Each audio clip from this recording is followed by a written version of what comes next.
Daxia summoner, it's not even hot, why are you sweating? Above the strait, a colossal arena materialized in midair. When Ni with her golden hair and blue eyes smiled sweetly at Sun Hao standing on the Daxia summoning array, her opening words laced with mockery. Sun Hao clenched his fists and roared, "It was you. It was your gods who erased our memories of Daxia's deities. Otherwise, would you dare set foot on our land?" One Ni shrugged, lifting her gaze to the towering figure at the center of the arena. Daxia has an old saying, the victor is king, the loser a bandit. All means are justified. Who told your gods to be so careless? Bullshit. That's not how our proverb is used. Behind Sun Hao, another young man glared at Wen Ni and the Western Alliance behind her.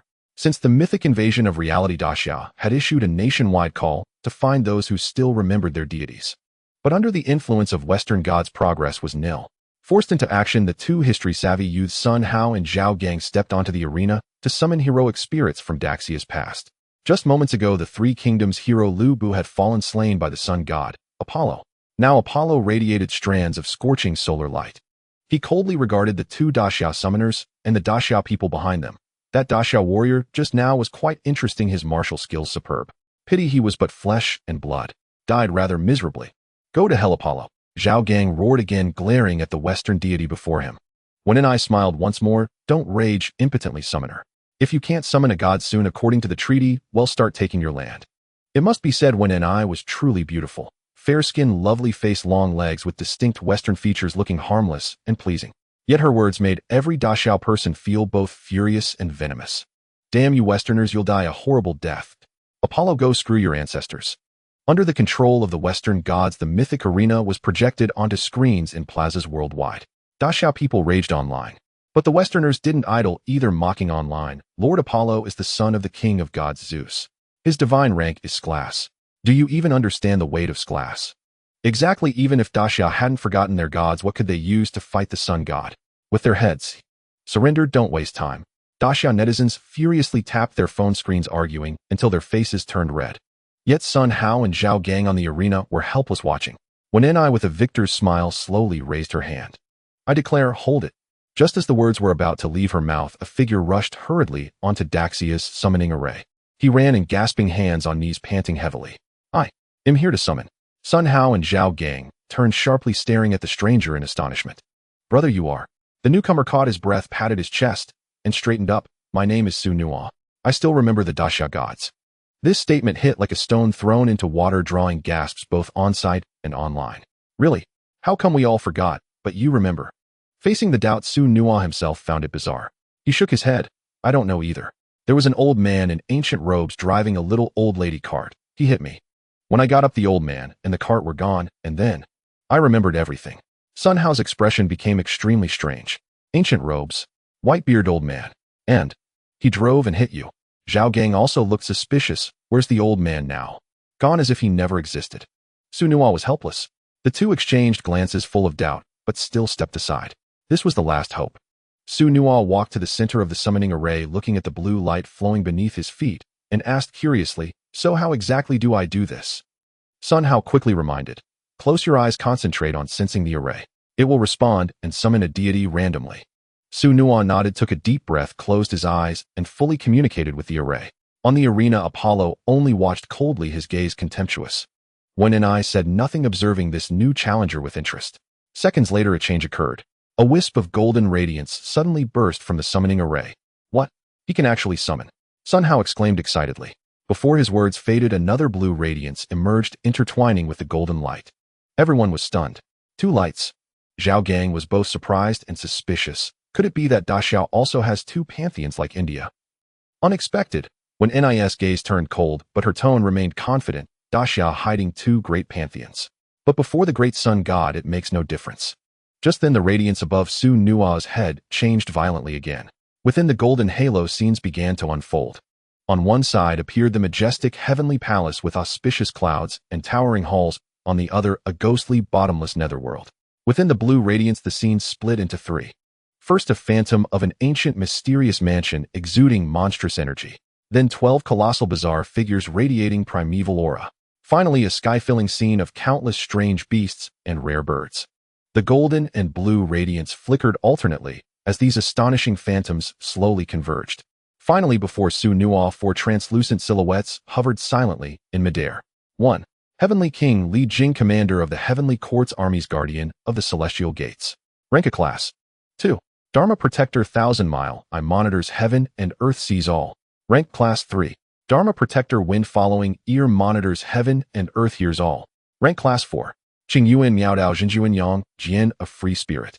Rank class Sun Hao and Zhao Gang were ecstatic. They're here. They're here. Our gods have finally appeared. In an instant, the passion of the Daxia people was ignited. When I stared at the four names, somewhat dazed, the highest is only a class. I wonder why you're so happy. Su Nua slowly opened his eyes, grinning. Class is enough to deal with you. On the live stream screen, the barrage of comments from Western viewers instantly exploded. Did I hear that right? He said upgrade god is enough. This one named Yang Jian, a freelancer who accepts orders, but not summons. Ha! Are the great Xia people here to make a joke? When I looked at Su Nua and couldn't help shaking her head.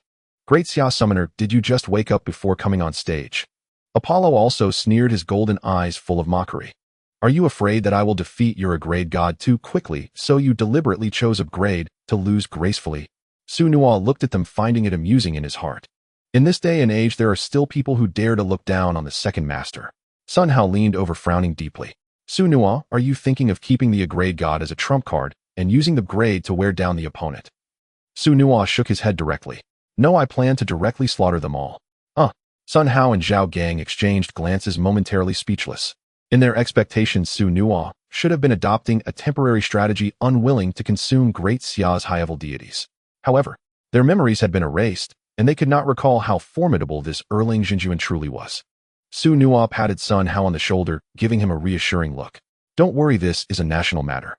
I won't act recklessly. Apollo, he is doomed. Zhao Gang and Sun Hao looked at his earnest eyes and could only nod vigorously. Okay, we trust you. When I saw the three's expressions and let out a sneer from the side.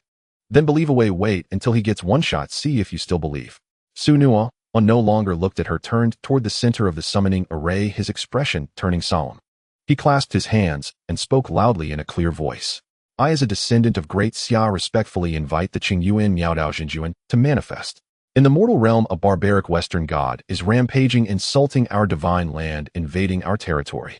Now we implore the Jinjuan to descend with his halberd, sweep away the demonic aura, and protect our land. As his words fell, the sky suddenly darkened. Not clouds, but a heavier pressure descended. Immediately after, the space directly above the arena rippled violently like water, and a rift was ripped open. A figure stepped out from the rift with one stride. Without any steps, he stood in the air as if treading on invisible solid ground. Silver armor and white robes, the hem of his battle robe fluttering gently in a wind that came from nowhere. He's here. He's here. Is this the deity of Great Xia? This entrance is a bit too showy. Everyone looked up at the sky, commenting one after another. What barbaric little god dares to act rampant in the land of Great Xia? With a domineering voice, Yang Jian suddenly leaped and landed on the arena. Boom. When Yang Jian landed on the arena, the entire huge platform seemed to tremble slightly. At that moment, everyone saw his appearance clearly. He stood tall and straight, his silver armor spotless, the light blue, cloud-patterned battle robe fluttering in the wind.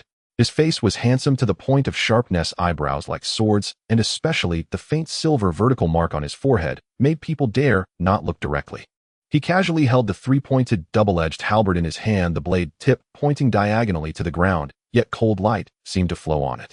Zhao Gang stared, wide-eyed, mouth agape, and finally managed to squeeze out a sentence. Oh my god! A god!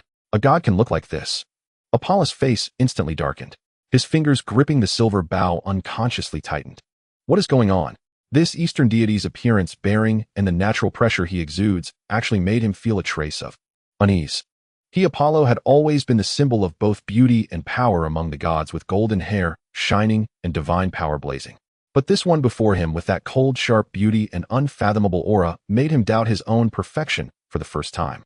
Yang Jian's gaze lightly swept over Apollo, pausing briefly on the layer of solar divine light around him. Then the corner of his mouth twitched slightly. I thought it was something, but it's just a wild god imitating the form of a golden crow. Golden crow.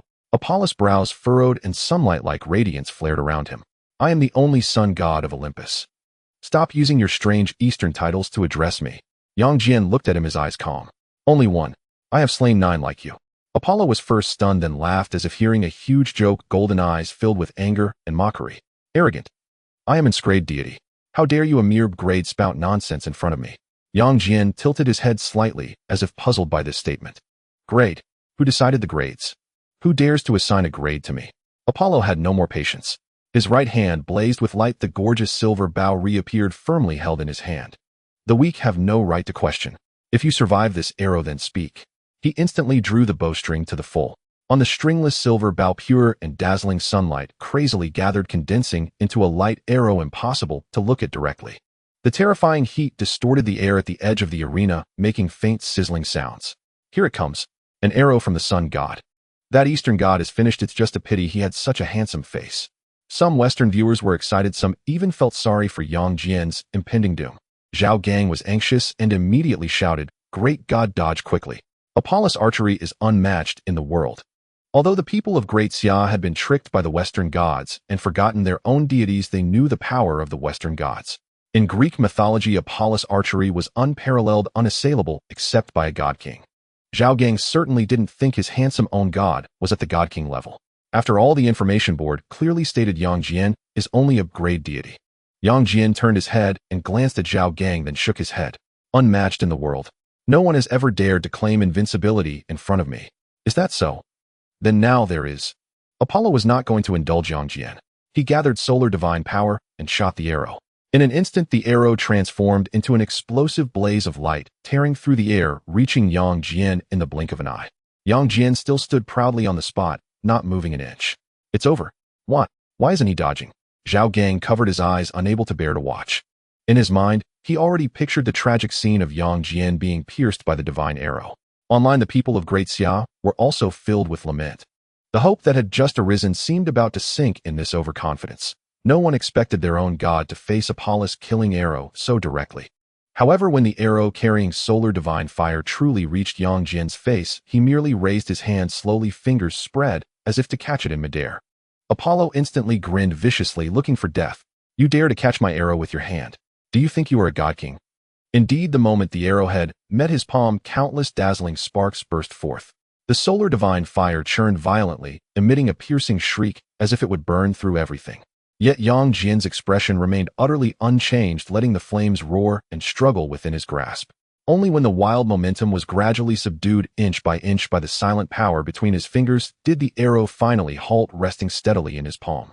At this moment, Zhao Gang was stunned, and when his eyes widened, everyone across the world watching this scene fell into a deathly silence. My God, what am I seeing? Zhao Gang was utterly incredulous.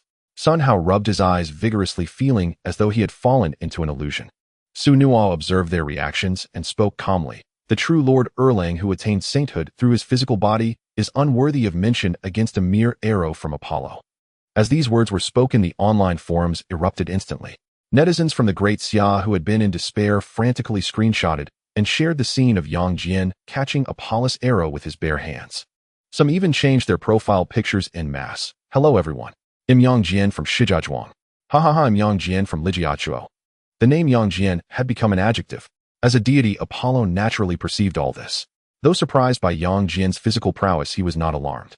Just catching one of my arrows, and they act as if they've seen hope. Ridiculous. Apollo turned to Yang Jian and said coldly, Congratulations, fortunate deity, now you have something to boast about. Yang Jian casually discarded the arrow in his hand and shook his head. Your single arrow is not worthy of being considered a feat for Yang to brag about. Apollo raised an eyebrow, arrogant. Is it your physical strength that gives you such courage? In the myths of Shila there were also deities and demons with formidable physiques, so he was not particularly concerned. In their eyes, only authority and status represented everything. He reached into the void, and the explosive solar divine fire rapidly coalesced into a blazing spear. Apollo pointed the spear directly at Yang Jian. Next, I will show you what it means to be the god of the sun. Before his words faded, his figure vanished abruptly, transforming into a blinding trail of fiery afterimage charging straight at Yang Jian. Yang Jian's brows slightly raised, and the three-pointed double-edged blade in his hand swept forth like a silver dragon breaking through the air. Apollo's spear also swung horizontally, and the two divine weapons clashed with a thunderous crash. A metallic clang exploded, and the solar divine fire splashed like a waterfall, illuminating the entire arena.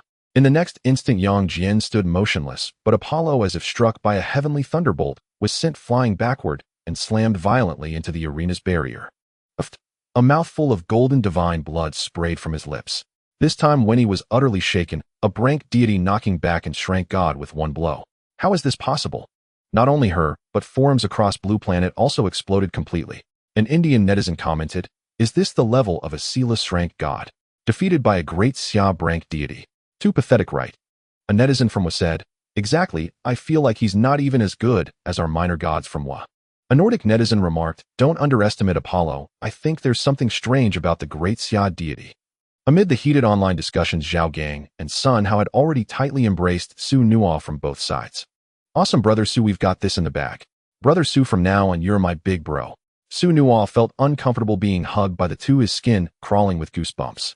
He pushed them away and said irritably, "Big bro, or not, let's talk later. The divine battle isn't over yet." Zhao Gang grinned. "It's fine after all this. Can the great god Yang Jian still lose?" "That's not certain." Just as Zhao Gang was looking smug, Apollo had somehow gotten back to his feet. His eyes burned with furious golden flames. Gripping his spear with both hands, he transformed into a blazing rainbow, piercing the sun, striking down at Yang Jian with full force. The ultimate humiliation and rage made this strike surpass all before tearing through the air with a shriek. Yet Yang Jian didn't even glance at him. He merely parted his lips and uttered two words, "Shouty." In the next moment, the space beside Apollo exploded. A white figure shot out from the rift like a bolt of lightning. "What the yay?" Before Apollo could react, he saw a white dog's paw kick him in the face, sending him flying once again. "Woof, what status do you have to bother my master?" As the voice fell, people saw in shock that it was a white divine hound. The divine hound stood proudly beside Yang Jian, casting a sidelong glance at Apollo. Apollo picked himself up from the ground, the clear imprint of a dog's paw on his face. His golden hair was disheveled, his once perfect image now somewhat disheveled. "Damn it, a dog." Apollo's voice was low, barely containing his fury. "You dare to use a dog to insult me?" Yang Jian reached out and patted Xiaoshan's head. "It's not a dog," he said calmly. "It's my brother." Xiaotian raised its head and barked once more at Apollo. When he watched from below, dumbfounded, she turned to Su Nuo and asked, "Do the deities of your great Xia all play by such unconventional rules?" Su Nuo shrugged. "No choice, the strength speaks for itself." Apollo was utterly enraged. He charged forward with his spear, roaring at Yang Jian. "Your brother, huh? Then I'll take it out first and have dog meat soup tonight." "Woof! What did you say?" Xiaoshan's ears perked up at that. It instantly turned into a white lightning bolt, charging straight at Apollo. Apollo swung his spear, and the solar divine fire splashed everywhere, burning hole after hole into the arena floor. But Xiaotian was completely unfazed. It leaped back and forth among the sparks, and occasionally a flame would land on its fur, only to be extinguished with a shake, as if the sun's true fire had no effect on it. Apollo swept his spear, repeatedly smashing at the white shadow. Yet Xiaotian was too agile, darting high and low, evading every attack. "Damn dog, is dodging all you can do?" Xiaotian grinned at that. The next second it flashed before Apollo and kicked him again. Bang! Apollo was sent flying once more. On the Dragon Kingdom's viewing platform, the audience was delighted. "Well done. The Western Sun God can't even beat our dog. Hilarious, this chief god has lost all face." The online forums were even more jubilant. Someone captured the scene and posted it with a striking title, "Apollo battles a dog narrowly defeated." Apollo sensed all of this. He was so furious that his hair seemed to stand on end. He suddenly stood upright, raising his hand to point at the sky. A small blazing sun abruptly coalesced above his fingertip. "Damn dog, think you can hide? Let's see where you run now." Su Nuo and the howling celestial dog simultaneously gazed at the small sun, their eyes wide with astonishment. Using the sun to hit a dog? Su Nuo murmured, "Doesn't that make it a meat bun hitting a dog?" The howling celestial dog stared at the churning fireball, nearly drooling. "Come on, boss," it shouted with a grin. "I can handle this thing." "You handle it, your mother." Apollo roared, hurling the sun towards the howling celestial dog. Though small, this sun radiated an extremely terrifying divine power. The arena's barrier crackled ominously, emitting thick smoke. "Holy crap! If this blows up, aren't we all finished?" Zhao Gang exclaimed, jumping up as he looked at the reddening barrier. The surrounding audience displayed panic. But at that moment, the howling celestial dog did not retreat, but instead leaped into the air, spreading its four legs and opening its mouth wide towards the small sun. Apollo was taken aback for a moment, then filled with wild joy. "Stupid dog, daring to catch my son with your mouth. Ha ha ha." Winnie also let out a sigh of relief, thinking that the divine dog of the Dragon Kingdom had indeed overestimated itself. However, in the next second, the howling celestial dog let out a thunderous roar. A swirling black vortex suddenly appeared in its mouth, swallowing the sun whole. The entire arena fell silent. Everyone was dumbfounded.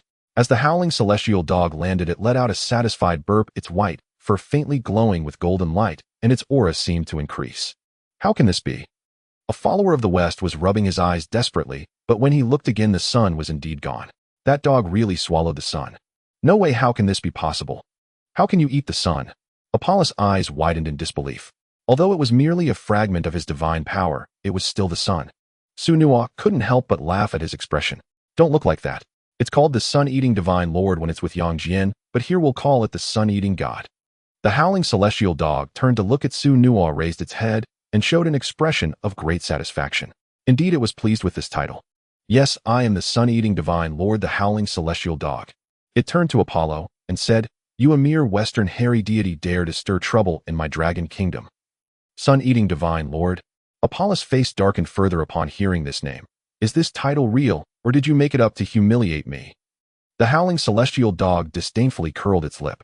Lie to a hairy deity like you. That would lower my status. Apollo was thoroughly enraged. He felt insulted, but had no evidence to prove it. This time he suddenly spread his arms wide, and a glaring light erupted from his chest. Then he transformed into a giant sun. This was his true form. Unparalleled light and heat surged from the arena, illuminating the entire space. Unlike the previous small sun, this time the energy was extremely restrained and did not directly impact the barrier. Yet the howling celestial dog seemed to see something terrifying and actually took 2 steps back. Oh my, this sun is a bit frightening for a dog. Although it called itself the sun-eating divine lord, it was somewhat embellishing its own title. It only gave itself this name to compete with its distant relative that eats the moon. When Apollo's true solar form appeared, the immense divine power of the sun still made it feel a bit intimidated. Xiaotian, come here. Yang Jian beckoned to it. The howling celestial dog immediately scampered behind Yang Jian. At this moment, Apollo's voice once again echoed from the sun, brimming with unabashed pride. Ha ha ha ha, are you scared now? This is my true power. Divine power surged within the sun, even more terrifying than the real sun hanging high in the sky. Yang Jian, however, remained silent, merely raising his hand and slicing through the air, tearing open a rift. He retrieved an ancient longbow and an arrow from the rift. No one anticipated this move. Only Su Nua understood. This must be the divine bow Yang Jian used against Sun Wukong back in the day. Ha ha ha ha, you think you can shoot me with an arrow? Apollo's true form continued to emit heat and light, as if mocking Yang Jian's overestimation of himself. Using a bow and arrow in front of me, do you think too highly of yourself? Yang Jian smiled slightly. Then let me give it a try. He knocked the arrow, drawing the bow with a fluid motion as if he had done it 1,000 times before. As he fully drew the bowstring, the air around the arena seemed to freeze. The arrow appeared unremarkable, but Apollo's heart suddenly quaked, a wave of intense unease washing over him. The instant the arrow was released, without a moment's thought, he dispelled his solar form and desperately dodged sideways. But the arrow seemed to have eyes of its own, tracing a curved path in midair, relentlessly pursuing him. Gritting his teeth, Apollo's hand flashed with light as he conjured his solar divine arrow once more. He drew the bow, aiming at the chasing arrow. He was going to collide Hedon. Boom. The tips of the 2 arrows collided, producing a deafening explosion. Apollo watched helplessly as his divine arrow shattered into countless fragments in the air, while Yang Jian's arrow merely veered slightly, still maintaining its momentum, and with a thud it struck his chest. Apollo spat out a mouthful of golden blood, crashing heavily to the ground. He was horrified to realize that if he hadn't just shot that arrow to weaken its power, this arrow would have likely taken his life. Before he could catch his breath, Yang Jian was already in front of him, raising his 3-pointed, double-edged blade high. Apollo's pupils contracted as he shouted urgently, "Wait! Don't kill me." Yang Jian paused, looking at him curiously. "Why shouldn't I kill you?" Apollo's face turned crimson. He knew it was embarrassing to say this, but his life was more important.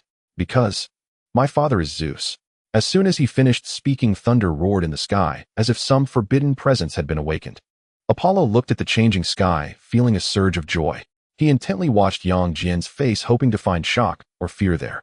However, Yang Jian merely glanced up at the sky and shook his head. "I don't know him." "What did you say? You don't know him?" Apollo was stunned, then rage surged within him. "What are you pretending for? You don't know my father, the king of gods." He struggled to stand, pointing at Yang Jian while shouting, "My father is the king of the gods, the ruler of the West's mythology. You say you don't know him? How is that possible?" Winnie in the audience also found it unbelievable. She coldly remarked, "The name of Zeus resounds throughout the entire Blue Star's mythology. Even the lands of India and Vatican know of the existence of the king of gods. You wouldn't know." After hearing this, Yang Jian burst into laughter. I only know the 3 pure ones for sovereigns and the 9 luminaries. What king of gods? I've really never heard of it. What did you say? Say that again. Apollo roared again in anger, wanting to argue further. However, Yang Jian didn't even look at him. The long knife in his hand turned into a cold light, flashing gently. A head flew high into the air. That was Apollo's head, wide-eyed and filled with unwillingness. In an instant, the thunder in the sky rumbled once more. Behind the pitch-black clouds, it seemed as if a pair of enormous eyes slowly opened, coldly gazing down at the arena.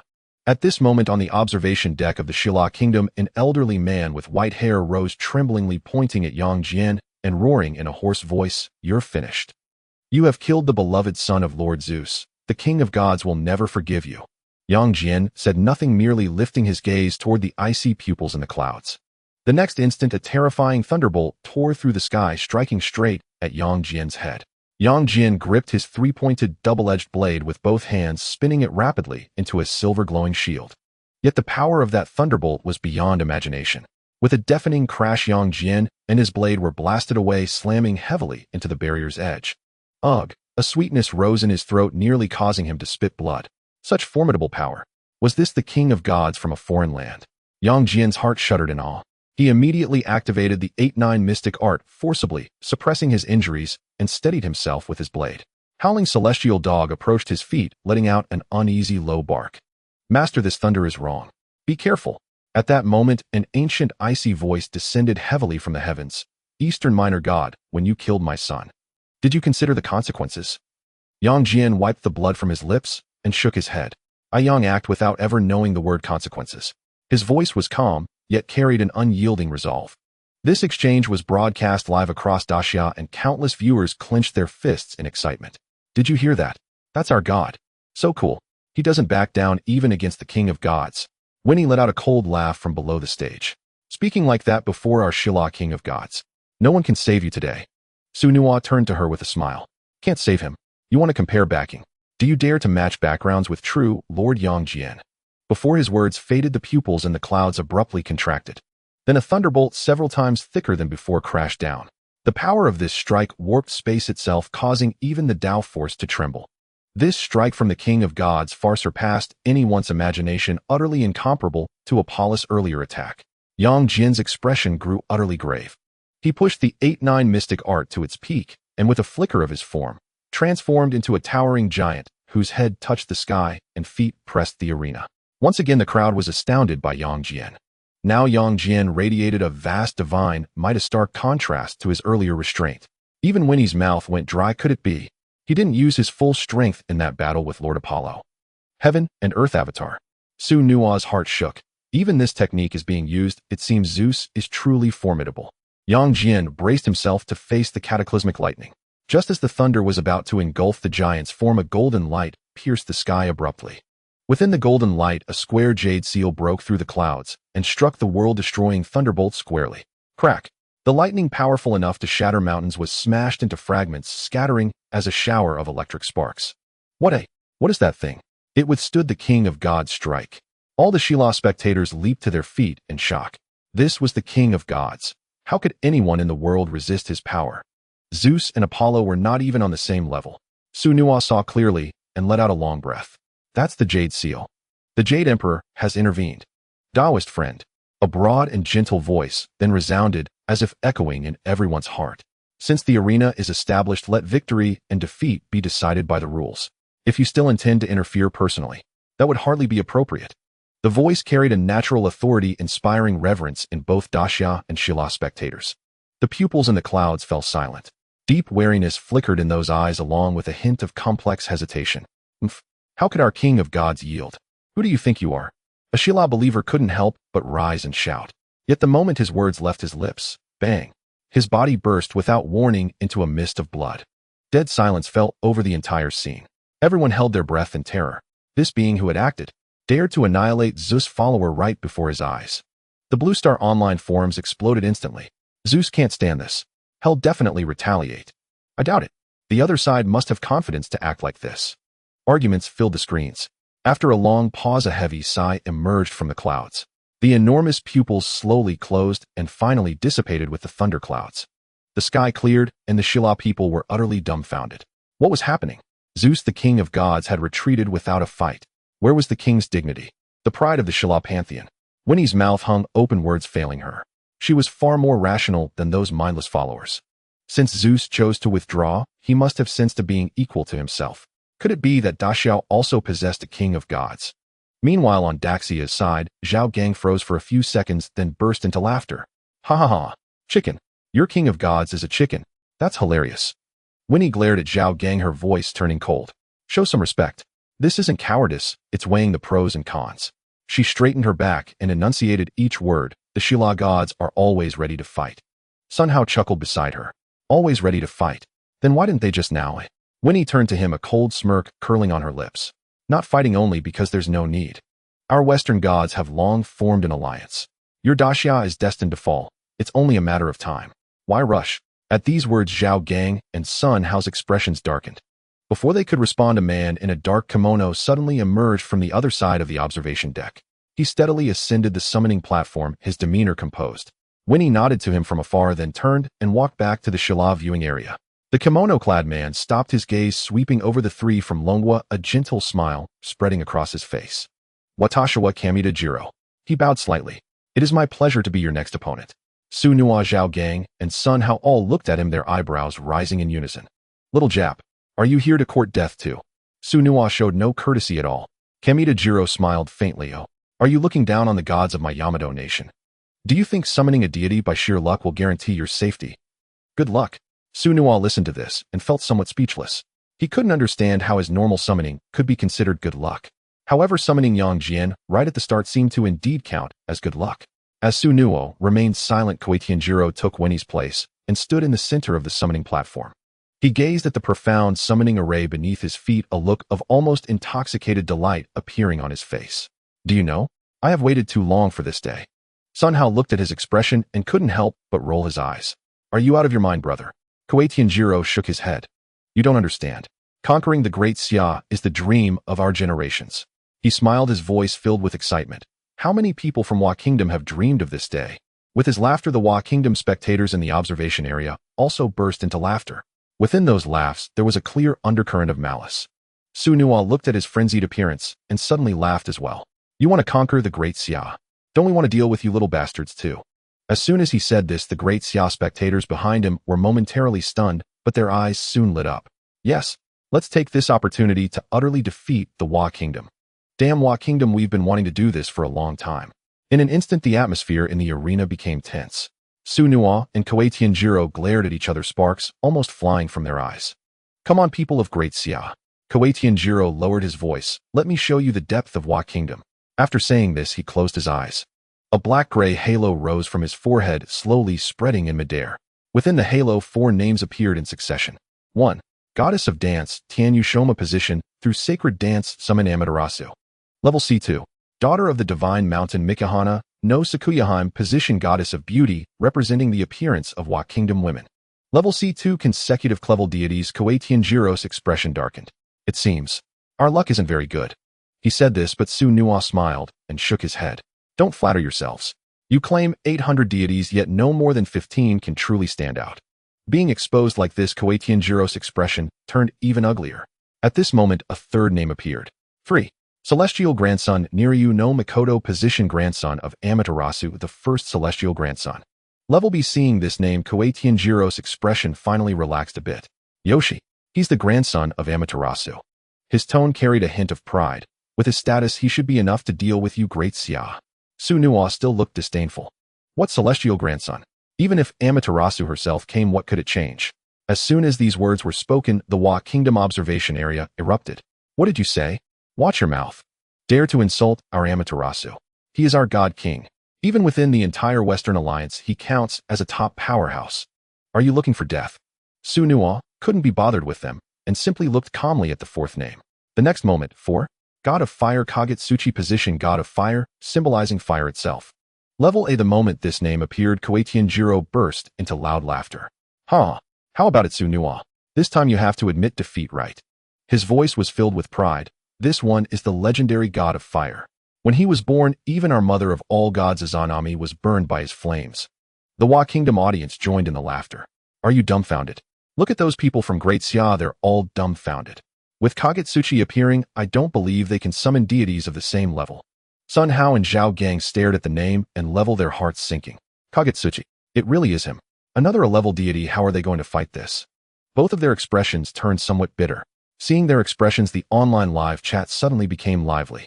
A netizen from Tianju commented, "I'm dying of laughter, look at those two summoners from Great Xia, their faces have fallen." A Wa Kingdom netizen replied, "Yoshi, of course. Kagetsuchi is an A-level deity, the symbol of our Wa country's flames. What could mere Great Xia do to fight back?" Just as this was posted, a netizen from the Vatican chimed in, "What about that level Yang Jian from earlier? Do you think your A-level god of fire can defeat him?" After this question was asked, the Wa Kingdom netizens suddenly quieted down. Although they were arrogant, they didn't dare guarantee they could defeat Yang Jian. After all, Yang Jian had just taken down this level Apollo, their A-level. It was better not to be too cocky. While netizens from various countries were joking, Koei Tianjiro had already begun the summoning. He knelt on one knee, pressed his hands on the summoning array, and recited loudly, "Great God of Fire, I am your most loyal believer.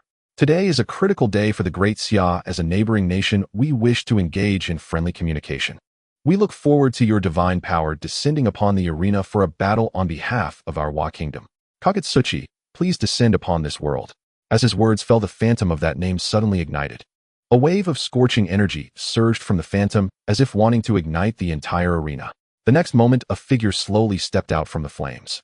The figure was not particularly tall, and even appeared somewhat hunched.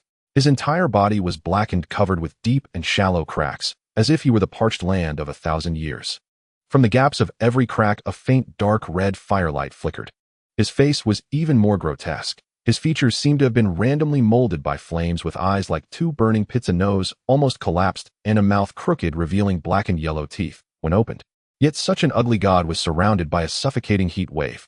Flames rose automatically at his feet, the air crackling as it was scorched, and even the ground of the arena began to slowly turn red and soften. He merely stood there like a disaster that had fallen into the human realm. Kik. At last it's the turn of Great Xia. Kagutsuki's ugly face twisted, laughing. After feeding on the flesh and blood of so many lesser gods, I finally welcome a grand feast.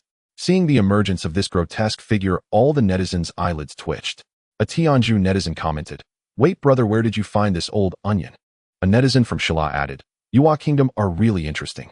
Every time I watch your documentaries, I think your people look decent. But now we have this kind of rubbish." A Nordic netizen chimed in, "Come on, dude, I just finished eating. There's no need to disgust me like this." Instantly, the online discussions erupted. Kagetsuchi, seeing these comments, didn't care at all. His favorite thing was to disgust people. Kik. Is it finally the turn of the Great Xia? The hideous face of the Jijuta god twisted as it chuckled ominously. After feasting on so many lesser deities' flesh and blood, I have finally awaited a grand banquet. Upon seeing this supreme figure online, all netizens felt a shiver. A user from Tianju commented, "No, brother, where did you dig up this old onion?" A user from Shilla remarked, "You Japanese are quite amusing. Watching documentaries, I thought the people looked decent, but this is the result." A Nordic user added, "Come on, man, I just finished eating, don't gross me out like this." In an instant, the bullet comments erupted with discussions. The Jijuta god, however, paid no mind to these remarks. He relished in this very effect. Looking at this visage, Su Nua's mouth twitched. How am I supposed to summon with such an appearance? Koei Tianjiro looked at the fire god before him and felt a pang in his throat, almost wanting to puke.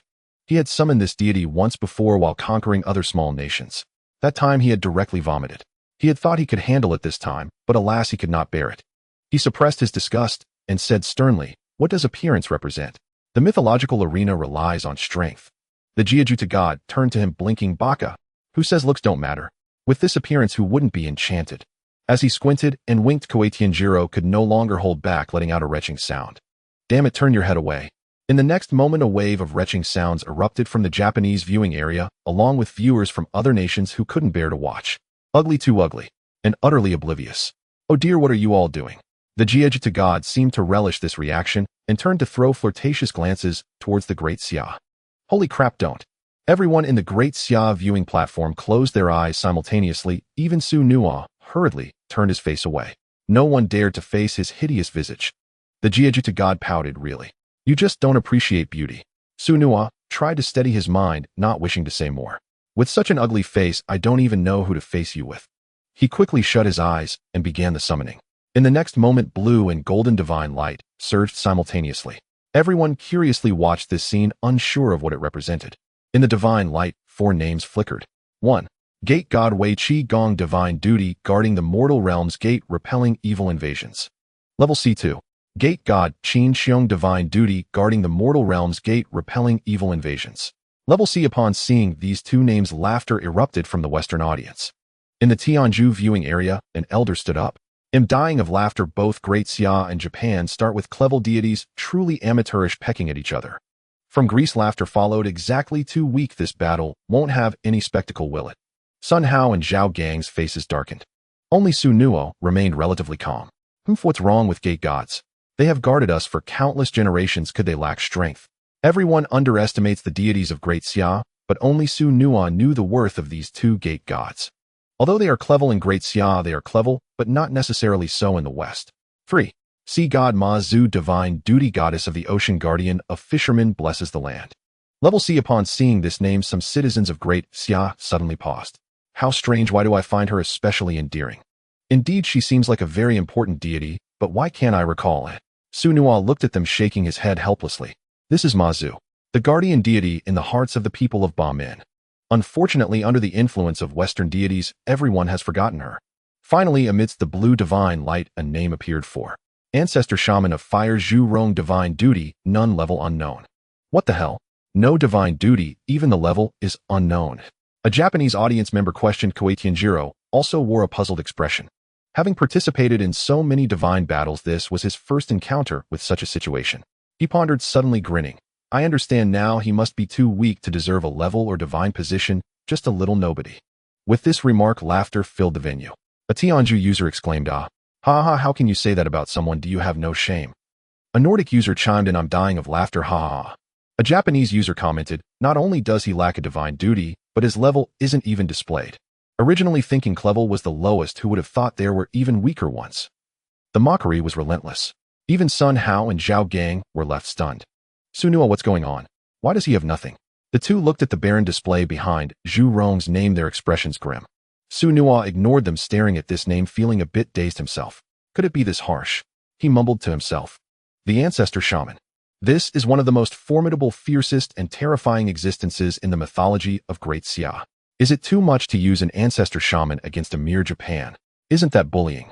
Koei Tianjiro, seeing Su Nuo in a daze, grew more excited. I'm dying of laughter. Huh. Are the gods of Great Xia this weak? Not even deserving of a level. Look at him, he's dumbfounded. Listening to the surrounding mockery, Su Nuo finally regained his senses. He looked at everyone with a strange expression and grinned. What? You all look down on Zhu Rong. Of course. We're summoning gods. What kind of shaman are you summoning? Isn't that asking for death? Koei Tianjiro was unceremonious. Su Nuo awkwardly scratched his nose, but this shaman could easily defeat your gods. Ha ha ha, don't blow smoke. Even the Jiajuta god couldn't help but laugh. Do you know? When I devoured those weaker deities, their pleading expressions truly captivated me. He licked his lips.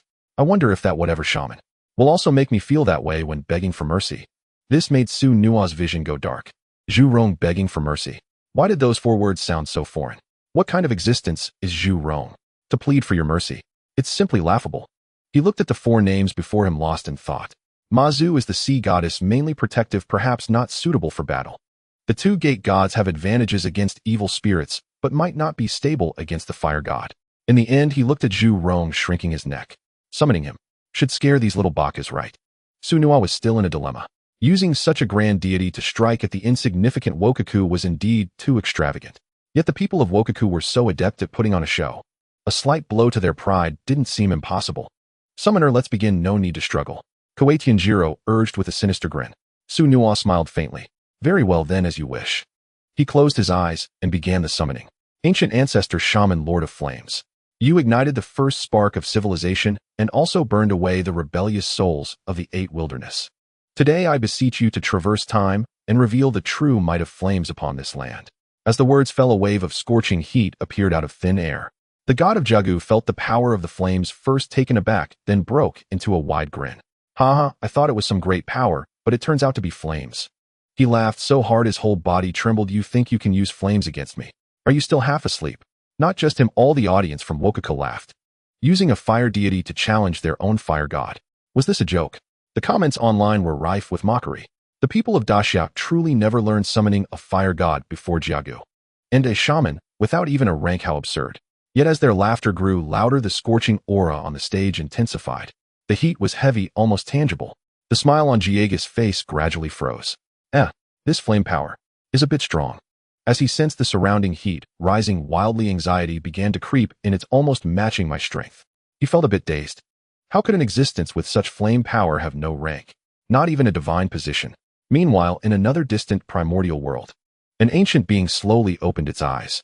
It looked curiously in the direction of the summoning, the aura of the ancestral land. Its gaze pierced through countless worlds, landing on the arena. Human race. And foreigners of the human race.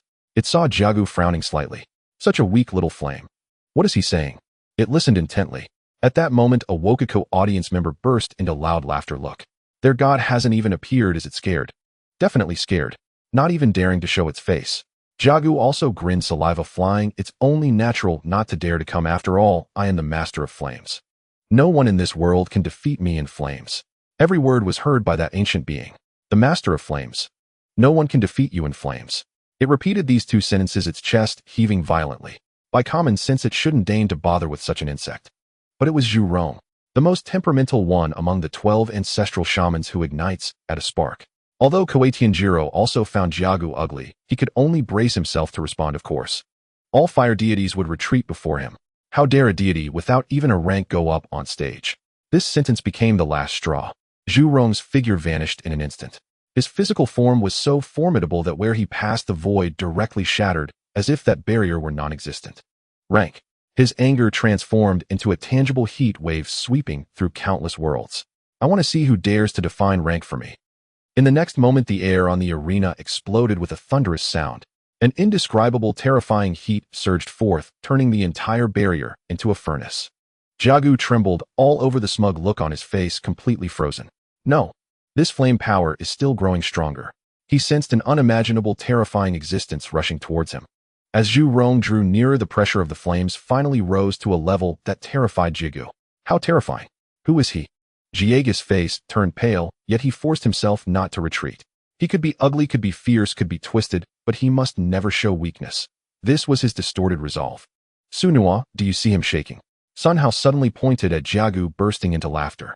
Koei-Tianjiro immediately retorted, shaking. What a joke! How could our great deity? He turned to look at the arena, his words suddenly caught in his throat. Cursing inwardly, is this really shaking? He's almost shaking into an afterimage. Jiagu desperately tried to control his body, but it was simply too honest. In his perception, the power of this flame was more terrifying than the sun above. Even surpassing the god king of Wokuku, Amaterasu. It's over. What do I do? He looked around in panic. Nowhere to escape. He looked at the barrier, couldn't get out. Only by defeating his opponent could the barrier open. He finally regretted it. At that moment, a pair of ancient bronze hands reached out from the void, grasping the space on either side of the barrier, as if tearing through a piece of cloth. With a ripping sound, a massive crack was forcefully pulled open. A towering figure stepped out from the crack. The moment the figure appeared, it seemed as if the light from the entire arena was drawn into him. He was tall, with skin resembling molten rock. Dark, golden patterns flowed faintly across his skin like a river of flames surging from the depths of the earth. A mane of crimson hair flowed without wind, with each strand's tip dancing with tiny golden flames. Most striking were his eyes. Those were not the eyes of a mortal, but two slowly rotating condensed suns. Where his gaze passed, the air crackled as if being scorched.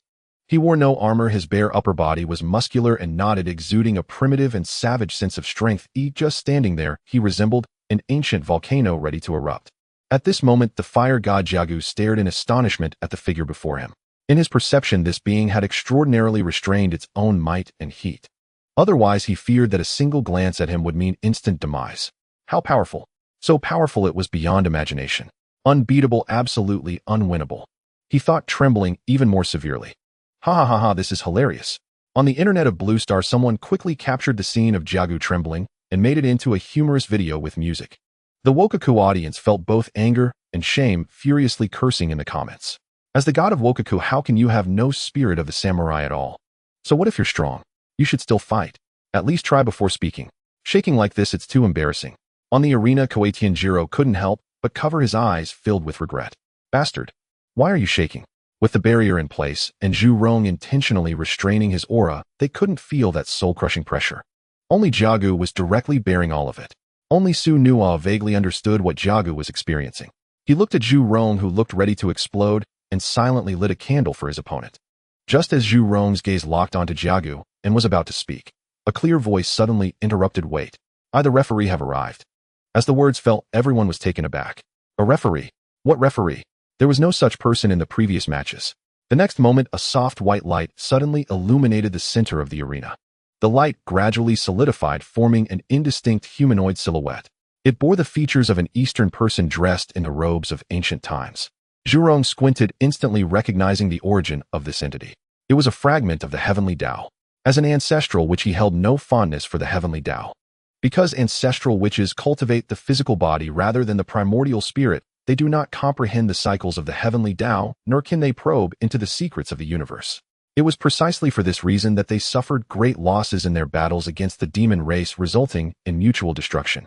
Kawatajiro looked at the heavenly Tao avatar resembling a Daxia person and suddenly exclaimed, "Wait, a referee.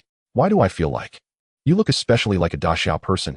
Not just him, the Western audience behind him nodded in agreement. Although they were all of the Asian race, there were still slight differences between the Daxia people, the Wokuni, and the Bangshi. The one claiming to be the referee in front of them was definitely from Daxia. Where did this come from? How can a referee look like a Daxia person? Exactly, this must be a biased referee, right? The Kawada god remained silent, desperately trying to diminish his presence. The heavenly Tao avatar let out a cold snort. If it doesn't matter what country I resemble. You only need to know that I am a fair referee. He coughed twice, revealing a somewhat eerie smile. I forgot to tell everyone my name is Zhao Ritian. You can call me Referee Ritian. As soon as this was said, everyone gaped in astonishment. What the hell is Zhao Ritian? Is that name really absurd? Sun Hao couldn't help but complain from below. Zhao Gang stared at Zhao Rishan's face, muttering, "No way, he looks so much like my grandfather." The Western audience erupted in chatter once more. "No, this is too fake. That name sounds very Daxia." "Yeah, he is definitely a Daxia person." "Ritian, how can the heavens be so day? No way. I demand a change of referee." As the crowd was in an uproar, Zhao Ritian glanced at them, raising his hand to unleash a terrifying divine light. Boom! After the divine light swept across the heavens and earth shook as if the entire world was about to collapse. He coldly looked at the Western crowd. "Shut up. It doesn't matter who I resemble or what my name sounds like. I say I am the referee. I am the referee." At this, everyone fell silent, not daring to speak again. Zhao Ritian then turned his gaze towards Zhurong and Kawada god, proclaiming loudly, "I announce that the 12th match of the mythical arena begins." As soon as he finished speaking, his figure vanished instantly. Only Zhurong and Kawada god remained on stage. Kawada god looked at Zhurong, wanting to say something, but Zhurong raised his hand and slapped him. Smack! Kawada god flew out like a rag and crashed heavily at the edge of the arena. "Wow, that's so fierce!" Zhao Gang exclaimed. He could hardly believe his eyes. A god on their side, without even a rank, had just slapped a grade god away. This was no longer a victory, it was an absolute crushing defeat. On the Wakuni side, everyone was dumbfounded. They looked at Kawada god, who lay on the stage spitting blood, their faces filled with shock. "Yame dad, how is this possible? I must still be dreaming. I didn't even see how he struck." Although Zhurong had already restrained most of his strength, everyone still only saw his figure blur, and Kawada god was sent flying. Cough cough. Kawada god spat blood, and his already ugly face twisted even more. He glared at Zhurong angrily and raised his hand to unleash a terrifying fireball. "Bakayuru, you dare to insult me? Die, die." As an grade god, the fireball generated by Kawada god was extremely high in temperature, causing the space around it to shimmer slightly. In an instant, it struck Zhurong's chest. Then with a poof, it extinguished. The audience fell into silence. What was that? Couldn't even produce a spark. A Western audience muttered. The spectators from Tianzhu were also discussing fervently. It seems both sides have fire gods, but Daxia's fire god seems much stronger. The most bewildered at this moment was Kawatajiro. Although he was just a mortal, he had participated in many mythical arena matches. Zhurong clearly resembled a fire deity. Yet he had never heard of their fire deity losing to the fire deity of another nation. "Yoshi, it's a trick. Daxiao must be using tricks." He gritted his teeth, saying, "Kawada god is the source of all fire in the world. The source of all fire in the world." Zhurong recited this phrase and suddenly laughed. "What nonsense dares to claim to be the source of flames in front of me?" This statement completely enraged Kawada god, who was still in a daze. "Baka, I am the offspring of the creator god. I scorched my mother the moment I was born. Do you dare to look down on my flames?" He raised his hand and struck his chest, spitting out a mouthful of primal blood. The blood transformed into 3 terrifying flames in midair. Infernos surged forth. The primal fire of an Agrade god was indeed fearsome. Even just a wisp could incinerate an entire star field. Although he still felt some fear towards Zhurong, looking at his own primal divine fire gave Kawada got a bit of confidence. With the primal divine fire out, how could he possibly lose? He controlled the first flame, transforming it into a burning spear, shooting straight at Zhurong. Then the second flame took the form of a flaming saber which he wielded in his hand. The third flame morphed into a suit of fiery armor draping over him. With the boost from this flashy effect, his ugly face appeared somewhat more tolerable. "Come on, Daxia's deity. Let me show you the might of ultimate flames," he roared as the flaming spear reached before Zhurong. Zhurong looked at the spear radiating extreme heat, feeling a shock in his heart. What? So weak? Is this made from his blood? With astonishment, he casually grabbed the spear's tip. This scene caused the entire audience to gasp. What? He caught it in one go. How strong is he? Yet with such terrifying heat, he didn't have a scratch. However, Zhurong examined the spear closely and found it utterly unremarkable. He couldn't fathom how such a weak god could exist in the world. Just then, Kawada God's body moved. He moved swiftly, creating an afterimage on the arena in the blink of an eye. Then the flaming saber fiercely struck at Zhurong's waist. At this moment, Zhurong's pupils constricted slightly. Such slow speed.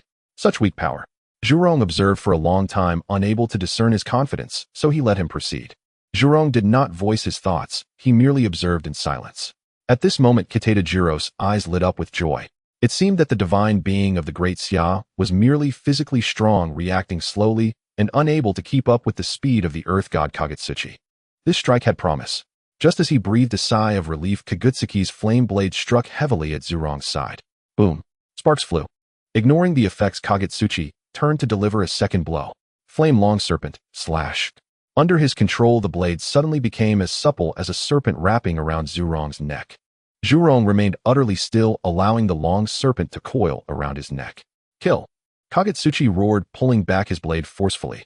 The flame serpent rubbed violently against Zhurong's neck, emitting a piercing shriek. The audience gasped, covering their ears.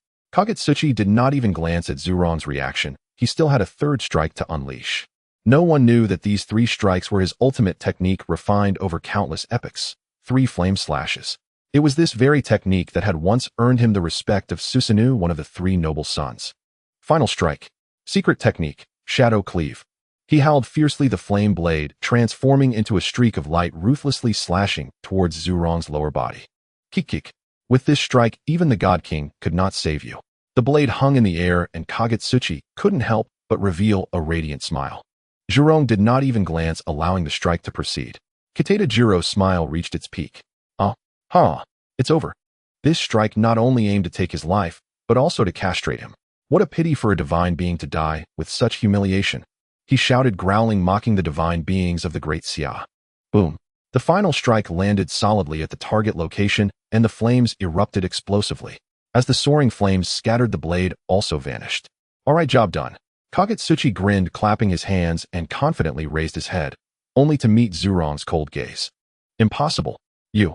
How are you still alive? He retreated in horror. Kitajiro watched this scene stunned. Wait, isn't his second egg supposed to be so strong? Such a terrifying strike didn't break his defenses. He assessed Zhurong from top to bottom, hardly believing his eyes. Is it over? Zhurong looked at Kagutsuchi, his expression still calm. Kagutsuchi dared not speak. His peripheral vision caught the flame spear in Zhurong's grip, and he bit his lip. Damn, what kind of monster is this? I have only one last chance left. If I can snatch back that spear, perhaps I can still fight. He thought this in his mind, but his mouth stuttered. Am I almost done? As soon as the words fell, he lunged to grasp the flame spear, pulling back with all his might. Yet the spear remained unmoving. Come out. Get out here. Kagutsuchi used both hands, desperately pulling back, even bracing his legs against Zhurong for leverage. He exerted all his strength, his face turning red, but the spear was as if welded to Zhurong's hand. Zhurong simply held onto the spear, watching him struggle. This scene appeared particularly comical. Baka, how utterly embarrassing. The audience from the Yamato nation covered their eyes, unable to bear to watch any longer. Aya, let go. You let go. Kagutsuchi in a panic swung his fist and struck forcefully against Zhurong's hand. Let go. Let go. Let go. He exerted himself to the limit, pounding until his own bones ached, but Zhurong did not even flinch. Baka, this is too much bullying. He was about to strike again when Zhurong suddenly clenched his fingers. Crack. The flame spear was directly crushed into countless sparks, scattering everywhere. Kagutsuchi was dumbfounded, staring up in disbelief. Zhurong looked at him and immediately delivered a punch. This punch had no flashy effects, it was plain and unremarkable. Yet when the fist landed on Kagutsuki's flaming armor, the armor exploded into a myriad of sparks, but the force of the punch was undiminished. Kagutsuchi felt a sharp pain in his chest, followed by a torrent of agony. Uffed! He spat out a mouthful of divine blood, then looked down to find a transparent hole had been created in his chest. This perspective was directly facing Kitajiro. He stared at the hole, swallowing hard. The god of the great Xia. Is he this violent? Oh, my god, so terrifying. This bloody and shocking scene caused many young women among the Western audience to cover their eyes, too afraid to look further. Kagutsuki's expression instantly wilted. As a deity, having a hole in his chest was not a big deal. However, Zhurong's punch not only scattered his divine blood, but also left a strange energy lingering in the wound, continually eroding his divine body. His face turned pale, staggering backward. No, don't kill me. His voice trembled, trying to threaten. I am the son of the father of all gods, Izanagi. I concede, let me go. Izanagi. Zhurong had never heard this name. He shook his head. Since I have already struck, you have no right to live. I never return empty-handed. This statement was incredibly domineering, shaking the great Xia clan to their core. Kitajiro frowned tightly. The god of the great Xia. Do you know who Lord Izanagi is? Do you know how powerful he is? He shouted, we concede in this battle if you... Boom. Before he finished speaking, Zhurong had already thrown a punch. Kagutsuki's head exploded like a watermelon, his divine body swaying before collapsing straight down. Kitajiro stared blankly at this scene. He had not expected this ancestral shaman to be so decisive, not even allowing a word to be spoken. Zhurong paid him no mind, turning to leave. As an ancestral shaman, he could not be bothered to exchange even a word with mere ants. Just then the sky above the arena suddenly darkened with thick clouds. A terrifying aura descended from the void, causing the barrier to hum. Sunua looked up, feeling somewhat speechless. How come there's another one? Can the Western gods not handle defeat? He knew that several of the Western gods were raising their children to become supreme deities. If every one of them acted like this, how could the arena possibly continue? Just as the thought crossed his mind, a hazy giant shadow broke through the cloud layer overlooking the arena. Who dares to harm my son? The voice seemed to emanate from antiquity, carrying supreme majesty. Although it was merely a projection of thought, the aura it exuded made the entire barrier tremble. Zhurong halted, turning his head with interest. Father of all gods. How intriguing. A spark of battle intent ignited in his eyes. Come forth, let us battle.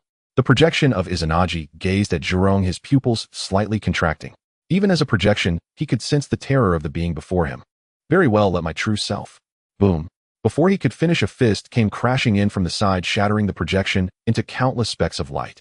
Want to fight? Have you asked my thunder hand, Zhao Ritian? Zhao Ritian's figure appeared in midair, having just punched the Izanagi projection to bits. Baka, what the hell are you doing? Kitajiro roared. A group of little baka also gaped, staring at the Izanagi projection being obliterated. Huh. The heavens did not give birth to me, Zhao Ritian. The path of the fist remains eternal like the 9 heavens. Zhao Ritian laughed heartily, hands on his hips. As long as I am here, no one else can meddle in the arena. Damn it, where did this referee come from? Kitajiro shouted angrily, but could only stare in disbelief. As a mere mortal, he had no means to deal with the referee. However, the next moment, dark clouds gathered in the sky once more. Another projection of Izanagi slowly emerged, this time with a clearer outline and a stronger pressure. Who are you to disperse my projection? Izanagi's voice was filled with uncontainable rage as it coldly locked onto Zhao Ritian. Oh, dare to come again. Zhao Ritian clapped his hands and laughed. I am Zhao Ritian, the referee of this arena. Do you have any objections? Referee? Where did this referee come from? Izanagi's eyelids twitched. He had participated in several divine battles before, but had never heard of any referee. In his perception, a layer of mysterious power enveloped Zhao Ritian, making it impossible to see through his depth. What the hell does it matter to me where I came from? Zhao Ritian stood with his hands on his hips, looking shameless. Losing is losing, you must admit it, and stand at attention when you are hit. Do you even understand the rules? His attitude completely disregarded the father of all gods before him. Upon witnessing this, the audience from Wa country erupted. Baka, black whistle. This is a black whistle. We demand a change of referee. This is unfair. He is from the Great Xia. Absolutely biased towards the Great Xia. The little bakas kept shouting. Zhao Ritian glanced at them, the corners of his mouth curling. Change the referee. Who do you think you are to decide that? Before his words fell, his figure suddenly vanished. In the next moment, a massive illusory figure as large as Izanagi appeared in midair and swung another fist down. This punch was both swift and fierce, accompanied by a piercing sound of air being shattered. Izanagi's heart trembled. Even with prior preparation, he felt a wave of dread. Such powerful strength. The projection alone is no match for him. Unless my true body can descend. He had no time to think further. His figure instantly became ethereal, narrowly avoiding the punch, then quickly creating distance, retreating to a faraway cloud. Oomph. Izanagi's projection transmitted a voice from afar filled with unwillingness. If it weren't for the concern that my true self's appearance would shatter this planet, how could I let you act so recklessly here? Having punched air, Zhao Ritian curled his lips. A friendly reminder, making threats in front of the referee brings no benefits to you. He no longer paid attention, shrinking back to his normal size and landing back at the center of the arena. Clearing his throat, Zhao Ritian announced loudly, "I declare that the second battle of the mythical arena, Great Xia wins." After saying this, he waved his hand. A massive map of the blue star appeared in midair, suspended before everyone's eyes. As they gazed at this shocking scene, everyone began to anticipate what would happen next. "Cough, according to the rules you established yourselves," Zhao Ritian pointed at the map. "It is now time for Great Xia to draw your land. Oh, and including the land lost by Shila in the previous round." As soon as these words were spoken, both Winnie and Kurita Jiro's expressions darkened. All along they had been the ones winning lands from others, and never had they thought they would also have a day of losing. Zhao Ritian didn't care how they thought, pointing a finger. On the map, the territories of Shila and Wa each lit up a glowing point, rapidly magnifying to reveal the outlines of two cities. Boom. On the blue star, countless people felt the ground beneath their feet beginning to tremble. Through satellite monitoring, it could be seen that within Shila and Wa, a city along with its foundation below began to slowly detach from the ground, rising upwards. On the Shila side, the people in the city screamed in terror. Many jumped from the edges in a panic, falling onto the ground below. Though injured, they at least saved their lives. The situation in Wa was much worse. Their city's ascent speed was absurdly fast, almost shooting up in an instant. At the moment many jumped down, they were caught by strong winds in midair, losing their balance and falling straight down, vanishing without a sound. "Baka, why is our side rising so quickly? Not even giving us time to evacuate. Protest. This is murder. Serious protest." The audience from Wa looked at the gruesome scenes in the projection, their eyes nearly bursting with rage. Zhao Ritian merely cast a cold glance at them, his heart unperturbed. In the next moment, two massive plots of land streaked across the sky, instantly traversing space and landing steadily on the borders of Great Xia. "Quick! Gather the troops, prepare for reception." The high-ranking officials of Great Xia saw this scene and immediately issued orders. Two fully armed armies swiftly headed to the borders, controlling the situation. Facing the Shila people, the soldiers remained relatively restrained, orderly, leading them away for temporary placement. It seemed that the follow-up would involve labor reform, a process that would certainly not be easy. However, the atmosphere towards the Wa people was entirely different. "General, how should we handle these Wa pigs?" A young soldier followed the main force to the border perimeter. He excitedly rubbed his hands, asking a senior officer beside him. The general glanced at him, a smirk forming on his lips. "With the Shila people helping with construction, I see no need to keep these Wa people around." "Oh, cut off the upper body. Interesting. With the order given, the soldiers burst into laughter, quickly boarding the piece of land that originally belonged to Wa to begin their work. On the mythical arena side, everyone watched through the sky's projection, everything happening at the border. Winnie let out a sigh of relief. Although the Shila people also lost their freedom, at least their lives were guaranteed, only undergoing labor. This was already much better than expected. As long as they could defeat Great Xia in the subsequent battles, it was still possible to reclaim people and land. On the Wa side, however, another roar of anger erupted. "Baka, why do the Shila people get to ride in vehicles while our people are locked in cages? Differential treatment. This is blatant differential treatment. We demand to protest. We want to protest." "What the hell are you protesting?" Zhao Gang lit a cigarette and pointed imposingly toward the Japanese viewing area. "Do you really think we're blind to what Japan did after conquering those small nations in the past? Now that it's your turn, you can't even stand a cage." Sun Hao nodded in agreement. "Exactly, look how kind our soldiers are, gentle and compassionate, respecting the elderly and cherishing the young." Hearing this, the entire audience was stunned.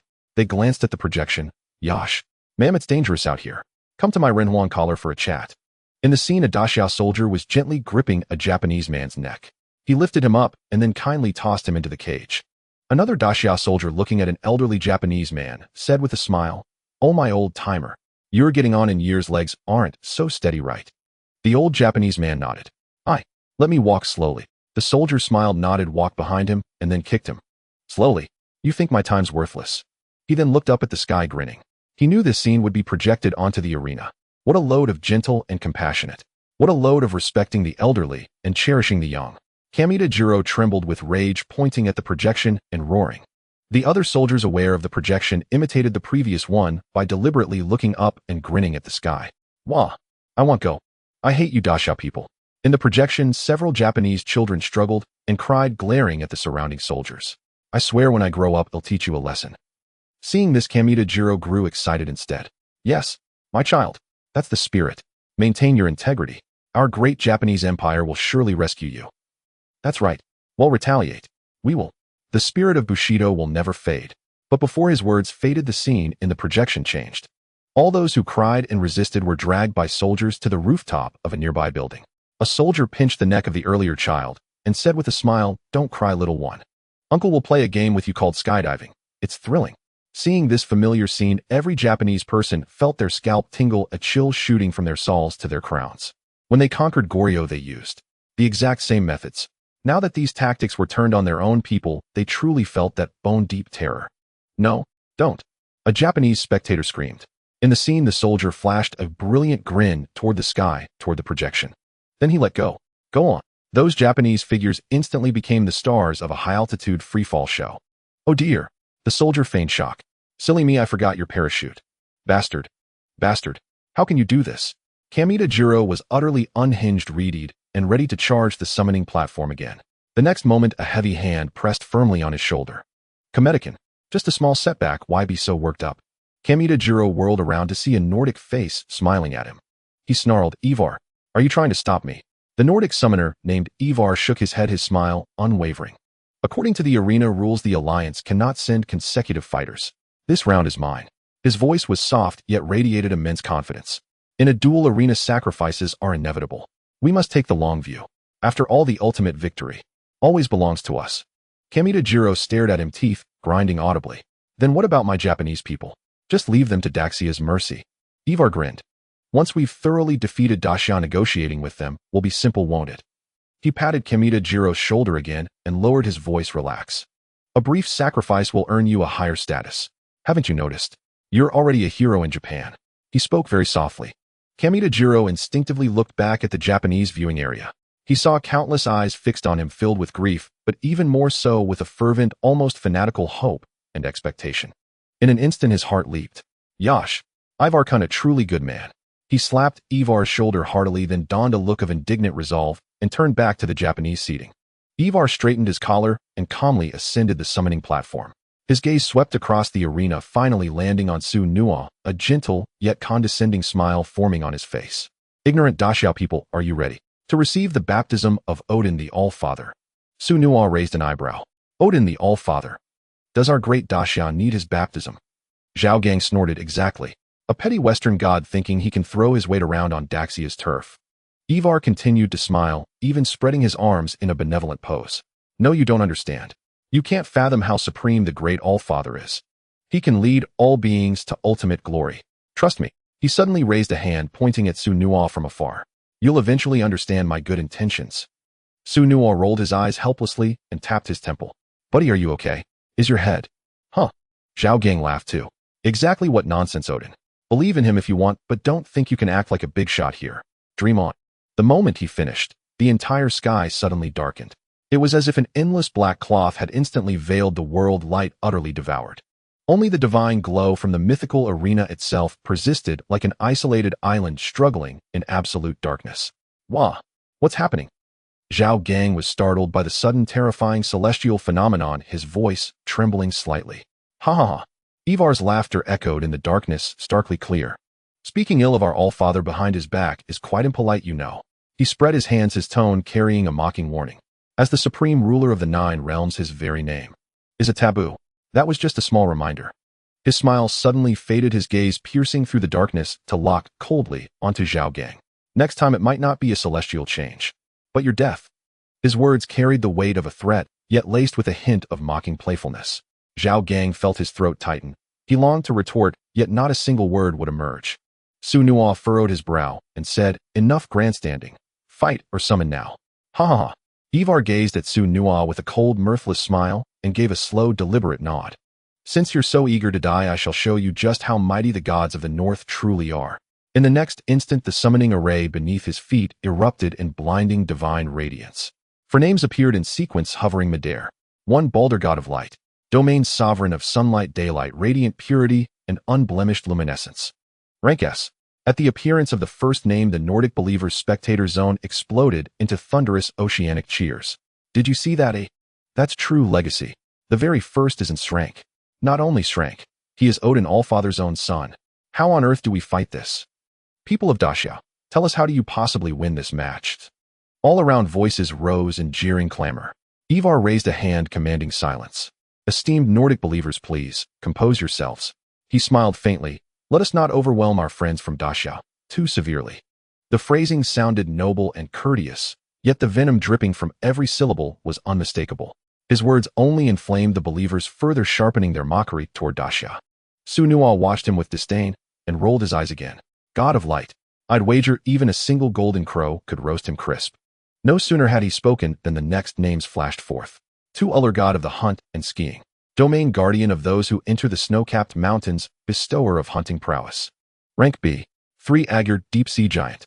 Domain sovereign over a vast expanse of ocean. Rank B. For Hoder, god of darkness.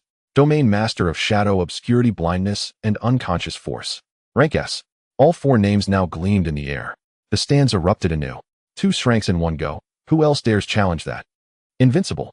This match is utterly decisive. This time, Ivar did not restrain the crowd. Smiling, he turned his gaze toward the Daxia spectator platform, his eyes brimming with undisguised condescension. On the Daxia side, the atmosphere instantly grew heavy. 2 Srank deities appearing at once doused half the recently kindled confidence like icy water. Zhao Gang and Sun Hao exchanged a glance, their faces pale. This is going to be tough, Su-Nual. Zhao Gang murmured, his voice dry and strained. It wasn't just them. The entire Daxia spectator section sank into a low, oppressive hush. Many wore conflicted expressions, whispering among themselves, their luck is absurd. 2 Sranks right off the bat. It's not just luck, their mythological lineage runs deep. Nordic mythology is said to be ancient indeed. Hearing the murmurs, Su-Nual shook his head. Ancient mythology? How ancient could it possibly be? His gaze settled upon Ivar across the arena, smug, self-satisfied, and he knew with quiet certainty. Across the entire world, only the 4 great ancient civilizations possessed mythologies worthy of the title truly ancient. In Su-Nual's estimation, neither Shilla nor the land of Wa had ever truly unsettled him. Only 2 powers stirred genuine caution within him: Tianzhu and Vatican City. Tianzhu's myths were the real embodiment of antiquity, steeped in mystery, depth, and timeless resonance. And the legend of the god enshrined in Vatican City represented another kind of power altogether, one rooted entirely in pure idealism, unfathomable and inscrutable. These 2, only these 2, were the true hard bones to crack.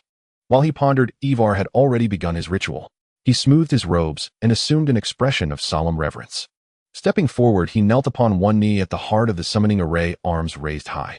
O sovereign of Valhalla's golden halls, whose glory shines across all 9 realms. You are the living essence of immaculate light, monarch of day and warmth, the wisest and most beloved among the Aesir. You embody hope, rebirth, and immortality. Your mercy bathes all in golden grace. Your majesty banishes darkness and corruption. Exalted Balder, god of light, hear the plea of your most devoted servant. Descend into this realm, and with your supreme radiance, purge all ignorance and shadow. His voice soared, passionate, resonant, echoing through the dimness. The array's light surged violently, like a miniature sun igniting atop the arena. Its brilliance became unbearable, searing away darkness and blinding all who dared look directly. From that incandescence, a tall, flawlessly proportioned figure gradually coalesced. He wore a resplendent battle robe woven from purest sunlight. His golden hair flowed like molten metal over his shoulders. His countenance was unearthly beautiful, flawless, luminous skin encircled by a soft, eternal halo of sacred light. Most arresting were his eyes, 2 sapphires of absolute clarity, each holding within it the full spectrum of beauty, serenity, and boundless hope. To behold him was to feel peace stir deep within the soul, a yearning for transcendence. Balder, god of light. Merely standing there, he became the axis of the cosmos, the origin of all radiance. A god. It is Lord Balder himself. The great god of light has descended. In the Western spectator zone, especially among Nordic believers, the frenzy reached fever pitch. Countless wept openly, dropping instinctively to their knees, bowing deeply before that sacred form, lips moving in silent fervent prayer. Baldur's gaze swept gently over the kneeling faithful, his slight nod the gesture of a sovereign surveying loyal subjects. Then slowly he turned his attention toward the Daxia spectator platform. His expression remained serene, yet now held the quiet, unassailable authority of one who stood infinitely above. Lost children of the East. He spoke, his voice warm as sunlight, clear as ringing bronze, resonating in every heart. I perceive the unrest and uncertainty stirring within you. Darkness and ignorance shroud your path, but fear not, for light endures eternally. He lifted one arm, slowly, palm upturned, emitting a gentle, intoxicating radiance. Kneel, offer your faith. I shall grant you true illumination, guide your souls toward purity and tranquility. I permit you to become subjects beneath the glorious pantheon of the North.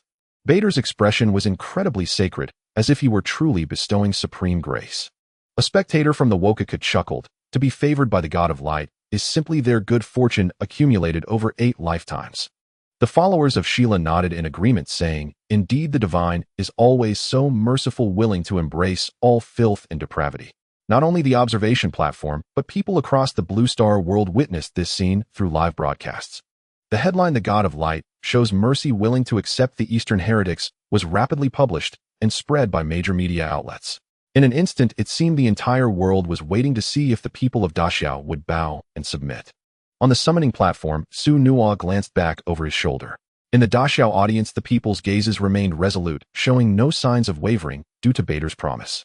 "Su Nuwa, go for it. We believe in you. That's right, go all out. Even if the outcome is death, so be it. Let's do it. I refuse to believe our thousands of years of heritage cannot compete with them." Hearing these voices, Su Nuwa nodded in satisfaction. Bader displayed a hint of surprise on his face. He did not expect the people of Daxia to respond to his bestowal in such a manner. In the past, countless mortal races had cried and pleaded to bathe in his brilliance. "It seems you are beyond saving." Bader's tone turned somewhat cold. "Since you are beyond saving, then in the light, let yourselves decay completely." As the words fell, the Western observation area erupted in piercing laughter once again. "Ha! Heretics are still heretics. Even given a chance, they are useless." "Exactly. The great divine is willing to redeem their filthy souls, yet they cannot approach the light due to their own corruption." Su Nuwa couldn't be bothered to listen to this nonsense any longer, directly closing his eyes to communicate with his mind. The Western barbarians simply do not understand the heritage of Daxia. An alien deity wanting to capture our souls. Ridiculous. In the next moment, a beam of divine light shot up into the sky from beneath his feet. 4 names gradually emerged in the radiance. 1. Enchantress Lady of Bones, divine position, none, level D. The first name appeared, and the entire place erupted in uproarious laughter. "Huh, they actually summoned a monster. And it's a level D. CC, I told you Daxia is heretical, right? Even monsters have come out. With this thing going up, they probably won't even know how they died." Various harsh jeers assaulted the nerves of the Daxia people. Zhao Gang snorted coldly. "What are you so proud of? This is just the first one and we still have 3 more to go." Just as his words fell, the second name emerged. 2. Soul Reaper, Xie Bien, divine position, unofficial Soul Reaper. Level C. The second name appeared, and the Western audience laughed even more heartily. "Oh, a deity really did come. Haha, what kind of god is this? Just a little Soul Reaper. A mere level C deity. Is this the foundation of Daxia?" With 2 consecutive names not being impressive, even Bader couldn't help but shake his head. "I'll give you one last chance, people of Daxia." His voice was gentle, yet carried immense pressure. "If you do not submit, you will die." Ivar immediately cooperated, displaying an intoxicated expression. "Look, how merciful the great divine is, even willing to accept such heretics." Su Nuwa was annoyed by these hypocritical statements. "Shut up, you lot." He rubbed his temples. "Let's talk about this after we win, shall we?" At this moment, the third name manifested. 3. Demon King, 9-headed worm, divine position, none, level C. As expected, Daxia was mocked once again. The appearance of 3 low-level names caused many Daxia spectators to turn pale. How could this happen? Does heaven really not stand on our side? This is hard to fight. Only one deity can battle, and their combat power is likely. It's okay. Whoever it is, we will stand with them. Some were dejected while others forced themselves to stay strong. Bader's gaze remained laced with a faint mockery, as if watching a group of hopeless ants. Finally, the 4th name appeared.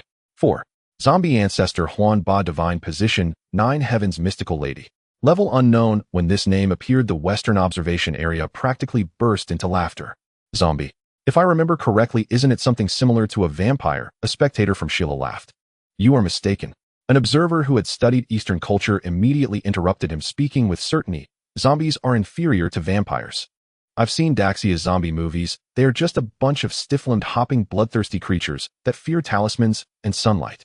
They can't compare to the beauty, agility, and power of vampires. After speaking, he took out his phone and quickly found clips from Daxia's zombie movies to show everyone. In the footage, a zombie dressed in Qing Dynasty official robes was hopping around, held in place by a Taoist with a yellow talisman, looking quite comical.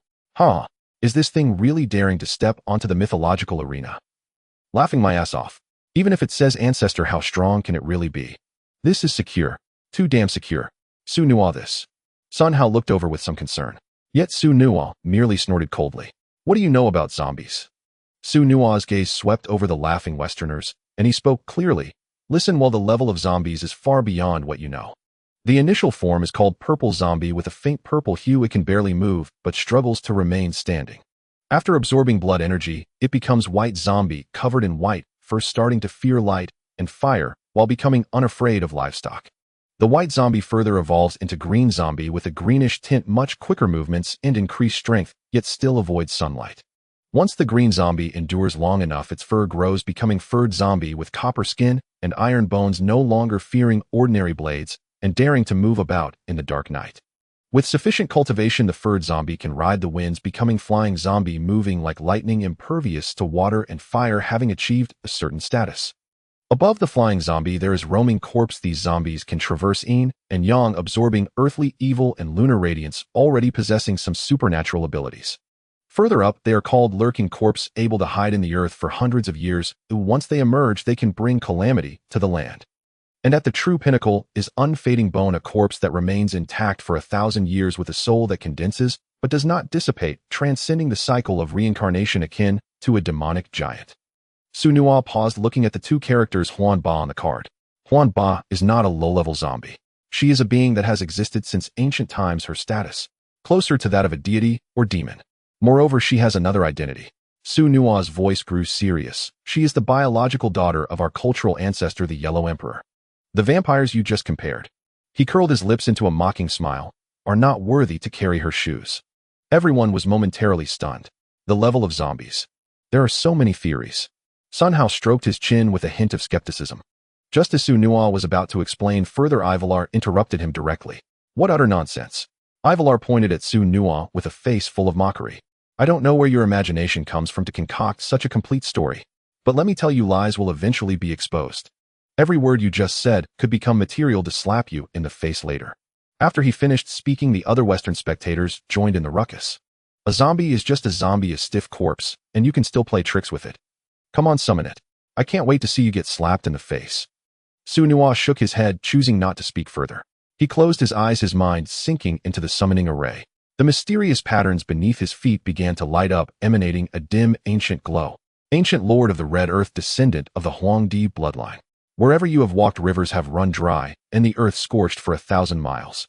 You are the immortal legend of being wandering between mortals and gods. Awaken from your eternal slumber, O drought demon sleeping in the depths of time. His voice was not loud, but carried a strange rhythm, as if it traveled through endless ages, stirring ripples in the river of time. The moment his words fell, crack, the space above the arena abruptly split open, revealing a gaping, menacing fissure. The fissure was not black, but a dark red, resembling the cracked earth of a drought, its edges shimmering with a disturbing, twisted light. An indescribable heat surged through the arena barrier, enveloping the entire platform. The spectators almost simultaneously felt their throats dry, lips cracking, as if they were standing in a desert exposed to the sun for 3 days and nights. So thirsty. Someone instinctively licked their lips, only to find even their saliva had become thick and sparse. The next moment, a pale, slender hand with sharp nails slowly emerged from the space fissure. The instant that hand appeared, the temperature in the venue shot up again. Who is calling me? A hoarse, dry voice, as if it hadn't spoken for thousands of years, echoed from deep within the fissure. As this voice resonated, the figure completely stepped out of the fissure, descending onto the arena. There stood the drought demon. She wore a tattered, ancient dress, the fabric worn and frayed at the edges. Her complexion was pale, nearly devoid of color, yet the contours of her features revealed a breathtaking, almost tragic beauty. As she fully manifested, the pervasive sense of dryness intensified. What's happening? Why am I so thirsty? A spectator couldn't help but murmur, their voice hoarse. In the mythical arena, everyone's condition should have been fixed free from feelings of hunger and fatigue. Yet now, every person distinctly felt a burning thirst in their throats. Sunua also felt dry and quickly grabbed a nearby water bottle to take a sip. Be grateful, everyone. He wiped his mouth. The drought ancestor brought desolation wherever she went during the ancient times, leaving the land parched and lifeless. If it weren't for the arena barrier blocking most of the power, we would have turned into dried corpses by now. This remark jolted everyone awake, and as they looked at the figure again, their eyes filled with terror. Vader was also observing the drought demon, his expression much more serious than before. As the god of light, he surprisingly felt a faint hint of thirst. This was simply unbelievable to him. What a bizarre zombie from the great Xia. He muttered to himself. However, before the radiance of a god, she remains utterly vulnerable. Great Xia. The drought demon, however, seemed not to hear his words, merely gazing around in confusion, a hint of profound sorrow glimmering in her eyes. Homeland. I actually returned to my homeland. She recalled long ago, after the Battle of Zhuelu, she was forsaken by the heavenly Tao, forever separated from her father, the Huangdi. That pain had caused her to bury herself forever in the ruins of some corner of the ancient wilderness, wishing only to sleep eternally. Just as she was lost in thought, Vader moved. He grasped with his right hand, and a spear formed instantly, purely composed of brilliant holy light. The spear radiated a godly power so pure that it seemed capable of dispelling all darkness and filth in the world. Zombie of the great Xia. Vader spoke gently, yet his gaze was icy. Since you are in such pain, I will send you on your way so you can rest in peace. Before his voice faded, the light spear had already shot forth. It tore through the air and instantly pierced the drought demon's chest. Yet she remained motionless, allowing the spear radiating a terrifying divine power to impale her. Boom. The brilliance of the divine light erupted suddenly, blinding all surrounding spectators, making it nearly impossible to open their eyes. What the? She didn't even try to dodge. Ha ha. Someone in the western viewing area scoffed. Dodge? Does she dare to dodge? Another person, grinning, said. In the face of a great strength deity, she's probably already paralyzed with fear. Sunua. Why isn't this zombie ancestor dodging? Sunhao was also shocked by this scene, not expecting Vader to achieve such results so easily. Yet Sunua looked at his expression and merely shook his head. It's fine, he can't possibly kill the drought ancestor. This was overheard by Ivaler, who immediately laughed scornfully. You're killing me with laughter. He can't possibly kill. Zombies and vampires fear light the most. Even if you say she's some ancestor, our side has the real god of light. Sunua was too lazy to respond, his gaze fixed firmly on the arena. On the platform, the radiance gradually dissipated. Vader held the light spear, its tip deeply embedded in the drought demon's chest. He wanted to thrust it further, but found that no matter how hard he tried, the spear wouldn't advance an inch. He raised his head, hoping to see the drought demon's expression of pain and struggle. But he was disappointed. The drought demon's gaze remained calm, even carrying a hint of bewilderment, quietly observing him. Are you okay? The drought demon did not speak. She extended her hand, her pale fingers gently gripping the light spear that was lodged in her chest. In the next moment, she lifted her wrist and pulled the spear directly out of her body. Vader's pupils constricted sharply, wanting to reach out to reclaim it, but it was already too late. The drought demon's movements appeared casual, yet her strength was astonishing. She held the brilliant spear as if it were a dry twig. With a slight exertion of her fingers, she forcibly broke the spear, which was purely composed of divine light, into two pieces. The broken spear quickly transformed into countless specks of light, dissipating into the air. Vader was still in shock, not having recovered his senses when the drought demon raised her hand again, reaching for his neck. Vader tried to dodge, but the drought demon's speed was beyond imagination. He felt a blur before his eyes, and a cold yet powerful hand had already gripped his neck. The entire arena fell into a dead silence. The voice of the drought demon was calm, yet carried an icy chill. She gripped Vader's neck and slowly spoke, "This is my ancestral land. Leave now, and I may spare your life." This statement was delivered with utmost dominance, causing the audience of the great Xia to feel a surge of heat in their hearts, as if their blood was boiling. Vader looked at her and suddenly burst into laughter. "You want to let me go? Spare my life." Ha ha. He seemed to hear the greatest joke. "I am the god of light, the source of all brilliance." Vader's voice dripped with mockery. "What you have captured is merely the flesh I have temporarily inhabited." As soon as he finished speaking, his entire body suddenly transformed into a pure radiance. That light was incredibly brilliant, slipping away from the drought demon's grasp and reshaping itself in midair. Vader hovered in the air, surrounded by divine light, more radiant than before. "You insignificant zombie," He looked down at the drought demon, his voice regaining its regal authority. Now let me show you my true power. In an instant, the light flickered. The divine light behind Bader began to surge violently, transforming into various weapons. There were long swords, spears, battle axes, and massive hammers of light. Each was composed purely of divine power, emanating a destructive aura. At that moment, he hovered in midair, radiating blinding light, truly resembling a god descending to the mortal realm. Below, the drought demon's tattered figure appeared remarkably frail under the intense illumination, as if it could be purified at any moment. Die! Bader proclaimed loudly, pointing downwards. The countless weapons of light suspended behind him trembled in unison before transforming into dazzling streams of light, cascading down towards the drought demon on the arena. Boom, boom, boom.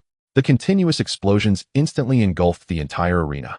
The extreme light completely covered the area, with each weapon's explosion releasing energy that far surpassed the mightiest nuclear bomb. The arena's barrier flickered frantically, barely withstanding the apocalyptic bombardment. Oh great deity! I absolutely adore the way you punish heretics.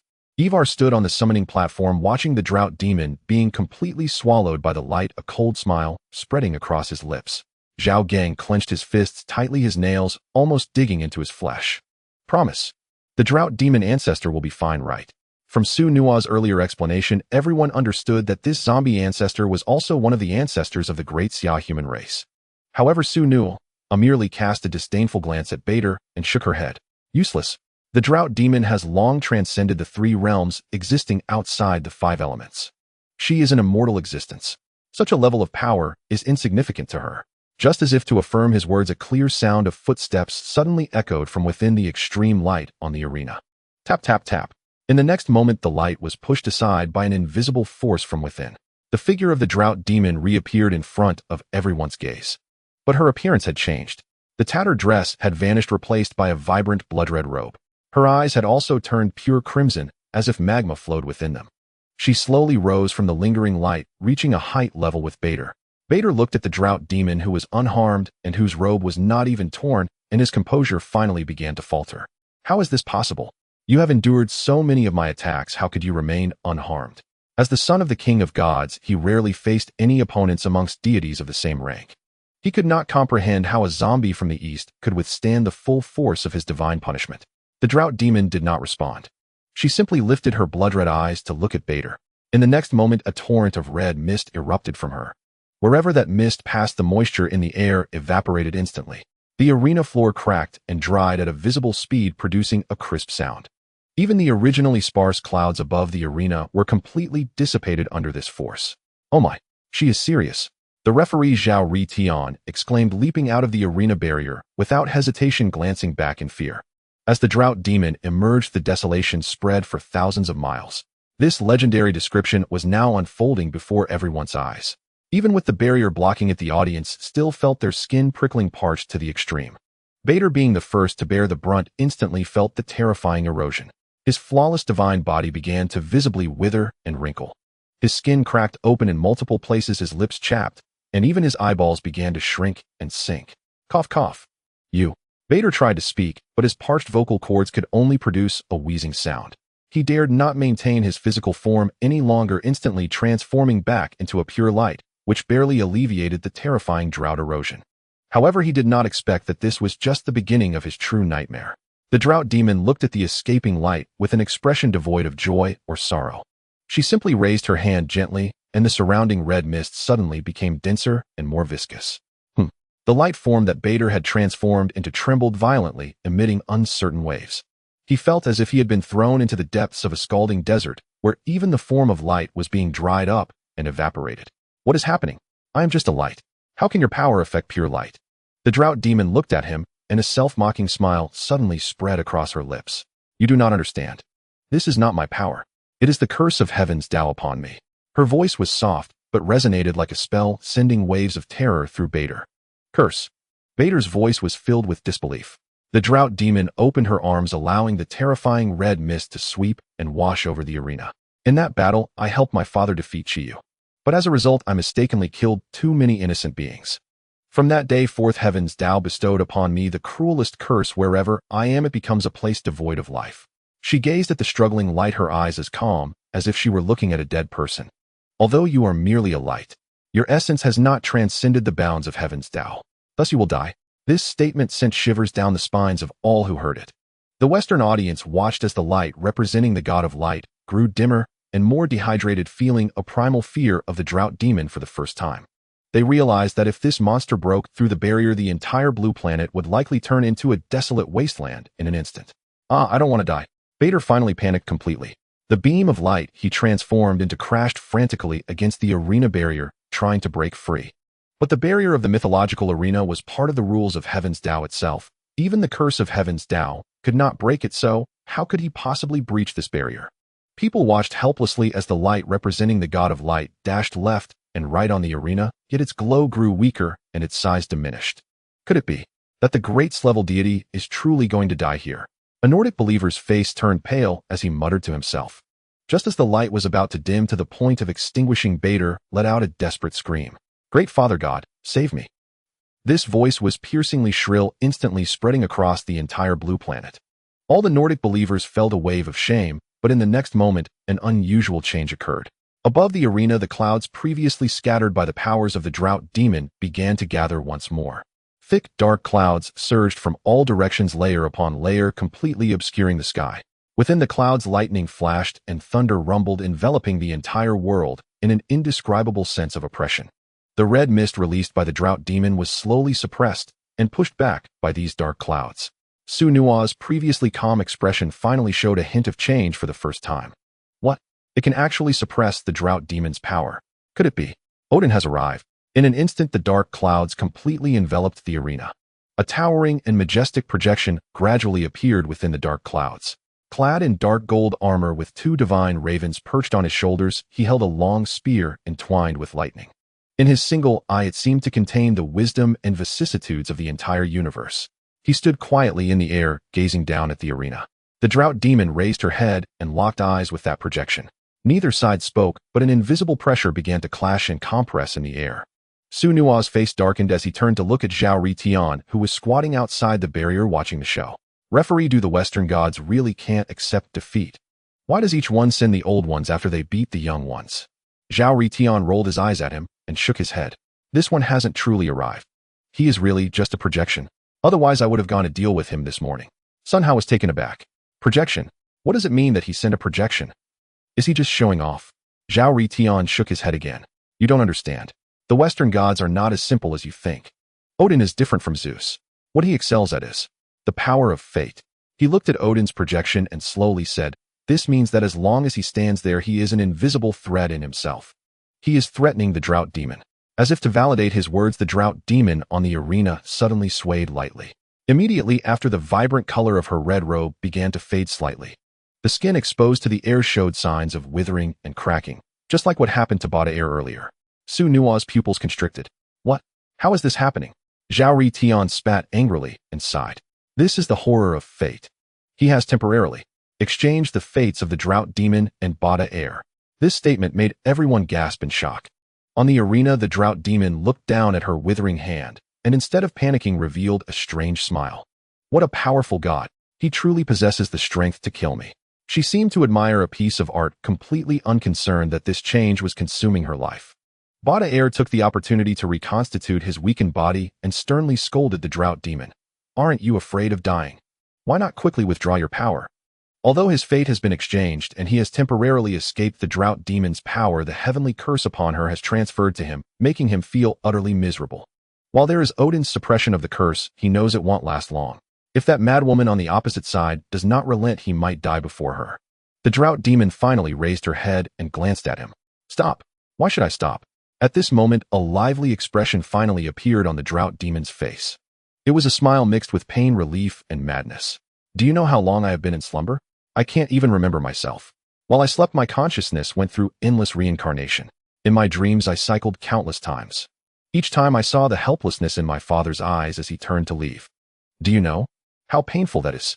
Bada Air looked at her with resentment, but did not dare to provoke this madwoman again.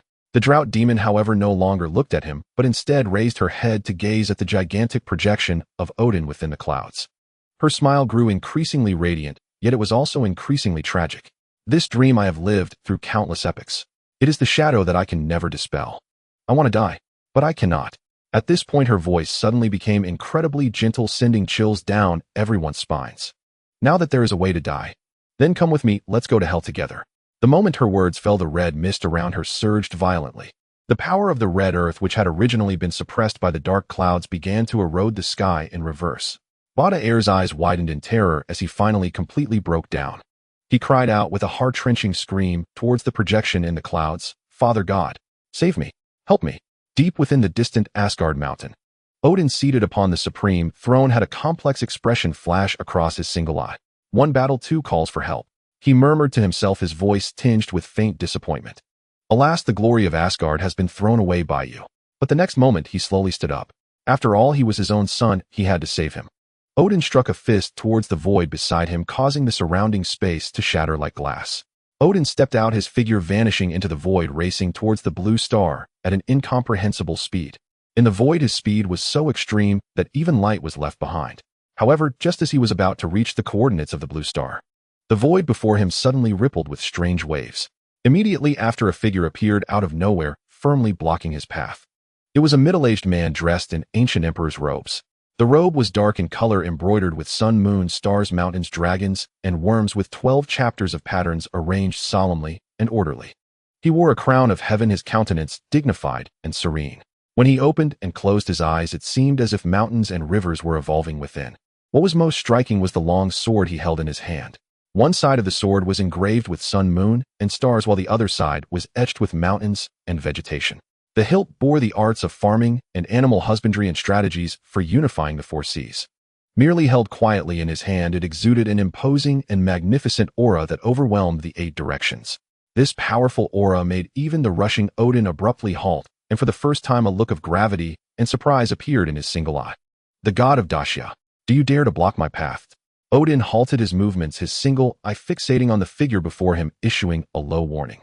From the opponent's attire and aura, he immediately deduced that this was a being from the Daxia divine hierarchy. The man dressed in imperial robes gazed calmly at him and shook his head. "At this moment, I do not represent any deity." His voice was steady and powerful. "Right now, I am just a father." He looked at Odin and slowly said, "Go back now, king of the Western gods. I am here and you cannot pass." Odin's remaining eye narrowed slightly. "I see. You are the father of that zombie." He suddenly let out a cold laugh, truly amusing. "Look at how dignified you appear, yet your daughter is a sight to behold. Ridiculous." This remark seemed to touch a nerve. The sword in the man's hand suddenly trembled gently. The engravings of sun, moon, stars, mountains, and vegetation on the blade seemed to come alive, exuding a heavy, vast aura. Angry, Odin continued to mock, attempting to provoke his opponent's emotions. "But what use is anger? I am the king of the gods of the 9 realms, and if you stand in my way, I will annihilate both you and your daughter." Before his words fell, he suddenly raised the spear in his hand, the Gungnir. The lightning coiling around the spear erupted violently, the blinding glare illuminating the entire void. Before the spear could strike, the space-time passage created by Odin shattered directly. Even the power of the Tao retreated under the might of this spear. This was the strike of a god-king, unparalleled. However, the Yellow Emperor, Xianyuan, quietly watched the divine spear thrusting toward him. He raised his Xianyuan sword and slashed forward. There was no dazzling light, no deafening roar. Yet the moment the sword was swung, Odin felt something more primal being severed. Fate, connection, and the inevitability of the spear's strike. Clang! The sword and spear clashed in the void. An indescribable thunderous sound spread out in all directions, turning all matter, energy, and even shattered fragments of space into the most primordial void, silently disappearing. Odin was knocked back several steps, disbelief showing in his single eye for the first time.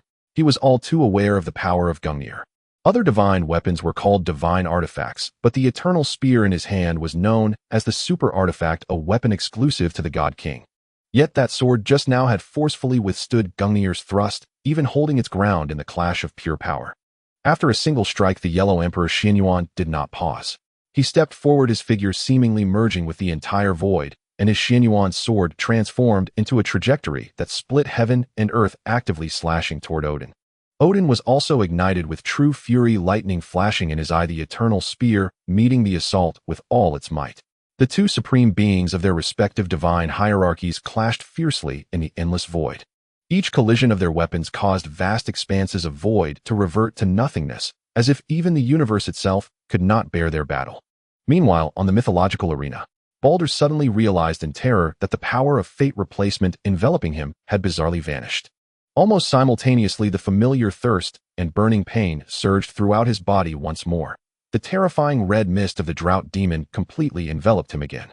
What? What is happening? A look of panic appeared on his face as he instinctively gazed at Odin's projection in the sky.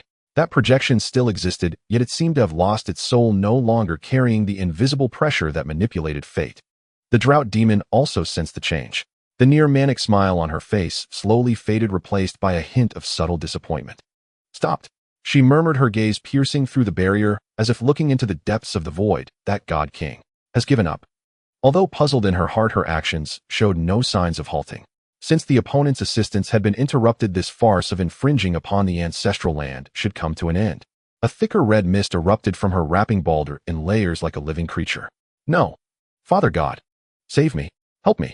Balder let out a piercing wail as he rolled and struggled in agony on the arena. This was the cursed power from the heavenly Tao burning his divine body second by second, dehydrating his divine power, tormenting his divine soul. This pain far exceeded any torture, making it utterly unbearable. It was only at this moment that he truly understood how the drought demon had endured countless epochs of such eternal torment. What kind of terrifying willpower would it require? In the audience, the Norse believers who had been hoping for Odin's arrival to turn the tide, now all appeared pale, closing their mouths. They watched helplessly as the noble god of light, Balder, gradually dimmed in the red mist, ultimately transforming into countless drifting specks of light, completely vanishing from the arena. He is dead. The Sklas god of light, Balder, has fallen. After a brief silence, the Daxia viewing area erupted with cheers like a tsunami. People shouted excitedly, celebrating this incredible victory. The drought demon stood quietly in the center of the arena as the red mist slowly receded. The bright red robe faded away, and she returned to her original appearance of tattered clothing and pale features. The ecstatic cheers of the Daxia people did not seem to stir any ripples in her eyes. Her gaze remained calm, even carrying a hint of lingering fatigue. Zhao Ritian, with a complex expression, jumped back onto the arena, cleared his throat, and loudly announced, "The third match of the mythological arena. Daxia wins." Almost simultaneously, in the distant Asgard, the divine mountain, eternally shrouded in golden radiance, suddenly began to rain without warning. This was not ordinary rain. It was a rain of bright red blood. The god of wisdom, Bragi, and the god of thunder, Thor, simultaneously stepped out of the temple, looking up at the blood-red sky. Balder is dead. Thor gripped his hammer tightly, his voice deep. Bragi furrowed his brow, disbelief etched on his face. Did not Father God go to save him personally? How could this happen? Thor shook his head, offering no explanation, merely turning to return to his own temple. Perhaps he encountered some obstruction. This statement left Bragi stunned. Obstruction? What kind of obstruction could impede their father god, the king of the gods, Odin? He was deeply skeptical. But what he did not know was that at this moment Odin had just escaped from a shattered void, returning to Asgard. Visible slashes appeared on his dark gold armor, a feather from a divine raven disheveled on his shoulder, his aura weakened. The tip of his eternal spear Gungnir had a faint, subtle crack.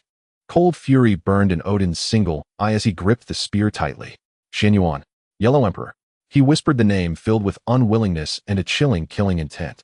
This grudge I will repay. On the arena, the face of the drought spirit was devoid of emotion as she slowly took a step, preparing to leave the stage. Su Nual felt a surge of intense self-reproach at the sight of her. I am sorry, revered ancestor. He lowered his head, his voice somewhat hoarse. It was I who awakened you. The drought spirit paused, turned to glance at him, and shook her head. It is not your fault. Her voice was soft, yet it resonated clearly in everyone's ears. As the ancestor of our clan, it is my duty to protect my descendants. Upon finishing these words, many spectators from the Great Xia had their eyes redden instantly.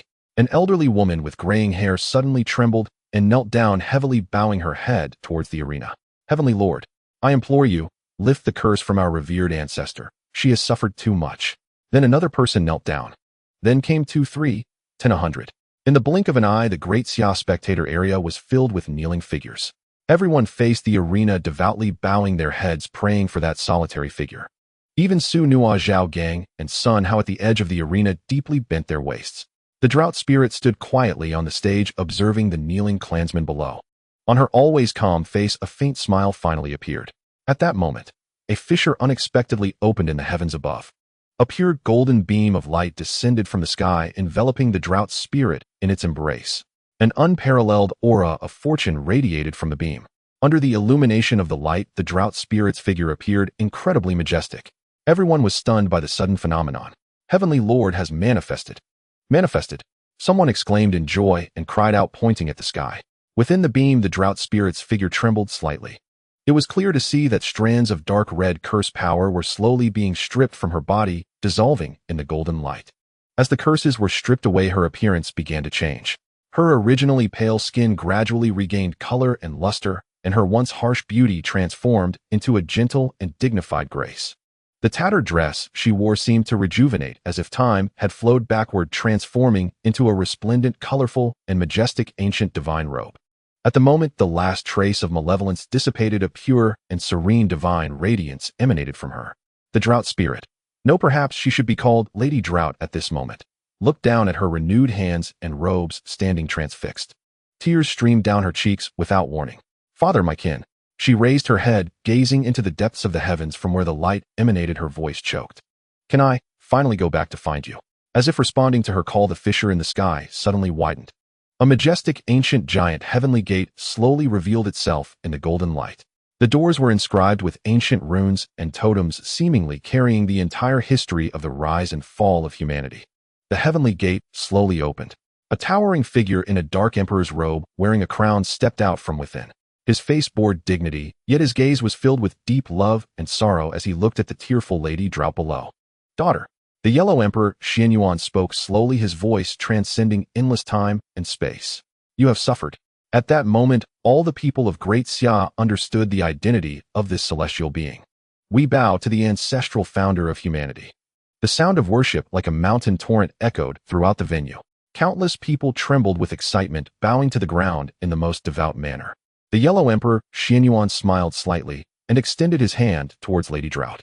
Unable to contain herself, she gracefully rose into the air, flying towards the figure that had waited for countless epochs. Her hand finally grasped her father's warm and powerful palm once more. The father and daughter exchanged smiles, turning and stepping side by side into the majestic heavenly gate. The heavenly gate gradually closed, and the golden light diminished. The heavens returned to normal, as if everything that had just occurred were merely a dream. Yet the lingering divine aura on the arena, alongside the heavy warmth and shock in everyone's hearts, silently narrated, legends truly exist. Ival looked at the scene before him, his eyes filled with indignation. He had hoped to gain fame and fortune from this battle, yet never expected to lose so completely. This was something he could not accept. Kamaya Majiro shook his head in disappointment, stepping onto the summoning platform and patting his shoulder. It's all right, a loss or two is nothing for our alliance. He turned his head, his gaze sweeping over Su Nua, who had just returned to his senses from the shock, and deliberately raised his voice. What if Great Xia has a few capable gods? We are an entire alliance. Even in a war of attrition, we can wear them down. Ival glanced at Kamaya Majiro, bitterly smiling and shaking his head. One loss is indeed nothing. But what about the land we've lost? Everyone's gaze turned towards the projection on the arena's sky. In the image, a vast expanse of fertile land within northern Europe was slowly detaching from the surface of the earth, moving eastward under an invisible force, ultimately landing at the border of Great Xia, connecting with the previous two pieces of land. Faint cries and laments in Nordic tongues echoed from the sky. Some people knelt down and wept while others cursed angrily at the heavens. It's all right as long as you can win back later. Kamaya Majiro continued to comfort, lowering his voice slightly. The arena battle is not over yet. They wouldn't dare to truly harm your people. Hearing this, Ival's expression eased a bit, nodding as he turned to step down from the summoning platform. Su Nua also finally returned to his senses from the shock of the reunion between the Yellow Emperor and his daughter. He looked at Ival's dejected figure, unable to suppress a cold smile at the corners of his mouth. Ival sensed his gaze abruptly stopping in his tracks, turning around to glare coldly at Su Nua. Don't be too pleased too soon, Great Xia people. He licked his slightly chapped lips, his voice carrying an unmistakable malice. Next you will face the deities of the land of the gods. You should have heard of the power of the deities of the land of the gods, right? He grinned, revealing a nearly cruel smile. Prepare to welcome the most brutal of battles. The moment his words fell, a figure slowly emerged from the direction of the land of the gods spectator area. It was a man with dark skin, slender in build, wearing simple coarse clothing, and even a bit dusty, appearing somewhat disheveled. Su Nua looked at the man walking towards the summoning platform, his brow involuntarily raising. Huh, how come? It's not a Brahmin. In the caste system of Tianju, the priests who can communicate with the deities and preside over sacrifices have always been the privilege of the highest caste, the Brahmins. Yet the person before me looks like the lowest caste of the system Medalit, the so-called untouchables. A man named Prem stepped into the center of the summoning platform, seemingly aware of the confusion in Su Nua's gaze. He grinned, revealing a set of rather uneven black teeth, and laughed. Brahmin. Ha ha ha. His laughter was somewhat hoarse, yet carried an indescribable mockery. Once the mythical arena opens, even the exalted Brahmins can only kneel before me. After all, it is the god who has chosen me. This scene was extraordinarily bizarre. The Brahmins who had served as priests in Tianju for thousands of years, how could their gods choose a being of the lowest caste? Before Su Nua could respond, Prem had already begun the summoning. He closed his eyes, and soon 2 divine lights spread from his head. At that moment, the Western summoner's pupils constricted. Indeed, both Tianju and Daxia are dual god systems. Instantly, 3 powerful figures appeared vaguely within a divine light. Everyone understood that it represented the triad gods. In global mythology, the triad gods are the existence with the most explosive divine power. It is said that in the early days of mythology, the people of Tianju studied magical arts precisely to ascertain the true strength of the triad gods. However, despite exhausting the resources of their nation and gathering master mathematicians, they could not fathom just how terrifying the triad gods truly were. In another divine light, the faint sound of Buddhism echoed, featuring 3 transcendent existences. At that moment, the faces of Daxia's people turned grim. It's the Buddhist sect. Damn the Buddhist sect. Zhao Gang clenched his fists, his expression dark enough to drip water. The Buddhist sect had enjoyed thousands of years of incense in Daxia. Now, as Daxia faced difficulties, they remained indifferent, even siding with Tianju to oppose Daxia. Su Nua gazed at the light representing the Buddhist sect, his expression shifting slightly. Hihi Shakyamuni, is it? What if I summon the heavenly teacher? How will you respond? He murmured to himself.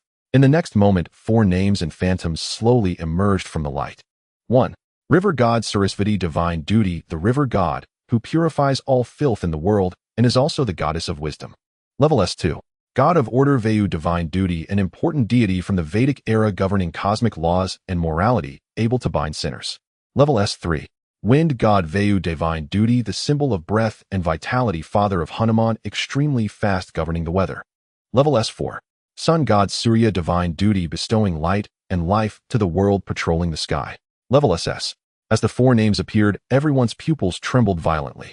A blonde woman in the Western observation area screamed in shock. 4 class deities at once. Is Tian's foundation really this powerful? Another person clutched their head, expression twisted in fear. So strong. Thankfully, we are allies. Everyone was stunned by Tian's foundation patting their chests. It should be noted that Odin's son and Zeus' son are merely class deities, while Tianju summons are all class. Among them is even a double class sun god Surya. On the Daxia summoning platform, Sun Hao and Zhao Gang exchanged glances, both showing a hint of dread in their eyes. Su Nua will be hard to deal with. A double class deity and a sun god. This is too frightening. Not just them, but every Daxia citizen turned pale. Tian's foundation exceeded their imagination. Prem reveled in the fear of those around him, a look of ecstasy on his face. Beautiful. It's truly magnificent. I adore this feeling. As a Dalit, the lowest in the caste system, he had endured countless disdain and insults. At this moment, he stood on the highest stage in the world. And he was the most prominent figure among everyone, a scene that deeply captivated him. He pointed at Su Nua. Daxia person, do you feel fear now? Su Nua remained unperturbed, coldly staring at him, somewhat speechless. Fear what? Do you think class deities are strong? He shook his head and continued, I don't think class deities are anything special. The previous class deity was defeated by our class, wasn't he? As soon as his words fell, everyone's gaze turned to the side at Winnie. Winnie couldn't help but roll her eyes, secretly sighing. Hey, I didn't say anything. Why am I getting shot? Prem ignored Su Nua's words. He shook his head, wearing a proud expression. It seems you still do not understand the severity of the situation, my friend. The gods of Tianju transcend everything and are not comparable to other divine systems.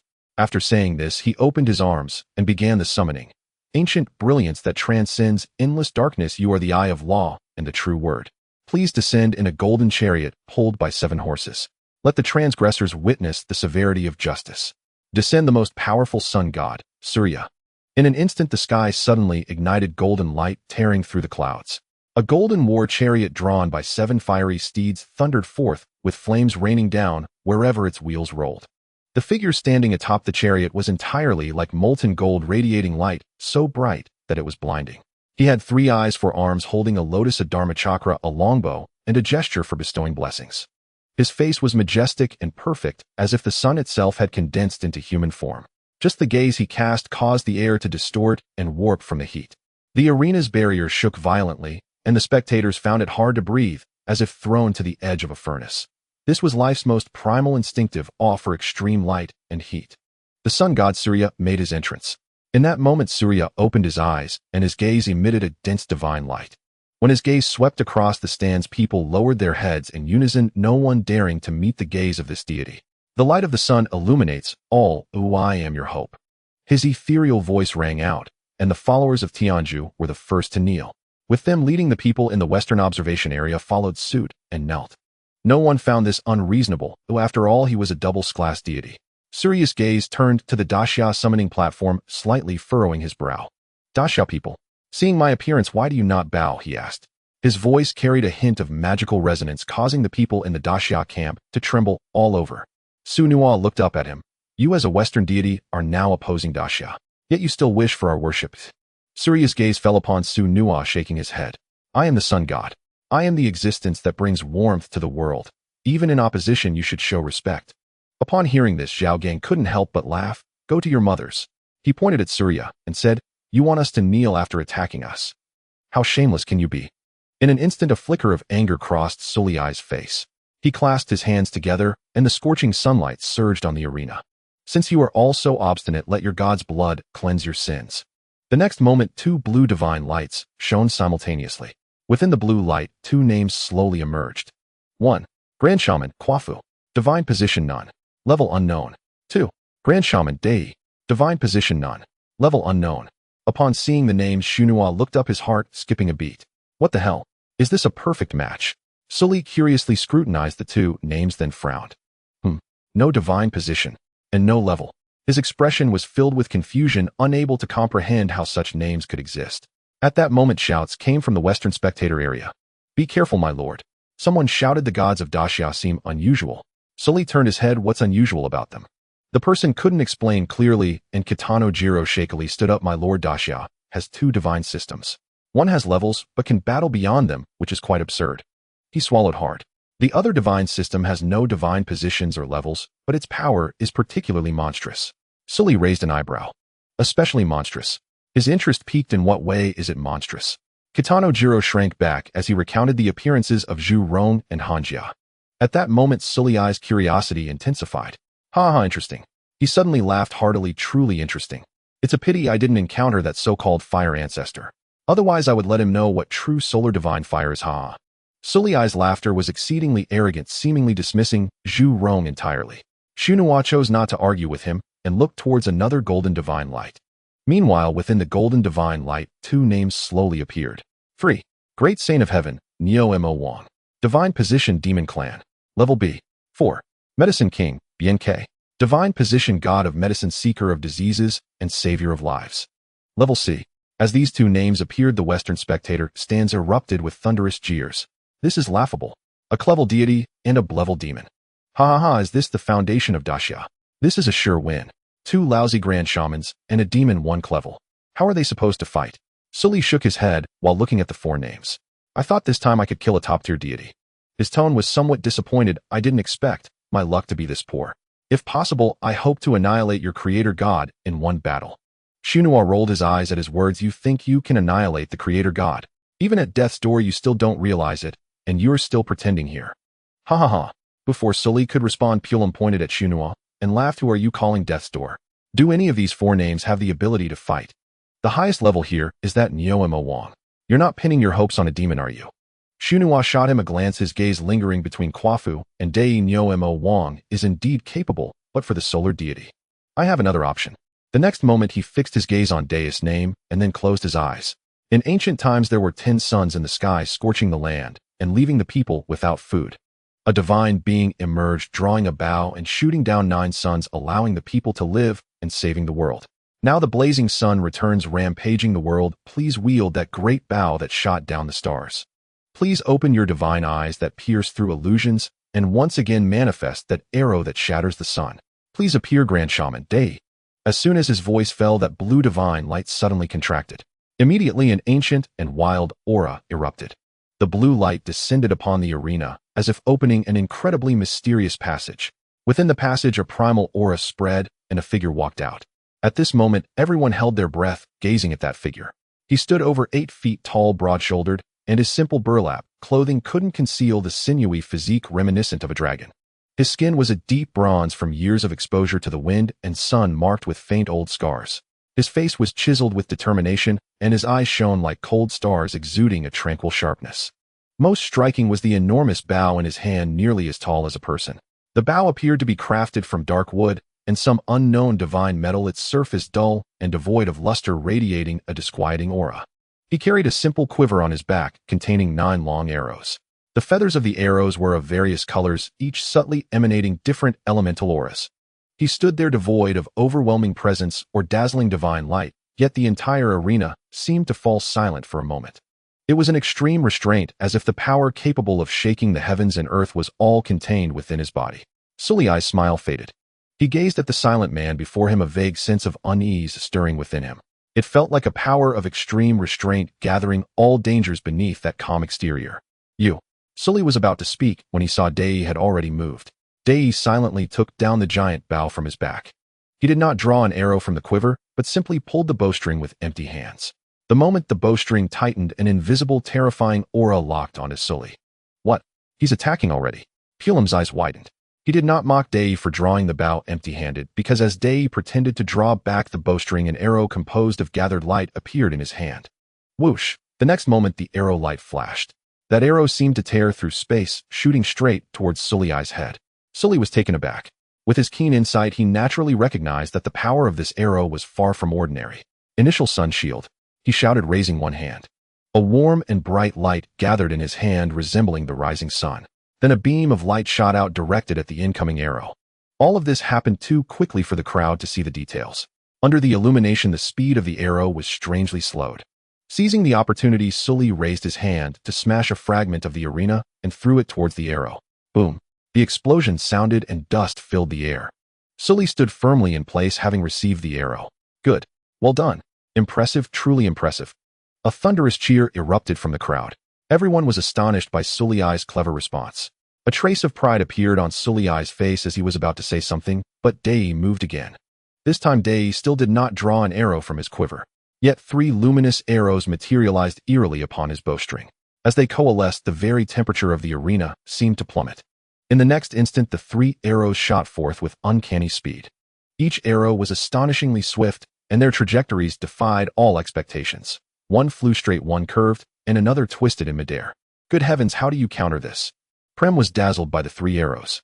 He knew that if Surya used the same technique as before, he could never immobilize 3 arrows converging from different angles. Yet he had underestimated Surya.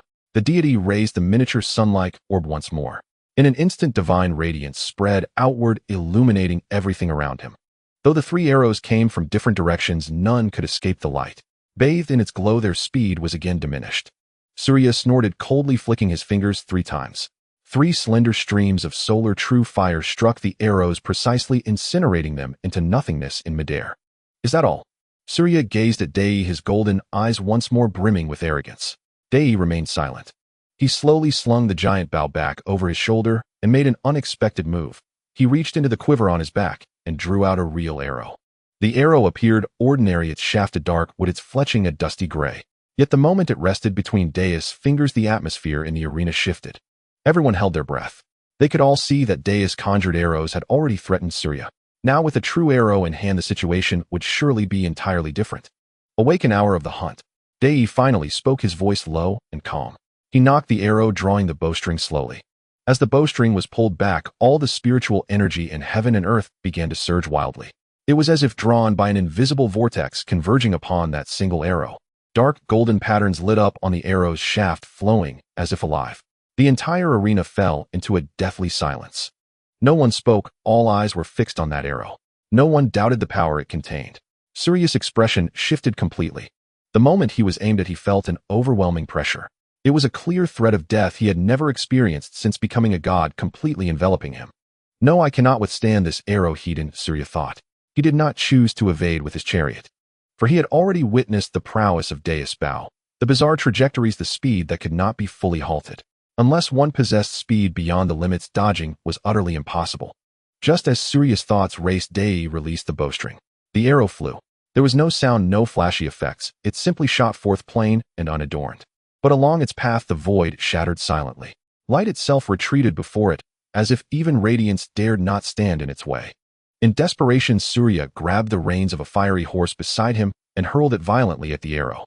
The divine steed neighed as it collided with the projectile. Then upon contact it dissolved into scattered sparks, failing to cause even a moment's delay. Surya's heart trembled violently. He swiftly retrieved a golden lotus from his waist, a treasure bestowed by Vishnu, one of the Primordial, imbued with the power of order and creation. The lotus bloomed in his hand, transforming into a massive golden pedestal before him. Thank goodness. Thank goodness. Prem gasped, clutching his chest and breathing deeply. Seeing this, his heart steadied. The devotees of Tianju also sighed in relief. That was a sacred object bearing Vishnu's blessing. With it to block what use was an arrow, however powerful. The next second the arrow struck the lotus pedestal, unleashing a cataclysmic explosion. At the moment of impact, the pedestal, like glass struck by a heavy hammer, was instantly covered in countless cracks radiating from its center. Then with a bang, the entire pedestal exploded into a sky full of golden sparks. The arrow shattered as well. Everyone was stunned. Prem's eyes widened in disbelief. No, this is impossible, he screamed inwardly. That was a lotus bestowed by Lord Vishnu himself. A sacred object containing the power of order and creation. How could this great Wu shatter it with a single arrow? Surya's heart bled. This lotus was not only a powerful defensive treasure, but also intrinsically linked to his authority as the sun god. Its destruction dealt him a blow far more severe than it appeared. How dare you? Surya's voice trembled with rage. How dare you destroy my lotus of order? In an instant, golden flames erupted from his body, soaring skyward. Against the backdrop of solar divine fire, Surya's form became immensely majestic. I will have your life, he roared, leaping high from his chariot. A spear formed entirely of solar true fire took shape in his hands. Gripping the spear with both hands, he transformed into a golden meteor, hurtling down toward Dei. Su Nuwa was taken aback by the sight. Brother, you're not seriously going to fight him in close combat, are you? Sun Hao beside him grew anxious, grabbing Su Nuwa's sleeve. Damn it, Su Nuwa. What do we do if he goes melee? Sun Hao's forehead beaded with sweat. From Dei's performance, he's clearly a ranged shooter. A shooter closed in on by a warrior. Isn't that suicide? He looked up at Su Nuwa, only to find not worry on his face, but a hint of a smile. You? What is this? Sun Hao was bewildered. Just watch, Su Nuwa patted his shoulder. The real show is about to start. On the arena, Dei watched Surya diving toward him and raised an eyebrow slightly. He had never imagined that any being in this world would seek to fight him at close quarters. At that moment, even he, a man of few words, let out a laugh. The next second, Dei casually slung his giant bow back over his shoulder. He clenched his fist and, meeting the descending golden meteor, threw a punch.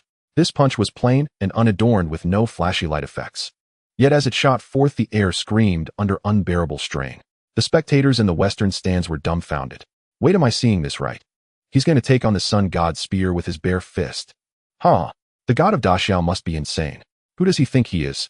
A chorus of mockery erupted immediately. At that moment, a white-bearded elder rose to his feet. He shook his head, gently drawing the attention of those around him. No, you have all misunderstood. His words silenced the nearby commotion for an instant. The elder's gaze fixed on the arena as he spoke slowly. You all know that an archer, when engaged at close quarters by a warrior, is at a severe disadvantage. He is no exception. Pu Lim frowned upon hearing this. What do you mean? If he's no exception, shouldn't he be fleeing in terror right now?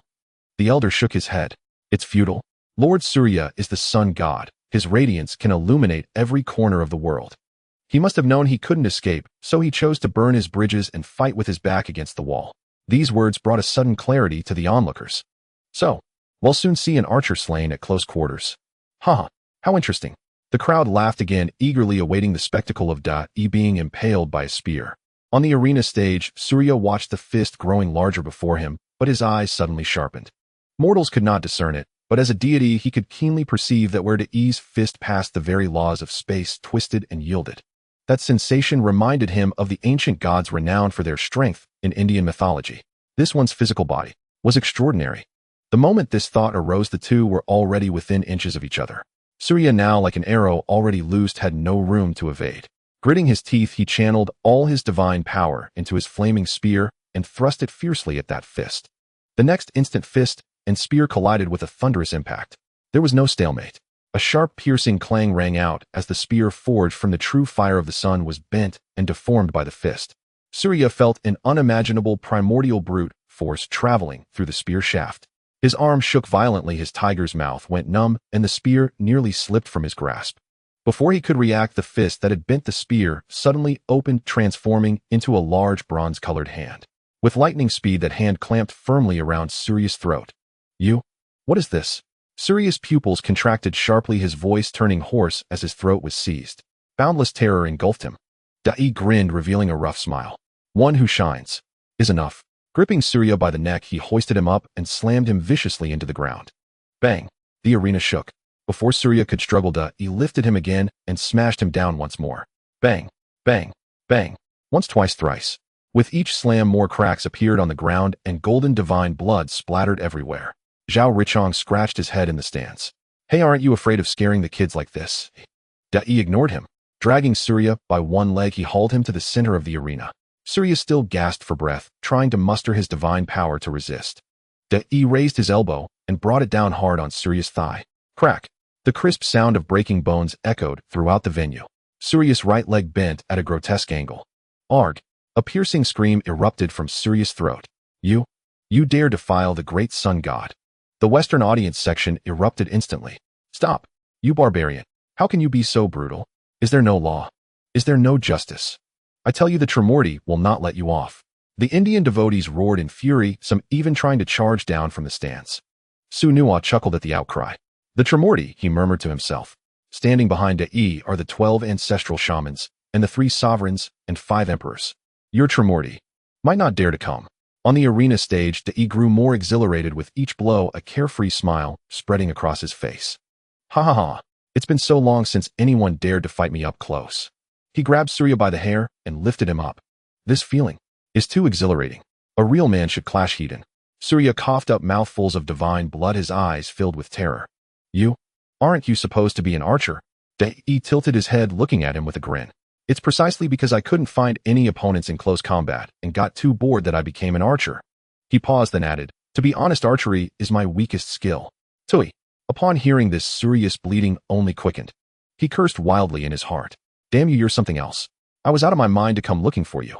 Dai didn't give him a chance to voice it, landing a heavy punch squarely on Surya's mouth. 2. The next moment, gleaming teeth mixed with golden blood sprayed out. "Arg! I can't take this anymore." Surya was completely unhinged. A blinding golden light burst from his body as he began to swell, about to manifest his solar form. Dai was quick. He pulled an arrow from his quiver and thrust it directly into Surya's open mouth. Ugh!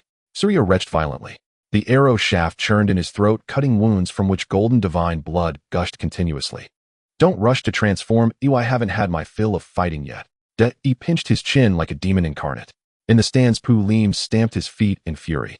"Great Xia, tell that shaman to stop." "Now." Zhao Gang picked his ear, smirking smugly. Why should we stop? Weren't you all so smug just now? Didn't you say an archer engaged at close quarters would be toyed with? So why has the tables turned?" Sun Hao also leaned in, grinning. "I know you're anxious, but don't be. Look, they're just playing a game on the stage." "The hell he means a game. Does this look like a game to you?" Pu Lim trembled with rage, pointing at the 3 from Great Xia, unable to speak for a long moment. Crack! Another crisp sound. Pu Lim whipped his head toward the arena, his pupils constricting. Dai was already crouched beside Surya, diligently bending his fingers back, one by one, slowly breaking them. With each snap, a wave of groans rose from the Western audience. Crack! Opt! Crack! Opt! Crack! Crack! Crack! Oh! Oh! Oh! Surya's 4 hands, all 20 fingers, were broken one after another. Even Su Nuo couldn't help but sigh. Having many fingers sure has its advantages. Finally, Surya broke down completely. "Let me go. Please let me go." Wah! His voice was hoarse, tinged with sobs. The fluctuations of his divine power were utterly chaotic, barely able to maintain his form. Dai finally released his grip and stood up. His gaze swept over Surya's body, finally settling on a certain part. At that moment, Surya acutely sensed his focus. "No, don't. You can't." He struggled desperately, his eyes filled with terror. He would rather be a god who died in battle than an impotent one. Dai slowly lifted a foot and smiled faintly. "If this is not allowed, then what is?" "Anything is allowed, but not here." Surya breathed a secret sigh of relief, thinking there was room for negotiation. Yet in the next moment, a sinister grin spread across Dai's face. "Do you know? The thing I hate most is the sun. In Daxia, even those 10 suns flee at the sight of me. And I've heard. You look down on me. No, I don't. Surya shook his head frantically, his words incoherent. A misunderstanding. It's all a misunderstanding. I absolutely.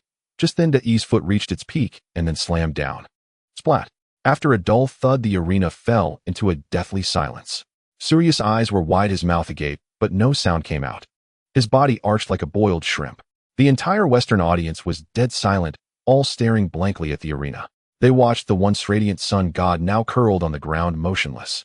Tisk tisk, he's done for, completely done for. Su Nuwa crossed his arms and shook his head as he looked at the arena. Crushed by a great shaman, I bet his yoke is scattered.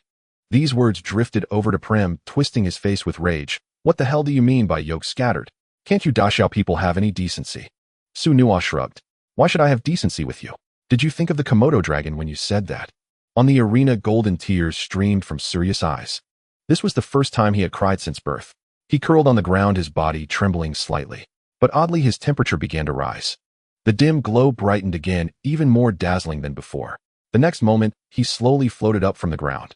His wounds healed rapidly under the golden light, and his broken bones reconnected on their own. Yet his face remained pale, his eyes filled with venom. Great shaman of Daxia. Surya's voice was hoarse and icy. I will kill you. As his words fell, he transformed into a blinding golden light. The golden light expanded continuously, and in an instant it became a sun suspended above the arena. It was a true sun. In a flash, scorching heat waves cascaded down. The arena floor began to melt, turning into scorching magma. The protective barrier emitted a piercing hum, with cracks appearing on its surface. Spectators on the stands scrambled back, feeling the terrifying temperature even through the barrier. Dei stood amidst the magma, looking up at the sun. His linen clothes fluttered in the heat wave, but showed no sign of burning. Such a familiar feeling. You seem to awaken memories buried deep in my soul. He reached into the quiver on his back and drew out the thickest arrow. The arrow was pitch black, its shaft engraved with ancient runes. The fletching was made of some kind of red plumage, quivering slightly in the intense heat. I was going to kill you outright, but that seemed too easy. He knocked the arrow onto the bowstring and drew the bow. This time he drew it slowly. The bowstring gave a deep hum as if bearing immense pressure. The black arrow began to glow. It was not golden light nor firelight. It was a profound darkness that seemed to devour all light. The runes on the arrow lit up one by one, flowing, as if alive, pushing back the heat waves of the entire arena with an invisible force. Centered on the arrow, a realm of absolute stillness emerged. The sun that Surya had become seemed to sense the danger. He frantically released light and heat, trying to melt the arrow. But it was useless. The dark glow on the arrow consumed all approaching light and heat. Dai released the bowstring, and the arrow flew. No sound, no flash, it simply flew silently toward the sun. Along its flight path, space collapsed, leaving a black void-like tunnel. Surya stared intently, only to see that wherever the arrow passed, space was annihilated. The great Tao fled, and even the laws of reality seemed pale and powerless before such ultimate force. Surya tried to dodge, but found himself locked in place. No matter how he moved, the arrow aimed straight for his core. He frantically released the true fire of the sun, condensing countless layers of flame shields. Yet the arrow ignored these shields. It passed through the layers of flame, as if through air, meeting no resistance. Then it pierced the core of the sun. Time seemed to freeze for a second. The next moment, the sun began to darken from within. The light extinguished rapidly, the heat drained away. Countless black cracks appeared on the sun's surface like shattered porcelain. Surya's agonized scream echoed again from within the sun. The sound was so piercing that it made everyone's scalp tingle. The black cracks spread across the entire surface of the sun. Then the sun shattered. It was not an explosion, but a fragmentation. It broke into countless pieces like glass, then dissipated into specks of light. Lord Surya. Prem let out a cry of shock, staring at the scene in disbelief. The next moment, amidst the countless specks of light, Surya's figure reappeared. He floated in midair, the black arrow embedded in his chest. The shaft had fully penetrated, leaving only the fletching exposed. Hiss! In the western viewing stand, people watched in astonishment. Prem stumbled to the barrier of the arena, looking at Surya with hope. Lord, are you all right? Lord, you can hold on, can't you? Of course you can. Surya ignored Prem's pleas, looking down at the arrow in his chest, his eyes full of bewilderment. I am the sun god. Yet I can also. Before he could finish, all the runes on the black arrow lit up. Surya's body began to turn to ash from his chest. It spread upward bit by bit. He reached out as if trying to grasp something. But his hand was also dissipating. Finally, he glanced at Devi. That look was indescribably complex. Then he completely vanished into the air. Not a single trace remained.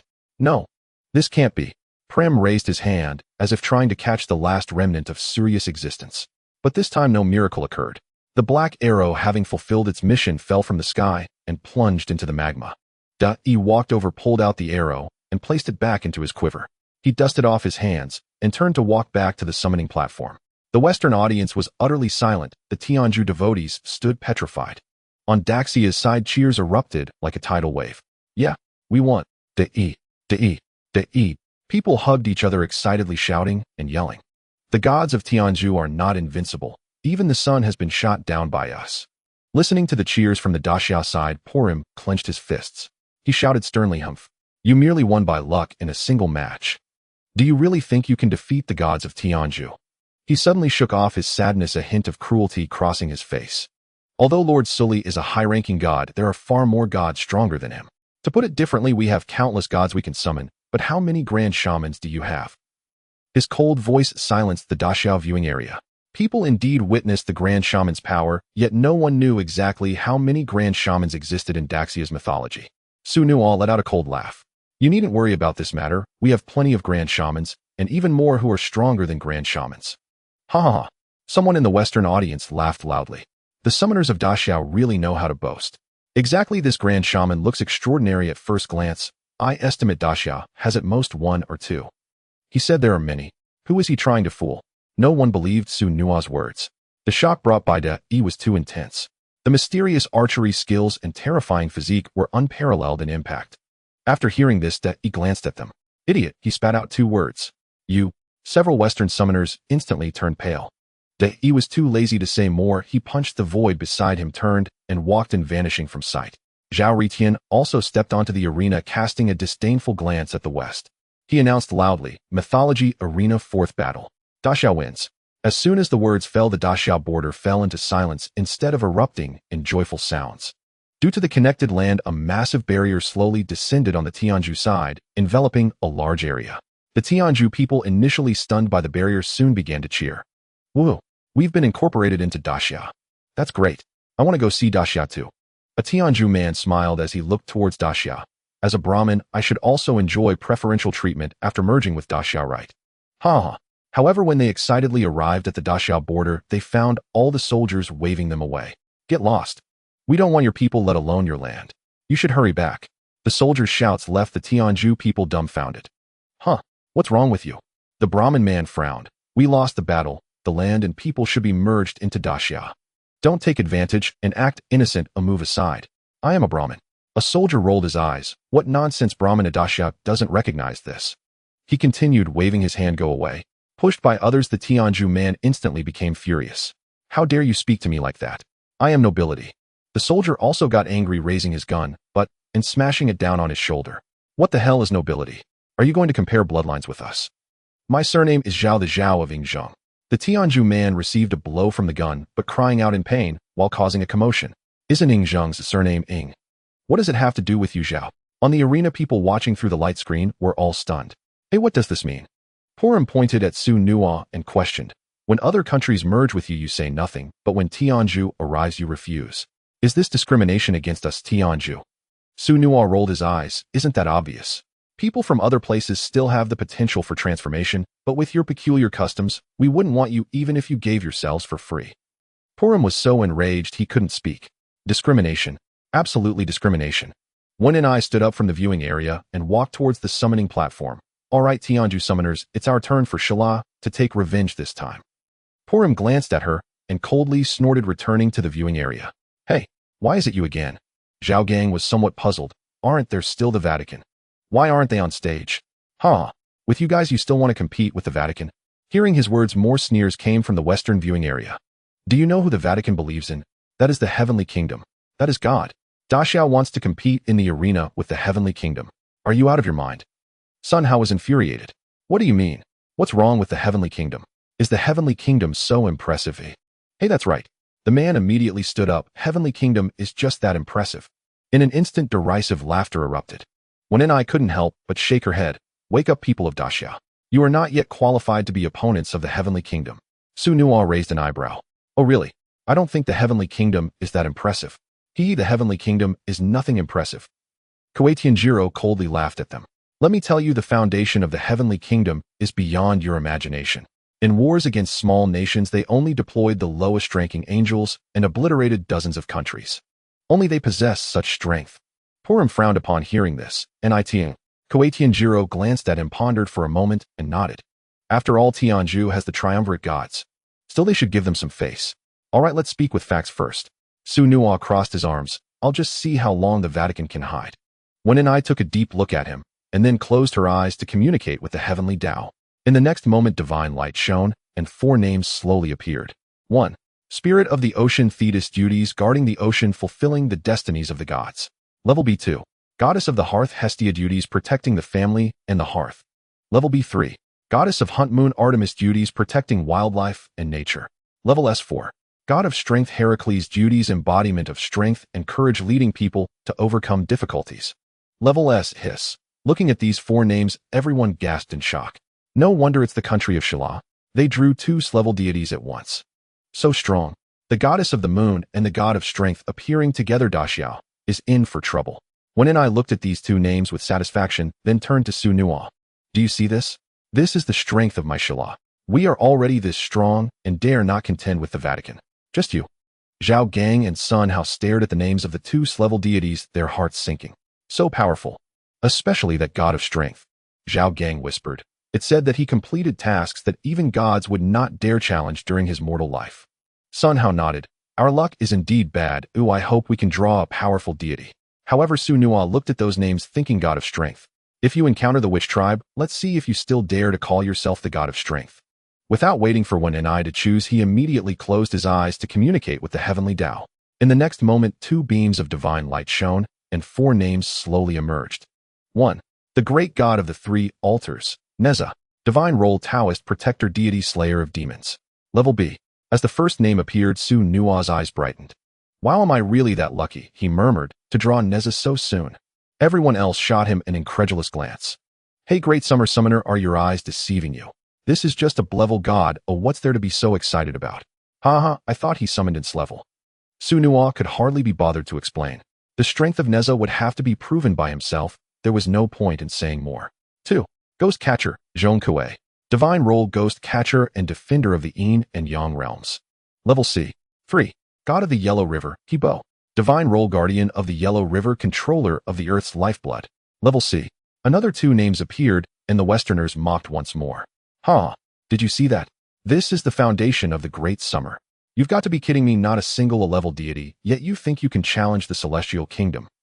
Sun Hao and Zhao Gang exchanged glances and snorted coldly. So what if it's a level deity? Our level deity has killed your level ones before. Heck, that was just your luck. I don't believe you always have such fortune. The follower of Shila sneered. If you're so capable, summon another level and win again. You? Zhao Gang was about to speak when Su Nuo stopped him. We don't need to argue with them. Let's let our strength do the talking. Upon hearing Su Nuo speak, the 2 finally relented. The last name slowly emerged. 4. The Great Sage of Peace, Neo Mo Wang. Divine role, Demon Clan. Level B. Seeing this name, Su Nuo's heart skipped a beat. This. Neo Mo Wang again. He rubbed his chin and smiled knowingly.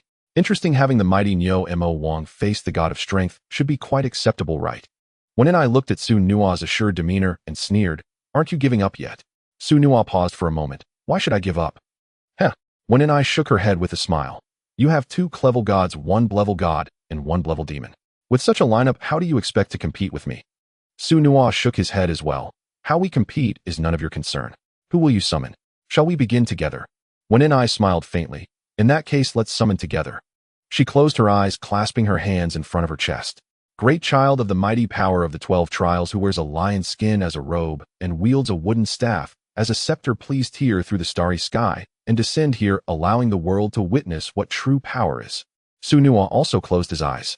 Emerging from the Tsuelong mountain cave, master of thunder, wielding the mixed iron to stabilize the 8 desolates, treading upon mountains and rivers to cover the 3 realms. Now as foreign gods invade, please reveal your sanctity and protect our great summer. As the words fell, both sides erupted into incredible radiance. On one side, the starry sky suddenly unfolded above the arena. 12 stars flickered violently, casting down 12 beams of light. In the center of the light beam, a majestic figure slowly took shape. He wore tattered lion skin, his bronze muscles bulging each inch, containing explosive power. The seemingly ordinary wooden staff in his hand exuded a chilling aura. The moment he opened his eyes, it felt as though the gravity of the entire arena had increased. On Su Nua's side, the earth began to tremble. Rolling clouds of demons surged from the void, blocking out the sun. From the clouds came the lowing of a bull, shaking people's eardrums painfully. In the next moment, a pair of curved giant horns pierced through the demon clouds, followed by a massive bull's head. Neo-Mo Wang's eyes were blood red as he stepped out from the clouds, standing 3 meters tall, his bare upper body muscular and wrapped in a tiger skin skirt. In his hand, the mixed iron rod gleamed darkly, coiling with dark red malevolence. He snorted out 2 streams of white vapor from his nostrils, causing the air around him to crackle. Heavens, is this truly a level being? As Neo-Mo Wang fully emerged, the Western viewing platform fell silent. Why do I feel that this demon's aura is not at all inferior to its level deity? Indeed, the sense of oppression is overwhelming, almost surpassing that of Yang Jian from before. Everyone stared in horror at Neo-Mo Wang, trembling under the rolling clouds of demons and mist.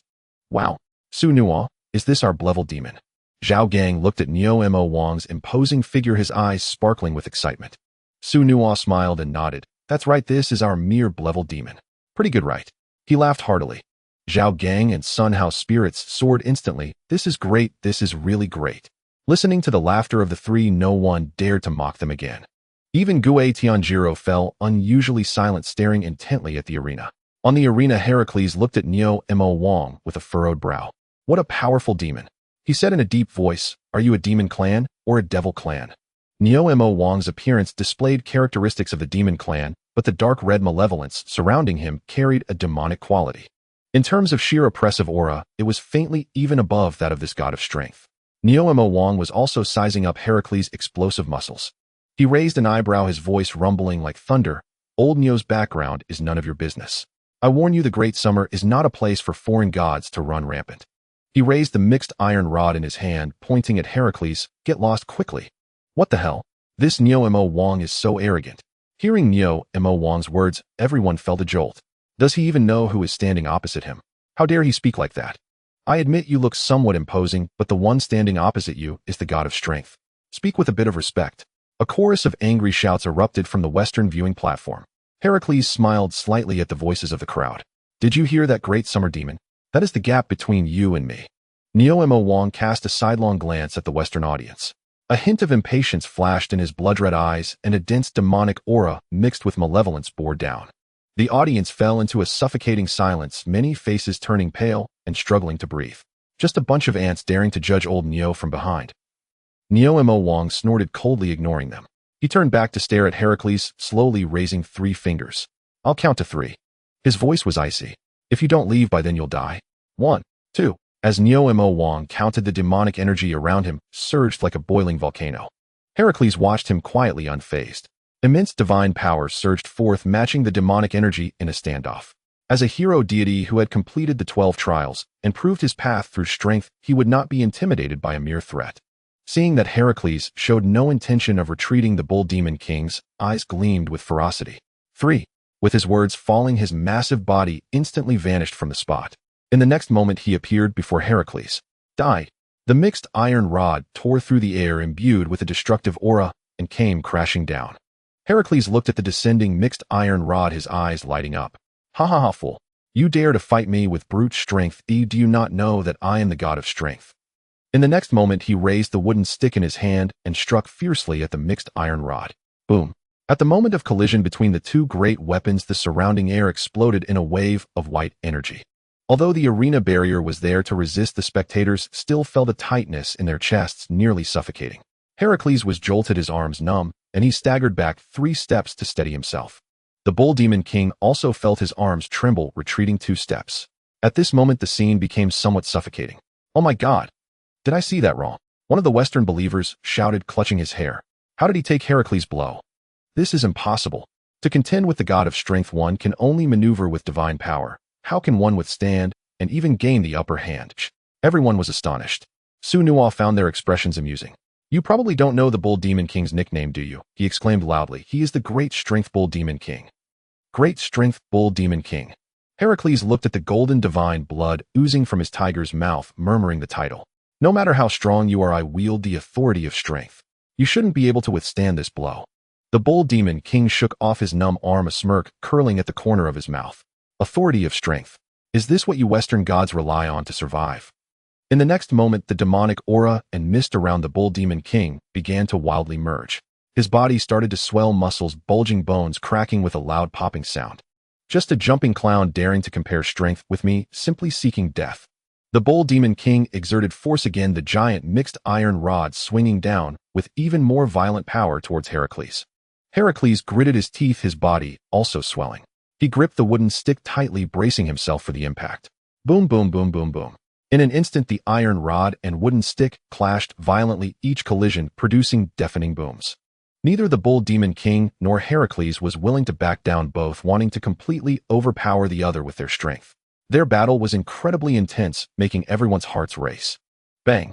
With a heavy strike, the bull demon king hit Heracles' tiger mouth, causing the wound to split open, golden divine blood splattering everywhere. Heracles did not show any weakness, either swinging the wooden stick to push the bull demon king back 2 steps. At this moment, both sides acknowledged each other's formidable strength. Moo! The bull demon king no longer maintained his human form. His body swelled and distorted, transforming into a towering ancient demon bull.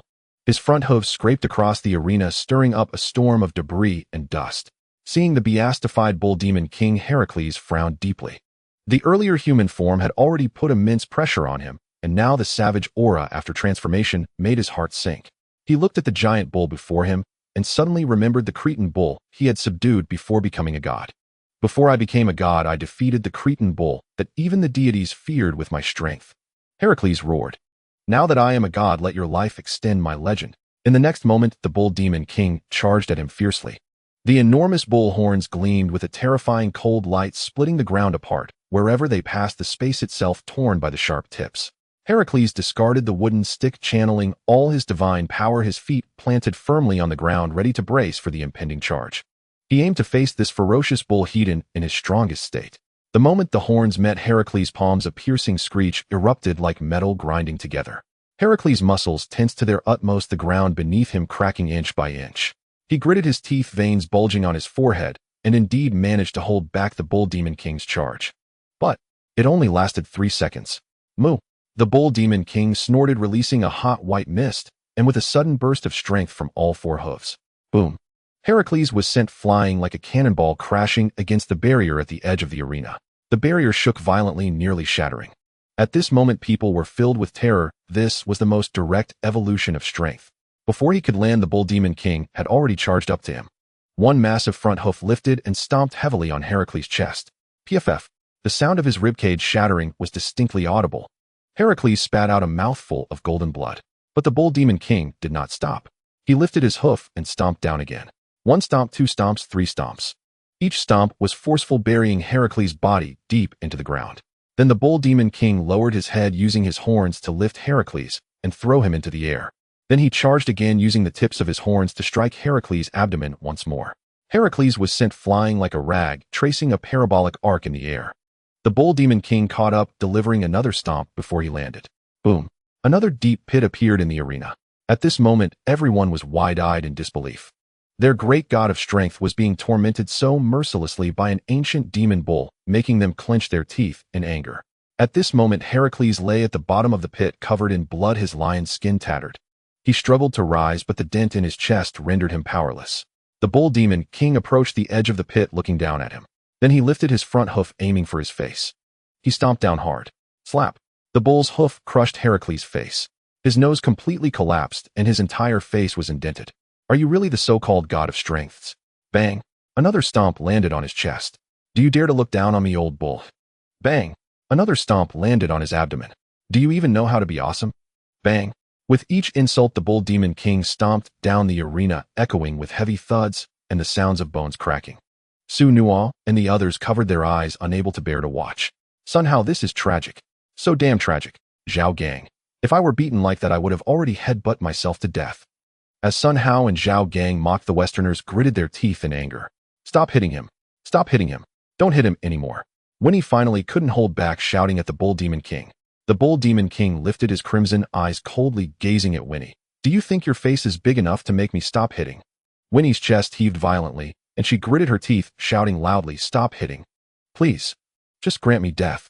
Hey you." As soon as those words fell, Heracles immediately spat out 2 mouthfuls of golden blood, looking at Winnie in shock. Winnie looked at his broken appearance and shook her head. "Great God, just give up. At this rate we will lose all face in the West." These words made Heracles' pupils contract sharply. "Good? Ha ha." He laughed heartily, though he had lost several teeth, causing his speech to be winded. "Summon me when you need me, but do not want me after my defeat. Wonderful, truly wonderful." He. Su-Nual watched their conversation and couldn't help but laugh. "It's nothing. This is your consistent tradition in the West." Before his words could finish, a sudden change occurred on the arena. A blinding golden light erupted from Heracles. This golden light was no longer merely divine power, but carried a destructive aura. He was burning his divine origin to exchange for a brief, yet extreme power. His body began to swell, broken bones automatically reconnecting, and his sunken chest puffing up again. "I will kill you. You damned ox demon."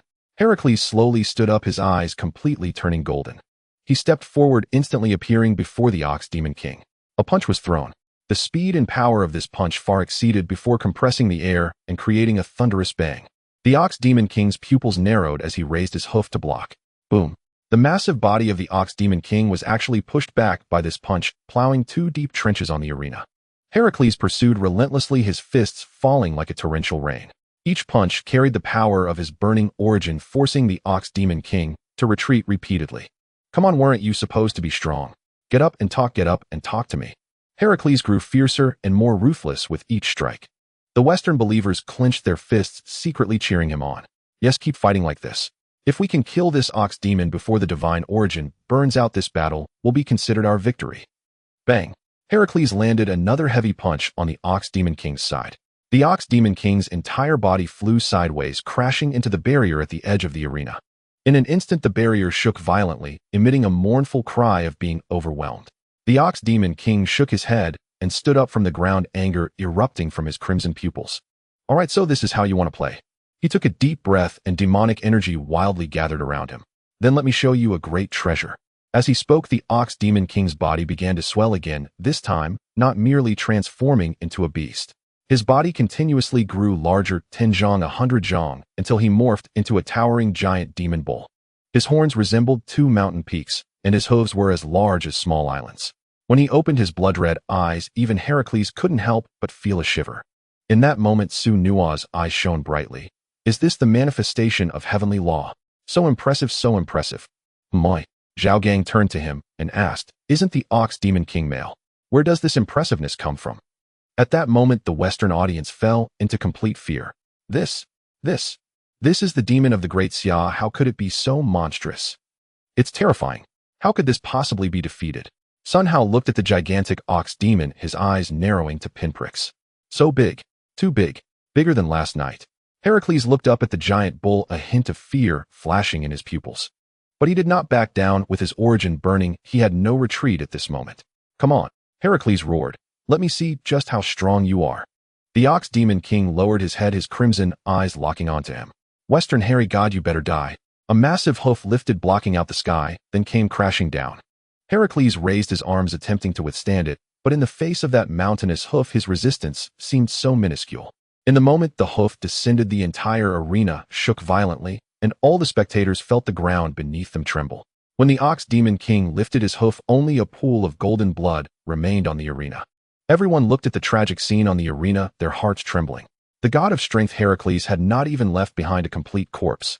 Winnie looked at the pool of golden blood on the arena, a ripple flashing in her eyes. She sighed softly, wondering, are the demons of the Great Xia this fierce? After the Ox Demon King completed this, his massive body began to slowly shrink. He did not revert to human form, but transformed into a dark red cloud of demonic energy, gradually dissipating into the air. All that remained on the arena was that shocking pool of golden remnants, bearing witness to everything that had just transpired. Zhao Ritian cleared his throat and walked to the center of the arena, announcing loudly, "In the 5th battle of the mythical arena, the Great Xia wins." As his words fell, a thunderous cheer erupted from the Great Xia side. We won again. The Ox Demon King is incredible. Demons can be this strong too."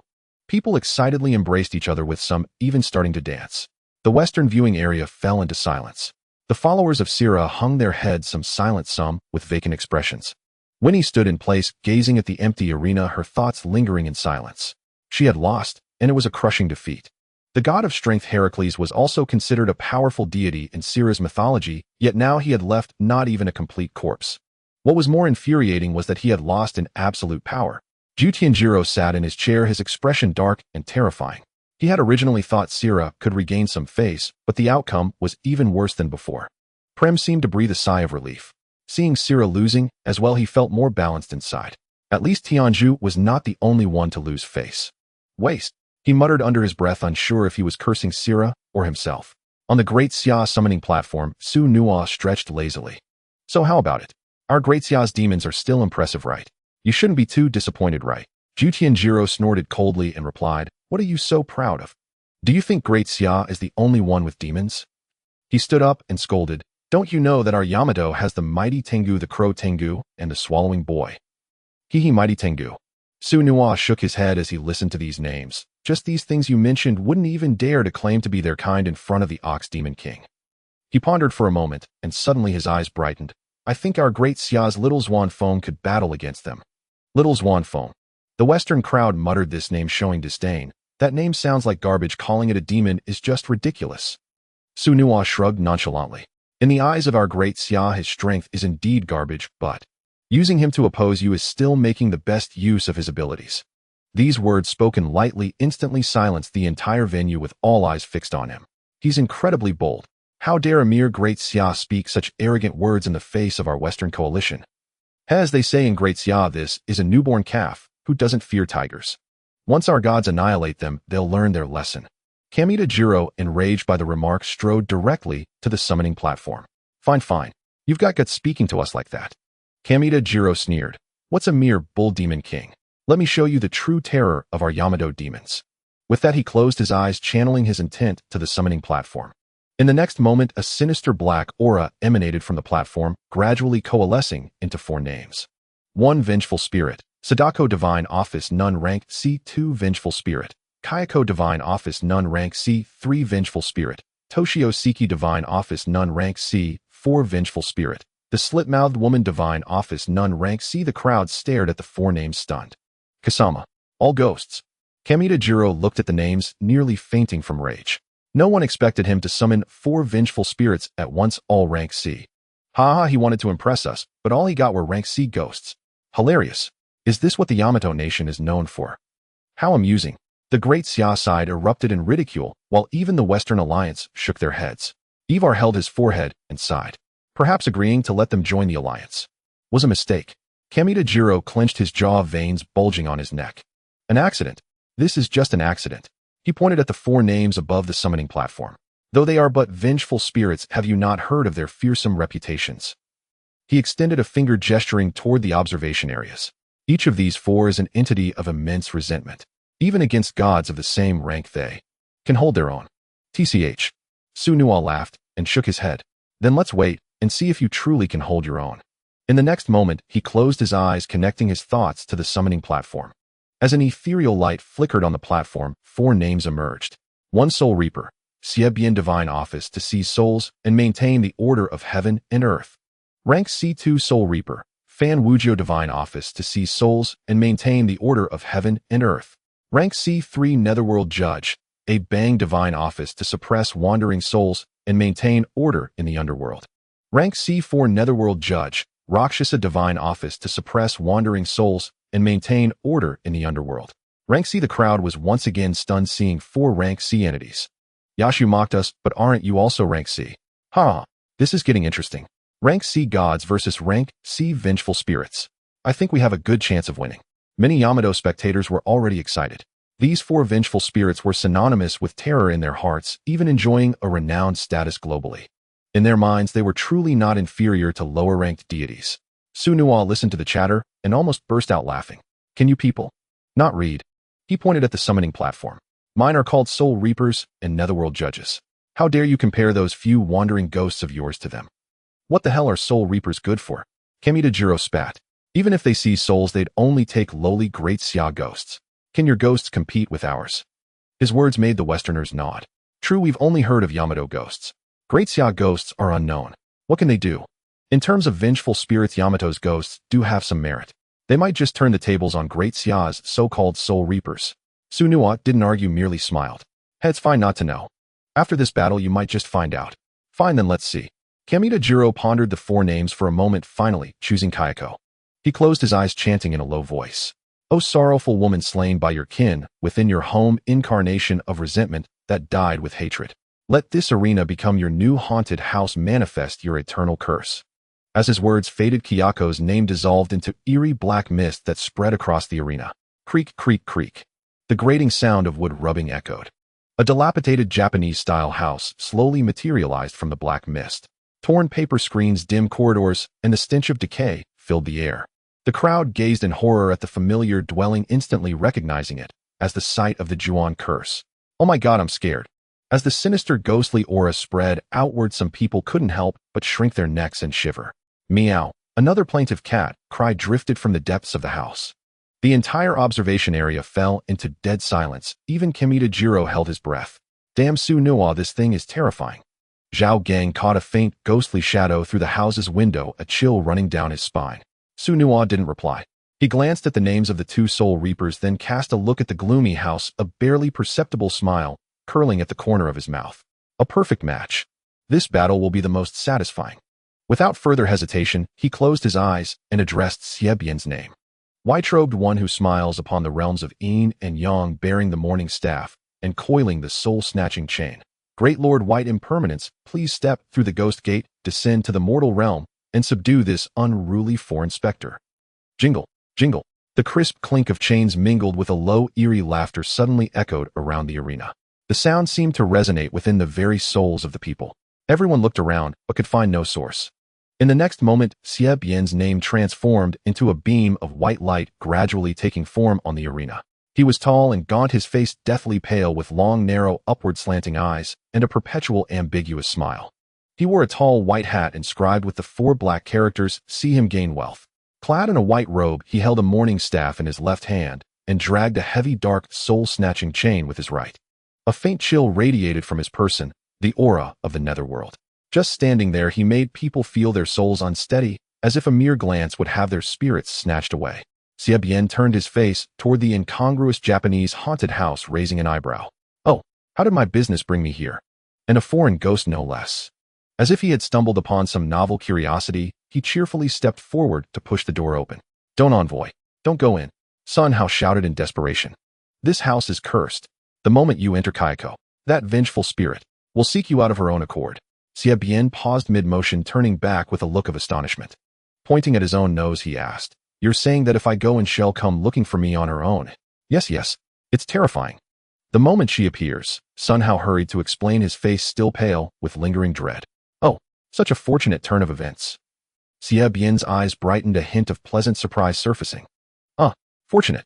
The people of Great Xia were stunned. Little did they know, every vengeful spirit Xiebian had ever captured trembled and fled at the mere sight of him. This was the first time he had heard of a spirit actively seeking him out. Sir, could you not subdue her from outside? That would be safer, someone suggested timidly. Xiebian shot the man a dismissive glance. Enough chatter. Watch me delve into this mystery.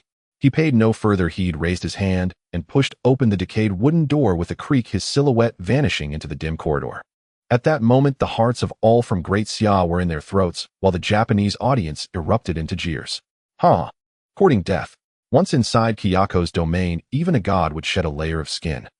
Just then, a light screen above the arena flickered to life, clearly revealing the interior of the haunted house. Xiebian was now walking down the shadowy hallway. The paper doors lining the corridor were tattered and worn, casting distorted shadows upon them. The air was thick with the scent of dust and damp wood, laced with a deeper, more profound chill. With his soul-capturing rod in his left hand and his soul-reaping chain dragging behind him, Xiebian strolled leisurely, as if he were wandering through his own backyard. Hey there, Miss Kaiko, are you home? Time for a meter reading. He even began to whistle, the tune being the popular requiem of the underworld. Geez, how is he so bold? Isn't he afraid of meeting ghosts? Zhao Gang muttered, bewildered. Hearing this, Su Nuo was stunned. Bro, aren't ghost hunters supposed to be afraid of ghosts? Meow. As the two were still debating, the black cat emerged from some unknown corner, its emerald eyes gleaming in the darkness, fixated on the wandering Xiebian. Xiebian glanced down at the cat and rolled his eyes. Foreign ghosts even keep pets. Seeing that he completely disregarded it, the cat let out a hiss and lunged at him.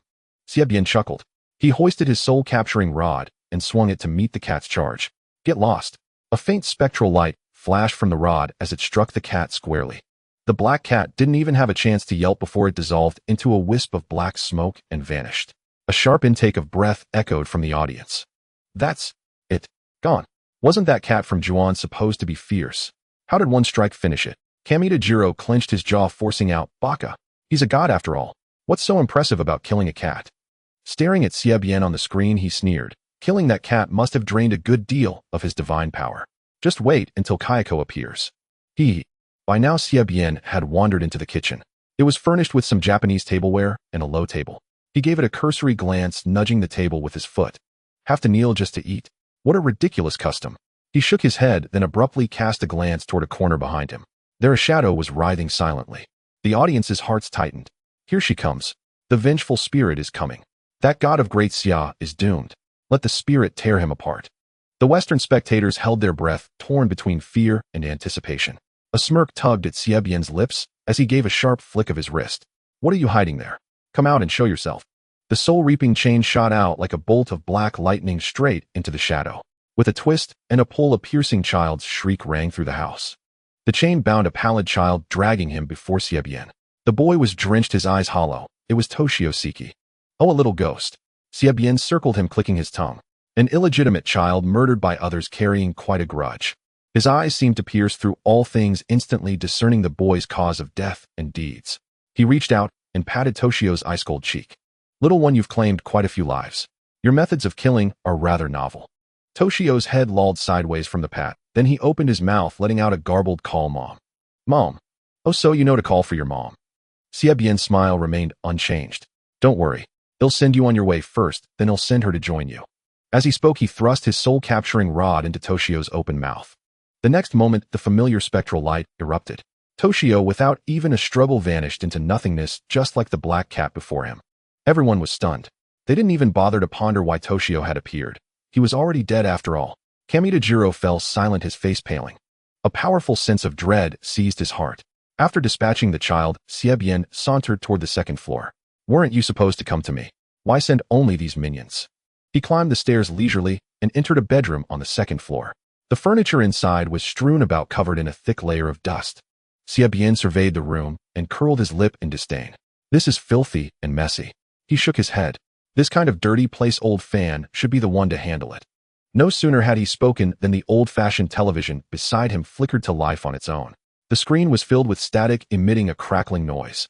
The TV screen flickered several times, then displayed a shaky image. It looked like footage from an old camcorder. The lens was aimed at a house's ceiling from a very low angle, as if the person filming was lying on the floor. Muffled sobbing came from the footage, along with the scraping sound of fingernails against wood. Then the camera jerked violently. A pale, swollen face pressed almost against the screen. Wet hair plastered to her face, her eyes sunken with pitch-black pupils. Her lips twisted unnaturally, and a gurgling rattle escaped her throat. It was Kayako. Everyone was too terrified to breathe except for Xie, who watched with keen interest. Then the image began to shake violently. The perspective became chaotic, sometimes rapidly crawling through a dim hallway, sometimes jerking toward a door with dark red liquid seeping from under it. The background noise was a cacophony of cat cries, a child's weeping, and the crisp snap of breaking bones. Suddenly Kayako in the footage bent her limbs backward, crawling along the wall toward the camera like a spider, closer and closer. Envoy, run. She's about to crawl out. Sun Hao shouted toward the arena, his back drenched in a cold sweat. Xie smiled as he stroked his chin, then did something that left everyone utterly astounded. He reached out and pressed down on the television screen, causing it to ripple like the surface of water. Then he leaned forward and surprisingly dove right in. No way. He just went in like that. Everyone was left dumbfounded. Immediately the image on the screen changed. It was no longer a pre-recorded horror image, but transformed into a live broadcast. Xie stood in the familiar television corridor, and the crawling Kayako from the previous scene was now rigidly frozen a few meters away from him, as if it too was stuck. She stared blankly at Xie, somewhat confused. Are you trying to scare me by acting like a ghost? Xie, holding a mournful stick, walked towards her. The Kayako on the television widened her eyes in disbelief. Wait, you can play like this too? She let out a sharp scream and suddenly lunged at him. Xie dodged to the side and struck her back with a retaliatory blow. Damn it, let me show you the effects of the underworld. The Kayako staggered from the hit, her form momentarily blurring. Crack, crack, crack. She howled, her hair flaring up like a tide of black rushing towards Xiebien. Xiebien shook the soul-retrieving rope binding her neck with the chain and unleashed a flurry of blows with the mournful stick. Take that for scaring me. And that for climbing walls. Learning to be a spider. Your number of legs is all wrong. Xiebien unleashed a furious onslaught on the Kayako, his mournful stick creating afterimages as everyone watched in disbelief. Beastly. So beastly. This is too intense. Ooh, I wouldn't dare to go that hard tonight. In the audience, everyone gaped completely numb. This was entirely different from any supernatural battle they had imagined. Kawadakan, are we being restrained? A Japanese audience member spoke up. Kawadajiro shot him a fierce glare before replying, impossible. We are merely dispelling part of the resentment. Kayako is immortal. After about a minute, the television screen suddenly brightened. Xiebien emerged from the screen, dusting off non-existent dust from his clothes. The image behind him turned into static, and then with a bang the television emitted a puff of smoke, completely broken. We've searched 2 floors, so only the last one remains. Xiebien flicked the chain in his hand and cheerfully headed towards the top floor. People followed his gaze to the 3rd floor. Suddenly, everyone's pupils constricted. Outside the broken window on the 3rd floor stood Kayako and Seki Kazuo side by side. 2 pale, twisted faces pressed against the glass, their eyes filled with extreme resentment, fixated on the audience of Daxia. This woman is a bit terrifying. Is she trying to crawl out and kill us? Zhang Chong shrank his neck, his teeth chattering. Su Nuo shot him a glare and smiled. Not anymore. There will never be another legend of Kayako from now on. As soon as he said this, the Japanese side immediately shot him a furious glare. Just as his words fell, a clear sound of a door creaking open came from the 3rd floor. Creak. The 2 evil spirits outside instantly turned their heads for bloodshot and vengeful eyes locking onto Xiebien inside the room. Oh dear, 2 earthbound spirits. Xiebien assessed Kayako and the man beside her, who was wielding a blood-stained dagger, with great interest. Don't you have soul retrievers in Japan? How did you manage to cultivate to this level? Kayako and Seki Kazuo exchanged glances. Although they didn't understand what soul retriever meant, they could feel the overwhelming pressure emanating from the man in the white robe. Without any communication, the 2 vengeful spirits simultaneously sprang into action. Crack, crack, crack. Roar. Kayako's limbs contorted as she launched herself between the floor and ceiling, while Seki Kazuo let out a roar that resembled no human sound, raising the dagger high and striking down. Xiebien's figure swayed lightly, as if he were a specter flashing to the other side of the room, perfectly positioned by the broken window. He turned to look outside, as if he could see the audience staring in shock beyond the barrier. Is this what you call a vengeful spirit that resonates across Blue Star? He chuckled lightly, reaching out with his right hand into the void. A rough-edged, featureless paper figure got pinched between his fingers. With another grab of his left hand, a pair of old-fashioned embroidered shoes that were blood-red with faded mandarin ducks embroidered on the toes appeared out of thin air. Xiebien grinned at the 2 Japanese vengeful spirits who had missed their lunge and were now poised for another attack. Come, let me show you what Chinese horror looks like. Xiebien produced a red pen and pointed it at the eyes of the paper figure.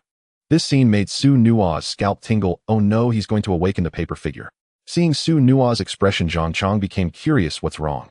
Is awakening the paper figure really that powerful? Su Nuo shrank his neck. Just wait and see, you'll understand after it's done. Just as Seki Kazuo with his dagger in hand prepared to lunge at Xiebien again, the paper figure with awakened eyes suddenly moved. First its fingers trembled slightly, then its entire body began to swell and stretch, the rough paper surface becoming smooth and taking on skin color. The featureless face began to reveal eyebrows and eyes, finally transforming into the image of a woman in an old red dress looking down obediently. She bowed her head, her hands folded in front of her, appearing very docile. Meanwhile, a strange ethereal music began to play from nowhere, resonating throughout the arena. On the 18th of the 1st month, a lucky day, the sorghum is raised. Dressed in red, a foot of hatred hastily tailoring away the beloved, yet he does not return, feigning a smile. The melody was both sorrowful and resentful, sometimes distant and sometimes close, as if an invisible woman was softly singing in one's ear. Each word carried a cold dampness drilling into the ears of those present. Everyone in attendance suddenly felt their teeth chatter, an indescribable sense of foreboding enveloping them. This was not the straightforward fear of facing a grotesque ghost, but a more sinister and entangling creepiness, as if something unclean had quietly wrapped around them. Within Daxia, some old Taoist priests who had long ceased to concern themselves with worldly matters caught sight of the arena live broadcast, and their hearts raced instantly. An omen? This is a most ominous thing. On the arena, Seki Kazuo, holding his knife, froze in his movements. He stared blankly at the low-headed red-dressed paper figure momentarily unsure of who the real ghost was. Still staring at the paper figure, he's doomed. As his words fell, Sekigo's face suddenly changed. Everyone's gaze fixed upon his visage, a collective shiver crawling up their scalps. He's actually shedding his skin. Someone cried out in shock. Sekigo reached up to touch his own face, his fingers actually poking a hole through his cheek. The edge of the hole was not flesh and blood, but coarse yellowed paper fibers. It was then that people finally understood what was wrong. The face revealed after Sekigo shed his skin was that of a paper effigy. Ghastly white, smooth, its features painted on stroke by stroke with black ink. Sekigo touched the hole in disbelief, his fingertips crumpling the paper edges further. He opened his mouth to roar, but found his upper and lower lips glued together, utterly unable to part. His entire face had fused into one piece, leaving only two narrow slits for eyes. The skin all over his body began to crack, curl, and peel away. With each piece that fell, the same ghastly white paper surface was revealed beneath. The demure red-clad paper figure slowly raised her head. She wore Sekigo's fierce male face, yet bore a gentle, shy smile, an indescribable eeriness.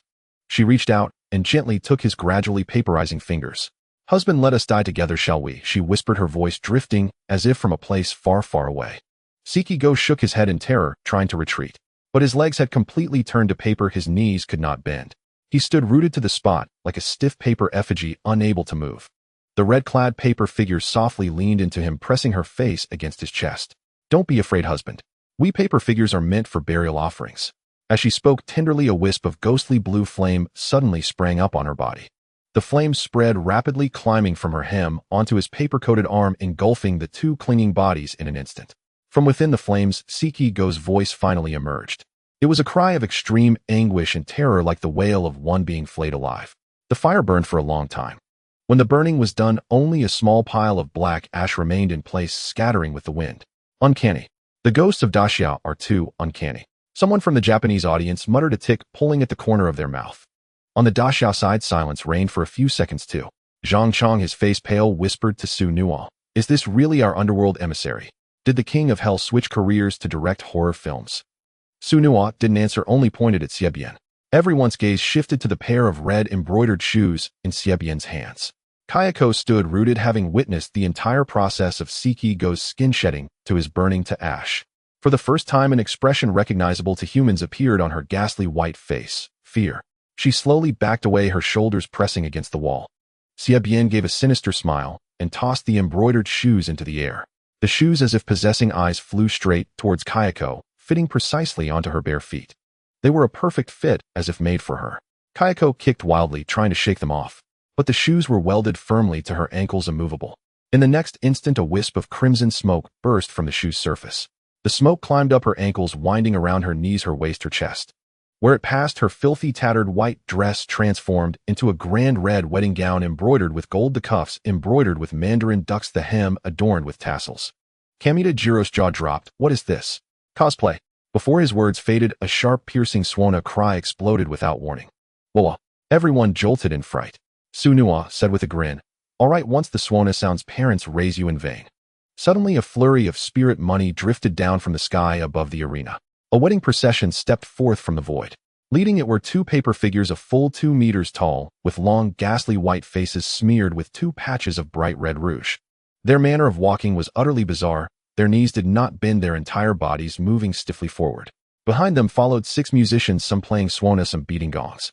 The Suona's cry was shrill and piercing, the tune rising and falling erratically, sounding like weeping and laughter intertwined. The gong's note was dull and heavy. With each strike, the air grew a degree colder. In the middle of the procession was a large red floral sedan chair, carried by 8 bearers. All the bearers wore white hemp garments, their faces ashen gray, their eye sockets deeply sunken. Their steps were perfectly synchronized, yet they made no sound as they trod on the scattered spirit money. At the end of the procession was a vengeful spirit. It stood nearly 2.5 meters tall, as thin as a burnt fire poker, with limbs of incredible length that nearly dragged on the ground. It was draped in a tattered black robe, a hood covering most of its face, revealing only a sharp, ghastly white chin.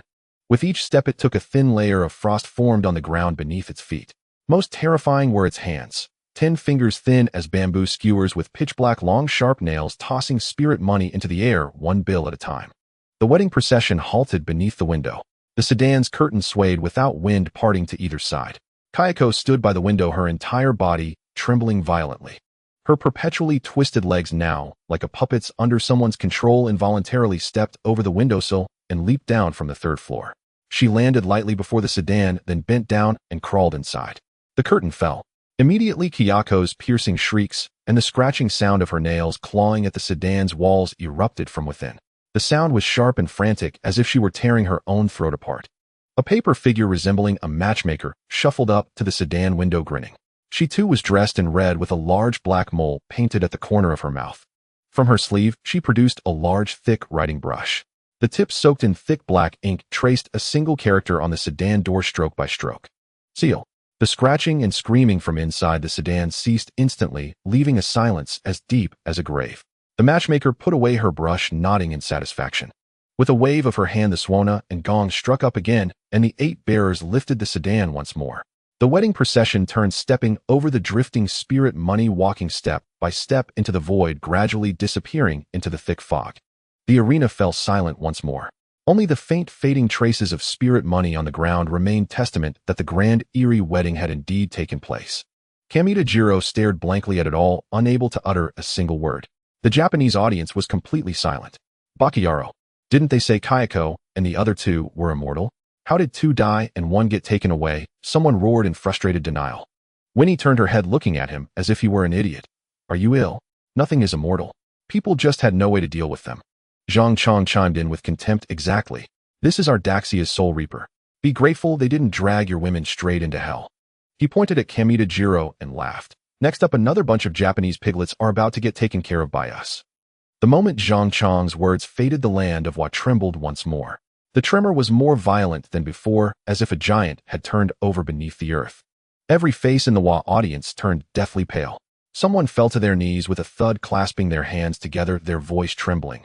Great Amaterasu, please come soon to protect your children. Yet no one answered him. The situation on the battlefield was irreversible. In the next moment, a massive rift split the earth, its edges clean as if cut by a blade.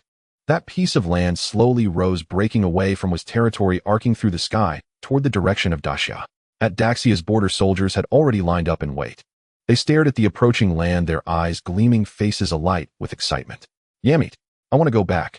I want to go back. Wails rose from the land. Dozens of Wa citizens sat slumped there, some clutching their heads, some pounding the ground, some scrambling backward, as if an inch closer to the border could save them. A middle-aged woman tugged her child's arm as the boy wailed in terror. Please let us go back, she cried out to the distant Daxia soldiers. A Daxia soldier walked over and looked down at her. Go back? Where would you go back to? He paused, then grinned. This is your home from now on. With that, he waved his hand. The soldiers behind him immediately surged onto the new land, their movements crisp and practiced, as if rehearsed countless times. Some carried stacks of red booklets and began registering names. Others unrolled measuring tapes for homestead plots. A few shouldered poles and started digging holes. One soldier holding a slender rattan whip stood in the open space, his gaze sweeping over those still wailing. A Wa man who refused to cooperate with registration was dragged out by 2 soldiers. He struggled, fiercely cursing in an unintelligible dialect. The soldier with the whip walked over and eyed him. Not following the rules, are you? With a flick of his wrist, the whip cracked sharply in the air. Crack! The man shrank his neck, but still stood stubbornly silent. Soldier A suddenly turned and called out, Hey, bring the iodine. Soldier B was startled. Iodine? What for? Soldier A didn't look back, his eyes fixed on the man. As a nation of etiquette, we can't mistreat them. Dip the whip in iodine. Disinfect while we lash. On the observation platform, Kamita clenched his fists, glaring at the scene with fury. Bakairu, you're insulting us too much. He roared. Sun Hao studied everything on the light screen, frowning. Insulting. He turned and scrutinized the screen. Besides our Daxia soldiers, where are there any people? Zhao Gang scratched his head and chuckled. Right, aren't our men just dealing with a bunch of pigs? What people? Kamita clenched his fists, glaring at them in anger. But defeat was already a fact, and he could do nothing. I warn you, Daxia people. He shouted at Su Nuo. Our battle is far from over. Don't celebrate too soon. Wa will remember this grudge. You just wait. With that, he completed the handover with Ivar. After stepping onto the arena, Ivar shot Su Nuo a fierce glare. We meet again. Are you ready? Su Nuo smiled calmly at him. We've always been ready. Let's see how you handle it. Ivar gave him a long look, then turned and walked to the summoning platform. He began to resonate with the platform through his will. A divine light flared, and 4 names slowly emerged. 1 Hoder, the god of darkness. Divine duty mastery over darkness, shadows, blindness, and the power of the unconscious. Rank S. 2 Uller, the god of hunting and skiing. Divine duty guardian of believers entering snowy mountains, aiding their hunt. Rank B. 3 Idun, the goddess of youth. Divine duty keeper of the golden apples of immortality. Rank B. 4 Freya, the goddess of love. Divine duty goddess of love, commander of half the Valkyries of Asgard. Rank S. Wow. 2 ranks again, someone exclaimed as the 4 names appeared. In the next moment, all eyes turned to the name of Hodor, the god of darkness. The god of light just died, and the god of darkness appears a second time. Could it be? Someone murmured, lost in thought. In Norse mythology, the relationship between Hodor and Balder had always been complex. Darkness and light stood opposed, and Hodor had always longed to kill Balder with his own hands. In his mind, only he could be the one to slay Balder. Now that Balder had fallen in the mythological arena, people couldn't help but wonder if Hodor would be consumed by rage. Ivar's gaze swept back and forth between Freya and Hodor. He hesitated for a moment, but ultimately fixed his eyes on Hodor. It seems this is fate. He closed his eyes, murmuring incantations. Wanderer of the eternal night, slayer of light, the god born blind. Your brother has fallen on foreign soil. Only you can complete his unfinished journey. Blood for blood, darkness devours light. Hodor, god of darkness, descend. As his words fell, the light on the arena vanished instantly. Not gradually, but in an instant, as if someone had slapped out every source of illumination. The audience was plunged into pitch blackness, unable to see a thing. Only breaths and heartbeats amplified in their ears. Some tried to speak, but their throats tightened, and not a word escaped. This darkness was no ordinary black. It was like a tide, a quagmire, a living thing, clinging to every person, devouring all light and warmth. After a few seconds, a faint glimmer arose from the center of the arena. The light was pale, like a sliver of moonlight leaking through clouds, yet enough to reveal the figure on the stage. A man stood there. He wore a dark blue robe, its edges embroidered with silver runes that shimmered faintly in the dim light. Over it hung a translucent gray cloak, its hem stirring without wind like drifting mist. At his waist hung a silver belt from which a short sword was sheathed in pitch black, unadorned scabbard. He was tall and slender, standing straight as a sword thrust into the earth. His hands hung naturally at his sides, fingers long and pale, knuckles distinct. His face was wrapped in layer upon layer of white gauze. The bandages wound from his forehead to his jaw, covering his entire face, revealing only the outline of his nose and lips. His nose was high-bridged, his lips thin and tightly pressed. The gauze was stark white, like freshly cut mourning cloth. He stood there motionless like a statue. Though his eyes were invisible, everyone could feel him watching. It was an indescribable sensation of being observed, like someone standing behind you, silently staring at the back of your neck. So this is the god of darkness, someone whispered, but no one answered. Hodor slowly raised his right hand, lightly swiping his fingers through the air. The darkness began to flow like thick ink being stirred, akin to a slumbering giant beast turning in its sleep. The audience felt a slight ease in their breathing, the oppressive sensation weighing on their hearts finally dissipating. Hodor lowered his hand, facing the direction where Ivar stood. The lips beneath the gauze parted slightly. Videl is dead. His voice was low and hoarse, as if he hadn't spoken in a long time. Ivar nodded. Hodor fell silent for a few seconds. Then he tilted his head. Although his eyes hidden beneath the gauze were not visible, everyone knew he was looking towards the direction of the great Sia. At whose hands did he die? He asked, his tone devoid of emotion. But the temperature in the arena dropped further. Ivar bowed to him and solemnly said, "It was a zombie called Hanba." Zombie. Hodor repeated this unfamiliar term, frowning. Is that the name of a deity from the great Sia? Ivar shook his head. It's a type of creature similar to a vampire, but I believe it is far more sinister than a vampire. As his words fell, the atmosphere in the arena grew even colder. Hodor stood there silent for a few seconds. Are you saying the great god of light was slain by a dark creature? In that moment, his chest visibly heaved. A sinister smile crept across the face beneath the gauze. Ha! He burst into laughter, the sound growing louder and more frenzied. How laughable! My unfortunate brother is your fate, to forever die in darkness. His laughter echoed in the arena, sending shivers down the spines of the surrounding audience. The gauze wrapped around his face obscured his expression, but the madness in his laughter sent chills down people's spines. Zhao Gang leaned towards Shunua, pointing at his own head. Shunua, is he crazy? Shunua nodded faintly. If the roles were reversed, I would also find it hard to accept that the god of light died at the hands of an evil creature. Bang! The moment his words fell, Hodor moved. He flashed directly to the barrier on the great Sia side. His speed was astonishing, and no one could see how he got there. His tall figure stood on the other side of the barrier, coldly gazing at Shunua through the transparent screen. Mortal, do you dare to discuss the divine? As he approached, the oppressive aura became even more palpable. His slender figure stood there like a mountain, like a wall, like a giant beast emerging from the darkness. Zhao Gang and Sun Hao felt their calves weaken. Their knees uncontrollably bent slightly, hinting at a desire to kneel. Yet Xunhua stood there motionless. He lifted his head, glaring fiercely at the gauze-wrapped face on the other side of the barrier. You can't discuss the divine. Heh. Since ancient times the victor and the vanquished exist, if one is dead, then they are dead, can we not speak of it? He chuckled softly. Hoddle listened to his words, a slow grin spreading across his face. The smile widened, nearly splitting his cheeks. A thick, dark power radiated from him, swirling like mist, making his appearance extraordinarily terrifying. For a moment, people could not discern whether he was a god or a demon. Good, what an interesting mortal.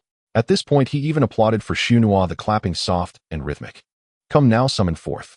Let me see what powers your great cede deities truly possess.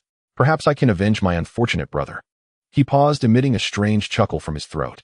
Keek. Hearing this, Xunhua ceased to speak further. He closed his eyes, connecting his consciousness to the arena. In the next moment, two beams of divine light flashed. Within the golden light, two names faintly emerged. 1. Wenchang Dijuan, Zhang Yazai, divine duty, overseer of merit and literary fortune. Rank C2. Yushin, Taibai Jinxing, divine duty, errand running, message delivery, overseer of heavenly court diplomacy. Rank A. Xunhua paused slightly at the name of Taibai Jinxing. Within the blue light, two more names appeared. 3. Yao Sheng, Ingzhao, divine duty, none, rank unknown. 4. Ancestor Wu, Gong, divine duty, none, rank unknown. The same familiarity, the same formula. People looked at the blue divine lights, unknown rank and divine duty, already accustomed to it. However, Hoddle appeared somewhat perplexed. No divine duty. He frowned. Even the rank is unknown. Though he could not see, he could sense the names of the great cede deities, making this scene appear exceedingly strange. Ivar nervously spoke up. My lord, the deities within the blue divine light are quite strange. One moment they are demons, the next they are gods, and sometimes they are called witches. They are all quite sinister. Hoddle merely smiled faintly upon hearing this. He was unconcerned. It's just a trick of conjuring the divine, a boring charade. He extended his finger, pointing at Xunhua. Come now, let me see what your god is truly capable of. Xunhua glanced at him, then looked at the names, his brow slightly furrowing. Gong is too powerful. He feels it would be a bit of a waste to use him against such a thing. Xunhua quickly dismissed the idea. Ingzhao. I wonder if she will lend a hand. After all, Yao Sheng is known for being capricious. He hesitated for a moment while looking at the name of this Yao Sheng. His gaze swept back and forth among the three names, finally landing on Taibai Jinxing. All right, it's you then. He nodded and moved to stand beneath the name of Taibai Jinxing. Zhao Gang, seeing this, hurriedly grabbed his sleeve. Wait, Xunhua, he exclaimed, his eyes wide. Are you sure you've summoned the right person? Sun Hao also leaned closer, looking confused. Ye old Su, why did you summon an errand runner? He pointed towards the divine duty section of Taibai Jinxing's entry. Look closely, overseeing errands and messages. Can this fellow even fight? Before Xunhua could respond, laughter erupted from the western side. Huh. He chose that errand runner. A blond man clutched his stomach, laughing until he couldn't stand upright. Is he serious? Using a messenger to confront the god of darkness. I think he's just showing off. What really feels like he's trying too hard. At the very least, he should have summoned that Yao Sheng or something. Laughter came in waves, crashing over like tides. Kateda Jiro stroked his chin, a glint of insight flashing in his eyes. Well, we shouldn't say it like that. He spoke up, his voice not loud, but everyone around turned to look at him. He adjusted his collar and continued, since he is a divine messenger, he must traverse many places. If he lacked some strength, he might have died on the road long ago. As this was said, the laughter around quieted a bit. Some people nodded thoughtfully. That makes some sense. So does that mean the old man might actually be quite capable? Ivalar listened, then scoffed. Humph, even if he has some strength, it would be difficult to match the supreme god, wouldn't it? He gazed at Kateda Jiro. Kateda Jiro fell silent for a moment before nodding. That's only natural. I merely suggested he might possess some strength. But to compare with the supreme god. Huh. A group of people laughed again. Xunhua listened to their discussion, a smile slowly spreading across his face. Oh really? Then this person might just overturn your perceptions. He turned around, preparing to summon. Beyond the 33 heavens, in a palace shrouded in mist, a host of celestial beings were peering through layers of space, observing the scene on the arena below. The bright star stood at the forefront of the crowd, stroking his white beard, his aged face filled with conflict. Oh dear, why are you summoning me? I am just a civil official, he added, a hint of grievance in his tone. Behind him, Jin Jia couldn't help but speak up. Lord Changgung, you should stop pretending. I can see your hands are trembling. The bright star looked down at his hands, which were indeed quivering slightly. He raised his head, smiling innocently. Oh dear, isn't it because I am scared? How could a mere civil official compete with the supreme god over there? Upon hearing this, the gods behind him all wore expressions of disbelief. Someone murmured, keep pretending, keep pretending. You're acting quite well. I almost believed you. They gazed at the bright star's harmless old face. Their thoughts were entirely different. Having coexisted with the deities for countless epochs, they had long known the true background of this errand-running official. He was no ordinary old immortal. He was the legendary ancient killing star. Some even believed that his existence could rival that of the legendary Dong, Huang Tai. The bright star listened to the whispers behind him. His hand stroking his beard paused momentarily. He sighed. All right, since you've seen through me, I won't pretend anymore, Kikik. He turned around, looking down at the lower realm. In his gaze, a hint of something indescribable suddenly emerged. It was the weariness of endless ages, as well as a certain ancient memory buried deep within. The show must go on after all. I've been pretending for too long back in the day. With that, he stepped forward. The mist surged, and his figure vanished beyond the 33 heavens. At the summoning platform, Su Nua was just about to recite the summoning words when a flash of white light suddenly appeared. The light arrived unexpectedly, like a shooting star descending from the sky, landing steadily on the arena. As the light dissipated, an old man with white hair and a white beard appeared before the crowd. He wore a plain white robe and held a whisk in his hand, a smile on his face. Su Nua was taken aback and blurted out, "Wait, I haven't even summoned you yet. How did you arrive?" The audience from both the east and west widened their eyes. What's going on? Did he come down on his own? Isn't the summoning process incomplete? Even the dark god Hodel turned his head. His face was wrapped in bandages obscuring his eyes, but everyone could sense he was looking. He sensed a powerful presence descending. The aura was subtle, hidden away, making him vigilant. In the Western audience, someone reacted. Ha ha ha, isn't that the errand-running old man? He really dares to come down. Does an errand-runner dare to step onto the arena? Isn't he afraid of getting beaten to death? Laughter erupted once more. Kiteda Jiro laughed, as while pointing at the bright star, "Old man, are you really good at fighting?" He paused, and then shook his head. "What use is it if you can fight? We are the supreme god." The bright star stroked his white beard, chuckling. "Oh dear, a supreme god, is it? That sounds quite impressive, doesn't it?" He wore a smile on his face, yet his tone held no hint of fear. Ivalar noticed and laughed even louder. "Of course it's impressive. Do you know what it means to be a supreme god?" Ha ha. Laughter continued from the audience. Meanwhile, Hodel remained silent. He stood there, the bandages on his face slightly shifting. In his unique perception, the white-haired old man before him was anything but simple. Within that seemingly frail body, there seemed to lie a trace of an extremely subtle aura. This aura was faint, almost imperceptible. Yet Hodel sensed it. It was a killing intent. Not just any ordinary killing intent, but one that had submerged in countless bloodshed ingrained in the bones through endless slaughter. It was buried deep, so deep that even he almost overlooked it. But as the dark god, he was particularly sensitive to such hidden things. Having spent so long in darkness, he naturally could see corners that others could not. Hodel's hand tightened slightly. He spoke not a word, merely silently looking at the bright star. The bright star seemed to sense something and turned to smile at him. "Young man, don't be nervous, don't be nervous.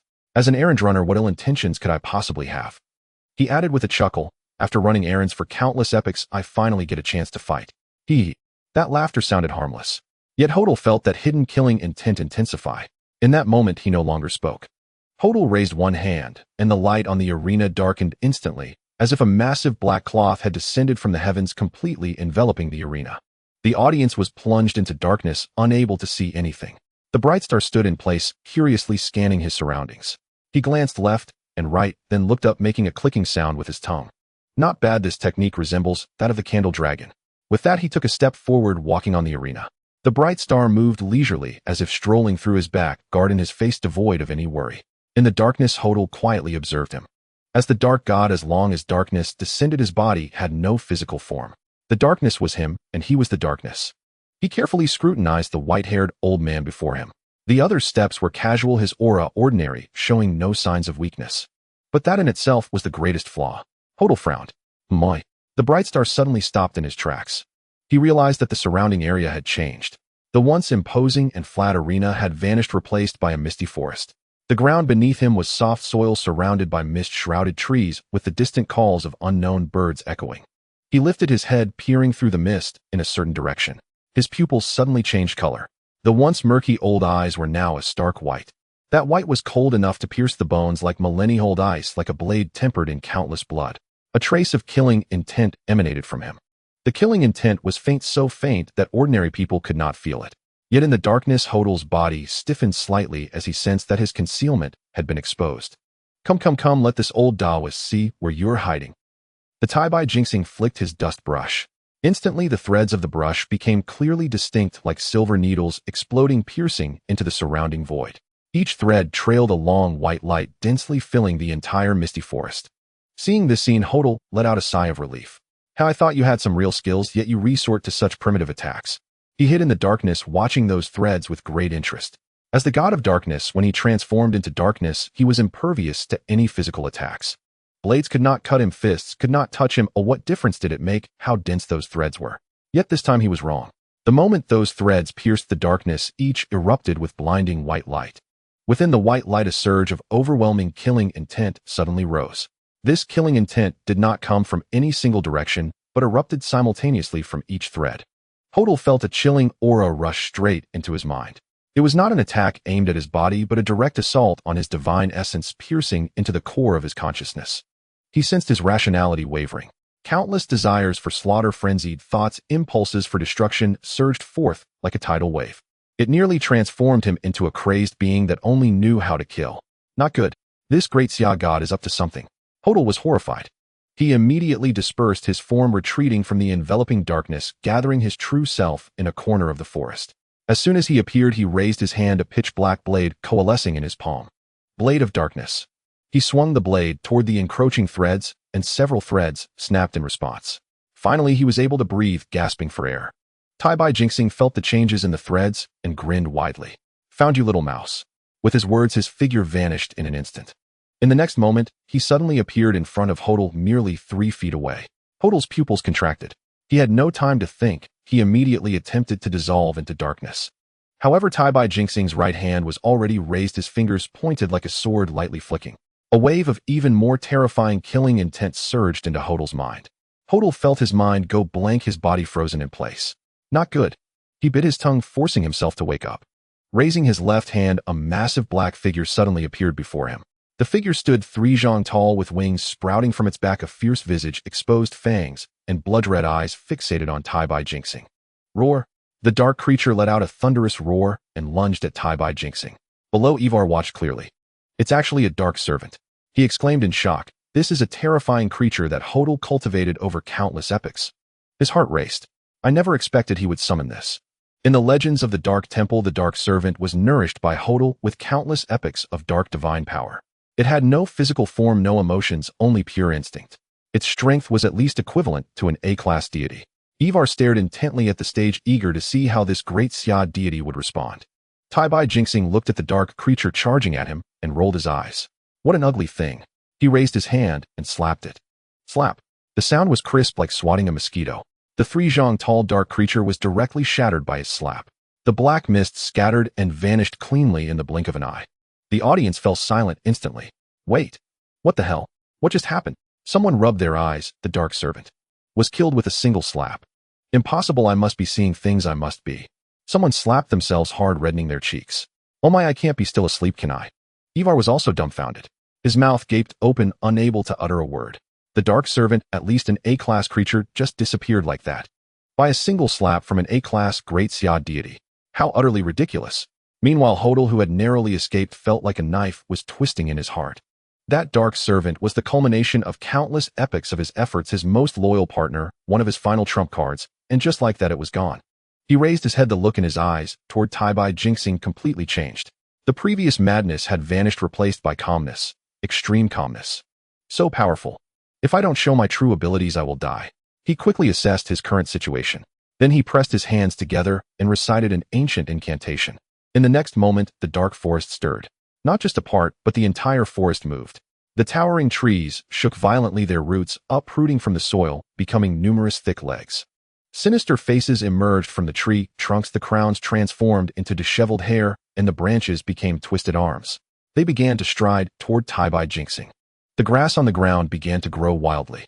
Each blade became long and hard, like countless green snakes slithering on the ground, coiling around Tai-Bai Jinxing's ankles. The flowers that had been quietly blooming suddenly opened their gaping mouths, their petals turning into sharp teeth, biting toward Tai-Bai Jinxing. Even more terrifying was the earth itself. The ground seemed alive, constantly rising and sinking. Cracks opened up like countless hungry mouths trying to swallow Tai-Bai Jinxing. The entire dark forest transformed into a gigantic monster. All life awakened, rushing toward the same target. Tai-Bai Jinxing stood at the center, surveying his surroundings. He looked at the charging tree demons, the writhing grass snakes on the ground, the flowers with their gaping mouths, and the collapsing earth. There was no sign of panic on his face. Is this stacking buffs on my killing intent?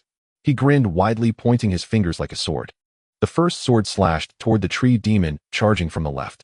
The sword energy howled out, devoid of any unnecessary flourishes, simply a straight beam of white light. The tree demon's body split in half and crashed to the ground. Tai-Bai Jinxing didn't even glance at it, swiftly executing another sword strike. The 3 tree demons rushing from the right were also severed into 2 pieces. The grass snakes at his feet had already coiled around his ankles. Tai-Bai Jinxing glanced down, then lightly stomped his right foot. A wave of energy exploded from his foot, instantly reducing the grass snakes to dust. A man-eating flower lunged at him from behind, its petals fully open, seemingly ready to bite the back of his head. Without turning around, Tai-Bai Jinxing pointed his left hand backward. Sword energy shot forth from his fingertip, pinning the flower in midair. The petals twitched a few times before turning to ashes and drifting away. He took a step forward. With every step he took, a sword strike was unleashed. Each sword strike was decisive and clean, with not a single unnecessary movement. A tree demon charged from the left, he slashed it down with one sword. A vine lashed out from the right, he cleaved it with another sword. Grass snakes entwined around his feet. He simply stomped, lightly shattering them to pieces. A massive branch crashed down from above. He raised his hand and swept it aside, snapping it in 2. He walked steadily, killing as he went. Those dark creatures lunged at him like moths to a flame, only to fall down like cut wheat. A smile remained on his face throughout. That smile was neither mocking nor triumphant, but a sense of nostalgia. It was as if he had returned to long ago, back to a time when he didn't have to masquerade as a civil servant. At that time, he was just like this, cutting through the entire battlefield, one sword after another. Too weak, it's getting a bit boring.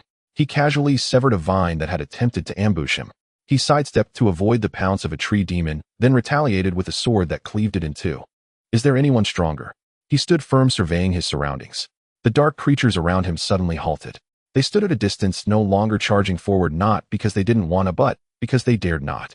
Though they moved under Hodl's command, they had developed their own thinking. The slain companions had already piled up into a small mountain. The remnants of trees, ashes of grass, snakes, and fragments of flowers intertwined, exuding the scent of death. Tai-Bai Jinxing stood at the center of the corpse mountain, untouched by a drop of blood. He flicked his fingers and looked in a certain direction. Western God, is this all you can do? In the darkness, Hodl's expression was exceptionally solemn. He had lived through countless epics and encountered countless strong beings, but he had never seen someone like this. Although those dark creatures were not his peak power, their sheer numbers were enough to overwhelm any level. Deities. Yet before this old man, they were as fragile as paper, falling one by one with every strike, unable to even buy time. Run. A thought flashed through Hodl's mind, but the next moment he extinguished it. He was the god of darkness, here for revenge. He could not flee. He took a deep breath and brought his hands together again. The remaining dark creatures suddenly stopped moving and transformed into thick black mist. The mist gathered together, coalescing into a massive black long knife. The blade was as dark as ink, and the hilt was entwined with crimson runes. Hodl gripped the hilt and stepped out of the darkness. He raised the knife, pointing it at Tai-Bai Jinxing. Great cede deity, with this blade, I wager everything. As soon as the words left his mouth, the arena was suddenly engulfed in darkness. It was not ordinary darkness, it was the kind that swallowed light and obscured vision. Hodl's figure scattered in the darkness, blending perfectly with it. He was the darkness, and the darkness was him. He swung the knife. The entire darkness became his blade's radiance, surging towards Tai-Bai Jinxing from all directions. Tai-Bai Jinxing's eyes lit up. Friend, your methods are truly intriguing, he praised. Who would have thought the West possessed such divine powers? Splendid, splendid. He raised his hand, intending to counterattack with his dust brush. But just as the brush moved, he froze. Darkness was everywhere. No matter how dense his brush was, it could not cover every inch of darkness. As long as a hint of darkness slipped through, Hodl's attack would emerge from that sliver. Helpless Tai-Bai Jinxing had no choice but to retract his brush. He circulated his divine power to protect himself, preparing to withstand this blow. The blade's radiance struck him. 1 strike, 2 strikes, 3 strikes, countless strikes. Yet the protective divine light showed no reaction. Tai-Bai Jinxing frowned. Could it be a soul attack? He sensed a peculiar force within his soul. That force was identical to the aura emanating from Hodl, and the eerie dark fluctuations were guiding his soul toward a specific destination. Hee hee, you cannot stop it, great Xia deity. Hodl's cold voice echoed from all directions. As long as you are shrouded in darkness, you cannot escape my dominion. Is that so? Tai-Bai Jinxing's lips curled into a smirk. A surge of killing intent began to rise within the arena. But Hodl did not relent. He struck blow after blow against Tai-Bai Jinxing, each cut leaving a dense dark energy within his soul. This was the true authority of the god of darkness. It could not only bring darkness, but also cause a deity's soul to fall into it. Yet its most terrifying aspect was, it could provoke the darkness within a deity's heart. That was the most vulnerable aspect of all living beings, the thing they least wanted to face. In that moment, Tai-Bai Jinxing simply withdrew all protective divine light. He stood there, allowing Hodl's long knife to strike him repeatedly. Hodl grew excited. Huh. It seems that even the great Xia deity cannot withstand my power. His laughter gradually cooled. I am quite pleased with your submission, but you still have to die. When the dark energy accumulated to a sufficient level, Hodl raised his hand and summoned it. He detonated all the dark energy within Tai-Bai Jinxing's soul. Come on, he shouted, let me see the dark side of your heart, great Xia deity. In that moment, a vast killing intent shot into the sky. The killing intent was so dense and fierce that as soon as it appeared, it caused the world to tremble. Accompanying the killing intent was a surge of rich white light. The white light erupted like a tidal wave, instantly driving away all the darkness from the arena. Wherever it passed, the black mist dissipated, the chill retreated, and even the air grew crisp. Hodl was forced back repeatedly by this wave of killing intent until he retreated to the corner of the arena. He raised his head and looked towards the center, his pupils suddenly constricting. There stood a person.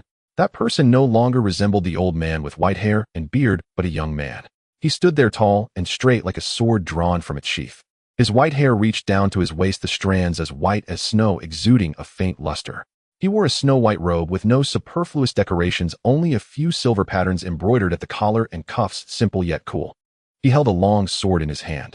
The blade was slender and entirely silver-white, with an elusive chill shimmering along the edge. What drew the eye most was his gaze. Those eyes were also white. Not a murky white, but a kind that was cold, transparent, and devoid of any impurities.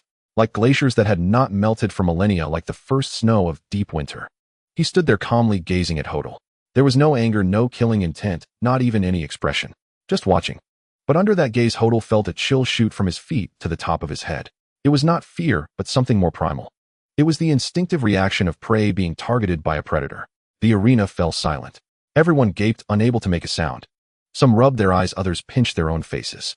Is this the old man from earlier? Impossible. My God, how did he become like this? No one answered them.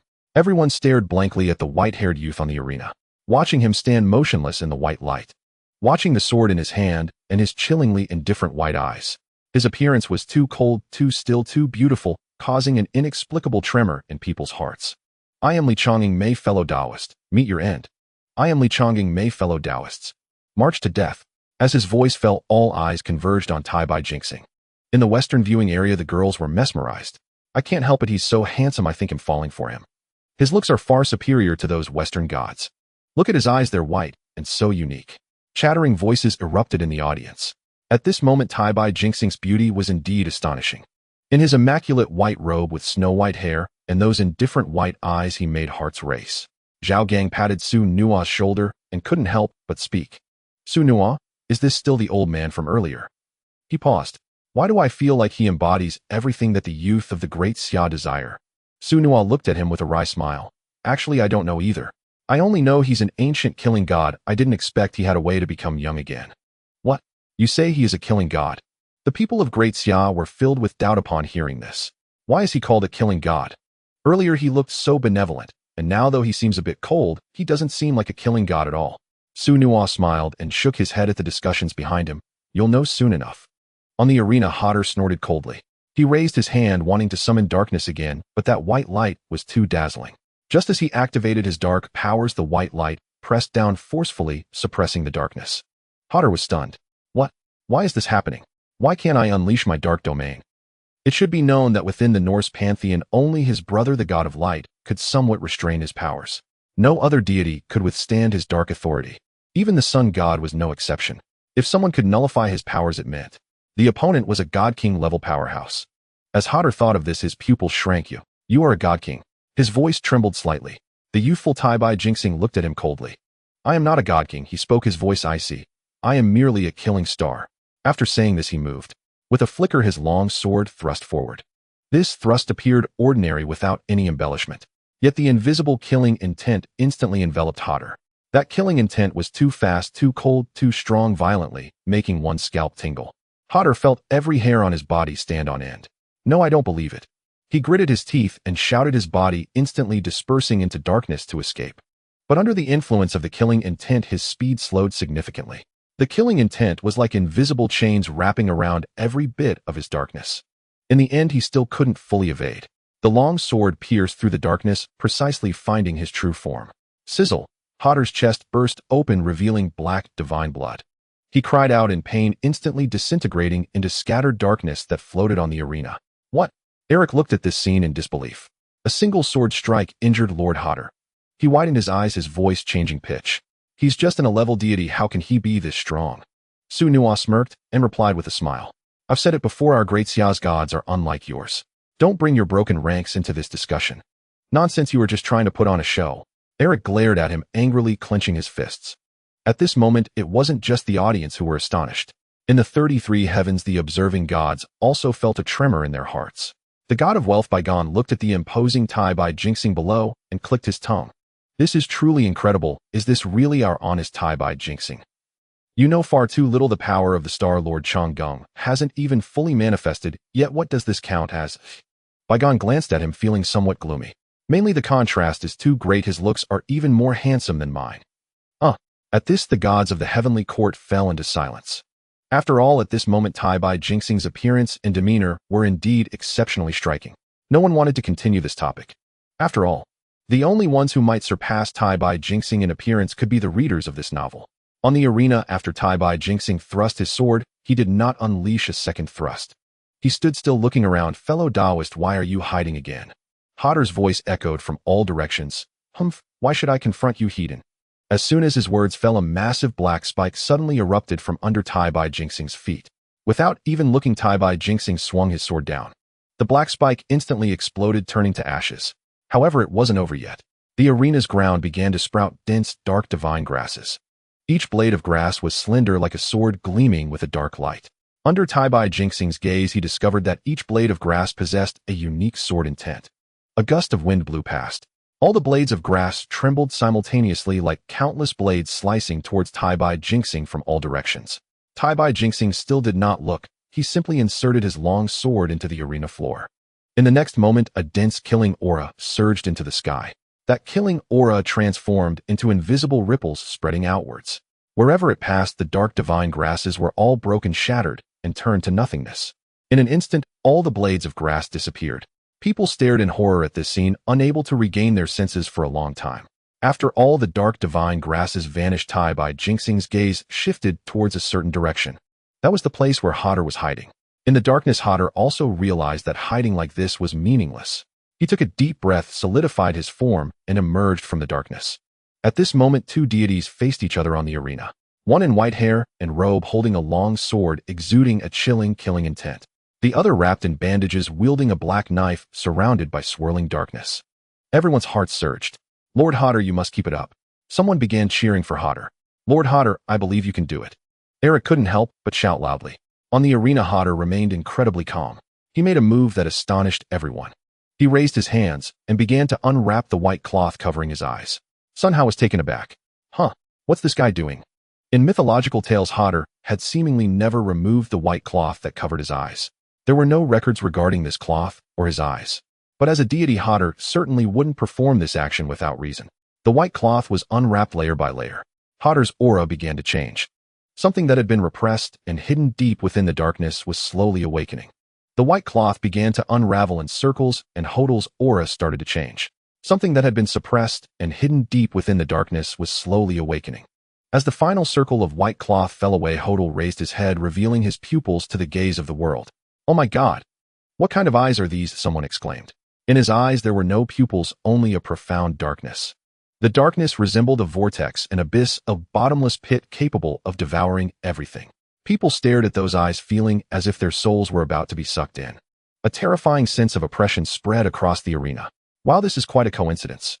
So you looked at the two and felt somewhat dazed. Tai Bai Jinxing was clad in white, with white hair, a white robe, and white eyes. Hodel was dressed in black, with black hair, a black robe, and black pupils. The two deities stood on the arena, resembling embodiments of light and darkness. You are the first person who made me remove the eye cloth. Hodel spoke, his voice deep. The darkness in his pupils emanated a ghostly glow as he coldly gazed at Tai by Jin Xing. My eyes do not see the world, but they can see souls.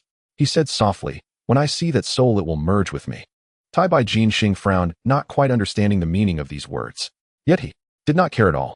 Then let me test the power of your eyes.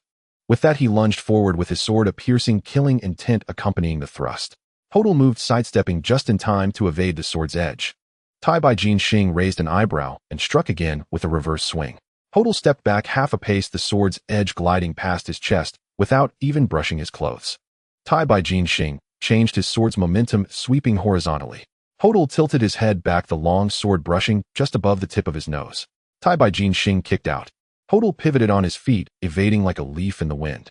1 sword, 2 swords, 3 swords, 4 swords, 5 swords. Each sword was swift, precise, and deadly. Yet Hodel managed to evade at the last possible moment, each time as if he could foresee where the sword would come from and where it would strike. Cheers erupted from the western spectator area. Hodel!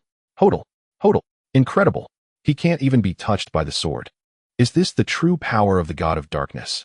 Eric exclaimed, standing up and waving his fists. Ha ha ha! Did you see that? Your so-called god of killing couldn't even touch Lord Hodel's clothes. He shouted towards Su Nuo. Su Nuo rolled his eyes. What's the rush? This is just the beginning. Just the beginning. Eric sneered. I see it ending soon. Once Lord Hodel removes the eye cloth, your god will have no chance at all. Zhao Gang couldn't help but spit. Come on, it's just dodging a few times. What's there to be proud of? Dodging a few times. Eric's eyes widened. Is that dodging? That's foresight. Lord Hodel can see through your souls, knowing what you will do next. See through souls. That's quite eerie. Sun Hao scratched his head. Eerie. Eric laughed. That's the power of a deity. You mere mortals wouldn't understand. Su Nuo glanced at him. All right, you're impressive. Just don't cry later. Eric snorted again. Cry.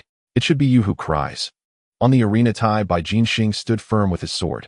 He looked at Hodel, a smile appearing on his face. Your methods are quite impressive. Hodel coldly stared at him and replied, I told you I can see through souls. His voice was low, tinged with a hint of pride. Every time you attack, it's your spirit that moves first, and your body follows the intent. And I have long seen through your attacks. Tai by Jin Xing smiled slightly. Is that so? Your methods are impressive, but is this really your limit? In the next moment, Tai by Jin Xing moved again. This time his long sword lunged forward just as it had before. Hodel's lips curled into a sinister smile as he sidestepped. He evaded the long sword and the sword intent, but a chilling, killing intent suddenly exploded across his face. A sharp sound echoed as a wound opened and black divine blood flowed out. Hodel was stunned. What? Killing intent can be used as a weapon. Before he could finish speaking, Tai by Jin Xing struck again with his sword. Hodel used all his strength to dodge. However, he felt a chill on his shoulder as black divine blood gushed out once more. On the arena, the usually composed Hodel began to look increasingly distressed. He could dodge the sword, but not the killing intent. With every evasion, another wound appeared on his body. More terrifyingly, he noticed that Tai by Jin Xing's eyes were changing. The white pupils began to turn blood red. They grew increasingly bright, more intense, like jade soaked in blood. This was truly terrifying. An overwhelming aura arose from Tai by Jin Xing, shaking the heavens. Hodel stared fixedly at those eyes. His pupils could gaze into the soul, but Tai by Jin Xing's soul was too fearsome. Just by staring, he had already paid a price. As a drop of black divine blood flowed from his eye, Hodel suddenly knelt on the ground and laughed. How interesting, truly fascinating. His laughter grew louder and more maniacal. No wonder my brother died. No wonder the mighty god of light was consumed by dark beings. You gods of the great Xia are truly amusing. Tai by Jin Xing said nothing. He lifted his sword and stepped toward Hodel, the sword tip dragging on the ground, leaving a long white mark. The Norse followers watched with eyes wide in horror. My lord, run. The god of death is coming, someone shouted at Hodel. Hodel did not run. He remained kneeling on the ground, laughing maniacally to the heavens. Ha ha ha, I see you, brother. He suddenly turned his head, his eyes fixed on the empty space beside him. A hand reached out, grasping at that empty void. Come on, brother, we are one body. That laughter was so maniacal it made one's scalp tingle. Everyone stared blankly at this scene. In the next moment, a light suddenly appeared around Hodel. That light grew brighter and more radiant. Su Nuo's pupils narrowed. No, it can't be so sinister, right? The light swirled around Hodel. It was not darkness, but pure light. That light surged from his eyes, seeped from his wounds, and radiated from every inch of his skin. Darkness and light intertwined, tangled, and gnawed within him. Hodel knelt on the ground, holding his head. "Ha ha, brother, you have finally returned." He laughed to the heavens, his laughter tinged with tears. "I knew you wouldn't die, you will always live in my heart." The light grew ever more brilliant. His left eye remained a deep black, but his right eye began to shimmer with gold. That gold grew brighter like a burning sun. "This is the power of Balder," someone exclaimed. In the Norse audience, everyone stood up. "The god of light. It is the god of light. Hodel has inherited the divine nature of Lord Balder." No, not inherited, but fused. They were originally one body. Ivar's eyes widened, trembling with excitement. "I remember now. In the ancient prophecy, light and darkness were originally twins. When they separated, each became a god. When united, they become the god king." As soon as he spoke, the crowd erupted in uproar. Sunua's expression changed. "God king." He stared at the figure on the arena that was undergoing transformation, a bad premonition swelling in his heart. Hodel slowly stood up.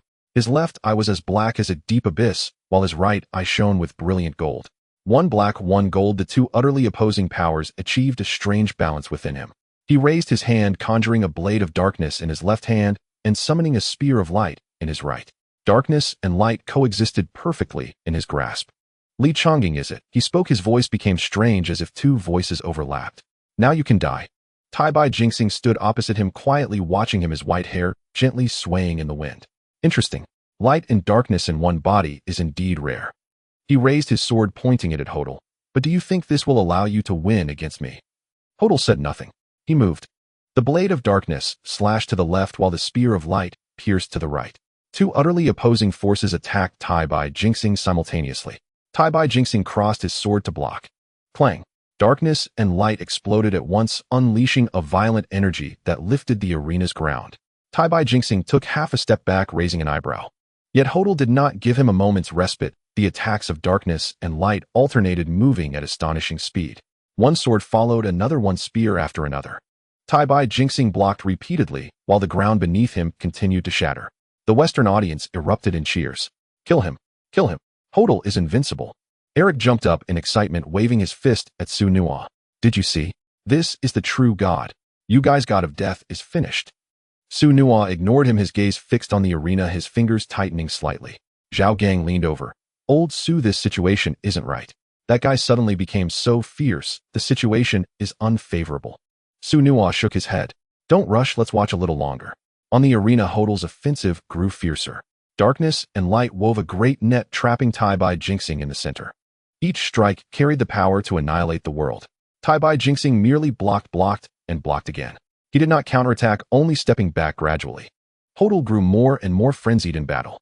"What's wrong? Aren't you the god of death? Why do you only know how to dodge?" He laughed heartily, darkness and light swirling wildly around him. "Come on, let me see your true strength." Tai-Bai Jinxing remained silent. He retreated to the edge of the arena with the barrier behind him. Hodel chased after him, the blade of darkness and the spear of light thrusting out simultaneously. "Die!" Hodel shouted in a frenzy. At that moment, Tai-Bai Jinxing raised his head. His eyes had completely turned blood red. "Do you want to kill me?" He. Just as Hodel's two blades simultaneously thrust forward, a surge of red light erupted from Tai-Bai Jinxing's body. The red light surged like a tide of blood, instantly engulfing Hodel. He let out a wretched scream as he was violently thrown away, crashing onto the arena floor and rolling several dozen feet away. When he got back on his feet, his face was filled with terror. Killing intent. He widened his eyes. This is overwhelming killing intent. He never expected Tai-Bai Jinxing's killing intent to be this powerful. So strong that it manifested as a tangible energy powerful enough to send him, a deity-level being infused with the powers of light and darkness, flying away. On the arena, Tai-Bai Jinxing stood quietly. He still wore the same white robe, and his white hair remained. However, the aura emanating from him had transformed into a terrifying blood-red hue. The red light flickered around him like flames, each strand carrying a suffocating killing intent. In Ling Shao Palace, the eyes of the deities changed. "He has come, he has really come." The heavenly king Li Jing stared intently at the scene below. As a close friend, it was the first time he witnessed Tai-Bai Jinxing in this state. The Jade Emperor sat majestically on his dragon chariot, his gaze still calm. The Morning Star Prince should indeed be like this. It's just a pity that the three realms are peaceful now and he can only manifest in this form. He looked down and nodded. He has suppressed himself for too long. Now letting him release a bit is quite good. Upon hearing this, the celestial beings nodded in agreement. Li Jing, somewhat doubtful, then furrowed his brow and stood up, saying, "Your Majesty, will the prince return to normal after this battle?" Upon this question, all the deities turned their gaze back to the Jade Emperor. Li Jing's inquiry evidently carried two meanings. The first was whether Tai Bai Jinxing could defeat the foreign deities. The second was whether he could emerge from this killing state and return to the familiar appearance of the old deity. The Jade Emperor nodded. "Rest assured, the prince is an ancient killing star. He can naturally rein himself in from the urge to kill." Only then did Li Jing feel at ease. The Jade Emperor only addressed the second implication, indicating that in his view, defeating the foreign deity was a foregone conclusion. No one would ask about the odds of winning this battle anymore. On the arena, Hordle stood up, wiping the black divine blood from the corner of his mouth, his black and gold pupils fixed firmly on Tai Bai Jinxing. "I don't believe it." He gritted his teeth and shouted, "With the fusion of light and darkness, I am the God King." He clasped his hands together. Darkness and light surged wildly around him, ultimately merging into one. The power was no longer a conflict between black and gold, but a gray, chaotic, and chilling force. He charged towards Tai Bai Jinxing again. His speed was astonishing, and his strength was terrifying. With a punch, the very space trembled. Tai Bai Jinxing raised his hand. He met the blow with a palm. Boom. The shockwave exploded, causing the arena floor to collapse once more. Hordle struck again with a punch. Tai Bai Jinxing countered with another palm. A punch, a palm, a punch, a palm.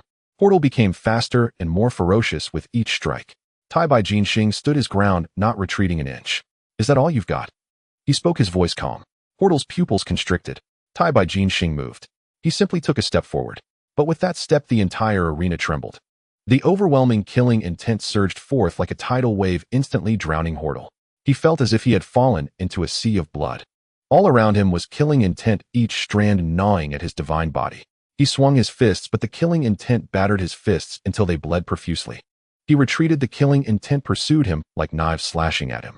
He summoned the powers of light and darkness, but that gray, chaotic force crumbled before the killing intent like paper. It shattered upon contact. "Impossible!" He roared. "I am the God King. The God King of the fusion of light and darkness." Tai Bai Jinxing said nothing. He simply raised his hand, pointing like a sword. Then he gently pressed down. Boom. A surge of blood-red killing intent descended from the heavens, pressing down on Hordle like a mountain. Hordle's knees buckled, and he fell directly to the ground. The ground erupted violently, cracks spreading outwards. He struggled desperately, trying to stand up. But the weight of that killing intent was too heavy enough that he couldn't even lift his head. "God King." Tai Bai Jinxing looked at him, his tone indifferent. "What does it mean to be a God King in front of me?" The Western audience fell into a deep silence. Everyone stared blankly at the figure kneeling on the arena. That was their god of darkness. That was Hordle, who fused the powers of light and darkness and was strong enough to rival a God King. Yet at this moment he knelt on the ground like a dead dog, unable to move. Eric stood with his mouth agape, unable to utter a word. Zhao Gang patted Su Nua's shoulder. "Old Su, this is just too fierce, isn't it?" Su Nua said nothing, only smiled. Hordle knelt on the ground, gasping heavily. He lifted his head, his black and gold pupils filled with confusion. He couldn't fathom that a class deity could be this strong. At this moment, as a God King, he was infinitely close to SSS level, yet still crushed by Tai Bai Jinxing. Could it be that he must reach true SSS level power to defeat this terrifying opponent? "At this rate, I can't defeat him." A voice echoed in his ear. Hordle turned his head and saw Bader's soul quietly standing before him. The soul radiated a gentle golden light with a serene expression. "Brother," Bader spoke. Hordle was taken aback. "Brother? Completely merge with me, perhaps. There is a chance to fight back." Hordle shook his head. "No, you are already dead." "I can't." "I am already dead," Bader interrupted him, "but you are still alive." He took a step forward, extending his hand. "Come, fully accept my power." Hordle gritted his teeth and said nothing. He closed his eyes, then opened them again. Don't hesitate." Bader's figure began to fade, transforming into specks of golden light. The golden light floated towards Hordle like fireflies entering his body. Hordle's body trembled. "Brother, stay alive." Bader's voice grew distant. "Live for me." The golden light intensified. Tears streamed down Hordle's eyes. The tears were black and golden. Darkness and light fully fused within him. This time it was no longer a simple coexistence, but a true unity. His aura began to surge. An invisible pressure radiated from him, spreading outward. In the Western audience, everyone stood up. This is the God King, the true God King, the fusion of light and darkness. This is the prophesied existence. On the arena, Hordle slowly stood up. He lifted his head to look at Tai Bai Jinxing. Those eyes were no longer a conflict of black and gold, but a profound, chaotic color that was unfathomable. Li Changgung. He spoke, his voice terrifyingly calm. Thank you. Tai Bai Jinxing raised an eyebrow. Thank me. Thank you for bringing my brother back. Even if, just for a moment. After speaking, his body began to undergo a transformation. It was not a simple change, but a collapse and a reshaping. Hodal's body exploded from within, countless beams of light shooting out from the cracks in his skin. The light was golden, the radiance of Bader. Darkness surged from within him, intertwining with the golden light. The two forces resembled two giant serpents coiling around each other, biting and merging. His skin peeled away inch by inch, revealing a brand new body beneath. The new body was half as black as ink and half as radiant as gold. The boundary between them was not a clear line, but a flowing and chaotic gray. His face changed. It was no longer the gloom of Hodal nor the gentleness of Bader. It was a completely new face, imbued with the depth of darkness and the majesty of light. A pair of wings unfolded from his back. The left wing was pitch black, every feather devouring the surrounding light. The right wing was golden, each feather like a burning sun. He opened his eyes. The left eye was an abyss, and the right eye was a blazing sun. In that moment he opened his eyes, the entire arena trembled. From now on I am neither Hodal nor Bader. He spoke, his voice sounding as if two people were speaking simultaneously. He raised his hand, gathering a ball of light in his palm. The light was neither golden nor black, but a color never seen before. It was as if it was the void left after all light was drawn away, or the chaos of all colors mixed together. I am Olympus, the Lord of Light and Darkness, the God of Chaos. As his words fell, a terrifying wave of power erupted from him. The force was so strong that the barriers surrounding the arena instantly filled with cracks. In the western audience area, everyone knelt to the ground. It was not a desire to kneel, but a loss of control over their bodies. It was the true pressure of a divine king, a sense of oppression only an SS-level deity could possess. Ivel shook with excitement. SSS level. This is SSS level. He shouted. This is the existence foretold in the prophecy. The ultimate fusion of light and darkness. Su Nua's face turned pale. He stared at the figure on the arena, his palms sweating. Zhao Gang tugged at his sleeve. Old Su, this thing seems to have really become stronger. Su Nua remained silent. On the arena, Olympus raised his hand and lightly waved. The entire arena transformed. The left side plunged into complete darkness. It was not a darkness devoid of light, but a darkness that could devour everything. Light that entered disappeared, sounds that penetrated extinguished, even sight that crossed it was consumed. The right side lit up with blinding golden light. The golden light shining on him felt not warm, but scorching. His skin burned, his eyes stung, and even his soul trembled. Darkness and golden light met in the center of the arena. There was no confrontation, no conflict. They merged together, forming a gray, chaotic area. In that area, all rules collapsed. Time fluctuated between fast and slow, space twisted and folded, even the air transformed into a viscous liquid. Olympus stood in the center of chaos. He raised his right hand and darkness gathered in his palm, forming a sword. He raised his left hand and light gathered in his palm, forming another sword. Two swords, one black and one gold. He crossed his hands, and the two swords clashed together. At the moment the sword edges touched, a burst of gray energy erupted. It was not an explosion, but annihilation. In the instant the blades touched, space directly vanished, revealing the pitch-black void behind. Li Changing. He spoke, his voice echoing, as if coming from all directions. Come on. Tai Bai Jinxing looked at him, his face showing a serious expression for the first time. Interesting. He raised his right hand, his finger pointed like a sword. Then he drew a line in the palm of his left hand. The tip of his finger pierced the skin, and a drop of blood oozed out. Tai Bai Jinxing marked this drop of blood on his forehead. The moment the blood touched his skin, a white light exploded. The brilliance was so intense that it instantly pushed back the surrounding darkness and light. As the light dissipated, a mysterious symbol appeared on his forehead. It was a sword. A small sword standing upright, its tip pointing up. The sword body was long and slender, its hilt wrapped in ancient patterns. The moment the runes glowed, Tai Bai Jinxing's aura changed. He stood there, yet felt as if he were not there. His presence became vague, difficult to grasp, like a knife, yet also like nothing at all. Come. Just as Tai Bai Jinxing spoke, Olympus moved. He flapped his wings, transforming into a streak of gray light. The speed was astonishing, so fast that even his afterimage did not remain. Tai Bai Jinxing astonishingly kept up with his speed. Two figures crossed on the arena so fast that even an afterimage could not be left behind. The sword light flashed, and Tai Bai Jinxing blocked a strike. The sword light flashed again, and he struck again. But in the next moment, Olympus brought his hands together. The authority of light and darkness instantly unfolded. Tai Bai Jinxing felt a blur before his eyes. The entire world transformed into black and white. For a moment, there was extreme brightness. The brightness was so blinding that he could not open his eyes. Even closing his eyelids was futile. The light pierced like needles into his eyeballs, into his brain, into his soul. For a moment, there was extreme darkness. The darkness was as thick as ink, and he could not see his hand in front of him. He could not hear sounds, feel direction, or even sense his own body. In that moment of extreme contradiction, a sword light slashed in from the side. This sword came too quickly, too suddenly. Olaf's lips curled into a cold smile. This was his killing move. First, he used the alternating light and darkness to confuse the opponent's perception, then seized the moment to deliver a fatal strike. He was full of confidence in this technique. Clang! The sword light was blocked. Tai Bai Jinxing's sword was horizontally positioned in front of him, perfectly intercepting the blade. Olaf's pupils constricted. Not bad, not bad. Tai Bai Jinxing spoke, his voice calm. Under light and darkness there is indeed a trace of chaotic aura. He flipped his wrist, and the long sword rotated. Olaf felt a great force surge, causing him to be pushed back several steps. Unfortunately, Tai Bai Jinxing looked at him, the sword-shaped rune on his forehead glowing slightly. Your chaotic power is not complete. It is merely the fusion of light and dark. As his words fell, he moved. It was not a person moving, but the sword moving. A fierce killing intent erupted from the sword's edge. The killing intent was faster than light, faster than darkness, faster than anything. Olaf did not even have time to react. Swish, swish, swish. Four sword lights struck him simultaneously. One on his left shoulder, one on his right shoulder, one at his waist, and one on his thigh. Black blood and golden blood sprayed out at the same time. Olaf let out a miserable scream, flapping his wings and retreating 100 feet in an instant. He looked down at the wounds on his body, his face turning ashen. How is this possible?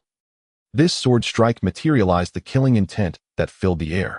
It was not sword chi nor sword light, but images. One image after another unfurled above the arena, depicting a scene of chaos. Before heaven and earth were divided at the dawn of the Primordial era, a solitary figure stood upon a sea of blood, wielding a long sword drenched in gore. That was the youthful Tai Bai Jinxing. Back then he was not yet called Li Chongqing. In those days he possessed only a sword and a heart set on slaughter. The images shifted, showing him locked in brutal combat with ferocious beasts. Those beasts were as vast as mountains, their maws capable of swallowing half the sky. With a single swing of his sword, a beast's head would tumble to the ground. Blood stained the earth for 1,000 li. The scene shifted again. He was battling demon gods. These demon gods were born from chaos, each one possessing the power to annihilate heaven and earth. He pierced the brow of one demon god with his sword. Another swing severed the head of another demon god. He fought for an entire day and night, slaying 14 demon gods in total. By the end, he himself had lost count of the carnage. All he remembered was the sword, the blood, and the killing. The images continued. The primordial world shattered, heaven and earth were reborn, and he vied for supremacy against ancient deities. Those deities commanded the laws of heaven and earth, turning clouds with a flip of their hands and summoning rain with a wave. He paid them no heed. His sole purpose was to kill. One sword stroke and a deity fell. Another stroke and another deity collapsed. As the slaughter wore on, the deities fled at the mere sight of him. In time his name became synonymous with murder itself. The scene shifted once more. The heavenly court was established, and all gods took their appointed places. He stood before the southern heavenly gate, drenched in blood, his sword in hand. The Jade Emperor gazed at him in silence. He returned the Jade Emperor's gaze, also saying nothing. After a long while he sheathed his sword. I am weary, he said. Then he transformed. He became a kindly white-haired old man, the civil official who ran errands and delivered messages, the one the gods called Lord Star of Longevity. The images froze.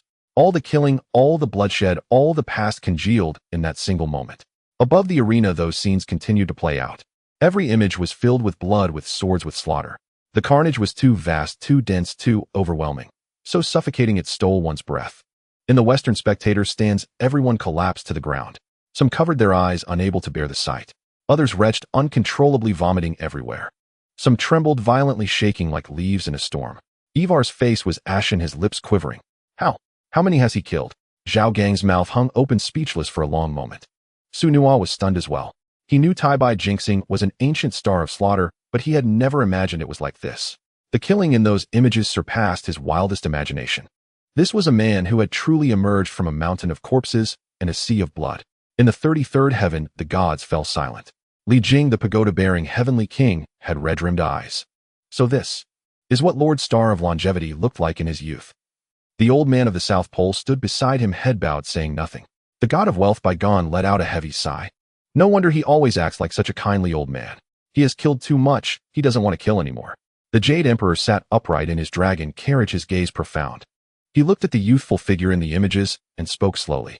Lord Star of Longevity has existed since the dawn of the Primordial era. He has slain ferocious beasts, demon gods, deities, everything that deserved death. He killed until the primordial world shattered, until heaven and earth were reborn, until the heavenly court was established. Then he sheathed his sword and became the person you all know. He paused. But though the sword was put away, the heart for killing remained. On the arena, Horus stared at the images, his face deathly pale. He felt his soul tremble, not from fear, but from instinct.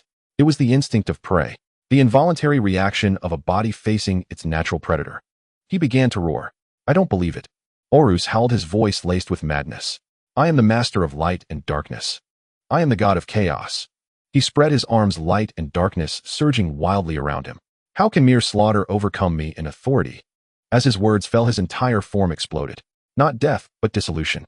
He transformed into countless rays of light and darkness dancing and swirling above the arena. Those beams of light and darkness intertwined, forming a massive vortex. At its center, the power of chaos surged. The entire arena trembled and began to collapse. In the stands, everyone was thrown to the ground. Su Nuo clung tightly to the railing, staring at the vortex above the arena. He's gone mad. He's burning his divine spark. Zhao Gang's face was ashen. Can he win? Su Nuo said nothing. Above the arena, the vortex grew larger and more terrifying. Then a flash of sword light ignited. Taibai Jinxing moved. With a single step, he appeared at the center of the vortex. Then he brought his sword down. The sword light arced through the vortex, splitting a gash in it. Horus' scream of agony echoed from within. Impossible. Another sword stroke followed. Another gash appeared in the vortex. How can you cut through chaos? He struck again. The vortex shuddered violently. Taibai Jinxing said nothing. He simply struck one sword stroke after another. Each blow found the vortex's weakest point. Each cut severed a strand of intertwined light and darkness. The vortex shrank, growing weaker. Horus' screams became more desperate. Why? Why am I still no match for you even after merging light and darkness? Taibai Jinxing brought his sword down. Because you are wrong. He spoke, his voice calm. You thought merging light and darkness was chaos.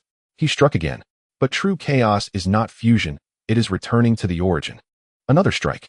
You haven't even found your own true heart. How could you possibly find chaos? Horus fell silent. The vortex stopped spinning.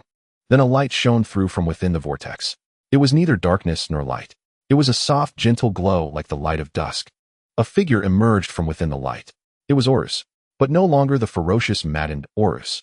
He stood there, his face devoid of anger or resentment. Only peace remained. I understand now, he said softly. Taibai Jinxing looked at him in silence. Horus raised his head, gazing at the sky. Brother, I'm coming. His body began to dissipate bit by bit, like sand blown away by the wind. First the wings, then the body, then the face, until only a pair of eyes remained. In those eyes, darkness and light had vanished. Only one color remained, the tenderness of looking upon a loved one. The light faded completely. The arena was empty, with only Taibai Jinxing standing alone. He lifted his head, looking toward the sky. There a faint golden light was fading into the distance. It was Balder. He was waiting for his brother. Taibai Jinxing sheathed his sword. He turned and walked step by step toward the edge of the arena. With each step, the killing intent around him diminished. When he reached the edge, he had transformed back into the white-haired, white-bearded old man. He looked back once more at the empty arena. What a pity, he said. Then transforming into a beam of white light, he vanished into the sky. Ivar stared blankly at the empty arena, lost in thought for a long time. He opened his mouth wanting to say something, but there felt like something stuck in his throat. Is the god of chaos formed from the fusion of light and darkness gone just like that? Zhao Gang waved his hand at him, saying, hey, snap out of it. Weren't you just boasting before? Sun Hao chimed in, mimicking Ivar's earlier manner of speaking. How much can an old civil servant really fight? In front of our god of darkness, isn't he just a minor player? He pinched his throat, perfectly imitating Ivar's tone. The people from Daxia burst into laughter. Look at his expression, doesn't it look like he just lost his parents? Don't say that he just lost two gods, we should have some sympathy. Yes, we should be sympathetic, but I just can't help but laugh, ha. All eyes turned to Ivar's face. Ivar's face shifted between shades of pale and flushed red, his lips moved, but in the end he couldn't say a word. The violent images of Taibai Jinxing's slaughter were still etched in his mind. From the beginning of chaos until the establishment of the heavenly court, the way of killing was something he had never even heard of. Zhao Ritian somehow walked up to him and patted his shoulder. It's okay, it's just a few matches. The laughter around suddenly ceased. Everyone stared wide-eyed at Zhao Ritian. Ivar was also taken aback. He stared at Zhao Ritian, his eyes filled with confusion. Are you comforting me? Zhao Ritian blinked and then broke into a grin. I think you misunderstood. What I meant was such things might happen many more times in the future, ha. After saying that, he turned and walked back. The entire venue fell silent for 2 seconds. Then the laughter from Daxia became even more uproarious. Too much. Ivar's face flushed crimson as he shouted at Zhao Ritian's back. But Zhao Ritian had already ascended the stage, declaring loudly, I announce that Daxia has won this battle. As soon as he finished speaking, a rumbling sound came from the direction of Northern Europe. Another large piece of land cracked open, separating from the map of Northern Europe, slowly drifting towards Daxia. This time the Northern European believers did not roar or curse. After all, Tai Jinxing's power had already been recognized by them. Their god of light and darkness was simply no match for him. They only watched silently as the land receded, their expressions complex. Kawatajiro stood in the corner, muttering quietly, something feels off. When he turned to examine him, you guys from Wa Kingdom are so close to Daxia, why don't you study their myths more? I have studied, but the more I study, the more confused I become. Confused? When he looked puzzled. Their myths are too chaotic. Kawatajiro counted on his fingers what with the primordial chaos, other worlds, time travel, and Taoist and Buddhist elements. Sometimes after studying for a long time, we find out that it's just something made up in novels, not real mythology at all. When he frowned, it really is quite chaotic. Prem sneered from the side, chaotic. It's just a big mishmash. Compared to our Deva system, it's far behind. Kawatajiro nodded in agreement. Your Deva system is indeed impressive, with a dual god system coexisting. But I'm quite curious, why hasn't your Buddhist sect made a move? Prem's smile faltered slightly. Since the myth arena opened, though the Deva system of Tianju claims to have 2 major divine systems, the ones that have appeared are always from the 3 aspects. None from the Buddhist side have shown up. He hurriedly waved his hand, cleared his throat, and said, for just Daxia, there's no need for the Buddhist sect to intervene. He raised his chin, his tone proud. With the 3 aspects deities here, it's enough to flatten the entire blue star. Ivar, who had just recovered from the blow of failure, glanced at him upon hearing this. Flatten blue star? Then go show us right now. Prem chuckled coldly. Let's see it. He strode towards the arena. Today let you all witness what a true divine system is. He stood before the summoning platform, closed his eyes, and a beam of golden light shot into the sky. The radiance was so bright that it was blinding. Within the golden light, countless phantoms began to emerge. As the phantoms solidified, 4 figures slowly appeared. 1. Goddess of the Ganges, Ganga, divine duty, embodiment of the sacred river, possessing the ability to purify all sins. Level SS2. God of dawn, Ashvin's divine duty, roaming the earth, bringing dawn, healing the people of the world. Level A3. God of death, Yama, divine duty, the first mortal to die, thus becoming the ruler of the world of the dead, governing hell and judging the karma of the deceased. Level SSS4. Mother of God, Sarasvati, divine duty, wife of Brahma. Level SSR. As the 4 phantoms fully coalesced, people began to exclaim. What the hell? The mother of God's Brahma's wife has appeared. Oh my god. How do we fight this? This is way too strong. The crowd erupted in excitement, all eyes drawn to those 4 words, mother of God's Brahma's wife. She was one of the 3 aspects deities of being, standing at the pinnacle of the Western divine realm. Someone muttered quietly, even God might not be able to defeat Brahma. Prem stood at the summoning platform, staring at that phantom, stunned for 2 seconds. Then he laughed, unable to contain his joy. Huh. He patted his thigh. Are you all dumbfounded? You're all stunned right now? He pointed towards Daxia, his voice loud enough for the entire venue to hear. The Mother of Gods has been summoned by me. What do you have to fight with? Are you going to use that old man who runs errands? He laughed so hard he doubled over. Come on, let your god of death come. Let's see if he still dares to draw his sword in front of the Mother of Gods. The audience from Tianju erupted in cheers. Prem. The Mother of Gods is invincible. Daxia is done for. Completely finished. Su Nua's expression darkened. He hadn't expected Tianju to draw such a trump card. Zhao Gang scratched his head and quietly asked, is Brahma really that powerful? Su Nua didn't respond. Sun Hao leaned closer, his voice very low. The 3 aspects deities sound really impressive. Brahma's wife, wouldn't she be even stronger than Brahma? Su Nua shook his head. She can't be stronger than Brahma. Brahma is the archetype of data in Western mythology. The 3 exchanged glances, uncertainty clouding their hearts. Just then the phantom on the arena suddenly flickered. Everyone's gaze shifted over. Sarasvati's figure began to fade. It wasn't disappearing, it was flickering like a bad signal. Prem's smile froze. What's going on? He shouted, but the phantom ignored him, flickering a few more times before completely vanishing. Only 3 figures remained on the arena: the goddess of the Ganges, the god of dawn, and the god of death. The SSR Mother of Gods was gone. The entire venue fell silent for 2 seconds. Then someone in the audience from Tianju whispered, "What? What is going on? Has the summoning failed?" Someone suddenly stood up shouting excitedly, "I know. It's the wrath of the Brahma god." "What do you mean? An entity of the level of the Mother of Gods cannot be summoned so casually. It must be that the Brahma god thinks this battle is beneath her." Upon hearing this, the audience from Tianju nodded in agreement. Yes, it must be that way. The Brahma god is angry. Such a trivial scene doesn't require the Mother of Gods to intervene personally. Exactly. The majesty of the three manifestations gods cannot be desecrated. Prem's face turned ashen. He stared at the empty arena, his lips moving. How could this happen? On the Daxiao side, Zhao Gang was the first to react. He pointed at Prem, laughing so hard he could hardly stand. This is killing me. After boasting for so long, they didn't even pay you any attention." Sun Hao joined in the laughter. "Oh dear, where is the Mother of Gods? Why has she vanished? Is it because she doesn't want to show up? Because you look ugly?" Zhao Gang chimed in. "Weren't you just boasting about flattening Blue Star and not needing the Buddhist sect to appear? Now look, your wife has run away." Sun Hao nodded. Yes, she ran away faster than a rabbit." The Daxia side erupted in laughter. "I said, how could someone of the level of the three manifestations gods casually come to work? Isn't it uncomfortable for them to stay up there? Why come down to fight? Prem, why not plead with Brahma to return your wife?" Prem's face turned beet red. He stared intensely at the arena, his fists clenching tightly. The cheers from the Tianju audience had long since faded, leaving only an awkward silence. Someone whispered, "Actually, the god of death Yama is also very powerful at the SSS level." The person next to him shot him a glare. "Shut up." Prem took a deep breath. He raised his head and looked at the three remaining phantoms on the arena, the goddess of the Ganges, the twin horse boy, and the god of death Yama. The three figures floated quietly. His gaze swept back and forth among them. Finally, he focused on the third phantom, the god of death Yama, ruler of hell, judge of the deceased. The first mortal to die, thus becoming the sovereign of the dead. Prem gritted his teeth and roared. "Even if the Mother of Gods is absent, we still have Yama. A mere SSS level god of death is not something your Daxiao gods can compare to." After saying this, he knelt on the ground with a thud, raising his hands above his head, his forehead pressed to the ground.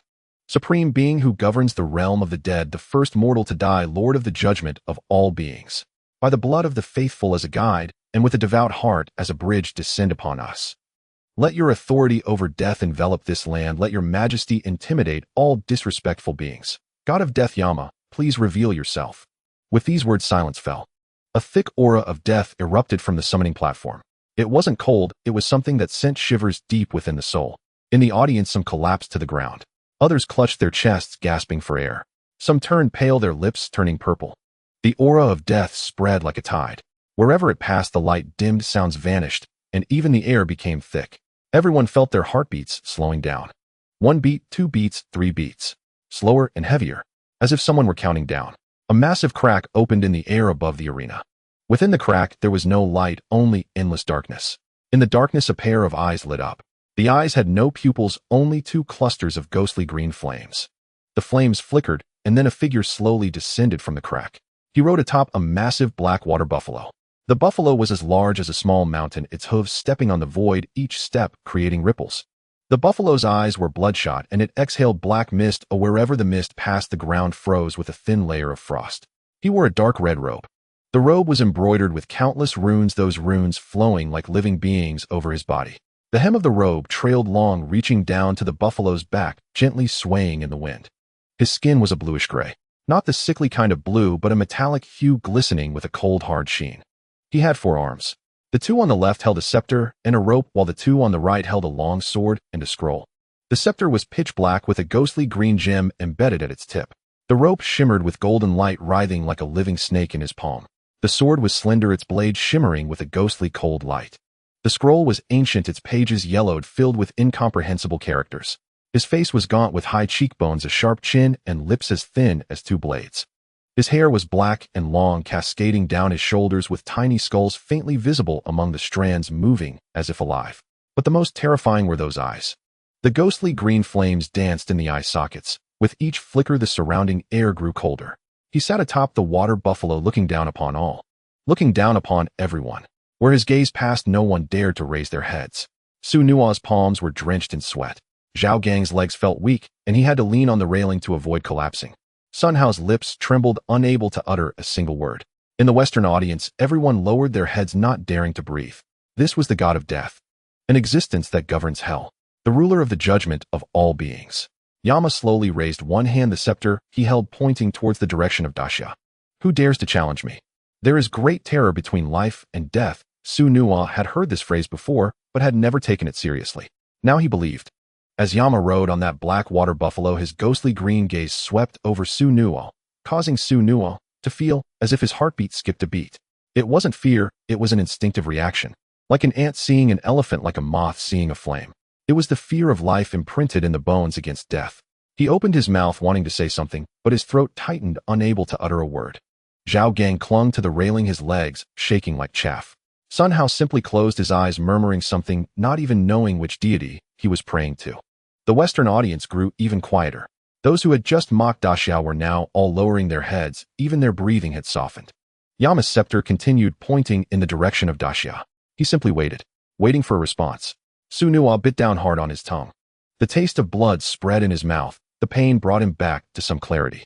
He raised his head and looked at the figure riding the water buffalo. You? He began, his voice somewhat hoarse. Upon hearing these words, everyone was stunned. Zhao Gang widened his eyes and asked, "What do you mean? Does this Yin Mo have any connection with the great Xia?" Sun Hao also stopped reciting and turned to look at Su Nuwa. Su Nuwa nodded. In our mythological system, the former identity of King Yinluo indeed overlaps with Tianzhu. So I don't know, is he our King Yinluo or Tiancis Yin Mo? The room fell silent for a few seconds, all eyes focused on Yin Mo. Yin Mo looked down at Su Nuwa, a hint of amusement flashing in his emerald eyes. Interesting. He lowered the hand holding the scepter. I am of course Tiancis Yin Mo. However, you are not wrong either. The King Yinluo of your great Xia is indeed a part that has separated from my divine consciousness, which does not conflict. Su Nuwa frowned after hearing this. Zhao Gang scratched his head, more confused than ever. So does that mean he is one of us, or one of them? Su Nuwa remained silent. He stared at Yin Mo, quickly pondering in his mind. If he were the King Yinluo of Great Xia, it would be one thing. But the other party had explicitly stated he was Tiancis Yin Mo.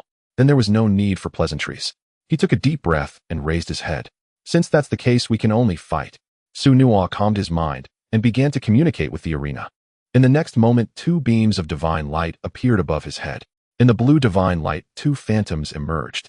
One ancient, four fiends. Tao Tai divine position none, level unknown. Two zombie ancestor. Jiang Chun divine position none, level unknown. In the golden divine light, two phantoms also appeared.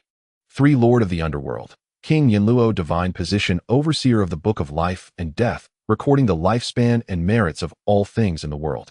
Level S 4-star of longevity. Nanji Xianweng divine position, guardian of the lifespans of all things. Level SS. Su Nuwa stared at the four phantoms, momentarily stunned. Wait, is it really that fierce? He clicked his tongue. What a guy, there's not a single easy opponent.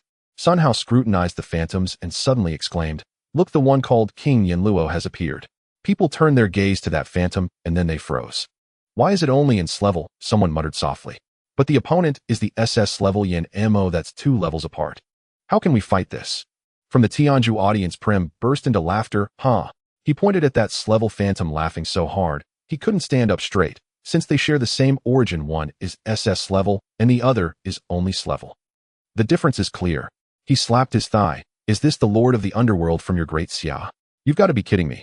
The Tianzhu audience joined in the laughter. And S-level fighting an SS level. Isn't that a death wish? Lord Yin Mo could crush him with a finger. The atmosphere on the great Xia side was somewhat gloomy. Zhao Gang scratched his head. Old Su, the level difference is a bit much, isn't it? Sun Hao also frowned. How can gods of the same origin differ so much? Su Nuwa said nothing. He stared at the phantom of King Yinluo, his eyes flickering. That phantom hovered silently, wearing a black robe with a crown atop its head and a heavy book in its hands. Its face was unclear. Yet Su Nuwa had the strange feeling that the phantom was watching him. Yin Mo, riding on a water buffalo, also gazed at that phantom. A hint of complex emotion flashed in his emerald eyes. King Yinluo, he murmured softly. The phantom did not respond. Yin Mo remained silent for a few seconds before smiling. That smile carried an indescribable quality. All right then, let me see. What have you become now that you've departed from me? Su Nuwa turned to look at him. Who said I wanted to summon King Yinluo? Yin Mo chuckled in response. Indeed, facing the original body, summoning him is not a wise choice. He swept his gaze over the remaining 3 phantoms, Tao Tai, Jiang Chun, Nanji Xinwen. He instinctively ignored the first 2 and looked at the phantom of the Star of Longevity. Your dual level deities don't seem too impressive either, Yin Mo said with a smile. He governs lifespan while I govern death. Perfectly countered by me. Sunoa raised an eyebrow. Countered by you. He stared at Yenemo. What if you were countered by him? Yenemo shook his head. A mere dual-level deity dares to vie with me for power. Sunoa said nothing further. He turned and walked beneath the phantom of Nanji Xianwen, clasping his hands and closing his eyes. Old immortal, who governs the lifespan of heaven and earth, and is one of the 3 stars of fortune, prosperity, and longevity. The peach of longevity in your hand can extend the life of all beings, and the auspicious clouds beneath your feet can traverse the 4 seas. Now with the foreign death god Yen Mo descending, exerting his dominion over the fate of Great Xia through the authority of death, please descend, old immortal, to show him what true longevity means. Nanji Xianwen descend. As soon as the words fell, a thunderous roar echoed from the sky, and a golden light descended from above. The light was so bright that it dazzled the eyes. As the golden light dissipated, another person appeared in the arena. Everyone was stunned when they saw what the person looked like. It was an old man, bald and shining. Wearing a pair of large sunglasses, the lenses were so dark they could reflect a person's shadow. He wore a tight, white tank top stretched tightly by bulging muscles. His chest muscles were protruding like stones, and his 8-pack abs were neatly arranged. His arms were thicker than most people's thighs with bulging veins. He wore black shorts that revealed 2 muscular calves. On his feet were a pair of flip-flops. He was shouldering a massive barbell. On both ends of the barbell were 6 enormous weight plates, each as big as a car wheel. He stood there grinning widely, revealing a mouthful of white teeth. The entire venue was deathly quiet. Zhao Gang rubbed his eyes. I can't be seeing this wrong, right? Sun Hao's mouth was agape, large enough to fit an egg. Is this Nanji Xianwen? Our god. This is just too absurd. Someone in the Great Xia audience muttered softly. What kind of style is this? Is this still a deity? The Tianju audience was also baffled. What on earth is this? A fitness coach? Do deities even go to the gym? Someone pointed at the barbell. What is that? His divine weapon. Prem's lips twitched, just playing tricks. Yen Mo, riding on the water buffalo, looked at the old man with a slightly furrowed brow. He could sense a strange aura emanating from the old man. It was neither divine power nor anything else, but it felt a bit off. Nanji Xianwen lowered the barbell from his shoulder. With a loud thud, the arena floor was smashed into a pit. He adjusted his sunglasses and scanned the surroundings. His gaze landed on Yen Mo. Oh, so this is the so-called Yen Mo. He grinned widely. Doesn't look that great. After saying that, he snapped his fingers. Suddenly music played. The explosive drum beats and dynamic rhythms shook the eardrums. Nanji Xianwen swayed his shoulders to the rhythm. Come, come, come. He beckoned to Yen Mo. Let the old immortal teach you what true longevity means. Such a disgrace to culture, such a disgrace. Su Nua pinched his brow, looking utterly speechless. The South Pole immortal had a massive head and a body of bulging muscles resembling the legendary Evil Peach. Not to mention he was holding a barbell, and wearing sunglasses. He looked nothing like a serious deity. Yen Mo was also somewhat speechless at his appearance. How can you be a god looking like this? He clasped his hands behind his back, coldly staring at the South Pole immortal. As a deity, you should at least understand what divine majesty means, right? The South Pole immortal lifted the barbell and took off his sunglasses. Divine majesty. Why should I have divine majesty? Yen Mo furrowed his brows. As a god, you must be distinguished from mortals. A deity is inherently a being of high status. How can you look so unkempt? The South Pole immortal suddenly laughed. That's the customary tradition of your Western gods, quite different from our Daxia gods. He slung the barbell over his shoulder. In our Daxia, we can say that we basically don't believe in any god. Yen Mo raised an eyebrow at this, not believing in gods.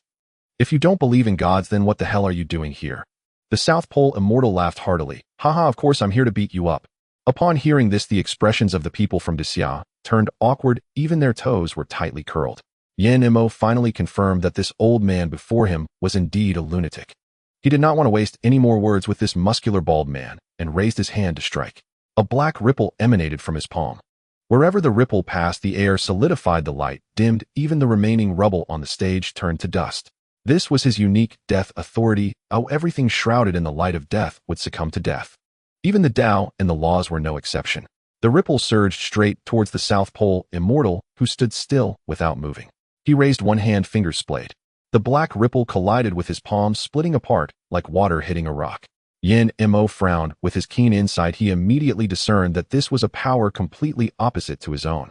He raised his other hand as well. 2 streams of black ripples surged forth, simultaneously intertwining into a great net descending upon the South Pole immortal. The South Pole immortal still did not move. He simply stood there, allowing the net of death to fall upon him. In that instant, a faint white light illuminated his muscles. The white light was so faint it was nearly invisible. However, the moment the black net touched the white light, it melted away like snow meeting fire. Yen Mo's pupils constricted. The power of lifespan, he said in a deep voice. You actually cultivated the power of lifespan to this extent. The South Pole Immortal grinned widely. I've trained for many epics, I ought to have some results right. He lowered the barbell from his shoulder, and with a thud it landed on the ground. Come on, don't just stand there, give me more. Yen Mo's expression darkened. He raised 4 hands, scepter, rope, sword, and scroll, for magical artifacts glowing simultaneously. With a gesture of the scepter, a bolt of black lightning struck towards the South Pole Immortal. The rope was thrown, transforming into a giant snake winding around the South Pole Immortal. The sword swung, unleashing countless sword energies aimed at the South Pole Immortal. The scroll unfurled, a dense array of runes flying towards the South Pole Immortal. A fourfold assault, overwhelming and relentless. This time the South Pole Immortal moved. He lifted the barbell and slammed it down on the ground. Boom. A white light erupted. The black lightning collided with the white light and shattered into fragments. The giant snake about to coil and turned to black smoke as it was illuminated by the white light. The sword energies dissipated in the white light before they could reach him. The runes that had just approached were burnt to ashes by the white light. Yen Mo's attacks were all thwarted. His expression grew uglier. You do have some skill. The South Pole Immortal hoisted the barbell and walked towards him. 1 step, 2 steps, 3 steps. With each step he took, the white light around him brightened. By the 10th step the white light had become blinding. Yen Mo, seated on the water buffalo, involuntarily stepped back. He was the god of death, he commanded death. Yet from this man he felt not a trace of death, but an overwhelming vitality, thick and unyielding. That vitality surged like a tide, forcing his deathly aura to retreat step by step. Impossible, Yen Mo said in a deep voice. How could a mere SS level suppress my authority?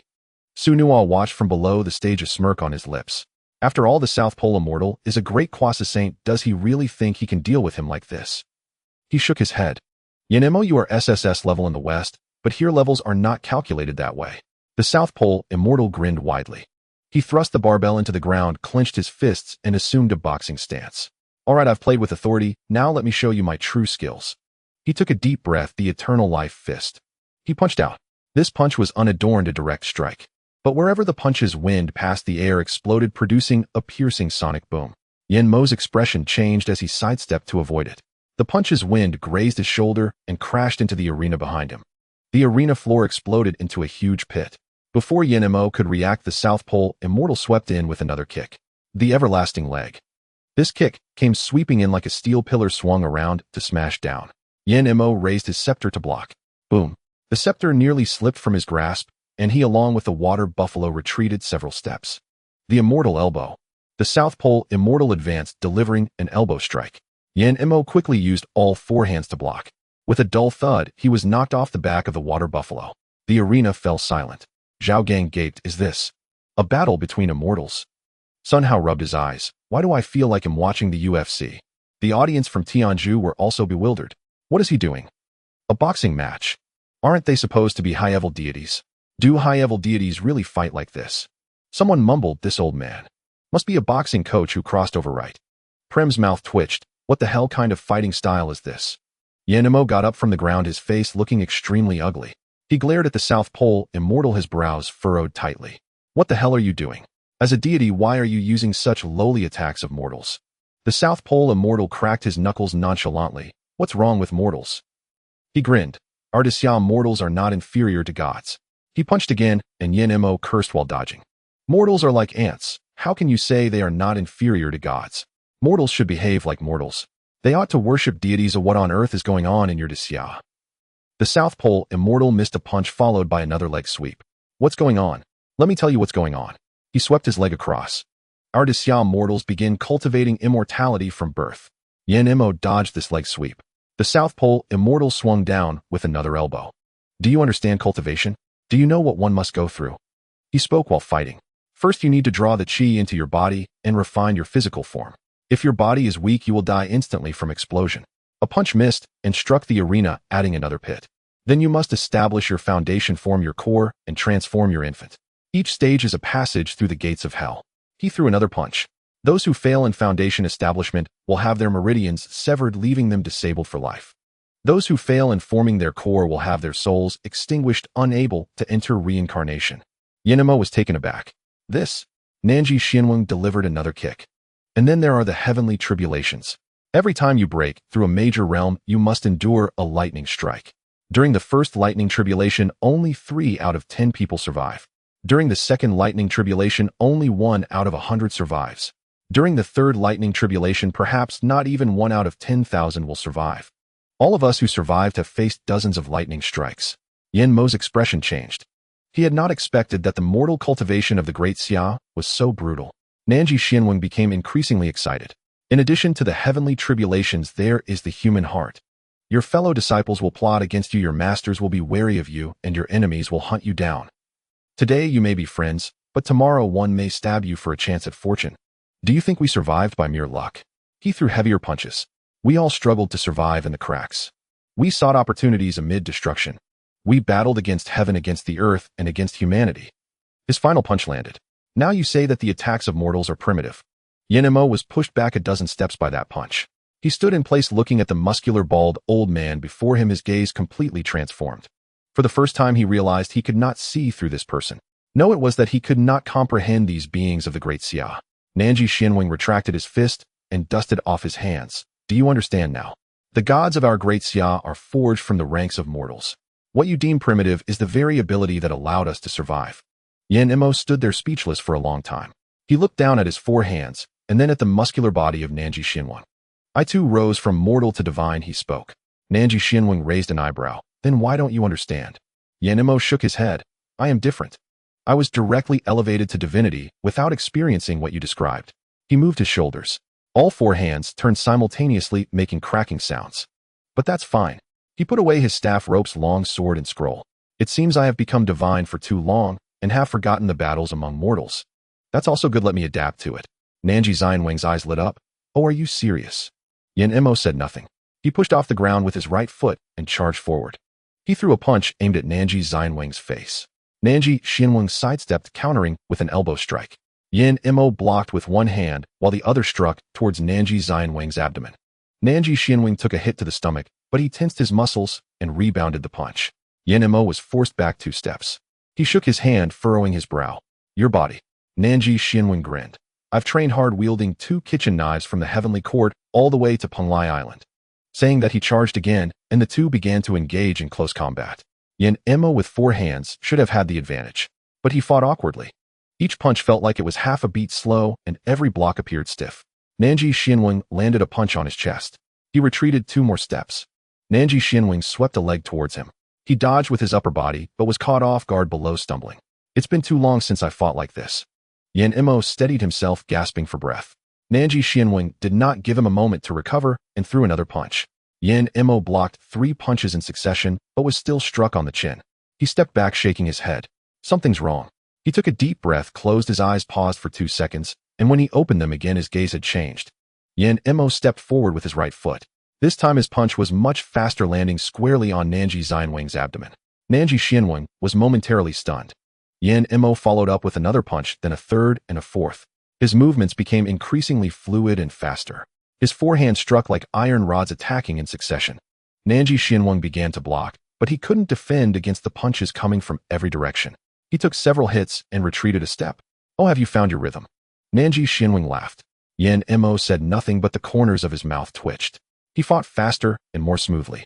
The feelings he had buried deep in his memory began to resurface. The feeling of fighting with friends during childhood.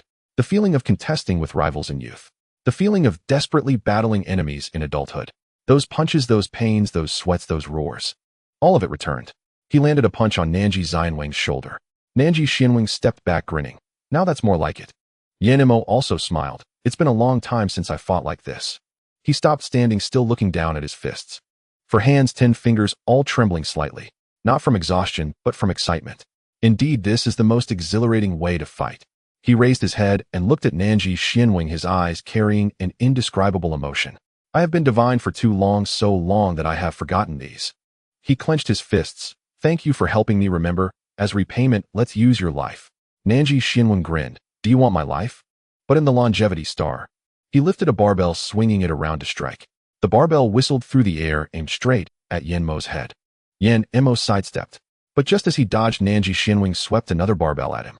This time Yin-Mo did not retreat. Instead, he charged forward. With 4 hands clenched into fists, he met Nanji Xianwang's barbell Hedon. Both of them began to emit light.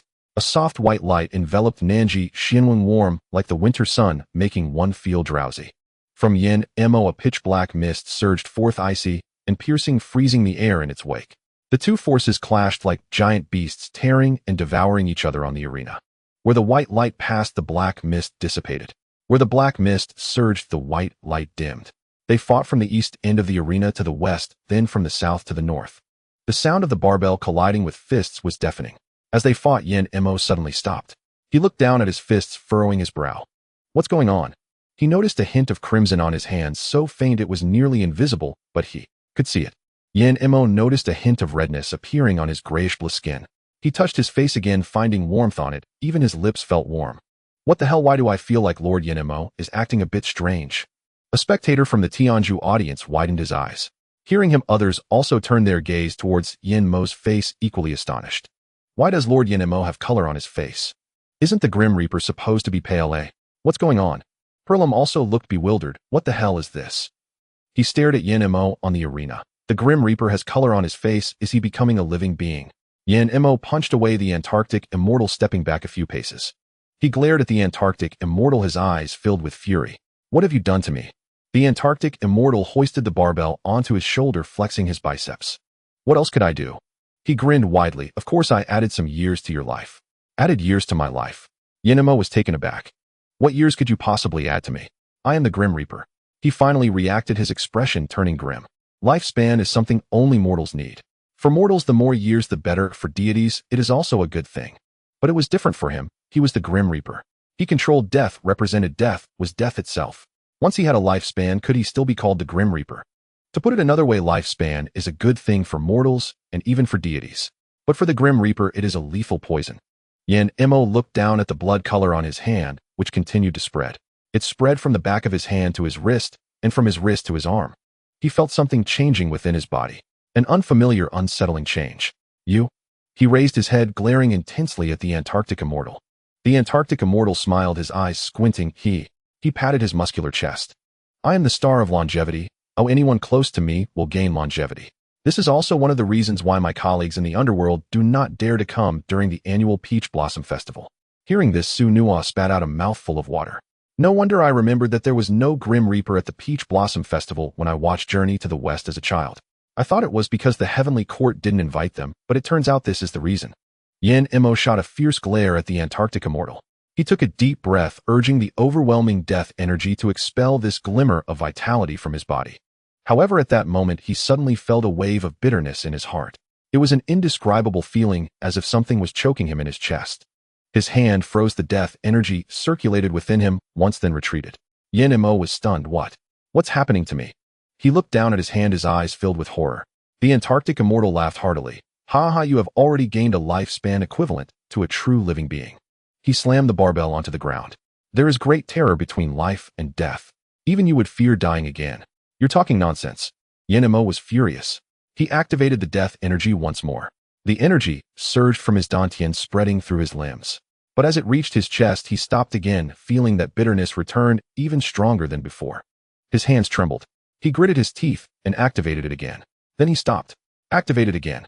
Stopped again. He tried 7 or 8 times, each time instinctively pulling back at the last moment. He found himself reluctant to envelop his entire body with death energy. Damn it. It's all your fault. Yin-Mo was completely enraged. He stopped forcing the death energy and charged directly at the Antarctic Immortal. His fists swung round and round.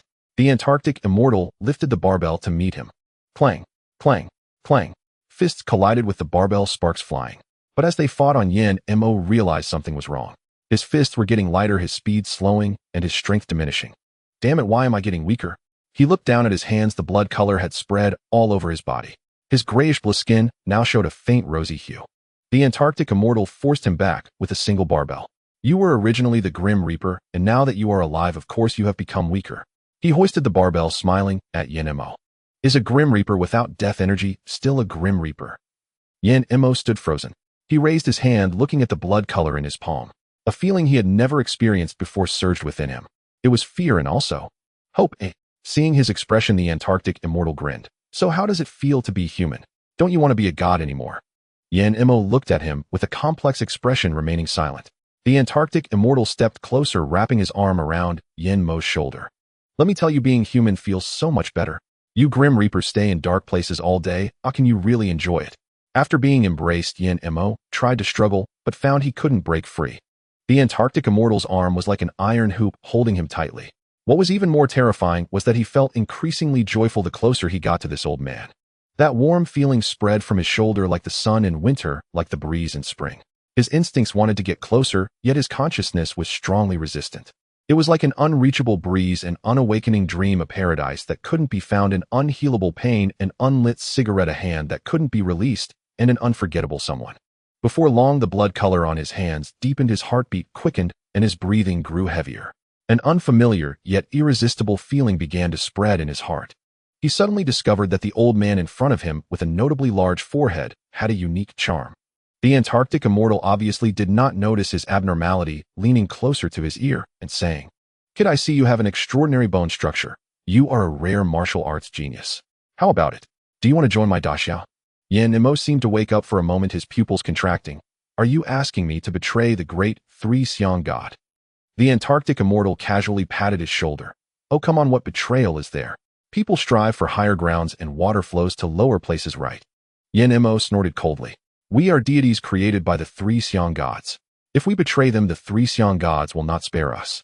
The Antarctic immortal blinked. "That three-seong god you serve is a villain. As long as you are willing to follow me, we have the Jade Emperor and the three pure ones, and your three-seong gods wouldn't dare to come." Jade Emperor and the three pure ones. Yama looked at the old man of the South Pole with suspicion. "Are these the mightiest beings of your Daxia pantheon? Are you certain they can withstand the Primordial?" The old man of the South Pole was brimming with confidence, naturally. "Setting aside the Jade Emperor, our three pure ones can easily handle them." Yama was stunned, his eyes revealing an even deeper longing to break free from Tianju. He felt the blood coursing through his veins, the beating of his heart, the beauty of life. Those warm sensations surged like a tide, enveloping him. He recalled his days in the Tianju pantheon, an endless void of darkness and emptiness.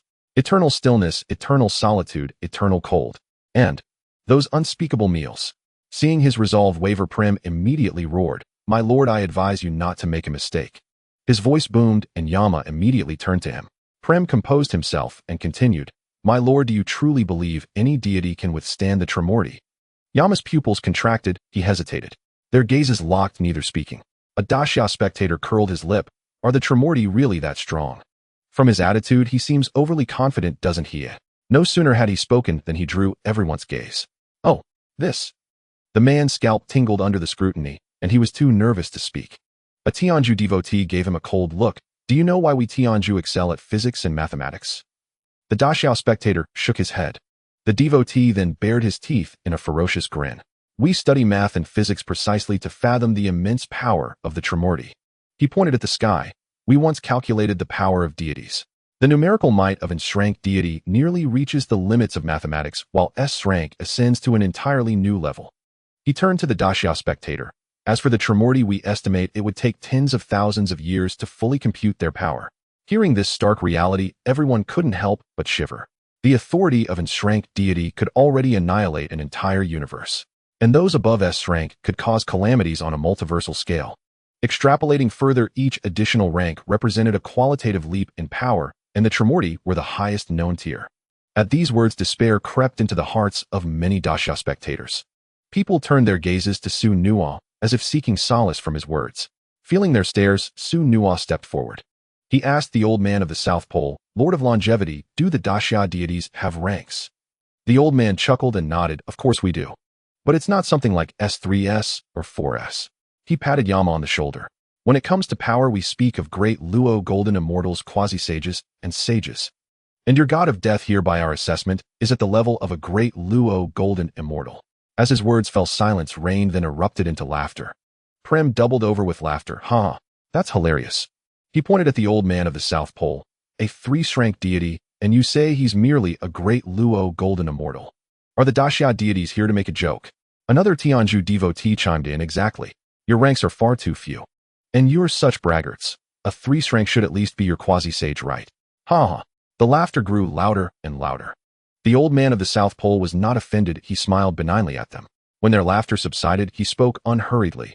That so-called 3 rank of yours is merely the entry level of a great Luo golden immortal here. A quasi-sage. A quasi-sage dealing with a 3 rank is like an adult handling a child. Prem sneered. He challenged again, an adult handling a child. You Daxia deities sure know how to brag.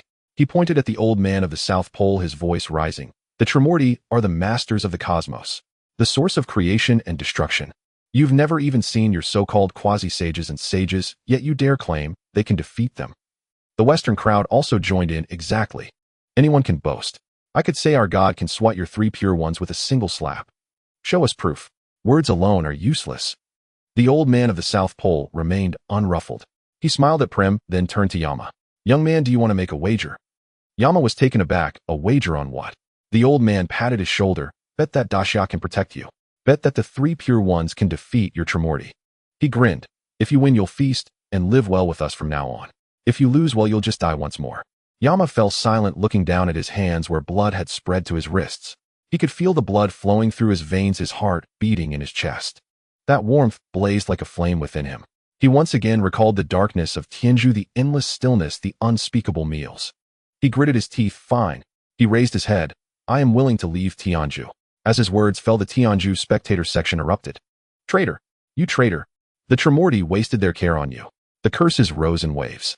Prem, his face ashen, pointed at Yama and cursed. Yama, as the god of death, you dare betray the Primordial. You will come to no good end. Yama turned and stared at him coldly, a deathly pressure radiating from him. The pressure was terrifying, instantly enveloping the entire Tianju spectator section. Everyone felt a tightness in their chests, struggling to breathe. Watch your words. Yama spoke, his voice cold as ice. I am still your god of death. If I wish, you will die right now. The Tianju crowd turned pale, and no one dared to speak. Prem's lips moved, but ultimately nothing came out.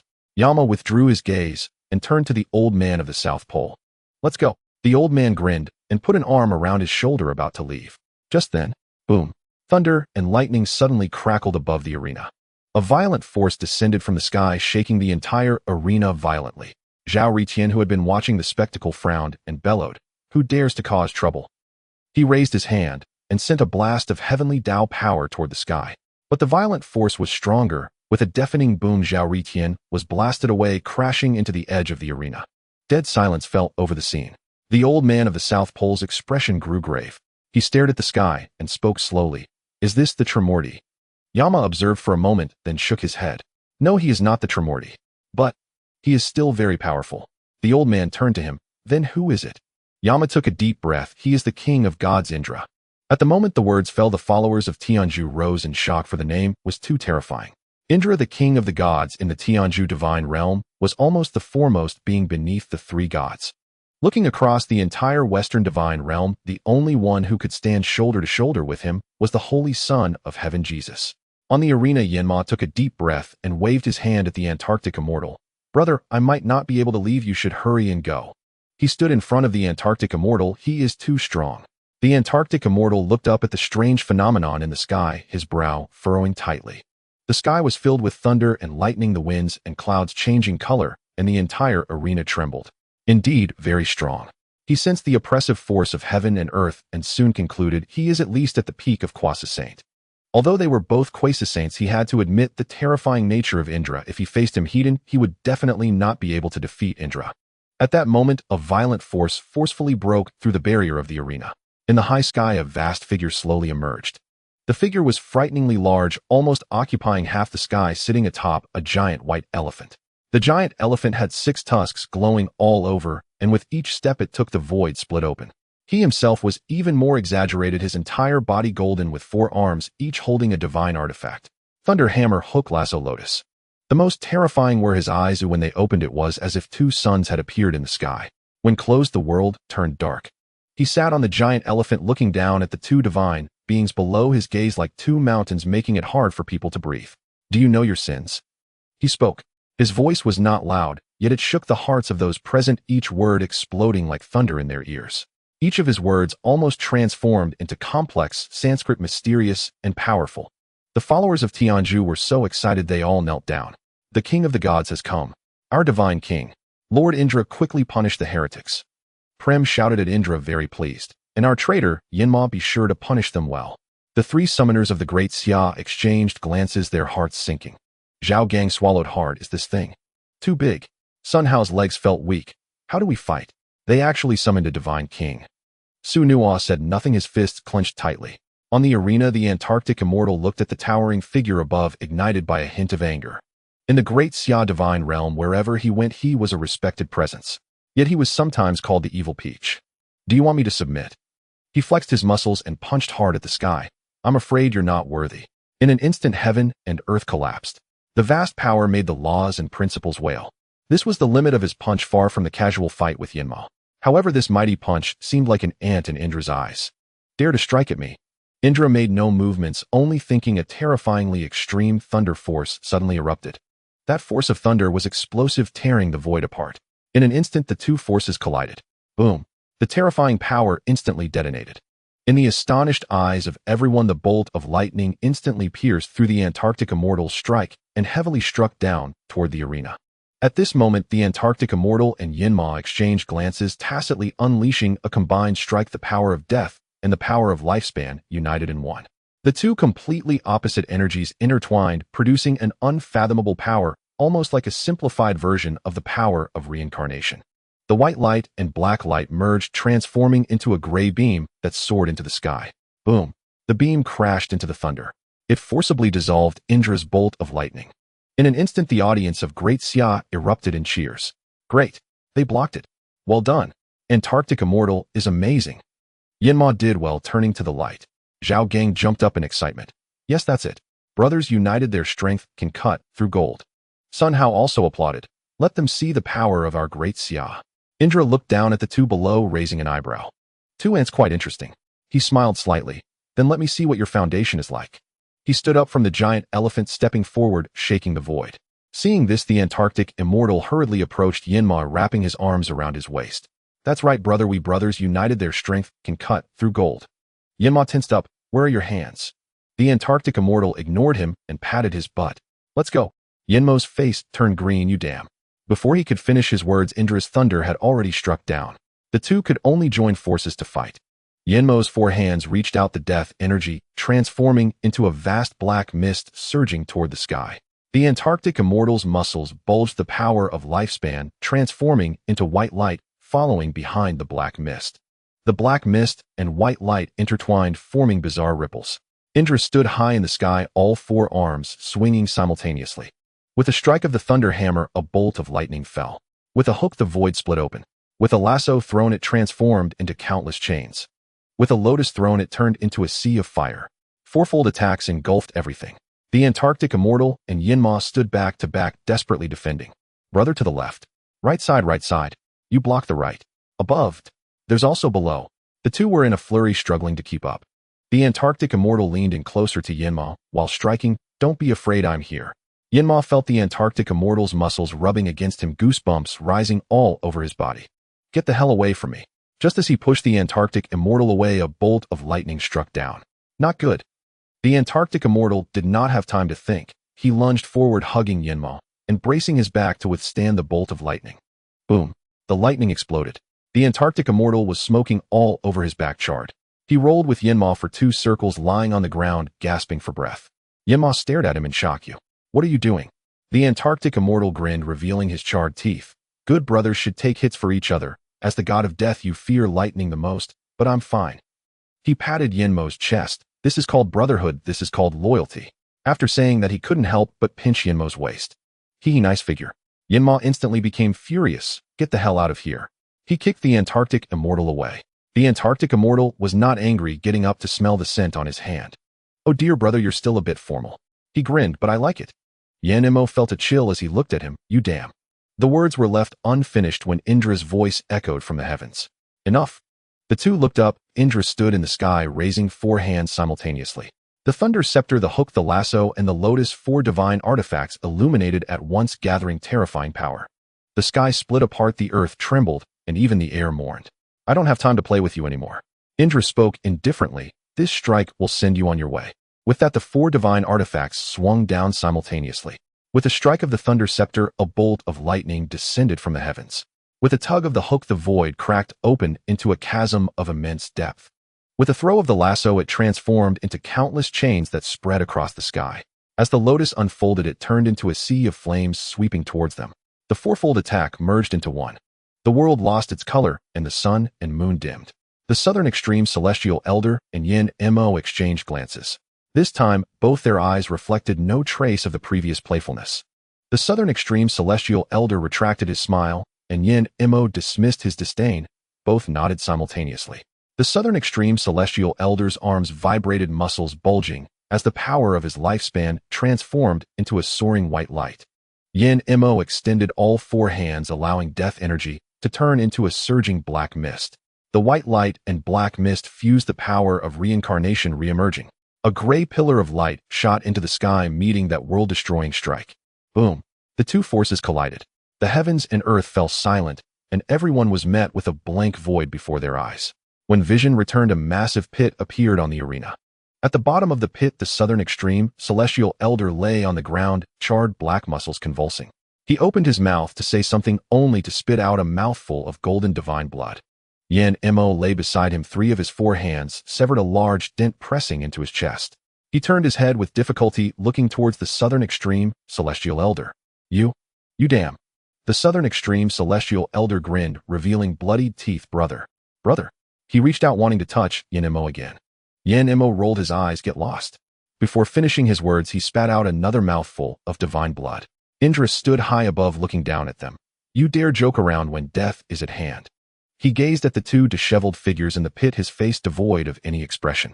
Without any hesitation, a destructive force began to gather in the palm of his hand. The thunder scepter flickered with lightning, growing brighter and more blinding. Let it be this way. He raised the thunder scepter. You two will die for me. With that, he swung the thunder scepter downward. Boom! A cracking thunderbolt struck down from above him. No, it was from the depths of the firmament above. The thunderbolt manifested directly as golden. It was blindingly bright, so golden that it was difficult to look at directly. Wherever the thunder passed, the void didn't just crack, it evaporated, leaving a long black mark that lingered. The western side erupted in chaos. I guess Lord Indra must be at least SSR.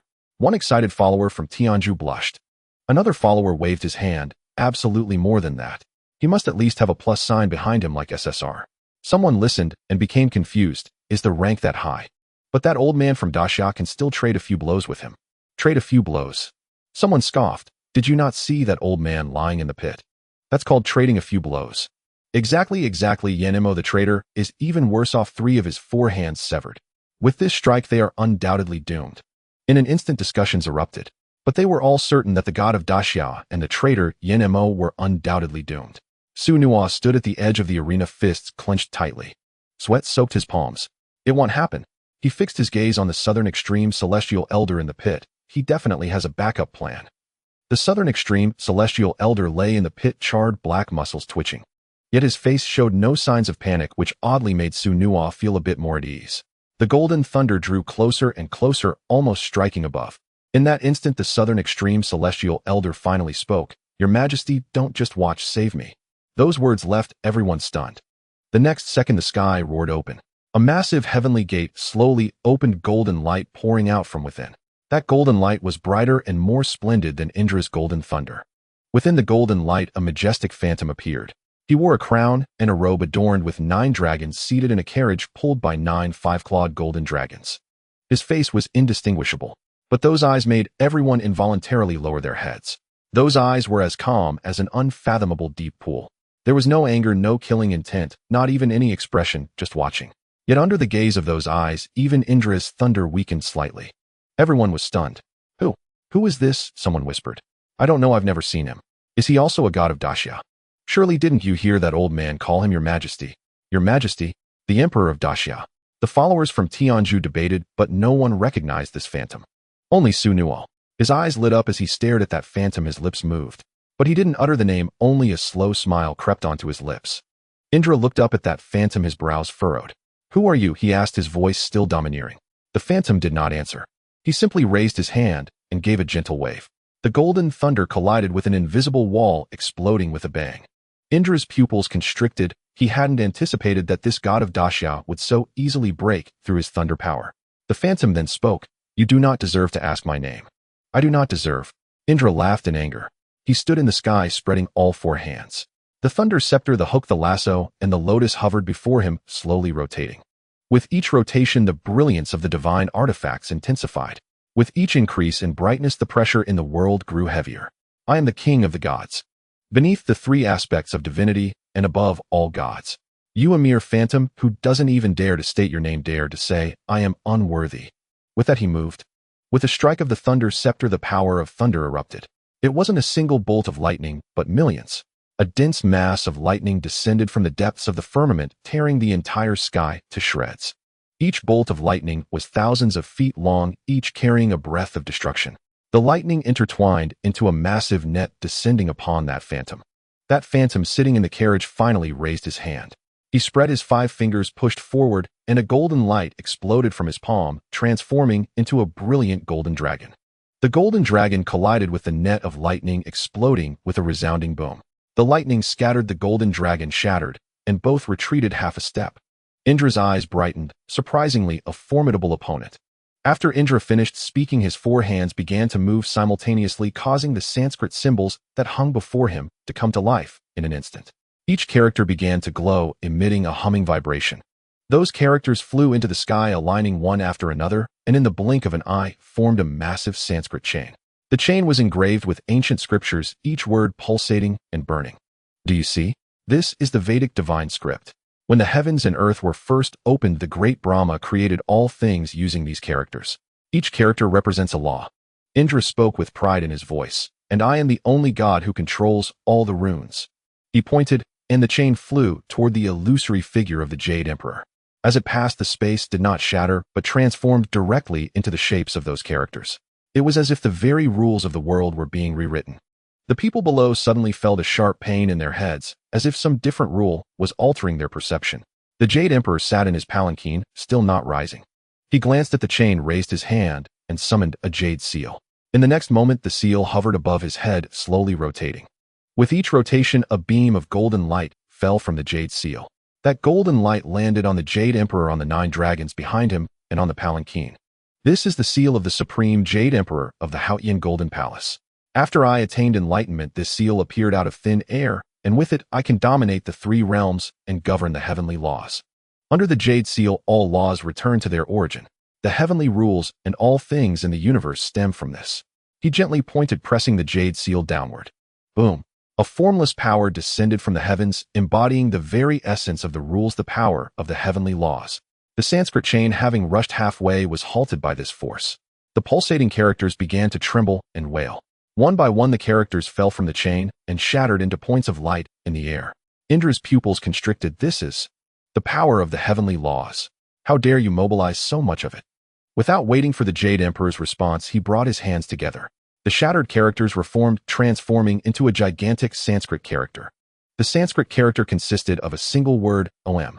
As this character appeared, the entire world fell silent. It was the source of all Sanskrit, the sound of the beginning of all things. The character Om slowly rose, flying toward the Jade Emperor, and wherever it passed, everything began to dissolve. The power of the heavenly laws, upon encountering it, began to retreat. The Jade Emperor raised an eyebrow slightly. He formed a seal with his hands. The jade seal above his head suddenly trembled violently. A golden light erupted from the jade seal, transforming into a golden dragon. This dragon was not an ordinary dragon. It was entwined with dense heavenly runes. The dragon opened its mouth and bit down on the character Om. Boom! 2 forces erupted. The heavens and earth changed color. The arena completely vanished. The barriers in the spectator stands shattered repeatedly, and Zhao Ritian desperately repaired it, barely protecting everyone from the fallout. Indra took a step back. The Jade Emperor's palanquin slid back half a foot. The 2 exchanged glances. Indra laughed. Good. Very good. His 4 hands formed seals, simultaneously chanting ancient scriptures, with each word materializing and flying from his mouth. The flying characters increased in number, densely packed, blocking out the sky. Eventually, these characters formed a massive formation. The formation covered the entire sky, and a terrifying apocalyptic power swept across the firmament. Come, let us test the apocalyptic formation of Lord Shiva. Indra began. When Lord Shiva destroyed the fallen universe back in the day, he raised his hand to set this formation. Today I will use it to annihilate you. As he finished speaking, the formation began to rotate. Above the formation, a vivid, illusory figure appeared. No one dared to look at that figure, as if just one glance would steal their very souls. That was one of the three divine aspects, the form of Shiva. Mere mortals who glanced at it would be completely erased from existence. The Jade Emperor watched this scene with great interest. He noticed that with each rotation of the formation, the entire universe shrank and a rich power of destruction rippled through. Annihilation of the world. Without my consent, who dares to destroy the world? He raised his hand, gently pressing on the jade seal, which slowly ascended, rising high into the air, hovering directly beneath the formation. My jade seal suppresses the heavenly laws. Beneath the heavenly laws, all forms are empty. He pointed downward. The jade seal fell like a mountain, crashing upon the water's surface, suppressing all things in heaven and earth. At the same time, the jade seal erupted with unparalleled vast power, actually restoring the universe that had shrunk back to its original state. At the edge of the universe, those beings that had been affected reappeared. Under the suppression of the jade seal, the formation began to tremble, and the Sanskrit characters began to twist. Indra's expression changed. He bit his tongue and spat out a mouthful of essence blood. The essence blood fell upon the formation, stabilizing it once more. The two forces thus stood in a stalemate, one above, one below. One aimed to destroy, the other to restore. All that remained in the world was the sound of the collision between these two forces, like a heartbeat, like a breath, like the world itself moaning. The space began to twist. Time began to distort, sometimes fast, sometimes slow. Some people saw their past and future flashing before their eyes simultaneously. Others heard countless voices whispering in their ears. Some simply fainted. Yen Imo stood on the arena looking up at this scene. He opened his mouth, but couldn't speak for a long time. The South Pole immortal patted his shoulder. So what do you think? I told you His Majesty has many tricks up his sleeve. Yen Imo turned to look at him, his expression complex. Can your great Xia really withstand the three divine aspects? The South Pole immortal chuckled. Don't ask, just know that there are no problems. On the other side, Prem's face was ashen. He looked at the two figures still confronting each other in the sky and couldn't help but speak up. Why is Lord Indra still playing around? Hurry up and take down the great Xia's deity. After hearing this, Su Nuo couldn't help but sneer. With what capability does your Indra think he can take down our Jade Emperor? He glanced at Prem. Are you all right? Prem immediately shot him an angry glare. What? You dissatisfied? He pointed at the sky. Do you know how strong Lord Indra is? Su Nuo chuckled. I truly do not know. Prem took a deep breath and said, Indra, the king of the gods of the celestial realm, the first among the three divine aspects. He once suppressed 36,000 rebellious Asuras, all by himself, each of those Asuras possessing splash strength. He is the only deity who successfully passed the trial of the three realms burning test. You must know this was a trial ground created personally by Lord Shiva. Moreover, he once received the power of creation from Brahma, albeit at the cost of coughing up blood. He faced 7 opponents at once, contending against 7 SS-class deities, ultimately suffering 3 deaths and 4 injuries. He once. Prem recounted over a dozen of Indra's glorious achievements in one breath, each one sending shivers down the listeners' spines. The people of the great Xia gasped in shock. No one expected that Indra had such a past. Zhao Gang's face turned pale as he looked at Su Nuo. Su Nuo waved his hand and looked up at the majestic phantom in the sky, slowly speaking. These experiences are nothing to me. Do you know how many tribulations our Jade Emperor has endured? The crowd shook their heads. Su Nuo raised 3 fingers and flipped them. 100,320 tribulations. Each tribulation lasts 129,600 years. He paused. Can you calculate how many years that is? The crowd looked at each other in confusion, counting on their fingers. Su Nuo did not wait for their calculations and spoke again. From a mere prince of the mortal realm, he is step by step cultivated to success, experiencing countless lives and deaths, numerous tribulations, and endless reincarnations. He has defeated countless foes like Indra. He has suppressed countless demons, even more terrifying than Indra. His dominion over the 3 realms was not granted by anyone, it was earned through his own might. Su Nuo looked at Prem, a smile curling at the corners of his mouth. Those achievements of yours sound quite intimidating. But in front of the Jade Emperor, they are merely for show. Prem scoffed as he listened to Su Nuo. You really know how to boast. How many tribulations and how many years? Is the cultivation environment of the great Xia that poor? Su Nuo nodded, his expression turning incredibly serious. The cultivation world of the great Xia is indeed that cruel to the point where you cannot accept it. Prem clearly did not believe it, then raised his head to look at the battle in the sky. At this moment, the phenomena of heaven and earth began to shift again. Indra formed a hand seal, chanting an ancient incantation. Behind him, the void split open, and a colossal phantom slowly emerged. The phantom had 4 heads and 4 arms, seated on a lotus throne holding prayer beads and a sacred text. It was Brahma. Following that, another phantom appeared from his other side. This phantom lay atop an endless sea of serpents with azure skin holding a divine wheel and a conch. It was Vishnu. Along with the already existing phantom of Shiva, the three great powers stood side by side. The creative force of Brahma, the maintaining force of Vishnu, and the destructive force of Shiva intertwined. The entire world trembled. Within the Asgard mountain, the king of gods, Odin, led the Norse gods, watching the battle on the mythical arena. His expression was slightly grave as he gripped the eternal spear tightly. On Olympus, Zeus also scrutinized the battle on the arena with utmost seriousness. A destructive, thunderous power enveloped him, indicating the seriousness with which he regarded this battle.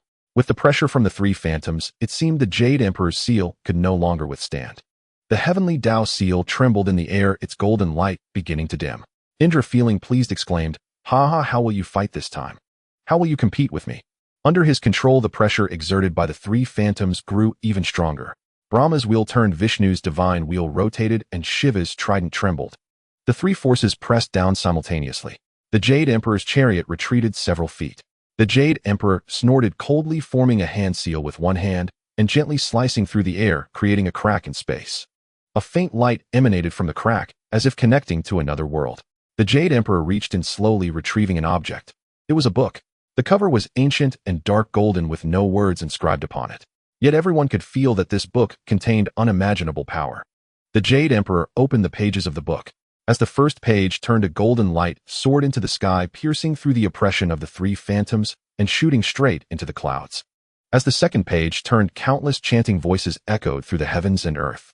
The sound was ancient and solemn, as if recounting the rules of the universe. The third page turned, and an invisible force surged forth from the book. Wherever that force passed, the oppression of the three phantoms instantly dissolved.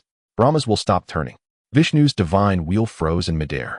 Shiva's trident began to tremble. Indra's expression changed dramatically. What is this? He urged all his strength, trying to stabilize the three phantoms, but that invisible force grew stronger, causing the three phantoms to retreat, tremble, and begin to shatter. The western side exploded in chaos. How is this possible? What is that thing? Yeah, how can there be a force that can oppress the three gods? Even if they are mere phantoms, they are still three gods. Prim's eyes widened in disbelief.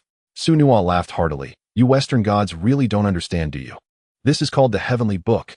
The Heavenly Book among the three books of heaven, earth, and man. The Heavenly Book records the heavenly principles, controls the rules, and governs the three realms.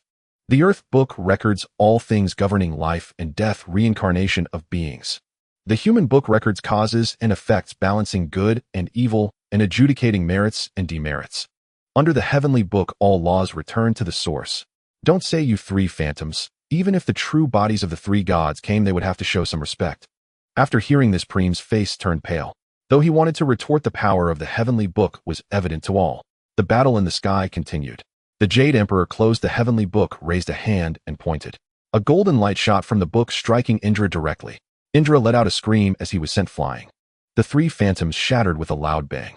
Indra steadied himself, glaring at the Heavenly Book with intense focus. In his perception, the level of this Heavenly Book was far above his own artifacts. He tightened his grip on the Thunder Scepter, then relaxed it. Just as he was about to continue the battle, the Jade Emperor's phantom spoke again. Barbarian, do you wish to destroy this primary world? At this moment, Indra hesitated. The previous battle was maintained by both of them, preventing the power from leaking out, allowing them to fight.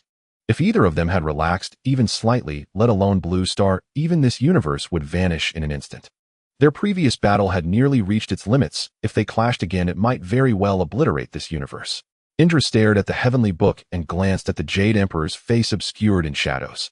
Humph, not fighting is also fine. Hand over the traitor to me, and I will let the past be the past. Yenmo's face changed again upon hearing this, instinctively taking a step back. The Jade Emperor's phantom shook his head. If it were any other deity, I might agree, but Yenmo is not an option. He pointed at Yenmo. This deity has a deep connection with our great Xia. I must save him. Indra gritted his teeth, glaring fiercely at Yenmo. So are we saying that our negotiations have collapsed? The Jade Emperor did not speak again. As the sovereign of the three realms, he had said so much which could be considered an act of great mercy. The standoff lasted for a moment. Indra stared at the Jade Emperor, who looked back at him with neither side making a move. In the end, Indra sheathed his 4 magical artifacts and turned away. He took a step forward, causing a crack to open in the void. Before stepping into the fissure, he turned back and gave the Jade Emperor a deep look. The God King of the Great Xia, this grudge I Tianzhu shall remember. I believe we will have a battle one day. Next time I hope you won't shy away. With that he stepped into the crack. The fissure closed, and his figure vanished from sight. Who? Am alive. Yen-mo finally dared to take a deep breath. Having been close to the South Pole immortal for too long, the blood color on his body became more vibrant. He looked down at his hands, now devoid of any grayish hue. His skin was rosy, veins clear, and he could even feel warmth. He touched his face, noticing that it also had a fleshy feel. Taking a deep breath, he felt his lungs expand, and the rhythm of his heartbeat, the sensation of rebirth, making him extremely excited. Seeing his appearance, the South Pole immortal smiled widely. He quietly approached and gently patted Yen-mo on the backside, saying, "Let's go obediently. I'll take you to become a god." "Damn you." Yen-mo's face stiffened as he kicked the South Pole immortal away and then dashed into the void. The South Pole immortal adjusted his hairstyle and then grinned. Once you reach the heavenly court, can you still run away?" The audience from the Great Xia watched this scene, breaking out in a cold sweat. Zhao Gang sighed. "I initially thought Yen-mo had escaped from the clutches, but it turns out he fell right into them." "You are not Yen-mo. How do you know he is unhappy?" Sun Hao smirked behind him and even reached out to pinch Zhao Gang's backside. Zhao Gang's back turned cold as he abruptly spun around, reaching out to grab Sun Hao's ear. Sun Hao sidestepped to avoid it and pushed Zhao Gang back, laughing. "Ha ha ha, you're blushing. Come, let me see. I see your mother." The two began to tussle on the platform. Su Nuo found their antics somewhat amusing. In the next moment, the illusions of the South Pole immortal and the Jade Emperor simultaneously dissipated. Zhao Ritian ascended the platform once more, declaring, "All right, this match still belongs to the Great Xia. You Westerners hurry up and summon." The Western followers instantly turned grim. "Oh, now you are this perfunctory, huh? But this is too insulting." Prem tightened his fists in anger, saying, "Don't get cocky. As long as the three-phase gods exist, Tianju will always overpower you." After finishing, he turned and walked down from the summoning platform. All eyes were on the next battle, focusing on the Japanese spectator area. The much-anticipated Kitada adjusted his clothing. He strode out proudly. Upon reaching the summoning platform, he pointed his finger. He made a thumbs-down gesture towards Su Nuo. He then sternly declared, "This time my country will take revenge. I will show everyone the consequence of angering my nation." Without waiting for Su Nuo's response, he immediately closed his eyes to mentally communicate with the summoning platform. In the next moment, a black light spread from above his head, rapidly flashing with shadows. When the shadows finally stabilized, people focused their eyes. 1. God of Fisheries Ebisu. Divine Duty, one of the 7 lucky gods safeguarding fisheries and agriculture. Level A. 2. God of Prosperity Daikokutin. Divine Duty, one of the 7 lucky gods overseeing wealth increase, bountiful harvests, kitchen protection, and driving away poverty. Level A. 3. God of Tolerance Hote. Divine Duty, forgiving others, representing the benevolent spirit of harmony for Japan. Level A. Seeing the trio of 7 lucky gods, Kitada Jiro's expression darkened. "Baka, the 7 lucky gods should appear together. Why are they coming out one by one? Isn't this bullying?" He angrily glared at Zhao Ritian. Zhao Ritian glanced at him. "What the hell are you looking at? Do you want to duel me?" You are cheating." Kitada Jiro fumed. "Why are we separating the 7 lucky gods?" Hearing his roar, the Japanese audience behind him also began to question, "Yeah, why? The 7 lucky gods should appear together to ensure their fighting power." Zhao Ritian disdainfully glanced at them again, raising 3 fingers. "First, what is this 7 lucky gods you speak of? They are originally 7 deities, so why can't they appear one by one?" Kitada Jiro was about to say something when Zhao Ritian interrupted again. "Second, even if your so-called 7 lucky gods appear together to ensure their fighting power, what does that have to do with me, the referee? Third, this summoning is randomly selected by the heavenly Tao. Oh, it has nothing to do with me. I'm not in control, thank you." Upon hearing this, the Japanese followers were all red-faced, but could not find a reason to refute. Kitada Jiro clenched his fists and let out another furious roar. All right, you all think you can bully my country, huh? Just wait, I don't believe my country can't draw a main deity." With that, everyone's gaze fixated on the 4th shadow. When the name of the 4th shadow appeared, the Japanese side erupted instantly. 4. God of Storms and Oceans Susanoo. Divine Duty, one of the 3 noble children, the ruler of oceans and storms. Level SS. Susanoo. It's Lord Susanoo. Yoshi, we finally have a powerful one, ha. Heaven bless Japan, this battle is bound to be victorious. On the Great Xia side, Zhao Gang looked at the illusion and frowned at Sun Hao, saying, "This one is a bit strong. He is the son of the god of all gods, Izanagi. It won't be easy to deal with. Indeed, he is a bit difficult to handle after all. He is one of Japan's 3 ace cards." Su Nuo nodded in agreement. Seeing their serious expressions, Kitada Jiro laughed. "Now you know fear. Weren't you very arrogant just now?" He knelt beneath the illusion, bowing his head and reciting, "Great Lord Susanoo, are the ruler of storms, and Ocean's the brave one among the three noble children. Please respond to my summoning, show your divine might to those who underestimate us, and let the glory of Japan be restored." As soon as he finished speaking, Susanu's illusion burst forth with divine light. Amidst the radiance, a figure slowly solidified, red hair like raging waves, each strand shimmering with electric-like brilliance. When his golden eyes opened, it was like two bolts of lightning splitting the sea, piercing the heart. He wore dark blue scale armor with patterns swirling like deep-sea whirlpools on each plate, as if each was forged from solidified ocean waves.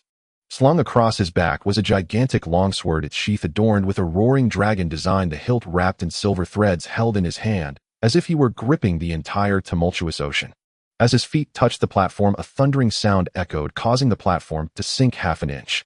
A pressure mixed with storms and tsunamis suddenly erupted, causing Zhao Gang and Sun Hao to stagger back 2 steps, while Su Nuo steadied himself by holding onto the edge of the summoning platform. Susanu raised his hand, his fingertip gliding over the sword sheath, causing the long sword to slide out half an inch, the exposed blade reflecting his cold smile. "Blue Star, it has been a long time since I returned." Under the arena, the crowd's gaze was collectively focused on the figure of the sea god from the Woku. Zhao Gang steadied his mind and suddenly asked in confusion, "I thought one of the 3 noble sons of Woku would at least be a god king, but I didn't expect him to be merely double rank." "He a god king, huh?" Hearing their conversation, Sun Hao nodded in agreement. The esteemed Suanming turned to them with a smile. "In your eyes, only a god king can be considered a powerhouse. Did you not notice that I possess 2 great authorities?" Sun Hao and Zhao Gang exchanged glances, but remained silent. With a slight movement of his fingers, Suanming summoned a torrent of seawater that suddenly engulfed the arena. With a subtle gesture, Suanming conjured a tidal wave that surged from the arena, its towering waves rising above the clouds, crashing down with a salty intensity, instantly swallowing the entire platform. Then he waved his hand, and a violent storm sprang forth, howling as it swirled amidst the seawater. In the blink of an eye, the seawater twisted into a colossal waterspout, its body entwined with thunder, producing a deafening roar as if it intended to shatter heaven and earth. Standing atop the waterspout, Suanming's robe billowed in the wind, and his red hair danced wildly. "Under my dual authorities, I want to see how your great Xia's gods can break through."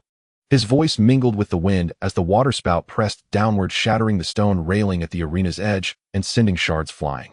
The audience from Great Xia turned solemn, all eyes shifting towards Su Nuo. Su Nuo took a deep breath, then closed his eyes to commune with the arena. In the next moment, 2 beams of divine light illuminated the scene, swirling with countless divine and demonic phantoms. "Come, bring on something stronger." Sun Hao and Zhao Gang cheered him on. In the next moment, the phantoms froze. This time, no phantoms appeared in the blue light. Instead, 4 golden figures emerged. 1. Great deity of the 3 altars, Neza, divine title, Taoist protector, god dispeller of evil, commander of heavenly soldiers. Level B2. East Road wealth god, Bygone, divine title, bringer of wealth and fortune, governs worldly riches and blessings.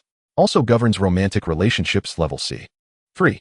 God of writing, Song, Jie, divine title, creator of characters, guardian of Great Xia's culture. Level C4. Soul Reaper, Fan Wu Jiu, divine title, soul snatcher, maintains the order of yin and yang. Level C. As the 4 phantoms solidified, laughter erupted among the crowd. "Ha, the highest rank is only level. Great Xia is going to be embarrassed. Ha. TSK tisk. It seems they have overestimated themselves, and the heavenly Tao is punishing them. 3 levels and 1 level. Let's see how they choose." They laughed heartily, but the audience from Great Xia remained remarkably calm. After countless battles, people genuinely believed Su Nuo's words. The gods of Great Xia could not be judged by their ranks. Zhao Gang gazed at the phantom from Great Xia, increasingly puzzled. "Su Nuo, why can the wealth god Bygone also govern romantic relationships? Isn't he just a wealth god?" "Yeah, how can a wealth god oversee romantic relationships? That's quite strange." Hearing their questions, Su Nuo sighed and shook his head with a wry smile. "In this day and age, who still believes in love?" He turned to a young girl. "Do you believe in love?" The girl blushed and hurriedly shook her head. He then looked at another young man. "What about you? Do you believe?" The bespectacled young man pondered for a moment, then also shook his head. Finally, Su Nuo turned to Zhao Gang and Sun Hao. "What about you two?" They exchanged glances and then burst out laughing. "That's too lowly." "Exactly." Su Nuo continued, "In this day and age, only by having money can one have romantic relationships." Then he approached Neza's phantom and closed his eyes, reciting, "Great deity of the 3 altars, with a body of lotus adorned with heaven and earth, footed in wind and fire, wielding a spear to challenge the raging seas. Now that the Woka god stirs the tide, disrupting my battlefield, I seek the great deity to manifest, to burn away the tumult and restore divine might." As soon as his words fell, Neza's phantom erupted into a golden-red burst of light, expanding like the blazing sun, blinding to the eyes. Which Western wild god dares to disturb my domain? Seeking death, are we? Boom. The golden light flashed, and a figure took shape within the brilliance. With hair styled in two buns adorned with red silk, his youthful face bore a hint of arrogance, but his eyes shone with an astonishing brightness like steel balls tempered by fire. He was clad in battle armor, resembling lotus petals, fiery red and leafy green, accentuating his petite stature, making him appear like an undeveloped child. The Qianquan circle swayed around his neck, the Mengtian silk hung at his waist, and the wind and fire wheels gently revolved beneath his feet, while the fiery spear rested diagonally on his shoulder, flames flickering from its tip. As people caught sight of his appearance, they were initially stunned, then erupted into laughter. Is this the god of great Xia? How does he look like a little kid? He's so short, can he really fight Suwenming? Surely he's not here to entertain us, right? Huh. Suwenming also found Neza's seemingly adorable appearance amusing. So you're the little god of great Xia. Such a small figure dares to intervene in the arena. Neza raised an eyebrow, sizing up Suwenming, then broke into a grin. Sea god is it? I love battling sea gods. After saying that, he opened his mouth and gently exhaled toward the towering water spout. The breath as it left his lips transformed into a ball of azure flame, seemingly weak, but imbued with the power to incinerate all. The azure flame drifted slowly toward the waterspout, but the moment it made contact, the colossal water spiral burst like a popped balloon.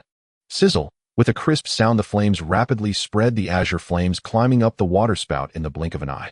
The water column, which had roared moments ago, evaporated at a visible pace in the flames, transforming into a white mist that rose into the air. The thunder was silenced by the flames crackling, quickly fading into silence. The storm, too, seemed to have lost its strength, dissipating into the air.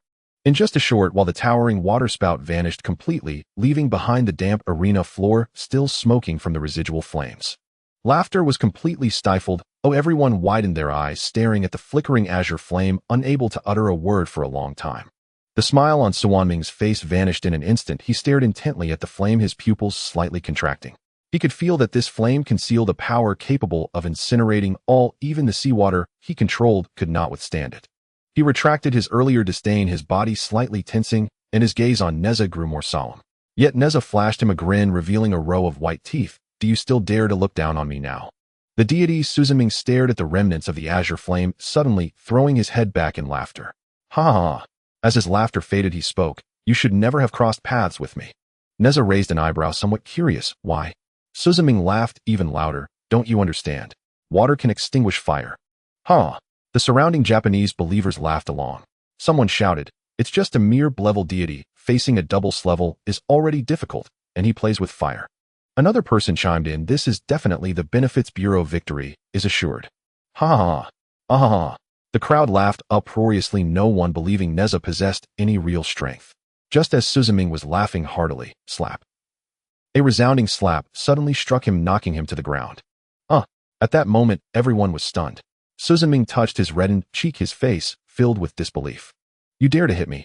Neza toyed with the fire spear in his hand, smiling slightly. Not only do I dare to hit you, but I also dare to stab you. Suwenming was furious, suddenly drawing a long sword from behind him, the sword's aura instantly spreading. I never thought that today I would be struck by a mere low-level deity. Such a humiliation. I will take your life to cleanse this shame.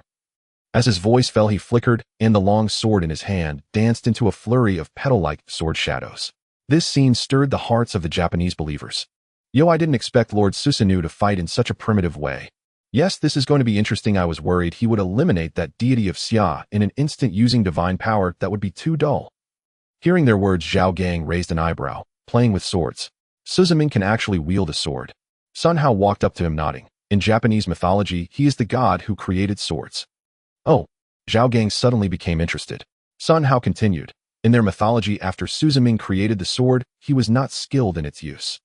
It was simply because his strength was too overwhelming and his opponents were all defeated with a single strike. For him, the sword was merely a vessel for divine power. Later, when he slayed demons, he happened to see mortals using swords to fend off demons, and he curiously stopped to watch.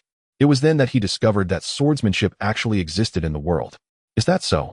Zhao Gang murmured. So his swordsmanship shouldn't be very remarkable, right? Sun Hao shook his head. Not at all. Since then, he developed an interest in swordsmanship and transformed into a mortal, sparring with various sword masters in Japan. He has experienced several eras, defeating one legendary swordsman after another. So his swordsmanship is equivalent to the essence of all legendary sword masters in Japan, extremely powerful. Hearing this, Zhao Gang's pupils constricted sharply. Kitata Jiro with a proud expression spoke. Now do you understand what your god is about to face? Neza looked at the swirling sword shadows resembling petals, and his eyes suddenly brightened. Not bad, you still play with swords. He laughed, raising his fire spear, the flame at its tip shooting up half a foot. Before his words fell, the wind and fire wheel beneath his feet spun out red flames, and his figure shot straight towards the densest part of the sword flowers. Suzuming saw him charging and curled his lips into a cold smile. With a flick of his wrist, the sword flowers suddenly accelerated layers of overlapping sword energy, producing a sharp sound resembling a finely woven net. Neza charged close, but did not rush to collide head-on. Instead, he placed the fire spear horizontally in front of him, lightly tapping the outermost 2 layers of sword energy petals. Buzz! The 2 seemingly delicate petals suddenly exploded, the violent shockwave accompanied by a chill crashing fiercely against the spear shaft. Neza felt a numbness in his arm, surprisingly pushed back half a step, his tiger's mouth faintly burning. Hey, you can't withstand this. No wonder you're a low-level deity. Suzuming's voice mixed with the sound of swords echoed, filled with unabashed disdain. Laughter erupted from the Japanese believers in the stands. I told you he wouldn't last, it's just a couple of taps. A blevel is still a blevel, no matter how you struggle, it's useless. The sword flowers of Lord Susanoo are not something a small god can touch. Zhao Gang's brows furrowed tightly, instinctively clenching his fist. No, it seems Neza is not skilled with cold weapons. Neza was amused, shaking his somewhat numb arm, his eyes filled with defiance. Playing this game. I've fought for thousands of years, what kind of tricks haven't I seen? You think this will work on me? He took a deep breath, the fire spear spinning violently in his hand, its body glowing red as it too danced into a dazzling spear shadow. The spear shadow was not as delicate as the sword flowers, yet it carried an unyielding momentum, each spear gleam wrapped in flames, as if it wanted to burn through the air. Come at me. Seeing this, Suzuming's sword flowers changed again, layers upon layers of sword energy, suddenly solidifying into dozens of ice-blue petals, shooting towards Neza with the sound of breaking air. Neza did not retreat, but advanced, sweeping the fire spear, the exploding spear gleam colliding with the sword energy petals. Bang, bang, bang. The successive explosions shook the arena, ice-blue, sword energy fragments, and fiery spear embers scattering like a sudden rain. Neza agilely maneuvered through the smoke and dust, the wind and fire wheel crushing several shards of flying sword energy, as the fire spear suddenly tilted, accurately striking at a petal aimed at his face. That petal exploded in response, yet the shock wave was mostly dissipated by the rotation force of the spear shaft. Utilizing this momentum, he leaned his body, and the spear tip swept towards Suzuming's side, forcing him to retract his sword for defense. Clang! The sharp sound of the spear and sword clashing was deafening, sparks flying between the two, scorching the air into distortion. Suzuming was taken aback by the strength of this spear. This seemingly delicate youth possessed such incredible arm strength. He dared not hold back any longer. The sword flowers suddenly expanded, dense petals of sword energy surrounded Neza from all directions, each shimmering with the faint light of impending explosion. Playing siege with me, eh? Neza laughed heartily, the fire spear dancing more furiously, the spear gleams like raging flames weaving into a wall of fire around him. The sword energy petals collided with the fire wall, exploding one after another, the icy and scorching powers clashing, stirring up a sky of white mist. Yet no matter how fiercely the sword energy bombarded that wall of fire remained unyielding. Occasionally a petal that slipped through was deftly avoided by Neza as he stepped on the wind and fire wheel. Interesting. Suzuming's gaze deepened, the long sword suddenly pointing towards the sky. All the sword energy petals instantly froze in midair, then like a swarm of returning bees they surged towards Neza's heart, unexpectedly condensing into a massive ice-blue blade midway, carrying the momentum to tear through the void. The Japanese believers in the stands held their breath. Even Zhao Gang could not help but lean forward. This move is ruthless. Yet Neza showed no signs of panic, instead laughing even more joyfully. It's about time to get serious. Neza suddenly retracted his spear, the fire-tip spear elegantly arced in his palm, its tip pointing down as he thrust it fiercely into the ground. The flames erupted along the spear shaft, coalescing before him into a fearsome fire dragon that charged towards the icy blue giant blade. At the moment of collision, the entire arena seemed to be muted. In the next moment, a deafening explosion erupted as the power of ice and fire clashed violently, creating visible shockwaves of energy that spread outward. The flames continued to wildly lick the air, yet Neza had already burst forth from the sea of fire. He was enveloped in swirling flames, the red silk from his twin buns flapping loudly in the wind. His gaze shone like stars tempered in fire, the fire-tipped spear in his hand slicing through the air with a sharp sound aiming directly at the heart of Susan Mingzuan. Susan Mingzun's pupils suddenly constricted, and in a moment of life and death, he thrust the long sword forward. Clang! The long sword collided harshly with the fire-tipped spear, the tremendous force causing Neza to pause momentarily. However, Susan Mingzuan took advantage of the recoil to step back half a pace, the sword he had flung gracefully returning to his hand. In that fleeting moment of pause, Susan Mingzuan had already closed in, his long sword gleaming coldly as it aimed directly for Neza's throat. What a beautiful sword! Koatianjiro's eyes widened in astonishment, unable to hold back his exclamation. The sword move was so fast that it left only an afterimage, yet it was executed with such precision as if calculated 1,000 times, merging sword and divine power into one, causing the air to move along the blade's trajectory. Neza's windfire wheel beneath him spun suddenly, narrowly avoiding the blade's edge, though the sword's chi still grazed his neck, leaving a shallow scar. Just as he steadied himself, Susan Mingzun's sword technique descended like a torrential storm. The long sword carved 3 crossing arcs in midair so fast it left only afterimages, precisely the legendary technique known as Yin Fan that could cut through a flying swallow. It's Yin Fan. Sasaki Kojiro's Yin Fan. How could he master this technique? A gasp arose from the audience, filled with excitement. Neza's windfire wheel spun again, narrowly dodging the sword's edge, and he swept his fire-tipped spear, but Susan Mingzuan used the momentum to spin away. The long sword was sheathed in a flash, only to be drawn out violently in the next moment. The blade light flickered like lightning, too fast to see its trajectory. It was indeed Yagyu Jubai's drawing technique. My heavens! He's even using the drawing technique. This speed is beyond anything recorded. Another voice erupted, filled with disbelief. Neza was forced to retreat repeatedly by this sudden burst of speed, his armor slashed by the sword's chi. He resolved to stop dodging, thrusting the fire-tipped spear into the ground, flames surging up the shaft, engulfing him in light. Come at me harder. I can take it. Susan Mingzun's expression sharpened, his long sword suddenly shifting to an unpredictable rhythm, at times like fine rain touching cloth, at others like a fierce wind sweeping leaves, embodying Yusuji Kenshin's Shin Yinryu Moonshadow. The sword technique seemed gentle, yet each strike concealed a powerful aftereffect, ensnaring Neza in a difficult position. It's Shin Yinryu. He has masterfully fused so many styles together. The crowd erupted in greater commotion. Many stood up, staring intently at the clash in the arena. Neza, frustrated by being ensnared, roared loudly, sweeping the fire-tipped spear like a tidal wave, pushing Susan Mingzuan back half a step. Then he jabbed the spear's tip into the ground, leaping into the air and spinning out a fireball. Let me show you what true skill looks like. Susan Mingzuan, however, did not retreat, but advanced, his long sword suddenly pointed upwards, the surrounding sword chi condensing into a silver-white wall of light, embodying Saido Hajame's Yado. The wall of light, with a sharp wind-splitting sound, charged towards Neza, colliding with his fireball. Boom! The shockwave sent debris flying in all directions, and amidst the smoke, Susan Mingzun's voice, laced with breathlessness, came through. Can you handle what's coming next? Bring it on. When have I ever backed down? Neza beckoned to him, exuding a defiant spirit. Upon hearing this, Susan Mingzun's expression turned fierce. He took a deep breath, and the sword chi around him began to wildly converge. Suddenly, his left hand grasped at the air, conjuring another ice-blue long sword identical to the one in his right hand. The two swords crossed in his hands, then slowly separated, the chilling light flowing along their blades, growing stronger, as if the surrounding air was freezing. Even the tremors of the arena lagged a beat. That is twin swords. Zhao Gang exclaimed, his eyes wide. It's Nitin Ichiryu. Miyamoto Musashi's Nitin Ichiryu. I have none. He can wield 2 swords simultaneously. Sun Hao's voice also held a tone of astonishment, fixated on the figure in the arena. Susan Mingzuan grasped both swords, his figure suddenly blurring, and when he became clear again, he was already before Neza. The 2 long swords, imbued with a devastating aura, one left, one right, one above, one below, traced 2 perfect cross arcs, all the power coalescing at the tips of the blades. Even the air was forced to emit a painful groan under this power. Die! He growled, the cross sword shadows descending like an inescapable shackle upon Neza. The audience from the Wokaku erupted in a frenzy, with Koatianjiro jumping up in excitement. This is it. Nitin Ichiryu, I have none. No one can withstand this. Neza's arrogance faded, his expression turning gravely serious.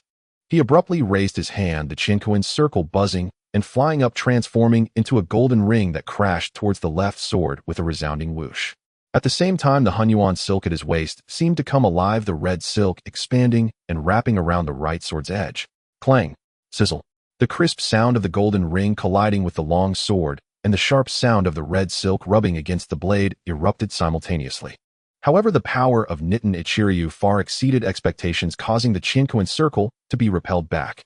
There's also this.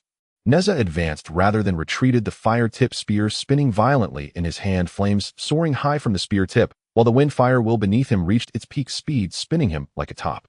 Flames, spear glare, golden ring, and red silk, all the powers of his artifacts converged into a dazzling red light, at this moment fiercely colliding with the cross-sword shadow. Boom! A colossal explosion louder than any previous collision erupted, as if the entire arena was cleaved in two stones, and energy fragments flying in every direction.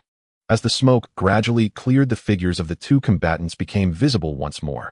Susan Mingzuan staggered back several steps, his hands bleeding from the sword's grip as blood flowed down the sword hilt. Both ice-blue long swords had dimmed considerably, clearly suffering significant internal injuries.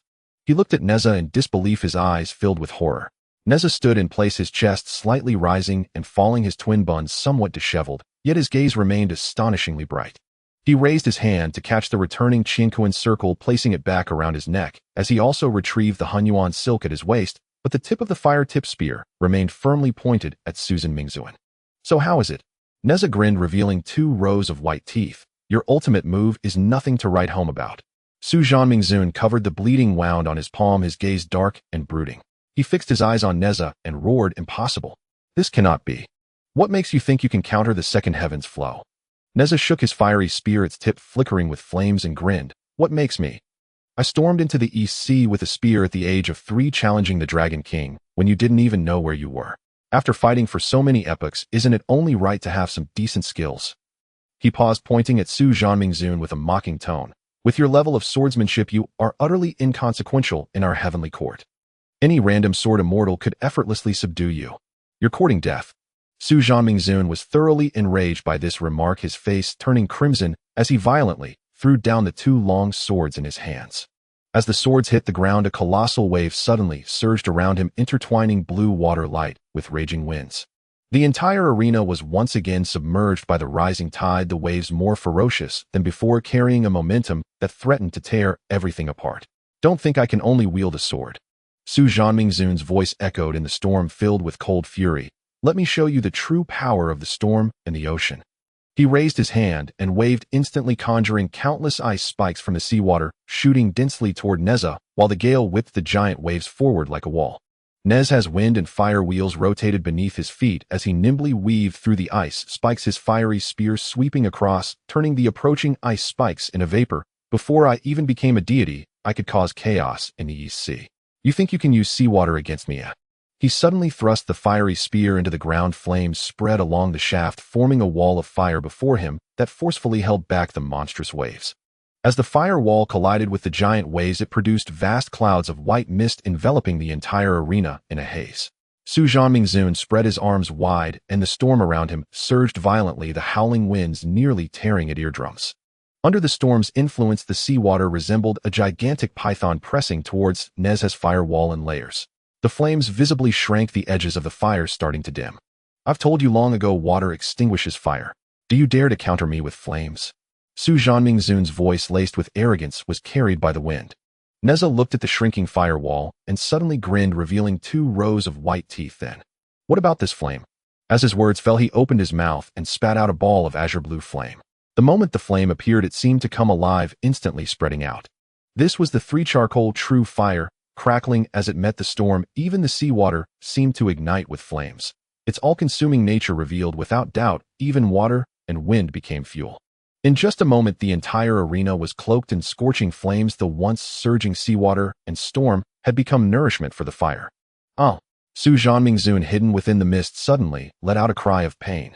The hem of his robe had caught fire, and his skin felt like it was being stabbed with needles. He could no longer afford to suppress the flames, turning to bolt into the sky, trying to escape the sea of fire.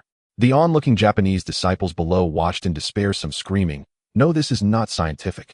How can flames defeat water?" Su Nua, who was drinking water, spat it out upon hearing this, and wiped his mouth, laughing. Brother, we're already mythologizing the arena, and you're still talking science to us. In the sky above the arena, Neza rode the wind and fire wheels, soaring upwards like a shadow in pursuit of Su Mingzun. Seeing Neza chasing after him, Su Zhanmingzun anxiously raised his hand to unleash a storm the white airflow, shrieking towards Neza, trying to force him back. Yet Neza did not dodge. With a flick of his wrist, the mixed sky silk flew out, the red ribbon coiling around the storm like a serpent. He yanked hard, and the storm was actually pulled around, turning into a tugging force that forcibly dragged Su Zhanmingzun half a foot towards him. Is this how you can play? Su Zhanmingzun's pupils constricted, disbelief written all over his face. He hurriedly waved his arm again, large amounts of seawater appearing in midair, yet dared not drop down. The three charcoal true fire below was too terrifying and could only hover in the air like a blue cloud. Then with a splash, massive sea beasts emerged from the water, including giant sharks with fangs, armored sea turtles, and nine-headed sea serpents, all fierce and terrifying, opening their blood-filled mouths as they lunged at Neza. Neza gazed at the group of sea beasts, his eyes suddenly sparkling with excitement as he rubbed his hands and laughed. Oh my, aren't these just delivering seafood to me? He rotated the wind and fire wheels beneath his feet and nimbly weaved among the sea beasts, sweeping his fiery spear, the spear's flames instantly scorching one of the lunging giant sharks into a wailing frenzy. He casually grabbed the giant shark by its tail fin and tossed it into the three charcoal true fire below. Sizzle! The aroma of roasted meat instantly wafted through the air. Neza reached into the fire and pulled out a piece of golden brown shark meat, blowing on it to cool down, biting a large chunk and smacking his lips, just right, but a bit lacking in salt. As he chewed the meat, he grabbed another sea turtle and tossed it into the fire, saying, "Bring me more. This isn't enough to fill my teeth." Su Zhanmingzun, watching from the sky, felt his eyes nearly pop out. These sea beasts were among the followers he had tamed over many years, treated as food by Neza, a sheer humiliation. Su Zhanmingzun's teeth ground together, veins bulging on his face, suddenly forming an eerie hand seal, with both hands, his fingertips glowing with black-purple light. The gesture was twisted and bizarre, emanating an indescribable chill, as if he was conjuring some forbidden summoning technique. "Since ordinary sea beasts cannot deal with you, let me show you the true ocean overlord." His voice was hoarse and ruthless. "This is an existence I couldn't defeat, even after becoming the sea god. If it weren't for my sister Amaterasu's intervention back, then no one could contain it." The audience from the Great Xia suddenly panicked. He can't even defeat it himself. How powerful must it be? Does Neza stand a chance against it? Don't let anything go wrong. Just as the words fell, the suspended seawater suddenly surged violently, a deep roar emanating from the waves. A pressure several times stronger than Su Zhanmingzun spread out, weighing down on the chest like a heavy stone. Roar! A deafening roar broke through the waves, a colossal creature slowly rising. It was 100 zhang long, its scales black as ink, shimmering with a metallic cold light. A thick neck bore magnificent horns, and its pair of crimson eyes resembled two ghostly flames. When it opened its mouth, its fangs exposed drool dripped, even corroding the air into faint green smoke. Yvel suddenly stood up from his seat, shouting in disbelief, "What kind of monster is this? Its head looks like a giant dragon." Su Nua also widened his eyes, shocked. "Looks like it is a dragon. Our eastern dragon." He examined it for a moment, then murmured softly, "But this one's bloodline isn't very pure." The moment the colossal dragon manifested, it unleashed a furious roar towards Mikoto, its massive body surging forward as if to tear him limb from limb. Yet the instant it moved, golden runes blazed across its body, out flickering with ethereal light. They unleashed an invisible force that pinned it down, immobile, helpless. Amaterasu will Mikami's seal. You cannot break free." Susanoo Mikoto laughed maniacally, raising a finger toward Neza. "Tear him apart, now." Trapped and unwilling, the dragon twisted its direction with a snarl, its crimson eyes locking onto Neza with murderous intent before lunging forward, jaws agape, exhaling a gale thick with brine and fury. But Neza did not flinch. He threw back his head and roared with laughter, slamming his fiery-tipped spear into the ground. "How perfectly suited. Brother, did you really think you could pit a dragon against me, With a whirl of his wind and fire wheels, he shot forward to meet the beast. Heat and flames erupted violently along the spear's tip. "Back in my day, I stripped scales and yanked tendons from the East Sea Dragon King himself. What makes you think I'd fear some leashed half-tamed thing like you?" Susanoo Mikoto laughed, even more wildly, tears nearly spilling from his eyes. "Bluster without preparation. This dragon cost Amaterasu and me dearly to subdue. We paid in blood and spirit. And you claim you can overcome it." Neza curled his lip, spinning the fiery-tipped spear deftly in his palm. "Perhaps your vision is failing. You're looking at a newly transformed giant serpent, not a true dragon. Its scales haven't even fully hardened yet. Your standards are rather low, aren't they, NROR?" Enraged by the word giant serpent, the dragon's crimson eyes blazed with incandescent wrath. Its colossal body coiled and lashed sideways, tail whipping through the air with such force that the very atmosphere wailed in protest. Excellent. Neza shifted his wind and fire wheels midair, narrowly evading the sweeping tail. In the same motion, he thrust the fiery-tipped spear upward, its blazing tip driving straight toward the dragon's armored hide. Clang, and sparks exploded outward. Yet the dragon's scales bore only a faint charred scar. With a pained bellow it reared back and expelled a jet of black water, corrosive, acrid, and aimed unerringly at Neza's face. Neza twisted aside just in time. The torrent grazed his battle armor, burning small perforations into its surface. His gaze hardened, no longer holding back. He spun the fiery-tipped spear in a tempest of motion, each strike wreathed in the searing power of samadhi, true fire hammering relentlessly at the dragon's form. Man and dragon clashed high above the earth, their roars and the spear's ringing cries reverberating so fiercely that the clouds churned and recoiled. The dragon struck with crushing force, lashing its tail, spewing torrents of venomous water, its sheer mass an avalanche of destruction. Neza meanwhile danced with uncanny agility upon his wind and fire wheels, targeting the beast's eyes, underbelly, and other vulnerabilities, exchanging blow for blow in a duel of breathtaking parity. The viewing platform erupted in chaos. A Western devotee clapped a hand over her mouth in disbelief. Good heavens, this Neza is incredible. He stands toe-to-toe with that monster and doesn't yield an inch. In their minds, the Eastern dragon was no longer merely a dragon. It was something other. Another devotee clicked his tongue thoughtfully. Indeed, that serpentine dragon is fearsome, clearly stronger than Susanoo Mikoto, if only by a hair. Others murmured, but Su-Nuo frowned deeply, fingers tapping absently against the railing. That shouldn't be right. Neza should dispatch a newly ascended dragon effortlessly. As one well-versed in mythic lore, he knew full well Neza's innate dominion over dragonkind. On the field, Neza too began sensing something amiss. The deeper he fought, the more unsettled he grew. This dragon's strength far surpassed any hatchling's, its scales were unervingly dense. Even samadhi, true fire, could only scorch their surface. Worse still, its regenerative power was astonishing. Wounds slashed open by the spear's tip sealed themselves visibly, flesh knitting together before his eyes. Something is wrong with this dragon. Neza leapt backward, putting distance between them, his brow furrowed as he scrutinized the beast. His gaze lingered on the shimmering golden runes etched across its hide, then traced the violent fury burning in its eyes. Something felt profoundly off, though he couldn't yet name it. It simply possessed impossible strength, far exceeding even Ao, being the third prince of the East Sea Dragon King, whom Neza had faced in his youth. Seeing Neza pause, Susanoo Mikoto seized the opening with biting mockery. What's this? Weren't you boasting about flaying dragon kings and extracting their sinews? Now it's delivered to your doorstep. Yet you hesitate, and you seek death. And that final taunt ignited Neza's fury. Flames around him surged violently, and the heaven-defying silk crimson as spilled blood billowed behind him without wind. Then witnessed the true might of this young master, and Neza let loose a piercing, commanding cry, a sound resonant with divine authority. As the echo faded, azure-blue flames ignited within his pupils. Instantly, 2 additional arms sprouted from his shoulders, and 2 more heads emerged from his back. Within a breath, he assumed his 3-headed, 8-armed Dharma form. In each head faced a different cardinal direction. The central visage bore the fierce pride of youth. The left and right exuded the solemn majesty of a war god. 8 arms wielded 8 sacred treasures: the fiery-tipped spear, the golden brick, the 9-dragon divine fire vessel, and the yin-yang twin swords, each radiating awe-inspiring divine light. His aura swelled exponentially, compressing the very air until it stood still and heavy. Today you shall learn the terror of a Taoist guardian deity. Neza's 8 arms moved as one, 8 treasures hurtling toward the dragon, their combined blaze and golden radiance carrying the weight of cataclysm. The moment Neza's 3-headed, 8-armed form appeared, the viewing platform erupted in deafening gasps.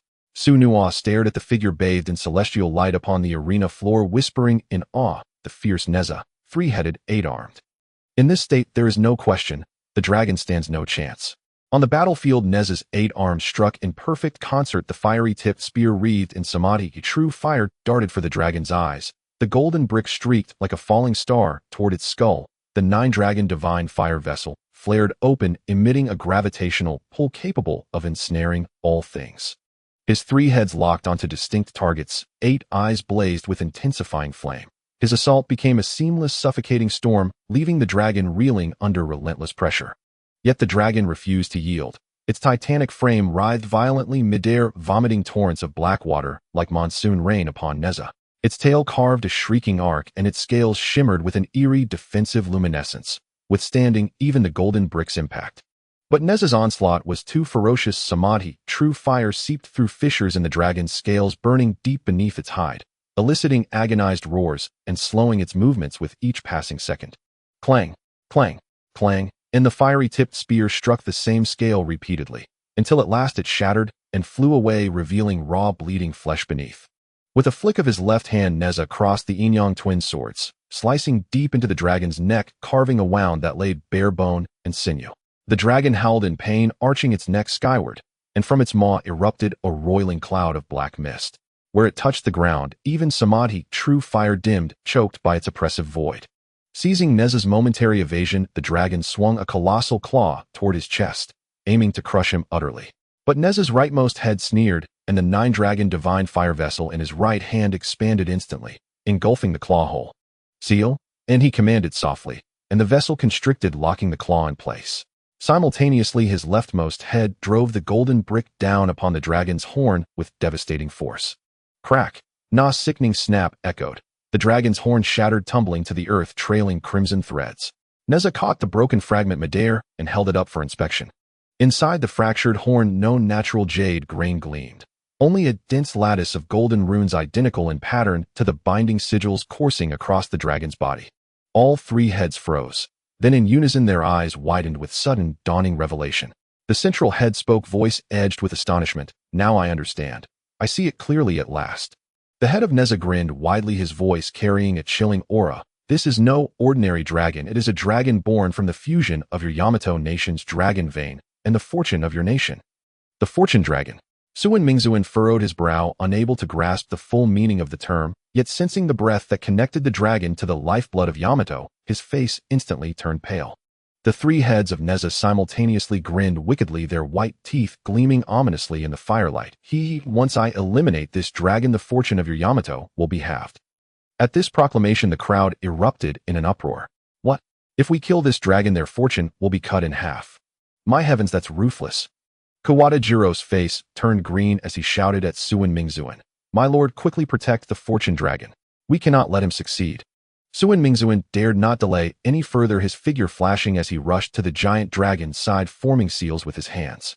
The storm and seawater surged once more, intertwining with the dragon's might as he lunged towards Neza. Ha, is that useful? Neza's 8 arms moved in unison, the fire-tipped spears sweeping through, cleaving Suin Mingzuan's storm in two. In his left hand, a golden brick smashed towards the dragon's head, while his right hand wielded the Yin-Yang twin swords, entangling the dragon's massive tail. The remaining arms simultaneously summoned the Hunyuan ribbon and the 9 dragons' divine fire cover, red silk like a net descending upon the two like a prison.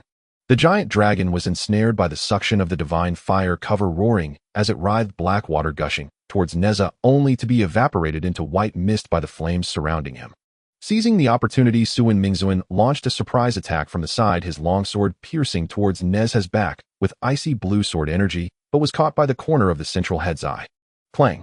Neza's arm behind him suddenly swung out, the Chinkuan circle, the golden ring colliding precisely with the sword blade, forcing Suin Mingzuan to stagger back repeatedly. With a cold snort from his left head, the 9 dragons' divine fire cover suddenly constricted tightly, binding half of the giant dragon's body. The fire-tipped spear then plunged into the earlier wound on the dragon's neck, the flames seeping down the spear shaft, scorching the dragon's scales and causing it to thrash wildly in pain. Don't touch our dragon. Break free. Suin Mingzuan, witnessing this, burned his divine power, his surrounding seawater instantly coalescing into an ice spear, dozens of feet long, thrusting towards Neza with a tearing force. You can't stop me. Neza's right head grinned, all 8 eyes locking onto the ice spear. All his magical treasures suddenly converged before him, the golden brick fire-tipped spear and Yin-Yang twin swords stacking together to form a golden spear light that charged at the ice spear. Boom! The ice spear shattered, the spear light's momentum unabated as it slammed into Suin Mingzuan's chest. He flew backward like a broken kite, spitting out a mouthful of blood, finally stopping against a distant barrier, his face as pale as paper. Roar! Just then, the giant dragon, trapped by the divine fire cover, suddenly erupted with astonishing power, the golden runes on its scales flashing violently as it forced open a gap, sweeping its massive tail towards Neza's side. You're seeking death.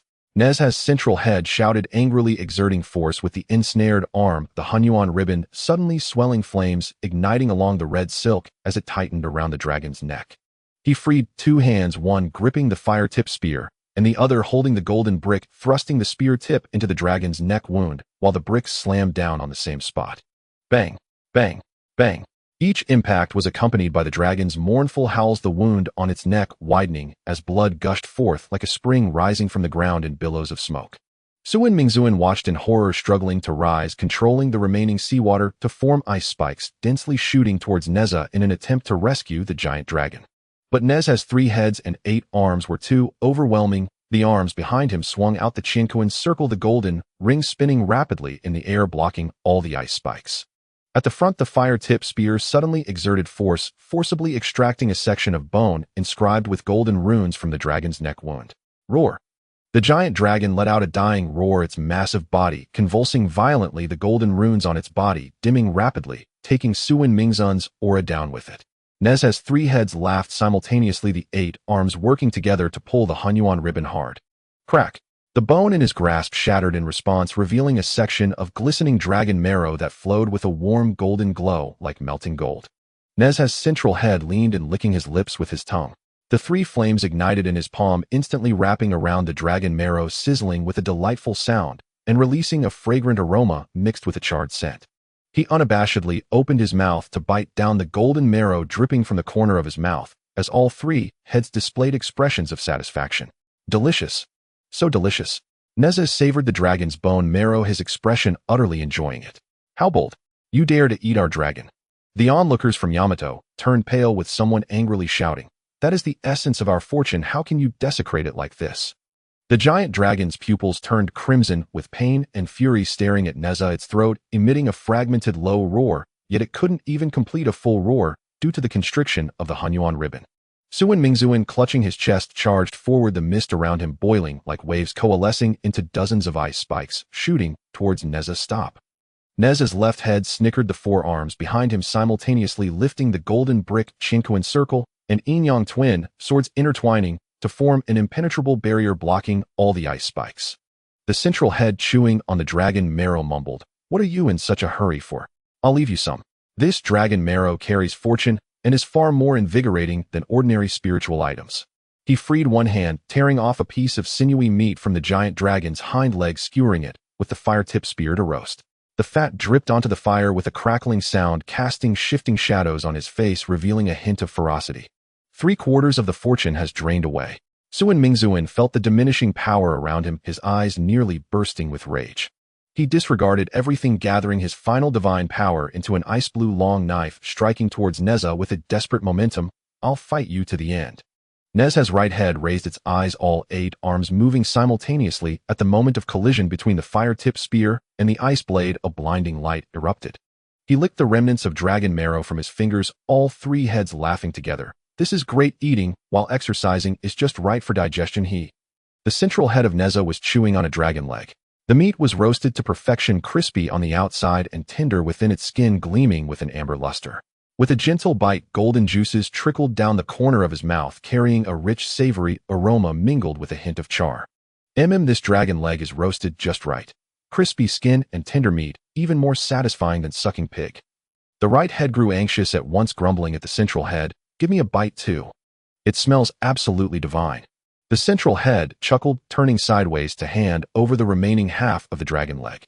The right head immediately opened its mouth wide, taking a massive crunchy bite, chewing with a loud crackle, unconcerned as juice splattered across its cheek. "What a delight. The meat of this Chiyun dragon is truly something else.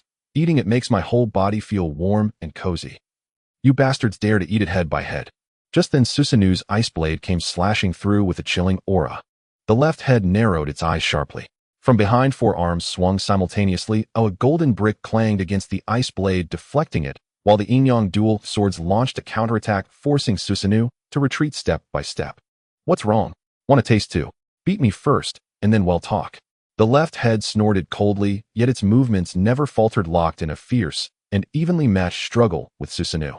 Below the arena, Kamita Jiro watched the outrageous scene on the stage, trembling with rage. He spun around and roared at Suno, "It's all your fault.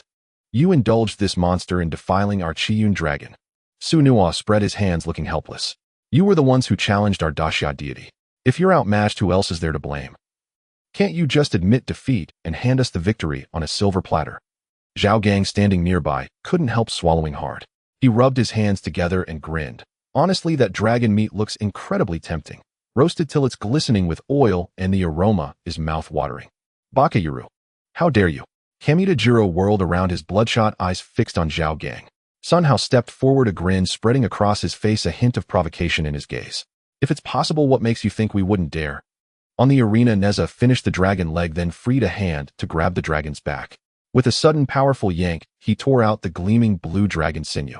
The dragon's sinew was exceptionally tough, but after being roasted by the Samadhi true fire, it turned translucent and crystalline like a rope carved from amber.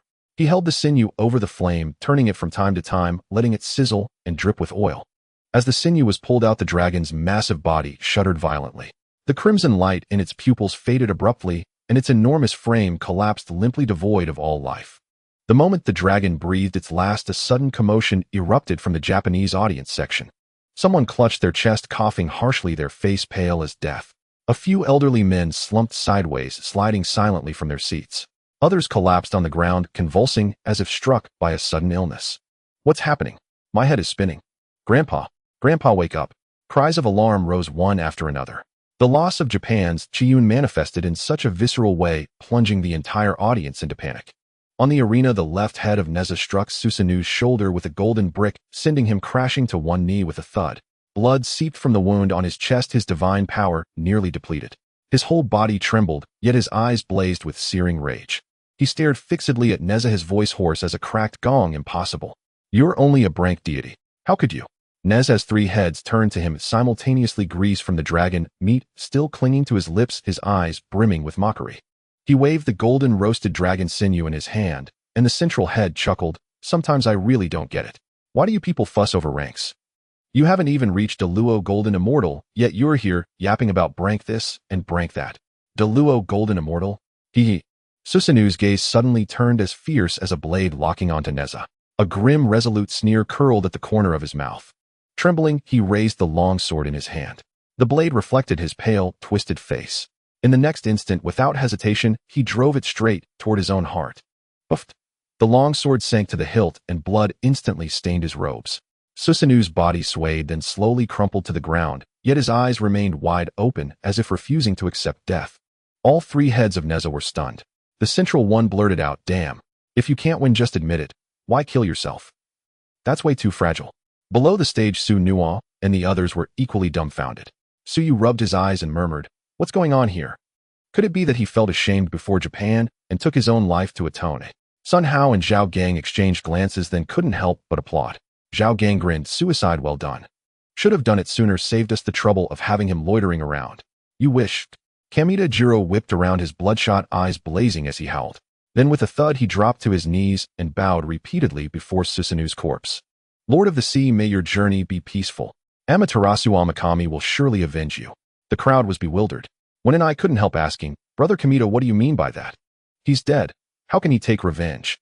Are you saying that Amaterasu Amakami will break through the arena's barrier and descend?" Before Kamita could answer, a strange change occurred in Susanu's corpse on the arena. A searing, blinding light burst forth from his body. The ultimate power of the sun spread like a tidal wave, instantly enveloping the entire arena in a golden radiance. Even the Samadhi true fire around Neza dimmed under the pressure of this light. This is the power of the sun. Zhao Gang's eyes widened in disbelief. Isn't he the sea god? How does he possess such immense solar energy? Sun Hao stared in astonishment, as well, muttering, "Could it be a corpse reanimation?" Kamita slowly rose to his feet, a mad grin spreading across his face as he glared venomously at Neza. "This is the blood pact of Takamagara. The three noble children are bound in spirit. When one falls, the other two can attach their souls to the fallen body and resurrect through it." He paused, his voice dripping with vengeful glee. "The attached deity can exert 80% of their full power. Today you die." These words sent shockwaves through the entire crowd. A Daxia spectator cried out in alarm. Does that mean Amaterasu Amakami is about to descend? The golden light grew ever more intense. Susanu's corpse began to convulse violently, as if golden currents were surging beneath his skin. His eyes slowly closed, and when they reopened, a blazing sun-like radiance burned within his pupils. His entire aura became majestic and scorching, a world apart from the previous Susanu. Neza. A cold, commanding voice emerged from Susanu's mouth, brimming with fury. Golden divine power coalesced in his palm into a miniature sun. You killed my brother and defiled our Chiyun. Today, I will annihilate your very soul. Neza casually tossed aside the corpse of the giant dragon, its massive body crashing to the ground with a dull thud. He turned all three heads towards Susanu, curiosity, filling his 8 eyes. You people of the Woku still have such necromantic tricks. This truly opens my eyes. Yet Susanu, possessed by Amaterasu, paid no heed to his jest. A sudden surge of golden light enveloped her, extreme heat sweeping over the arena like a tsunami, instantly scorching the shattered stones to black and warping the air. Quite strong indeed. Neza raised an eyebrow, unafraid, and unleashed a plume of azure blue samadhi, true fire, from his mouth. The flames leaped into existence, rising to a height of 10 feet, colliding with the scorching energy of the sun, creating a stalemate.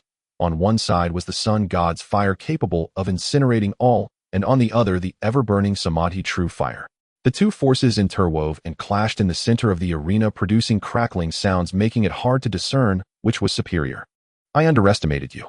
The voice of Amaterasu was as cold as ice, her hand forming a seal as the golden light in her palm suddenly coalesced. A long sword entirely crimson, with fiery patterns flowing along the blade, appeared out of thin air. Kusanagi sword. It's the Kusanagi sword. Kiteda Jiro exclaimed in surprise, his eyes wide. One of the 3 divine artifacts of the Woku. Legend has it that Susanu obtained this sword after slaying the 8-headed serpent and gifted it to Amaterasu. I never expected that in this state she could still summon this sword. Another sword wielder. Have you forgotten how that guy was beaten just now when you tried to use a sword in front of me? Neza scoffed with all 3 heads. Yet Susanu, possessed by Amaterasu, remained silent. Holding the Kusanagi sword, her figure flickered and instantly appeared before Neza, the blade piercing towards his heart with fierce flames. Neza's 8 arms moved in unison, blocking with the fire-tipped spear, while the golden brick struck towards her wrist, and the merging heaven silk wrapped around her waist, unleashing his treasures in an impenetrable offensive. However, this time he felt particularly frustrated. Amaterasu's movements were exceedingly swift, and the trajectory of the Kusanagi sword was astoundingly devious, as if she could predict his every action. As soon as Neza thrust out his fire-tipped spear, her sword had already sealed off his path. Before the golden brick could strike, she had already sidestepped and retaliated with a sword that forced him to fall back defensively. In just a moment, Neza was pushed back repeatedly, his battle armor brushing against the wind of the sword, leaving several scorched marks. How could you see through my movements? Damn it! Neza roared in anger, sweeping his fire-tipped spear infused with samadhi, true fire, forcing her back a step, his 8 eyes filled with fury. Amaterasu remained silent, and the Kusanagi sword thrust out again in a manner so tricky that it was impossible to defend against. Did you not notice that Susanu's clothing has changed? Kiteda Jiro grinned from below the platform, his tone filled with pride. Upon hearing this, everyone focused their gaze and was instantly astonished. Susanu's clothing had mysteriously changed. It was a set of white heavenly garments shimmering with faint radiance, covered in intricate patterns that flowed with mysterious light, as if countless stars were swirling within. What on earth is this? What does it have to do with the battle? Sunua couldn't help but ask. Kiteda Jiro laughed even more arrogantly. This is the causality heavenly garment woven by Amaterasu and Takamagara, with threads infused with the power of causality of all things in the universe. Wearing it allows one to see the future, to have foresight. He pointed at the encroaching Neza, laughing heartily. Just like now, Amaterasu has already predicted all your moves, making her invincible. On the arena, Neza was again forced back several steps by the Kusanagi sword, his chest heaving violently with rage. He looked at the mysterious heavenly garment on his opponent and finally understood why all his actions were seen through. This was not a contest of strength, but rather his opponent already knew what he would do next. Cheating. You are cheating. Neza's 3 heads roared in unison, his 8 arms swinging faster. The fire-tipped spear, golden brick, and merging heaven silk took turns attacking, yet he was still firmly suppressed by Amaterasu. The Kusanagi sword seemed to possess a mind of its own, always sealing off his path, just as he was about to strike, each thrust brushing past his vital points, forcing him to retreat in a panic. Amaterasu remained silent, yet her offensive grew increasingly fierce. The golden sun god fire spread along the Kusanagi sword, igniting the air wherever it passed. Nezha's surrounding samadhi true fire was squeezed down to a thin layer, even the rotation speed of his wind and fire wheels slowed. He could clearly feel that every step his opponent took was on his flaws, as if toying with prey, constantly testing his limits. Fortunately, I have plenty of treasures. Nezha gritted his teeth from his left head, and his rear arm swung out the 9-dragon divine fire barrier, attempting to trap his opponent but was dodged early by Amaterasu. She countered with a sword strike at the edge of the divine barrier, leaving a scorch mark. The more he fought, the more anxious he became. The more he fought, the more frustrated he felt. Clearly his strength was not inferior, yet it felt as if he was being pulled by invisible strings, unable to break free. The Western summoners below the platform instantly erupted in mockery. Is this the god of the East?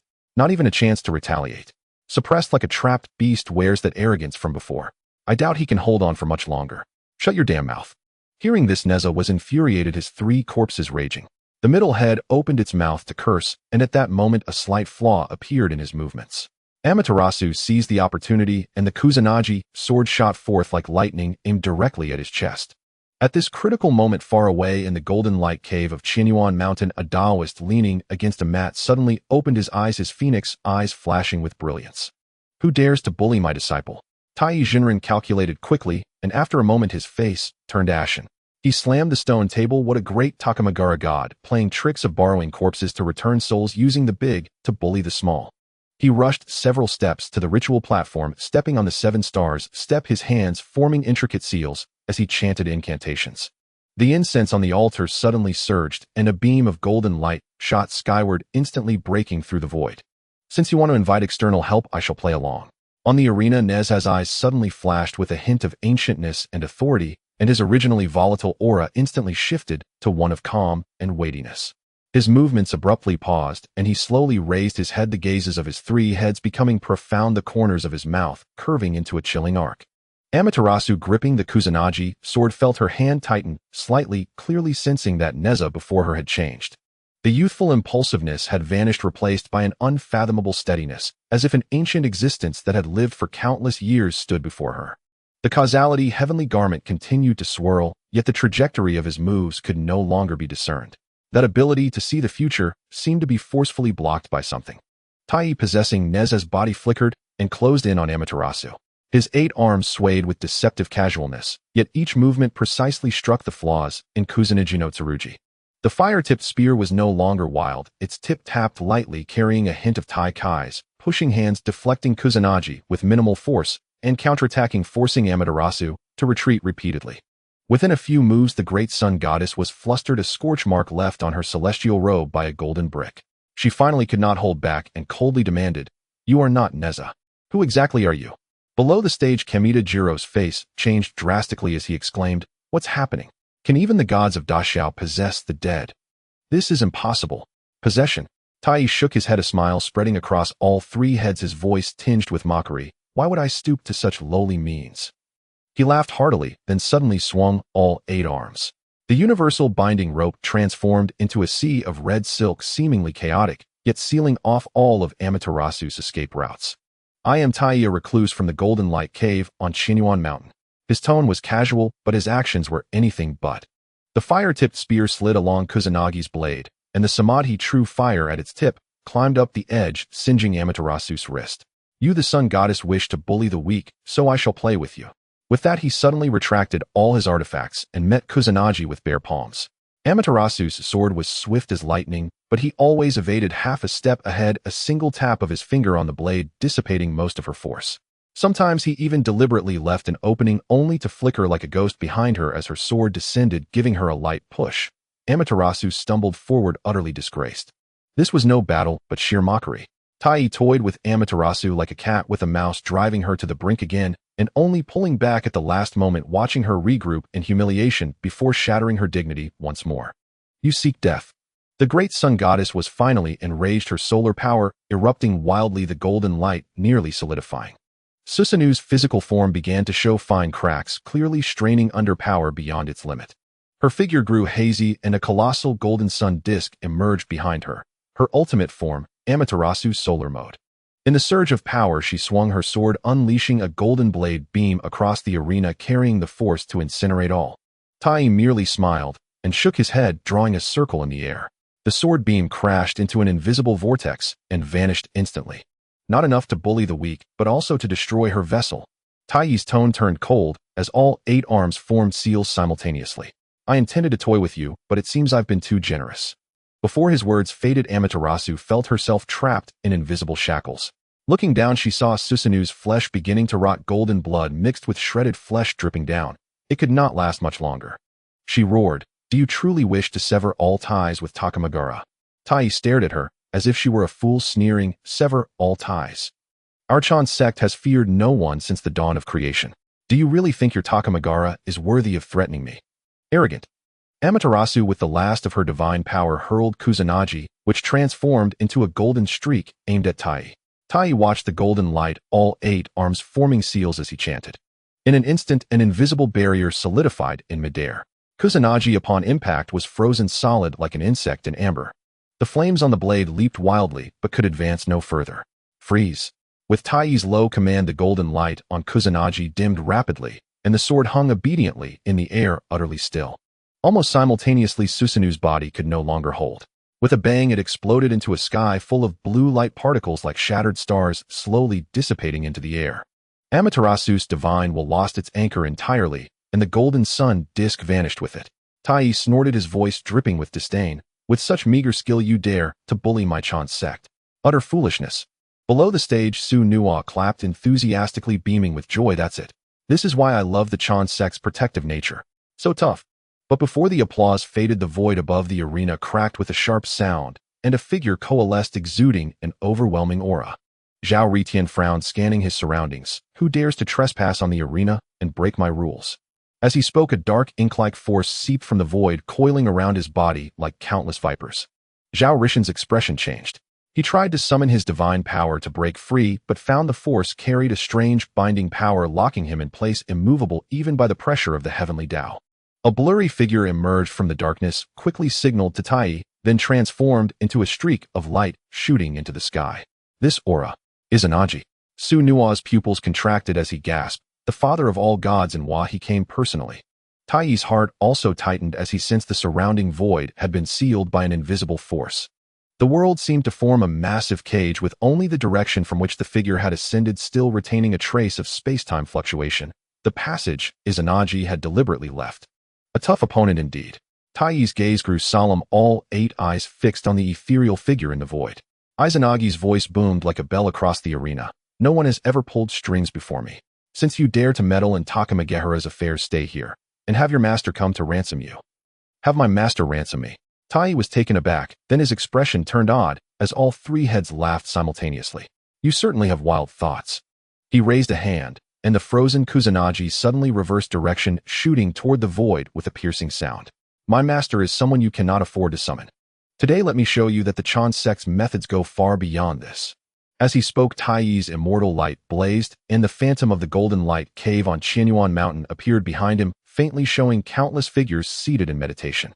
An aura several times stronger than before erupted, shaking the sealed void until it trembled slightly. The divine soul of Tai Junren detached from Neza like a streak of flowing light, pursuing Izanagi with a fierce momentum. Neza shook his head, his eyes regaining the youthful defiance. He stretched his limbs, gazing at the crack in the void, and suddenly grinned wildly. "How many epochs have passed, and finally someone dares to set their sights on my Chan sect, ha ha ha."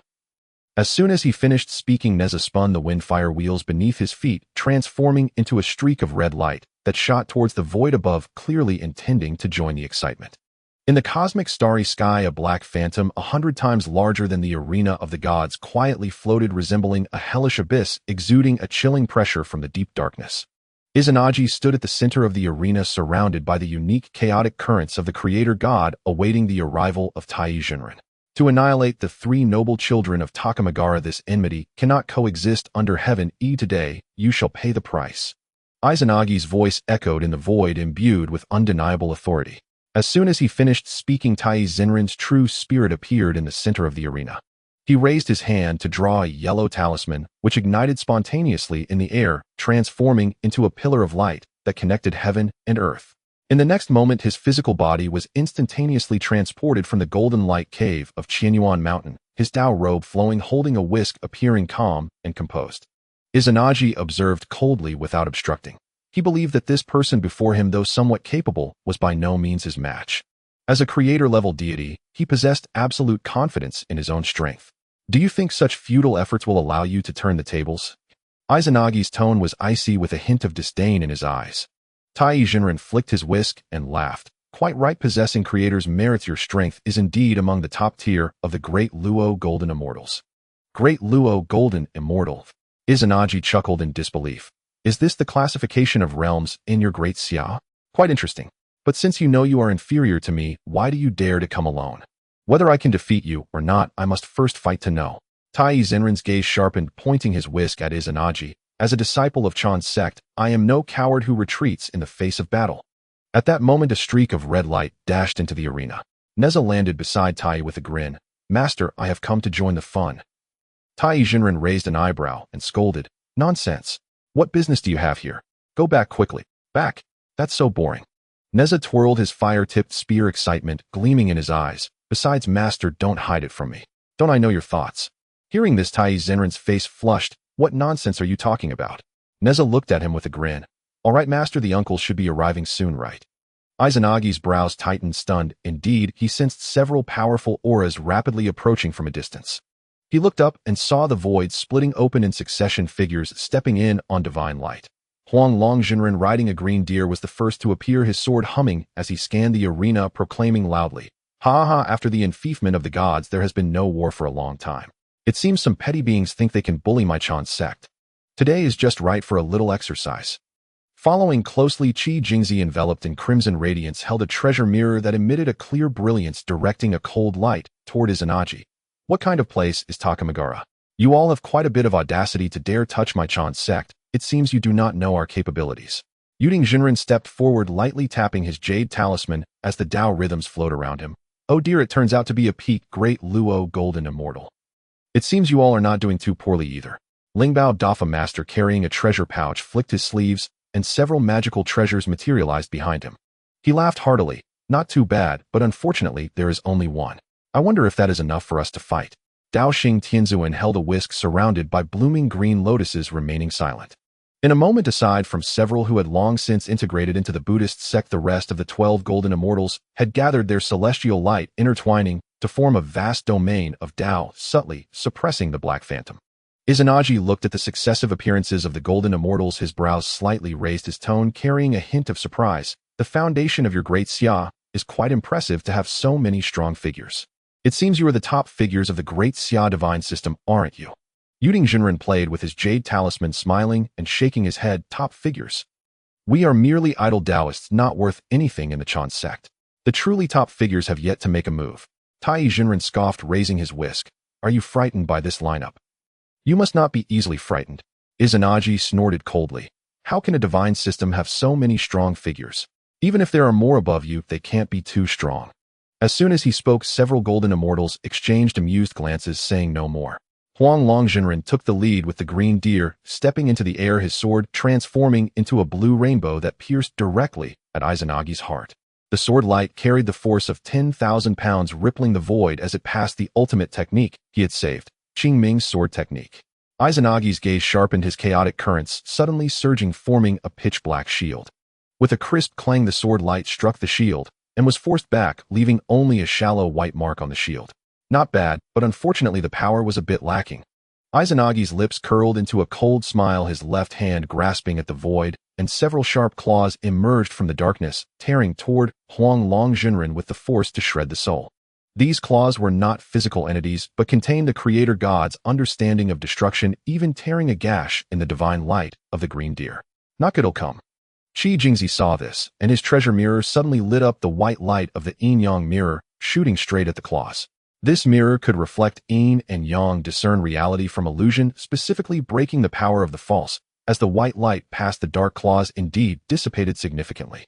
After doing all this, Qi Jingzi shouted to everyone, "Be careful of his chaotic energy, it can devour all energy."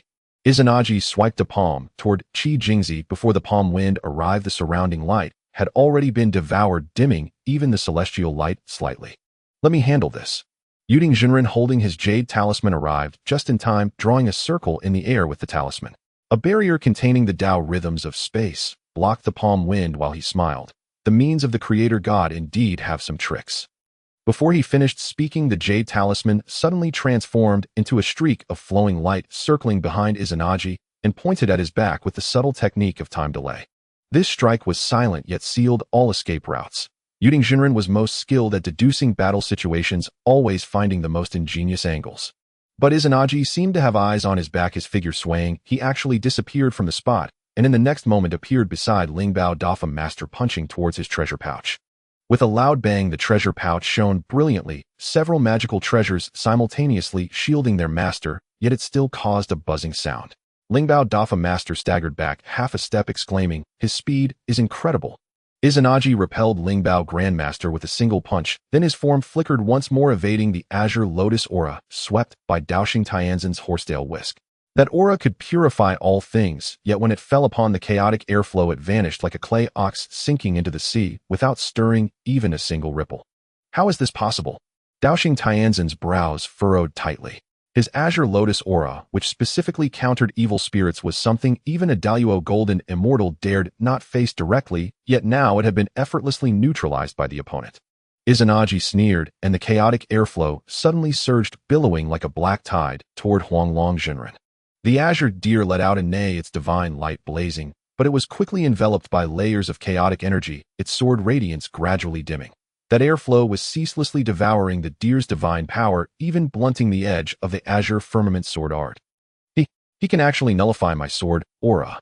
Huanglong Jinren, both shocked and enraged, urged the deer to retreat, only to find the chaotic energy clinging like a shadow, tightly locking onto his presence.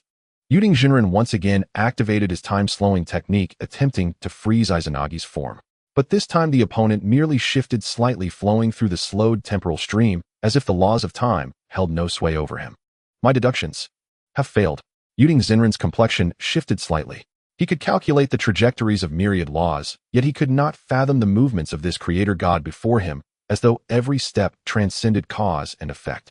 Shijingzi's yin-yang mirror flashed with white light, again aiming at Izanagi's origin, but the mirror only reflected a formless chaos, unable to see through his true body. Even the yin-yang mirror cannot penetrate his illusion.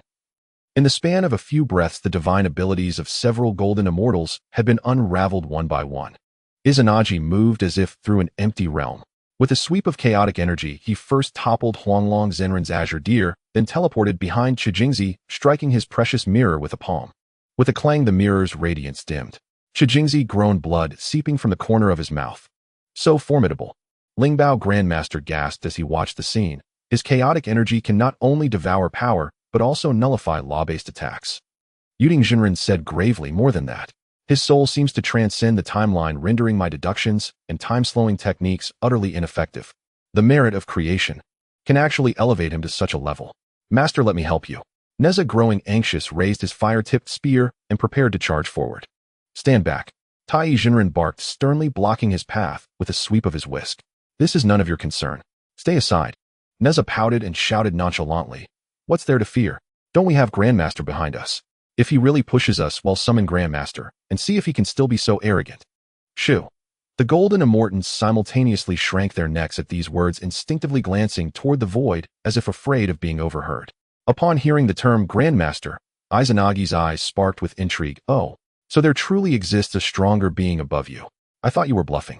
Tai Jinren snorted coldly. There are many things you haven't anticipated. Is that so? Izanagi shook his head, his tone tinged with arrogance. No matter who stands behind you, if you provoke the Takamagara, even the Heavenly Emperor himself will have to die. These words left the golden immortals momentarily stunned, then they simultaneously raised their thumbs at him. You're truly something, Huanglong Jinren said, rubbing his numbed arm, his tone complex. You're the first to speak so boldly, Shijingzi said, clutching his chest, his expression peculiar. Just as Izanagi frowned in confusion beyond the 33 heavens in the purple firmament hall of Jade Void Palace, a sage, seated upon a cloud bed, slowly opened his eyes. Those eyes were calm and unruffled, yet seemed capable of reflecting the 3 realms and 6 paths. A faint, almost imperceptible pressure spread, causing the entire cosmos to tremble slightly. Yuanshi Tianzuan lightly tapped his finger on the jade throne, his gaze piercing through the infinite void, landing on the black figure in the cosmic starry sky. A faint, nearly invisible smile curled at the corner of his lips. A creator god from beyond the realm. Humph, after countless eons, someone has finally provoked me. The several golden immortals exchanged glances, a knowing smile flashing in their eyes. Huanglong Jinren whispered, this fool is truly seeking death. No sooner had he spoken than they instinctively stepped back, clearing the space at the center. What are you doing? Attack him. Neza attempted to rush forward, but was grabbed by Tai Jinren and pulled back. Stay put, and don't cause trouble. Izanagi looked at their demeanor, his brow furrowing tighter, his tone laced with disdain. What? Are you afraid now? What happened to the bravado from earlier?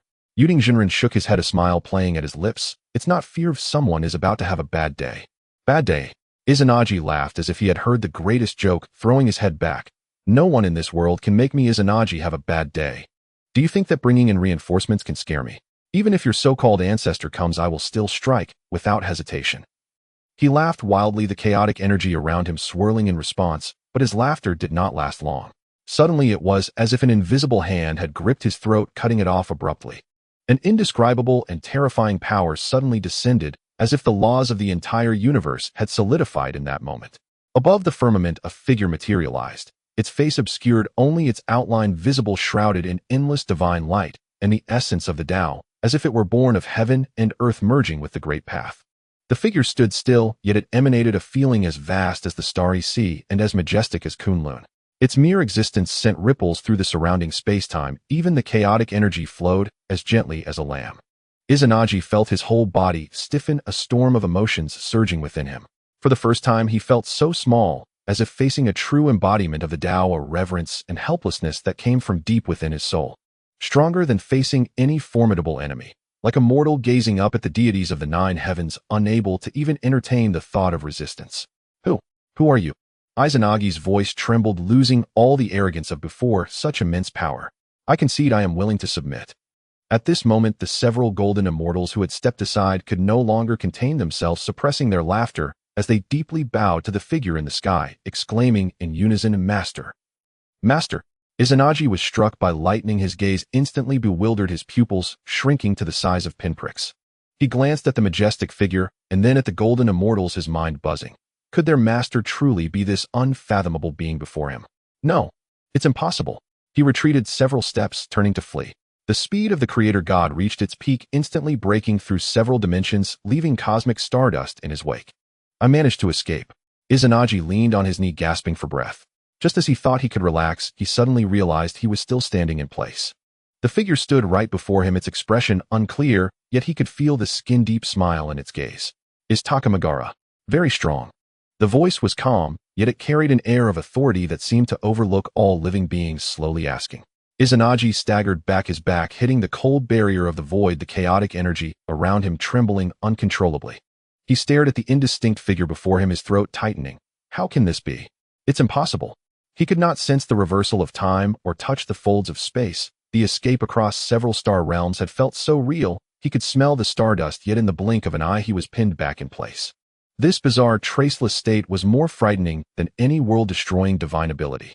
You say you are the creator god. The calm voice echoed again, tinged with a hint of seemingly insincere mockery. Is this your level of understanding? No sooner had the words left his mouth than Yuan Shi Tianzun flicked his fingers, and a beam of divine light struck the ground, instantly condensing into another Izanagi. This doppelganger was engulfed in a more violent surge of chaotic energy, yet it bore a smile that even the true self wouldn't show in anger, its eyes carrying unabashed mockery. Oh, isn't this the great creator god? The fake Izanagi cracked his neck with a sharp sound, his voice identical to the true self's, but with an added sinister edge. Weren't you just full of bravado? Claiming that even if the heavenly emperor himself came you would still strike, without hesitation. The true Izanagi trembled with rage, the chaotic energy erupting violently. You audacious fool. A mere imitation dares to speak ill of this deity. He raised his hand and unleashed a dark desolation, claws tearing through the void, wielding the might to devour everything as they reached for the doppelganger.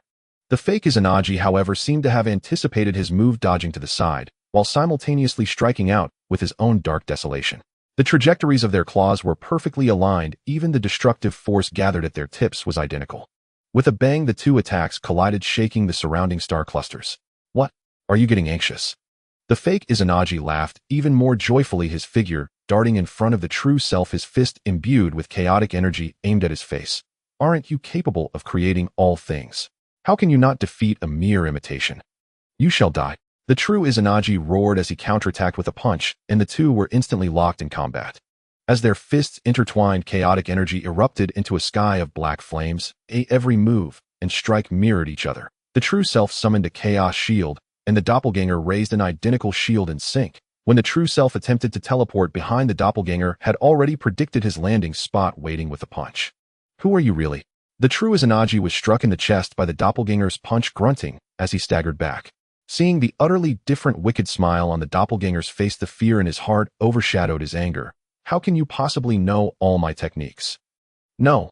The fake Izanagi licked the chaotic energy at the corner of his mouth, laughing with increasing malevolence. Your little skills are no different from an open book in my eyes. Oh, by the way, he suddenly leaned closer, speaking in a voice only they could hear. That core of life you've been nurturing deep within Takamagara with the essence of creation, is it almost ripe? What a pity. Shut up. The true Izanagi felt as if struck by lightning. This was a secret he had never shared with anyone. He suddenly unleashed his ultimate divine ability, chaotic energy, transforming into millions of black threads, attempting to shred the doppelganger into pieces.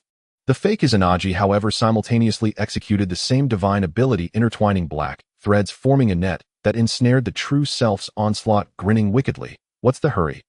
I haven't even said. Your precious core smells quite fragrant. I wonder how it tastes. The true Izanagi was completely flustered. This was not merely a simple replication of techniques. The doppelganger seemed to possess an intimate understanding of his deepest secrets and most subtle thoughts. More terrifying was that this impostor was clearly on par with him in strength, yet acted like a reckless madman, employing vicious and cunning techniques without regard for self-harm. Impossible. Absolutely impossible. He looked at the false body, a face identical to his own, but filled with malevolence, as a chill surged from his tailbone to the crown of his head. What exactly are you? He roared at Yuan Shi Tianzun. The voice of Izanagi was tinged with a sob, and the chaotic aura surrounding him trembled.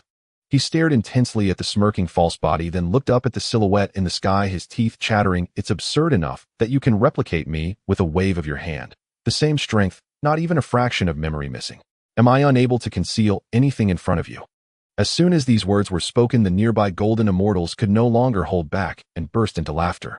Huang Long Zhenren covered his mouth, muttering, this guy finally has some self-awareness, but it's a pity he realized it too late. Qi Jingzi nodded in agreement. Isn't he just a fool? Does he really think my teaching is easy to provoke? Yuan Shi Tianzun continued to smile, without a word, merely lifting his fingertip once more. In an instant, 3 figures materialized from the divine light. None other than Suwa no Mikoto, who had been slain by Neza, along with Tsukuyami and Amaterasu. The 3 noble children were surrounded by divine light, their gazes icy, and their eyes toward Izanagi carried unabashed murderous intent.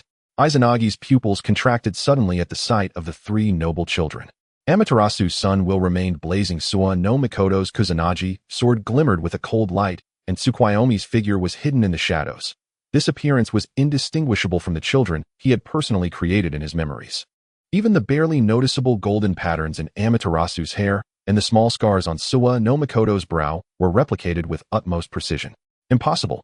He muttered to himself, a chill creeping up his spine. He had never described the details of the 3 noble children to anyone. How could these replicas be so lifelike? Amaterasu's sun wheel exploded, first golden flames cascading down like a waterfall, sizzling as they burned the chaotic aura surrounding Izanagi. Suwa no Mikoto soared into the air, the Kusanagi sword slicing through the void, piercing toward his heart with a tearing shriek. This was the lethal technique he had taught Suwa no Mikoto, executed with impeccable precision. Tsukuyami silently circled behind him, shadowy tendrils spreading like eternal night, attempting to bind his limbs and render him immobile. Drink.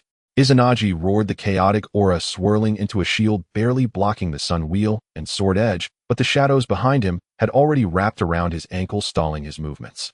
The cooperation of these 3 was more tacit than in his memories. Amaterasu's firepower suppression, Suwa no Mikoto's frontal assault, and Tsukuyomi's lateral confinement pressed in step by step, even making the creator god feel the pressure.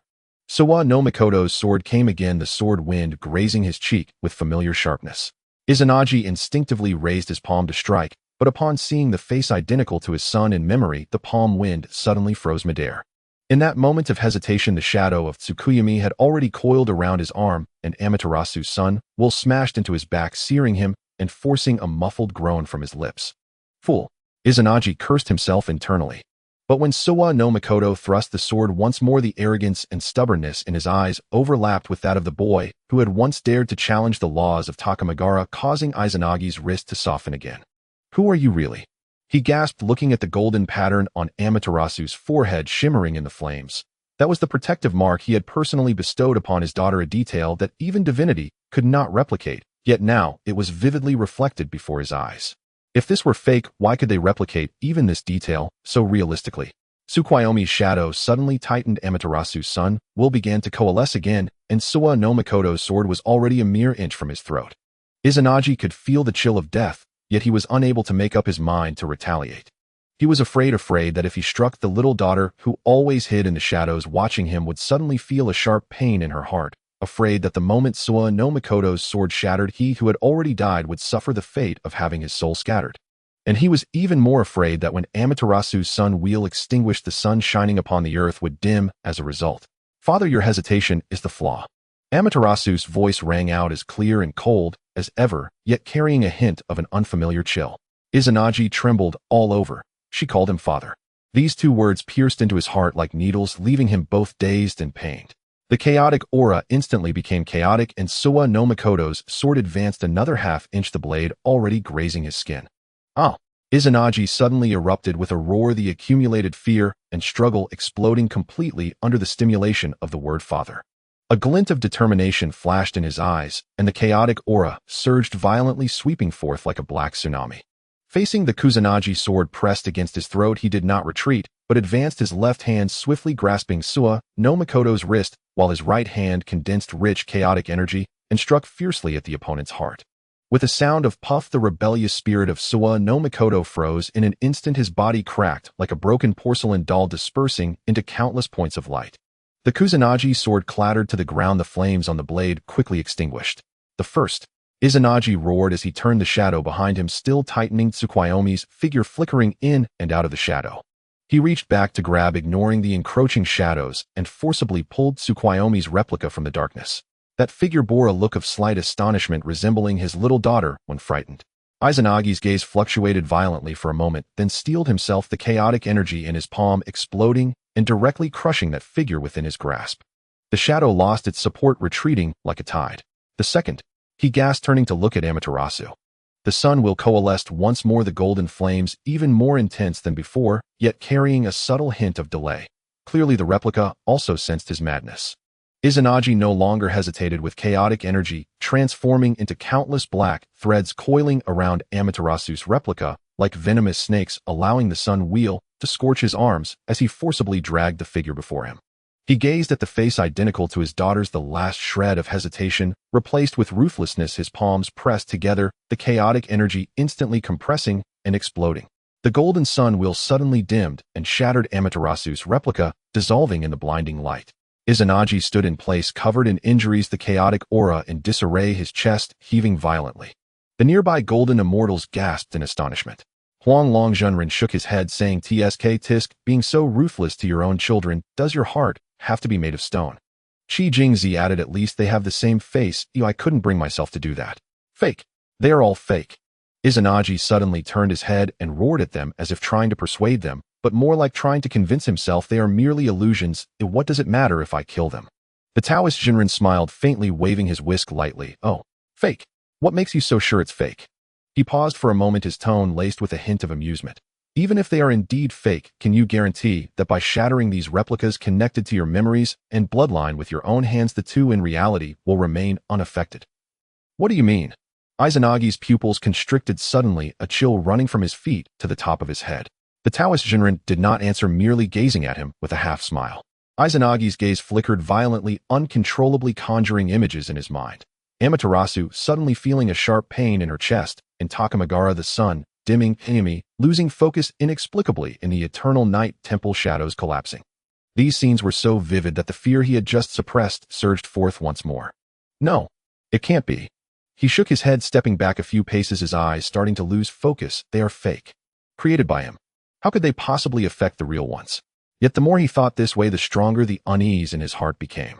The ones he had killed with his own hands were the figures bearing the scars of Susanu's brow bone, the replicas adorned with Amaterasu's golden markings, beings that, like Tsukuyomi, loved to hide in the shadows.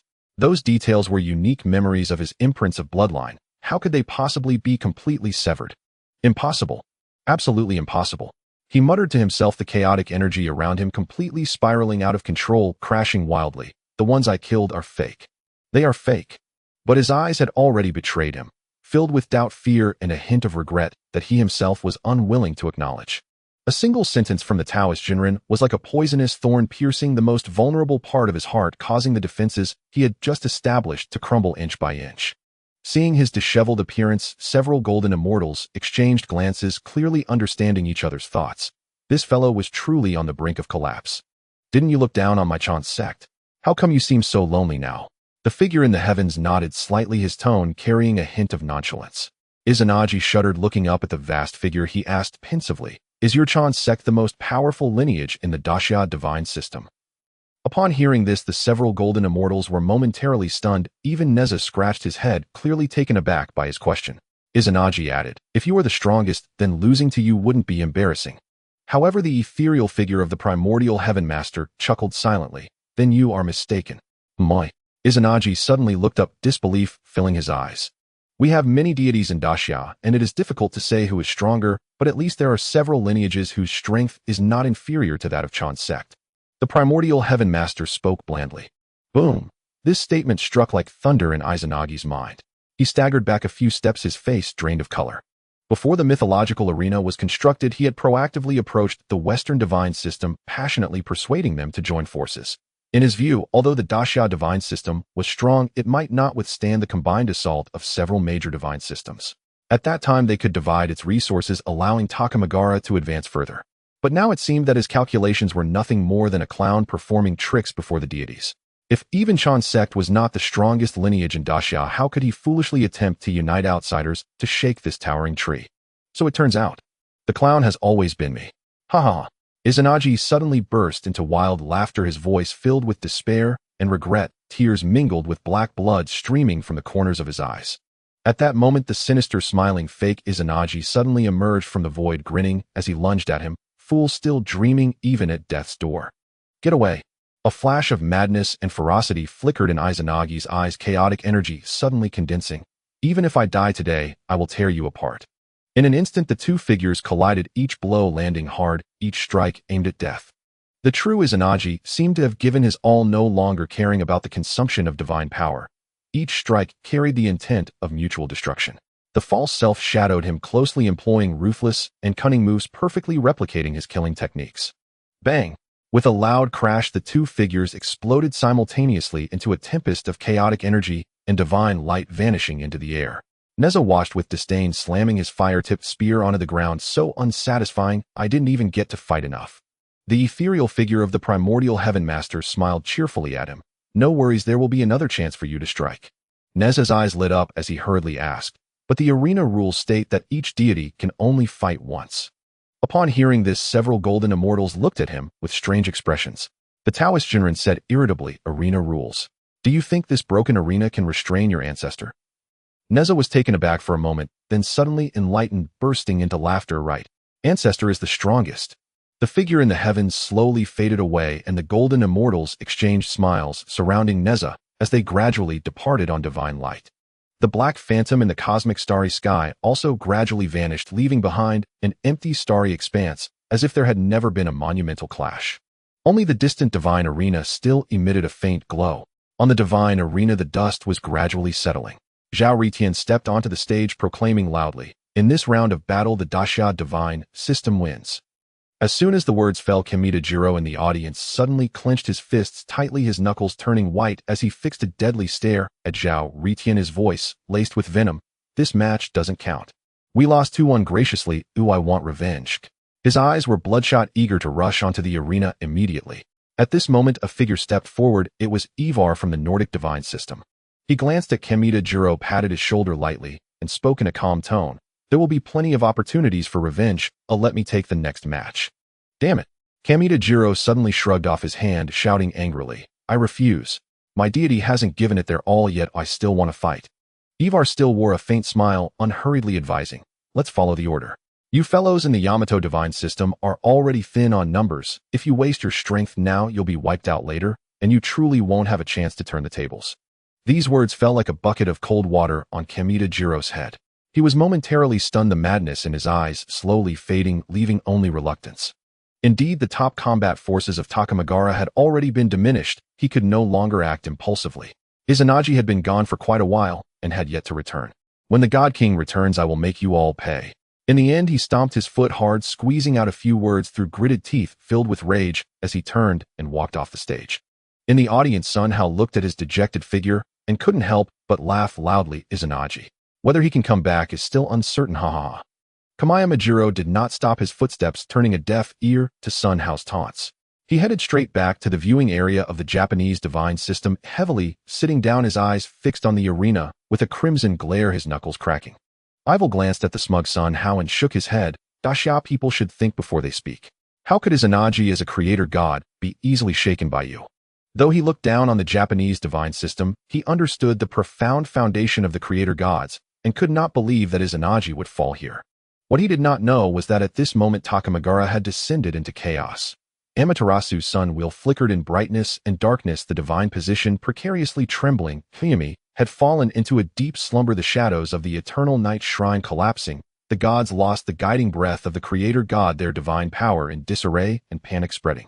Shunua coldly looked at him. Instead of saying this, it would be better to summon your god sooner. Empty threats are useless. Ival was not angered. He smiled slightly, closed his eyes, and connected his consciousness with the arena. In the next moment, the void above the arena rippled, and the phantoms of Nordic gods emerged, eventually settling into place. 1. God of Vengeance, Vala, divine duty, born to avenge Baldur. Level A2. God of Hunting and Skiing, Ullr, divine duty, protecting the faithful who enter the snowy mountains and assisting them in hunting. Level B3. Goddess of Youth, Idun, divine duty, guardian of the golden apples of immortality. Level B4. World Serpent, Jormungandr, divine duty, Nun. Level SS. When the name Jormungandr came into view, Ival suddenly opened his eyes, his pupils contracting sharply. Joy instantly filled his face and his breath quickened. It's actually Lord Jormungandr. The Nordic believers below erupted in excitement, their cheers deafening. It's the World Serpent. We are bound to win. SS level.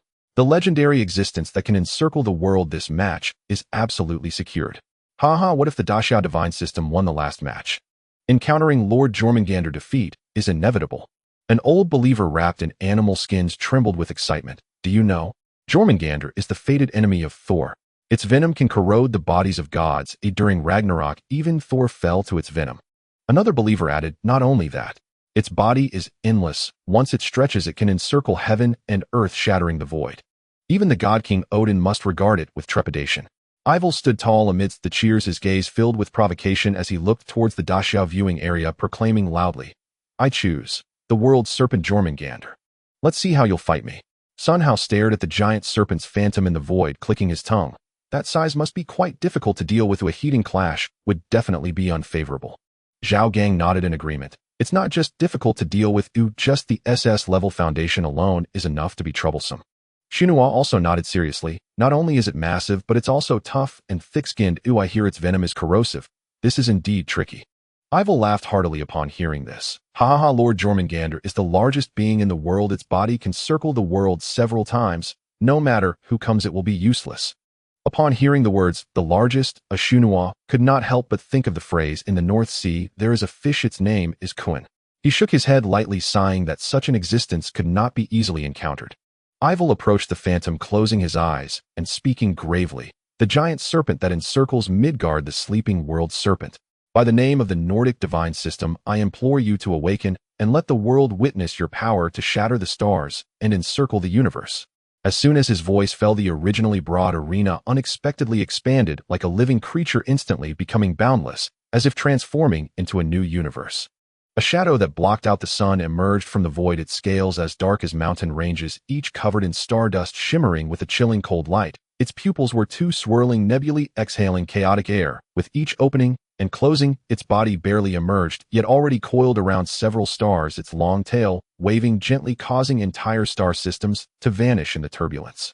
This is not a giant serpent. This is a living cosmic disaster. Someone in the viewing area screamed, their legs giving way as they collapsed to the ground. Everyone was struck with horror, even their breaths momentarily halting. Each inch it stretched seemed to make countless laws submit around it, as if the entire world trembled under its oppressive force. Such mass and might had long surpassed the realm of massive, approaching the concept of the world itself. Jormungandr's body continued to stretch. The shadow that blocked out the sun persisted in spreading, as if it sought to devour the entire arena and even the surrounding starry sky. People craned their necks sore, yet they still could not see its end. All they could see were densely packed scales. each as hard as obsidian radiating a metallic cold light covered in tiny star patterns as if forged from cosmic dust and dark matter, exuding an overwhelming might that crushed everything. My heavens, these scales are too dense. Someone exclaimed in awe. Just looking at them seems unbreakable. Oh, perhaps even missiles would only leave a white mark on them. Not just missiles, I believe even the most advanced laser weapons today would struggle to penetrate these scales.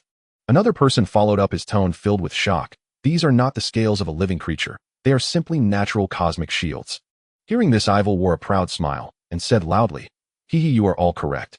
Lord Jormungandr's scales can withstand even the divine power of the gods. Those so-called strongest weapons of humanity are merely toys in its presence. Humanity's delusion of contending against the gods is simply wishful thinking. Jormungandr coiled on the arena, its massive head slowly lowering, its nebula-like pupils locking onto the Daxia viewing area, emitting a low, cold laugh. So the gods of Daxia. How interesting. Don't hold back, summon forth, and let me taste the flavor to see if you are as feeble as the rumors say. Shunua snorted coldly, his gaze sharp as a knife. Who eats whom is still uncertain. Don't think being large makes you impressive. Having said that, he closed his eyes, connecting his consciousness deeply with the arena. In an instant, 2 dazzling divine lights illuminated and 4 divine and demonic phantoms gradually solidified amidst the radiance. 1. The 4 ancient fiends, Taotai divine duty, none level unknown. 2. The water ancestor witch, Gonggong divine duty, none level unknown. 3. The dragon king of the east, Cao Guang divine duty, ruling the ocean, controlling clouds and rain, overseeing aquatic beings. Level B4. God of wealth by Gon divine duty, governing human fortune, wealth that is free from partiality. Level B, the Dragon King. There's actually a Dragon King. Zhao Gang's eyes lit up, unable to hide his excitement. This is getting interesting. The Daxia audience also stirred, many showing anticipation. The Dragon Clan against the Giant Serpent. This is an ancient level showdown. A mere snake dares to challenge us. Once the Dragon King appears, let's see how it remains arrogant. The audience of the Great Xia was filled with confidence. However, Su Nua furrowed his brows, his gaze slowly sweeping over the 4 illusory figures before finally resting on the East Sea Dragon King Ao Guang, and he said in a deep voice, although the East Sea Dragon King belongs to the Dragon Clan, he is not considered a powerful figure among them. Not considered a powerful figure. Zhao Gang was taken aback upon hearing this. Su Nua nodded. The 4 Dragon Kings of the Great Xia may have had decent strength, but their powers have been limited to a quarter. With such restrictions, it is highly likely that they are no match for Yemagade. Then how can we fight? Sun Hao anxiously raked his hair, his eyes scanning the remaining illusory figures, landing on the Ancestor Witch of Water. How strong is this Ancestor Witch? Seeing the illusory figure wreaking havoc, it looked quite fierce. Ha ha ha. Ivalar immediately scoffed. It even has its level marked as unknown, which means it can't hold its own. It's probably just some long-forgotten relic, and the illusory figure is just for show. Yemagade flicked his forked tongue, his starry pupils filled with disdain. I have no interest in such a withered old monster. I prefer to taste the blood of the Great Xia Dragon Clan. Unfortunately, it seems I won't have the chance. Su Nua coldly snorted. You won't have the opportunity to be disappointed. When the Ancestor Witch descends, you will know what true primal power is. Having said that, he walked under the illusory figure of Gong Gong, clasped his hands in a bow, and said solemnly, Ancestor Witch of Water, the Northern European giant python, is wreaking havoc, disregarding the divine of the Great Xia. I humbly request the Ancestor Witch to descend to wash away the small fry with enormous waves and to demonstrate our primal divine might. As soon as the words left his mouth, a more violent aura than Yemagade suddenly enveloped the arena, as if an entire ocean was suspended overhead. A magnificent voice echoed through the void. Who disturbs my peaceful dreams? Su Nua quickly explained.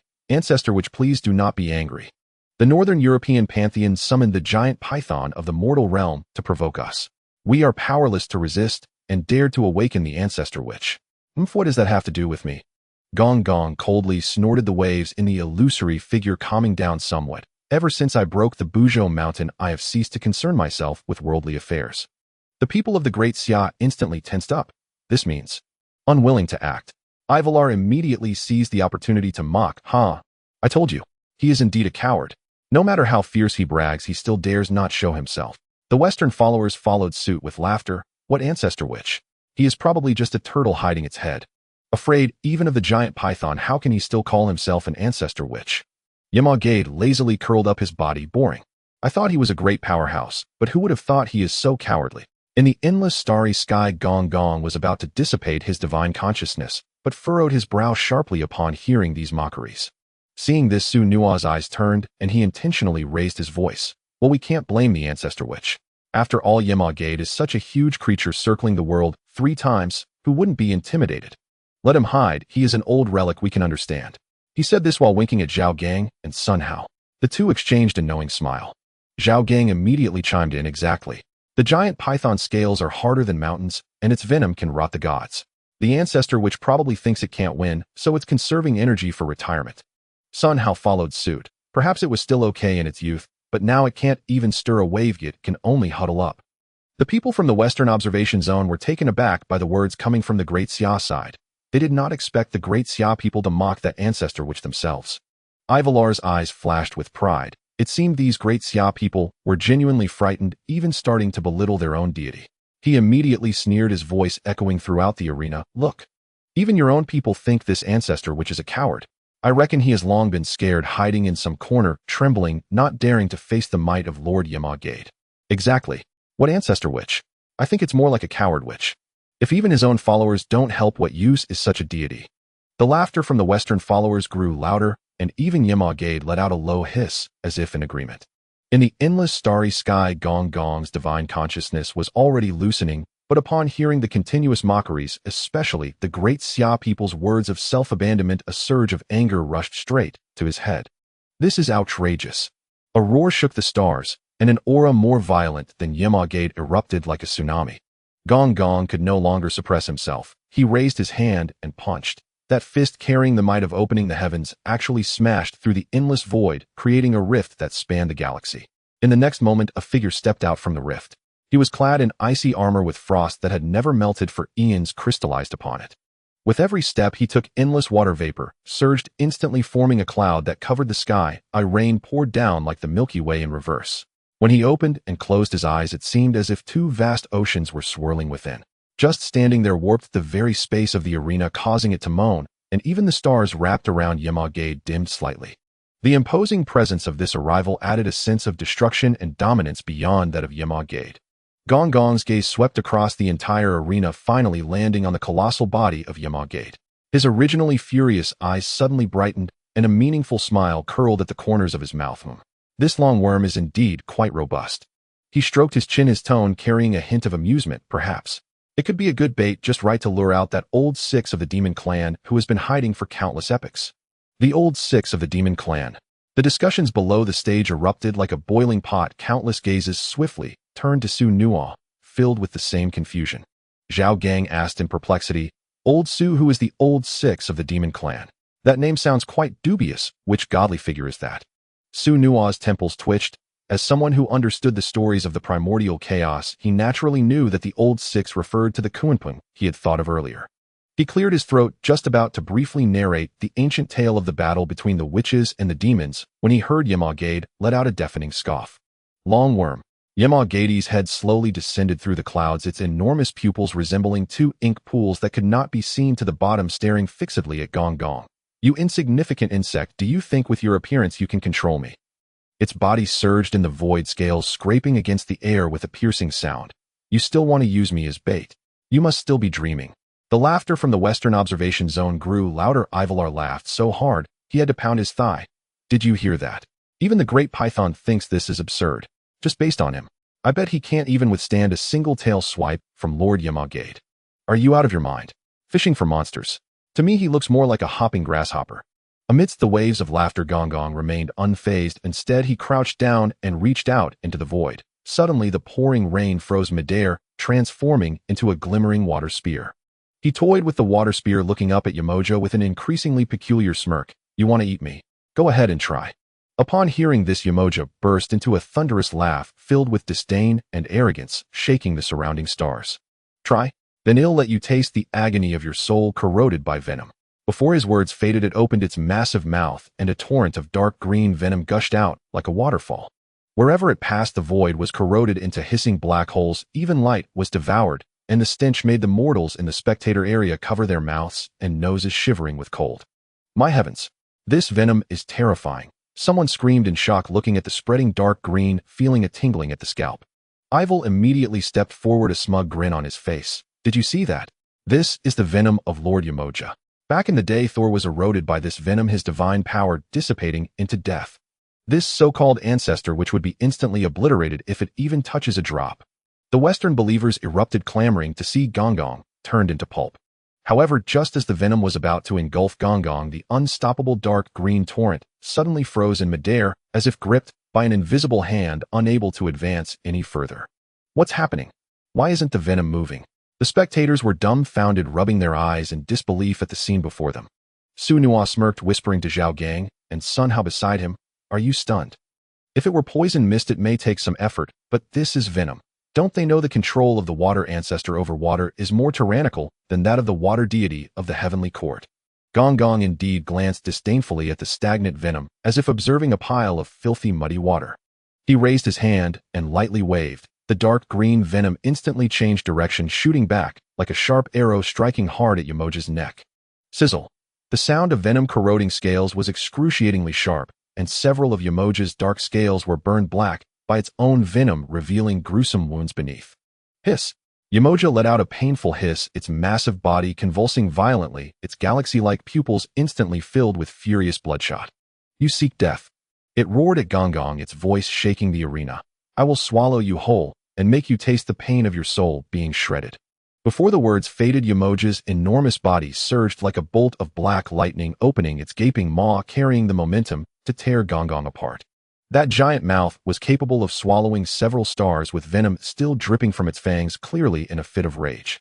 Seeing Yamoja's massive mouth lunging at him, Gungnir displayed a hint of astonishment, as if he had heard something unbelievable.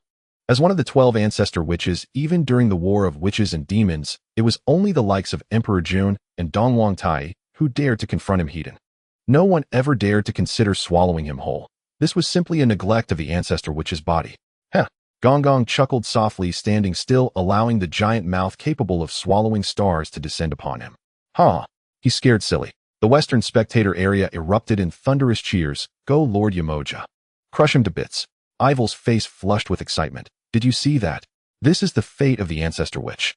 In the face of absolute power, the so-called primal might is just a joke."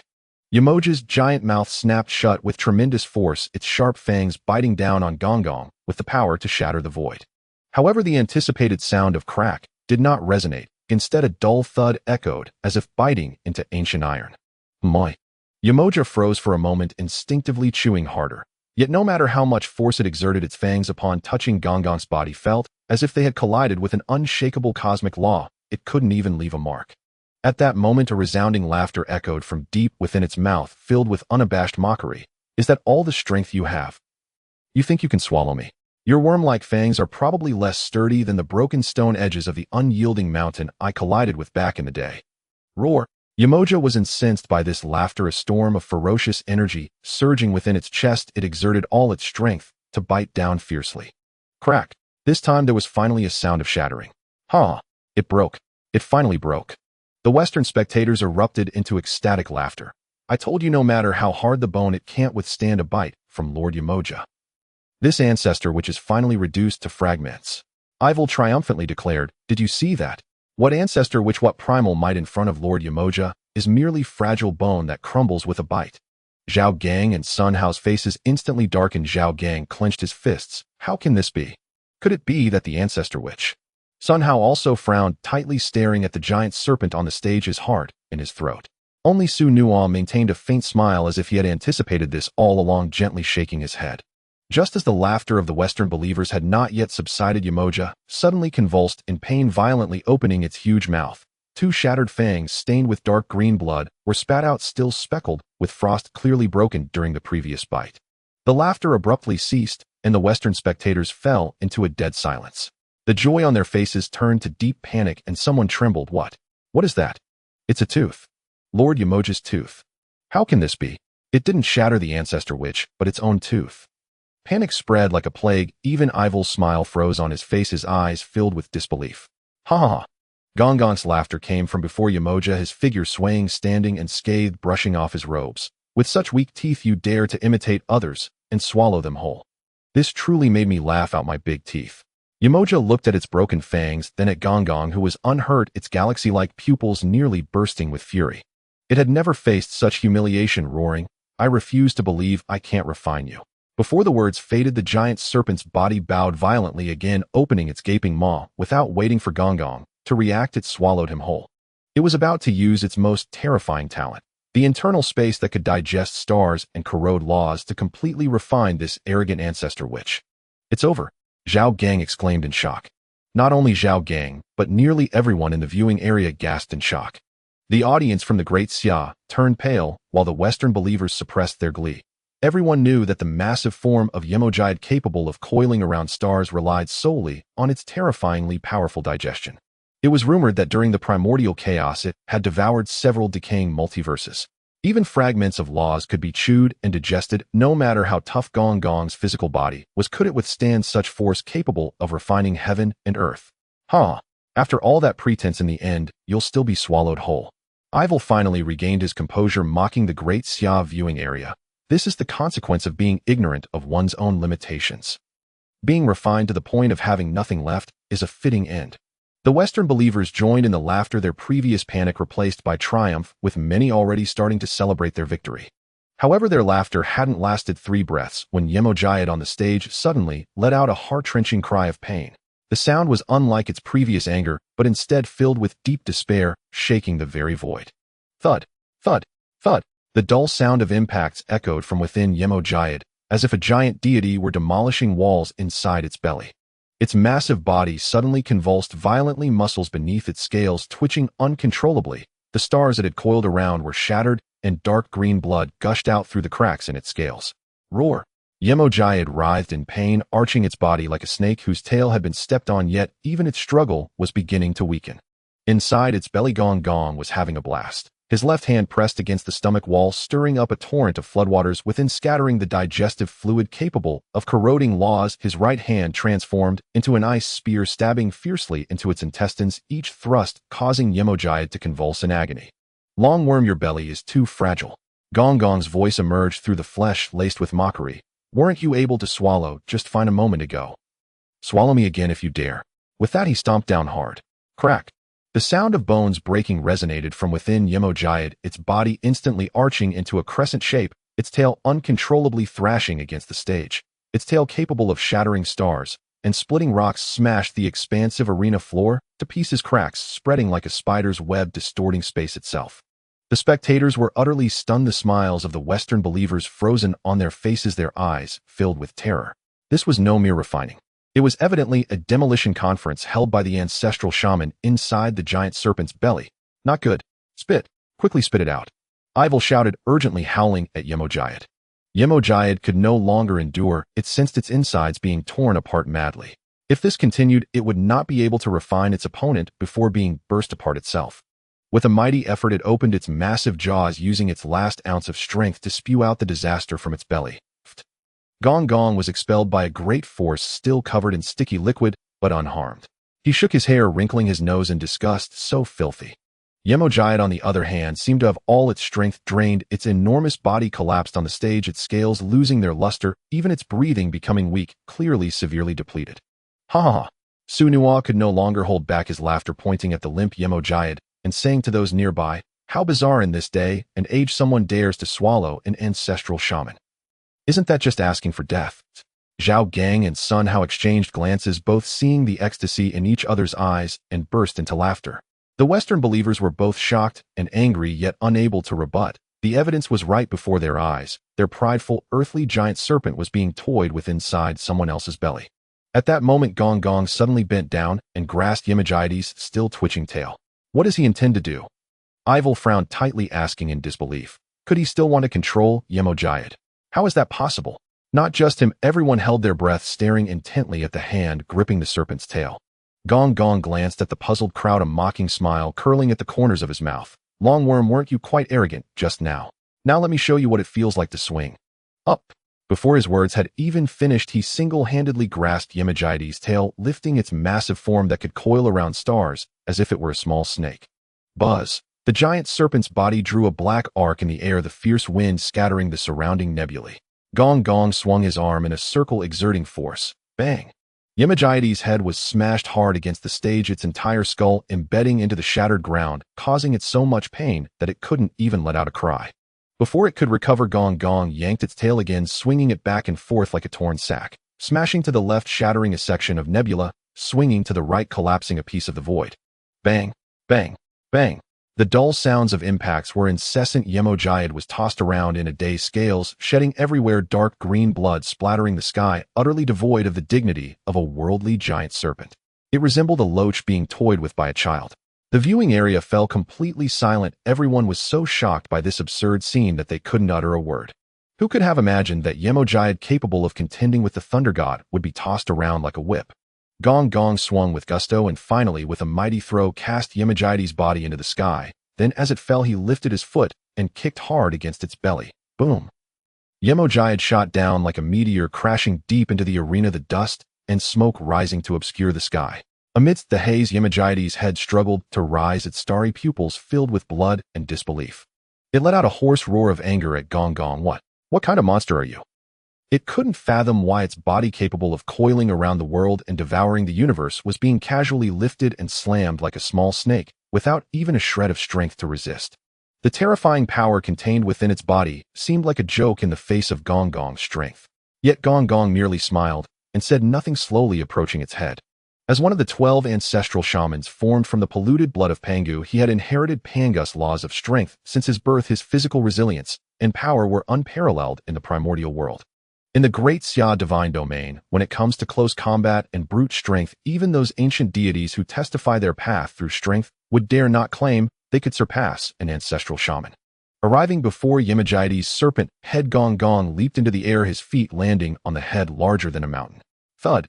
With a deafening noise, the giant serpent's head was forcibly crushed deep into the arena, debris and fragments of space flying in all directions.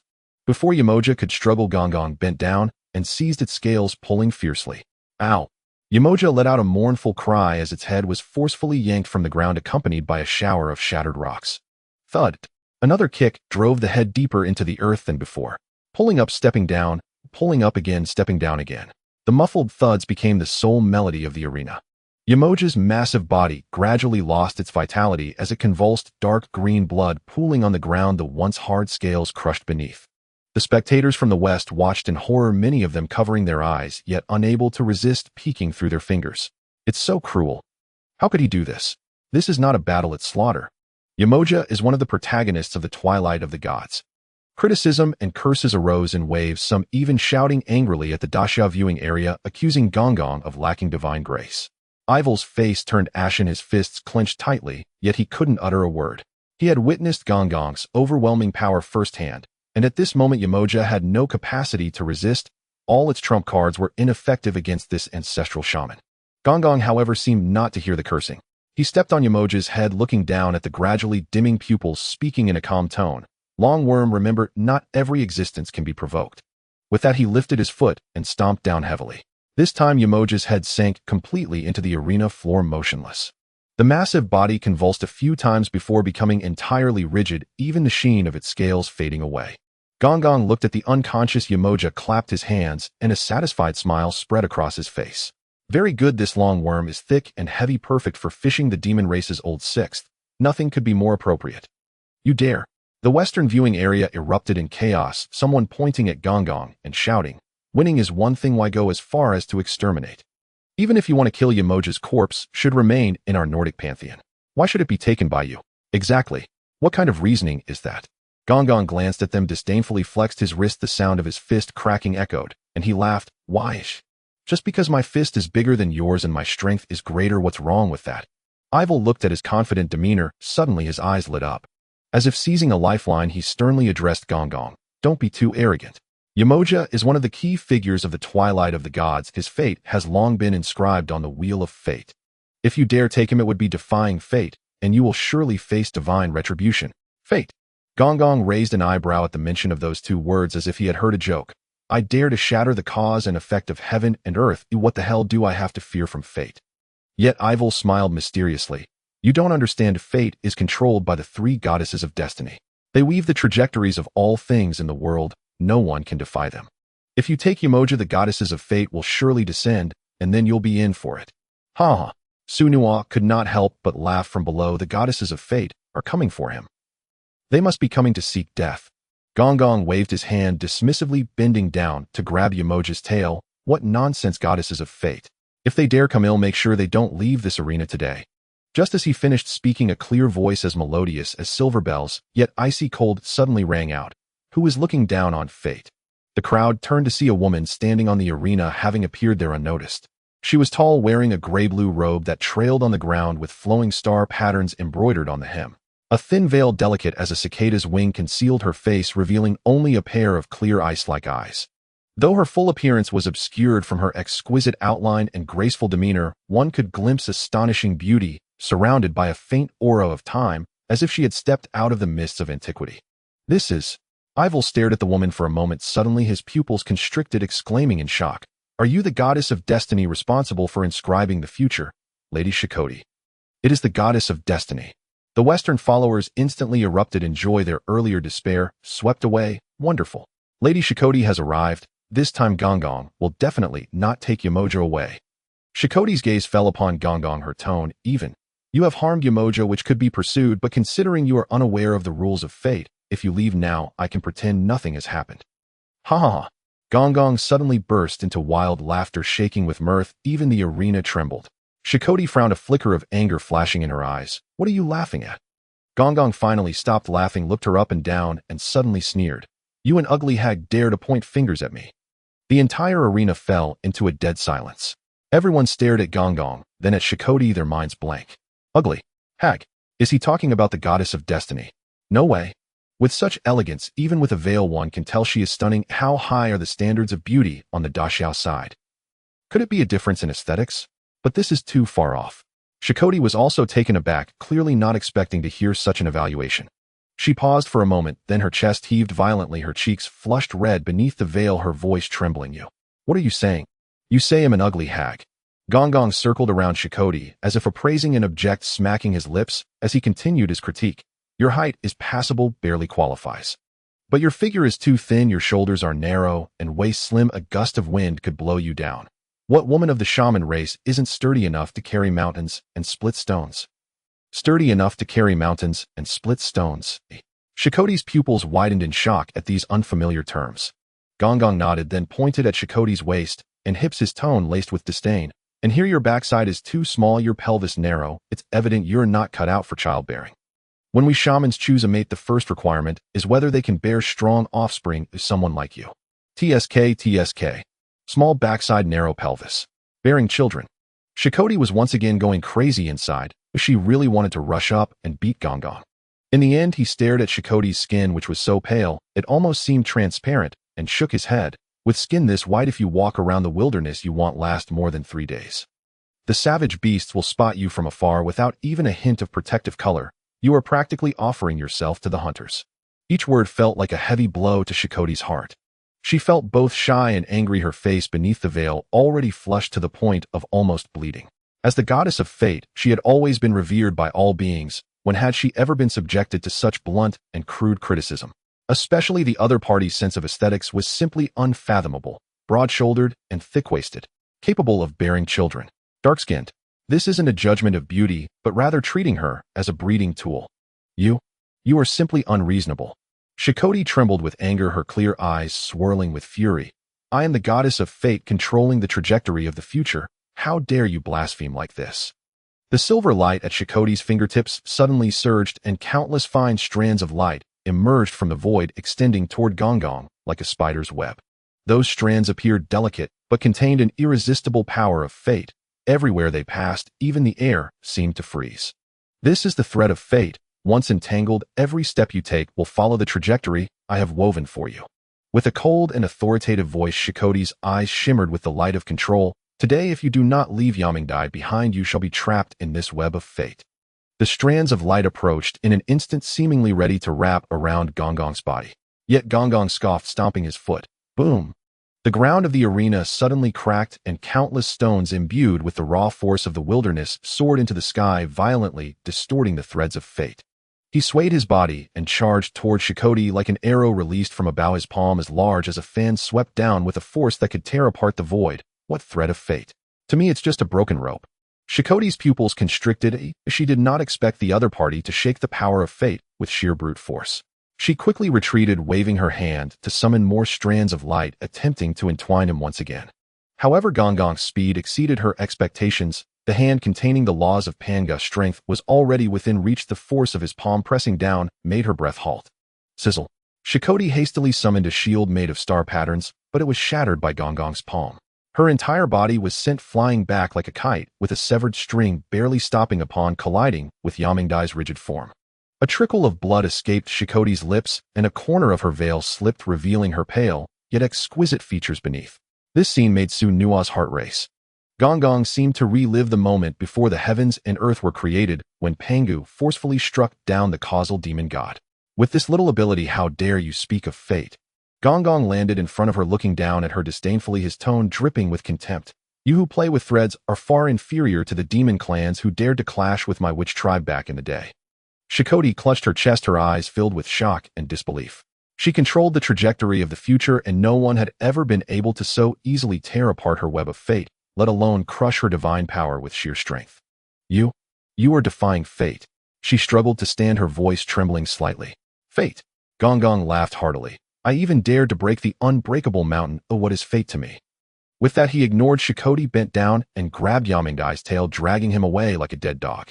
Seeing Gonggong about to take Yamingdai away, a hint of determination flashed in Shikoti's eyes. The remnants of her divine power surged at her fingertips, and countless strands of silver light suddenly swelled, sweeping toward Gonggong like a tsunami.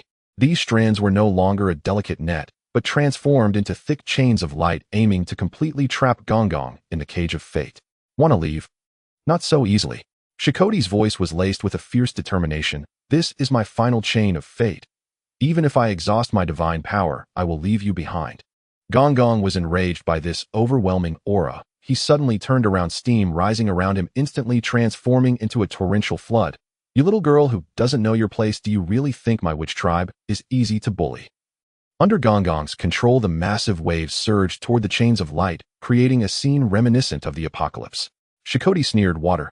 Fate is the law of heaven and earth. How can mere water shake it?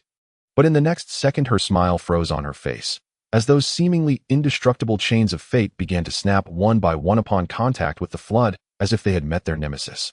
Gonggong's voice echoed through the flood, laced with arrogant laughter. Mere water. You don't even recognize the divine water of Duntian, yet you dare to obstruct me. The divine water of Duntian tore through the chains of light, like a rampaging dragon, instantly reaching Shikoti. Gonggong's murderous intent was blatant. He raised his hand to strike down. Since you insist on blocking me, don't blame me for being rude. Shikoti's face turned pale. In the face of absolute power, she had no means of resistance. However, she looked at Gonggong with an oddly changed expression, a manic smile curving her lips. Do you think this is the end? The great power of fate lies not in this moment, but in the past. She suddenly bit her fingertip, merging a drop of her essence blood into the void, simultaneously calling out, Sister, lend me your strength. I want to go back to before his birth and erase his existence from the source. A vague response echoed from the void. An even older power of fate surged into Shikoti's body. Her figure began to grow ethereal, clearly aiming to traverse the river of fate. Gonggong was dumbfounded, instinctively asking, You want to go back to before my birth to kill me? Not just him, but Su Nua below was also bewildered. Before Gonggong's birth. That is. Before he could finish his sentence, Shikoti's figure had disappeared at the entrance of the river of fate. She retraced time, passing through the smoke of the witch and zombie war, crossing the chaos of the primordial era, and finally arriving at the moment before Gonggong's birth. However, the scene before her struck her like a thunderbolt. Amidst the boundless chaos, a towering giant was wielding a giant axe, striving to split heaven and earth apart.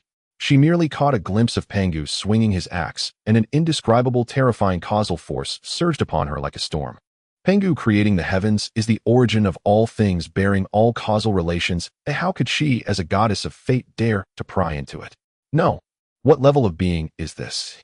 Shikoti let out a desperate scream, her body instantly shredded into pieces in the causal storm, leaving not even a trace of her soul. She died without comprehending that she was not killed by Gonggong, but died from touching the primordial causal source that should not be touched. On the arena with Shikoti's fall, the last trace of fate's power also dissipated into thin air. Gonggong was momentarily stunned, then scoffed, How foolish to dare touch the causal force of my ancestral witch. Gonggong lifted the enormous body of Yamoja effortlessly, as if he were merely carrying a stubborn rock. With a sudden burst of power beneath his feet, he transformed into a streak of light, shooting straight into the sky and vanishing into the depths of the clouds in an instant. A profound silence enveloped the western observation area as the followers stared blankly at the sky. After a long while, someone trembled and asked, "Where is our goddess of destiny? Why hasn't Lady Shikoti returned? She was just here. How could she suddenly disappear? Wasn't she supposed to change the past? Could it be that she failed?" Ivar stood rooted to the spot, his face pale and hands slightly trembling, completely devoid of his earlier arrogance. He couldn't comprehend how the outcome could be this, even with the intervention of the goddess of fate.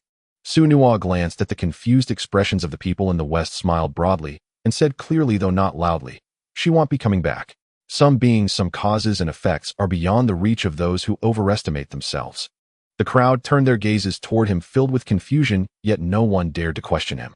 The earlier earth-shattering battle had already made them understand that these deities from the east concealed unfathomable terrors.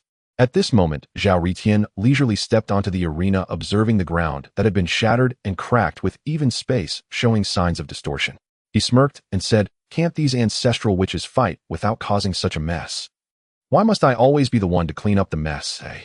He waved his hand, and an irresistible force of the Tao spread out. The shattered stones automatically returned to their places, the distorted space gradually stabilized, and the boundless arena shrank at a visible speed, ultimately returning to its original form. Zhao Ritian clapped his hands and declared loudly, "In this battle, the great Xia divine system wins." Just as the words left his mouth, a violent tremor suddenly erupted from the void. Everyone looked up to see a large piece of land beneath the corresponding sky of the Nordic divine system being torn apart, as if by an invisible hand, slowly drifting towards the domain of Great Xia, and finally landing steadily, merging with the territory of Great Xia. "That is our land." Ivar stared at the scene, his eyes wide with rage, veins bulging on his forehead, but he could only watch helplessly. "Enough. If you lost, accept it. Why linger here?" Sun Hao gestured with his chin at Ivar, his tone mocking. "Do you really think you can weasel out of this? Right, hurry and get off the stage so you don't block the next match. It's clear you've lost. What's the use in fretting over where the goddess of fate went?" Ivar glared fiercely at the two of them, his chest heaving violently. In the end, he gritted his teeth, said nothing, and angrily turned to leave the summoning platform. TCH throwing a tantrum after losing, who's indulging him? Sun Hao rolled his eyes at his back and added. At this moment, Prem adjusted his robe and scanned Sun Hao and Zhao Gang with a meaningful smile. "You two should hold back your triumph for now. The real show is just beginning. Next, it's the turn of our Tianju divine system to take the stage." Sun Hao and Zhao Gang's smiles vanished in an instant. They exchanged a glance and saw the seriousness reflected in each other's eyes. The depths of the Tianju divine system were notoriously unfathomable, far surpassing that of the Nordic divine system. Just the ranks of its few main gods were enough to make one's heart race. Prem closed his eyes, his voice filled with suppressed excitement. "This battle is for revenge. Sunua, today I will let you witness the true strength of my Tianju divine system." His consciousness deeply connected with the arena. Two beams of divine light surged violently, and countless divine and demonic phantoms rolled and coalesced in the radiance. Finally, four clear figures emerged, their terrifying aura spreading like a tidal wave. 1. Goddess of the Ganges, Ganga divine position, the embodiment of the holy river capable of purifying all sins. Level SS2. God of Dawn, Shuangma, Tong divine position, patrolling the earth, bringing dawn, healing the people of the world. Level A3. God of Wind, Vayu divine position, the symbol of breath and life, dispelling the miasma of the world. Level SS4. Azura King, Hiranyakashipu divine position, Nun. Level SSR, Hiss. A gasp resonated throughout the observation area, everyone's gaze fixed intensely on the fourth phantom, their pupils constricting. It's the Azura King Hiranyakashipu, the immortal being from legend. SSS level. No, it's SSR. A level higher than SS. It is said that he was endowed with the curse of immortality by Brahma, cannot be killed during the day or night, whether indoors, outdoors, or in the air. How can we fight him? Gasps of shock echoed, and even the audience from Great Xia couldn't help but feel a heavy weight in their hearts. Sunua's gaze was locked on the phantom of Hiranyakashipu, his brows knitting together in a frown. It's him. The Azura King, blessed with immortality by Brahma. Even Vishnu once had a headache over him. Can our deities from Great Xia break this immortal body? Seeing this, Prem sported a smug smile. It seems you recognize him. So who will take on the challenge? Before Sunua could respond, he knelt deeply before the phantom of Hiranyakashipu, his tone devout, yet fervent. Great Azura King, please heed the call of your faithful. Descend upon this realm, let these mortals witness your supreme might, and crush all provocations. As the words fell, the SS-level phantom erupted with blinding red light. In the red light, a towering figure slowly coalesced. He was clad in dark golden armor adorned with countless gems, yet could not hide the surging aura of malevolence surrounding him. His face was imposing, yet carried a hint of sinister charm, his blood-red eyes gazing down upon all living beings as if they were mere ants. Encircled by Brahma's golden blessings, that golden light formed an invisible barrier emanating an absolute will of impossibility to kill. I am Hiranyakashipu, come to slay the gods.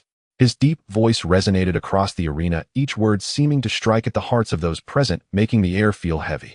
The pressure that transcended ordinary gods and demons added an eerie dominance, even more so than that of Yamoja. After all, this was a being who had been explicitly granted the title of immortal by the creator god. Ivar had initially been lamenting the defeat of the Nordic divine system.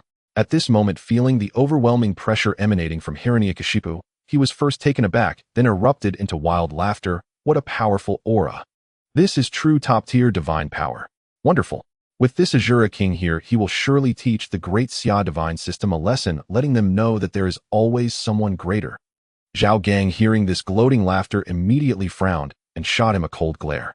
No matter how strong the other divine systems are, it's still the strength of Tianju. What does that have to do with your Nordic divine system? Even after losing the match, you still boast here. Do you not feel embarrassed?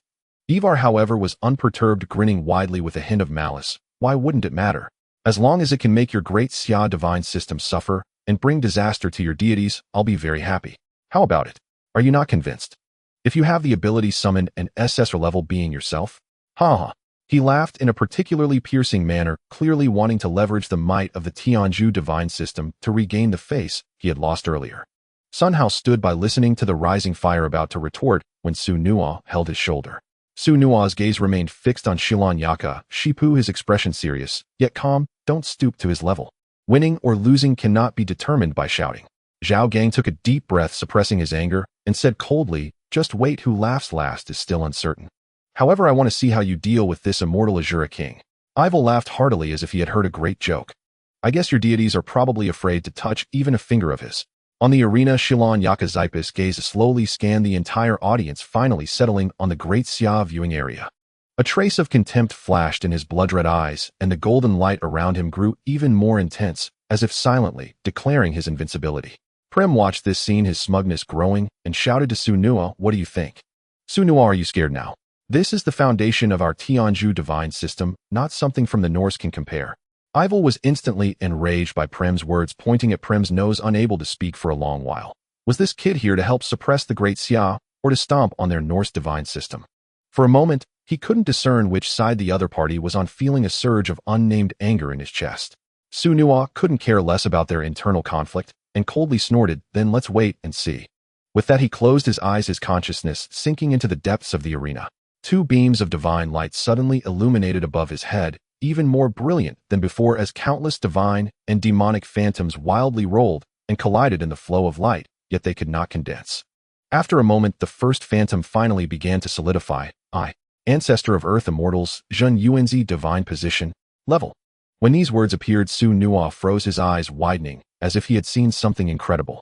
What made his scalp tingle even more was that the three phantom positions behind Zhen Yuanzi were utterly blurred, as if stuck in a still image, unable to load no matter how the divine light surged. Huh, what's going on? The western viewing area instantly erupted. Why does the great Xia's divine and demonic phantom only show one? What about the others? No way. Look at the first one. Both the divine position and level are question marks. What's happening? I've never seen this before. Could it be that the heavenly Tao has a bug? It can't even display the level. Confused voices arose. Even the followers of Tianju frowned, unable to fathom what was happening. Zhao Ritian glanced at that phantom, first stunned, then unable to help but chuckle, shaking his head and muttering, goodness, they've invited Zhen Yuan to Xian. As soon as he finished speaking, he bowed towards that phantom. Then he conjured a red carpet out of thin air, squatting down to leisurely lay it out from the edge of the arena all the way to beneath the phantom, his movements excessively respectful. What the heck? What is this operation? Sun Hao looked completely bewildered, tugging at Su Nuo's arm. Who exactly is this Zhen Yuanzi? How could he make the heavenly Tao manifest a red carpet for him? Zhao Gang swallowed hard, his face filled with shock. Yeah, even the Jade Emperor's nephew didn't receive this treatment. Is Zhen Yuanzi? Could he be one of our divine kings? Su Nua swallowed a complex wry smile on his face. If judged by Western standards, he indeed counts as a divine king. And perhaps the most elite one in terms of seniority and strength. He could make many main deities respectfully call him senior. Huh. Prem suddenly burst into derisive laughter, pointing at that phantom and mocking. What does it matter if he is a divine king? If his level can't be displayed, he must be a hollow figure. No matter how powerful he is, can he break the immortal body of Shilon Yakashipu? The followers of Tianju immediately joined in the uproar. Exactly. Regardless of what Jin Yuanzi or the great powers are in front of the mighty Azura king, they are all trash. If he dares not reveal his level, he must be frightened by our SS or level existence. If you have the ability, then make a move. Watch the Azura king tear him to pieces. Filthy words surged in like a tide, and Prem's smugness grew even more firmly, believing that Zhen Yuan de Xian could do nothing to Shilon Yakashipu, as if victory was already in his grasp. Su Nua paid them no mind of seeing that the phantoms behind remained blurry as if trapped by an invisible force. He could only helplessly chuckle. It seems today Zhen Yuan de Xian must step in. He was astute and quickly connected the dots. This was not a bug in the heavenly Tao. It was clearly Zhen Yuanzi, using his own great power to influence the manifestation of the heavenly Tao, forcing the positions of other deities down.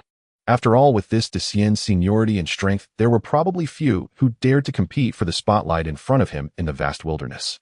Su Nua adjusted his clothing, solemnly walking beneath the phantom of Zhen Yuanzi and deeply bowing to that blurred figure. Meanwhile, outside the three realms in Wuzhuang Temple, under a ginseng fruit tree that covered the 9 heavens, an old man dressed in Taoist robes was stroking his beard, watching Su Nua bowing in the water mirror, unable to help but clap and laugh. Huh? Not bad, not bad. This kid is quite perceptive. It seems I still have some faith in the great Xia. As soon as he finished speaking, the 2 Taoist boys beside him rolled their eyes. Qingfeng pouted, pointing at the shadow of Shilon Yakashipu in the water mirror with a face of disgust, saying, "Master, are you really going to bury this ugly thing under the ginseng fruit tree? Look at him, full of murderous aura. He looks like a piece of black charcoal. I'm afraid he will dirty the ground of our Wuzhuang temple." Mingyue also nodded, wrinkling her nose. Exactly. I've heard he's entangled by some immortal curse. Burying him under the tree might ruin the spiritual energy. What if it affects the ginseng fruit production? Zhen Yuanzi glared at the 2 young Taoist boys, laughing and scolding. What do you 2 little rascals know? This fellow may be ugly, but he is a rare find. Burying him as fertilizer under the tree might even make the fruit sweeter. Moreover, isn't it just a blessing from Brahma?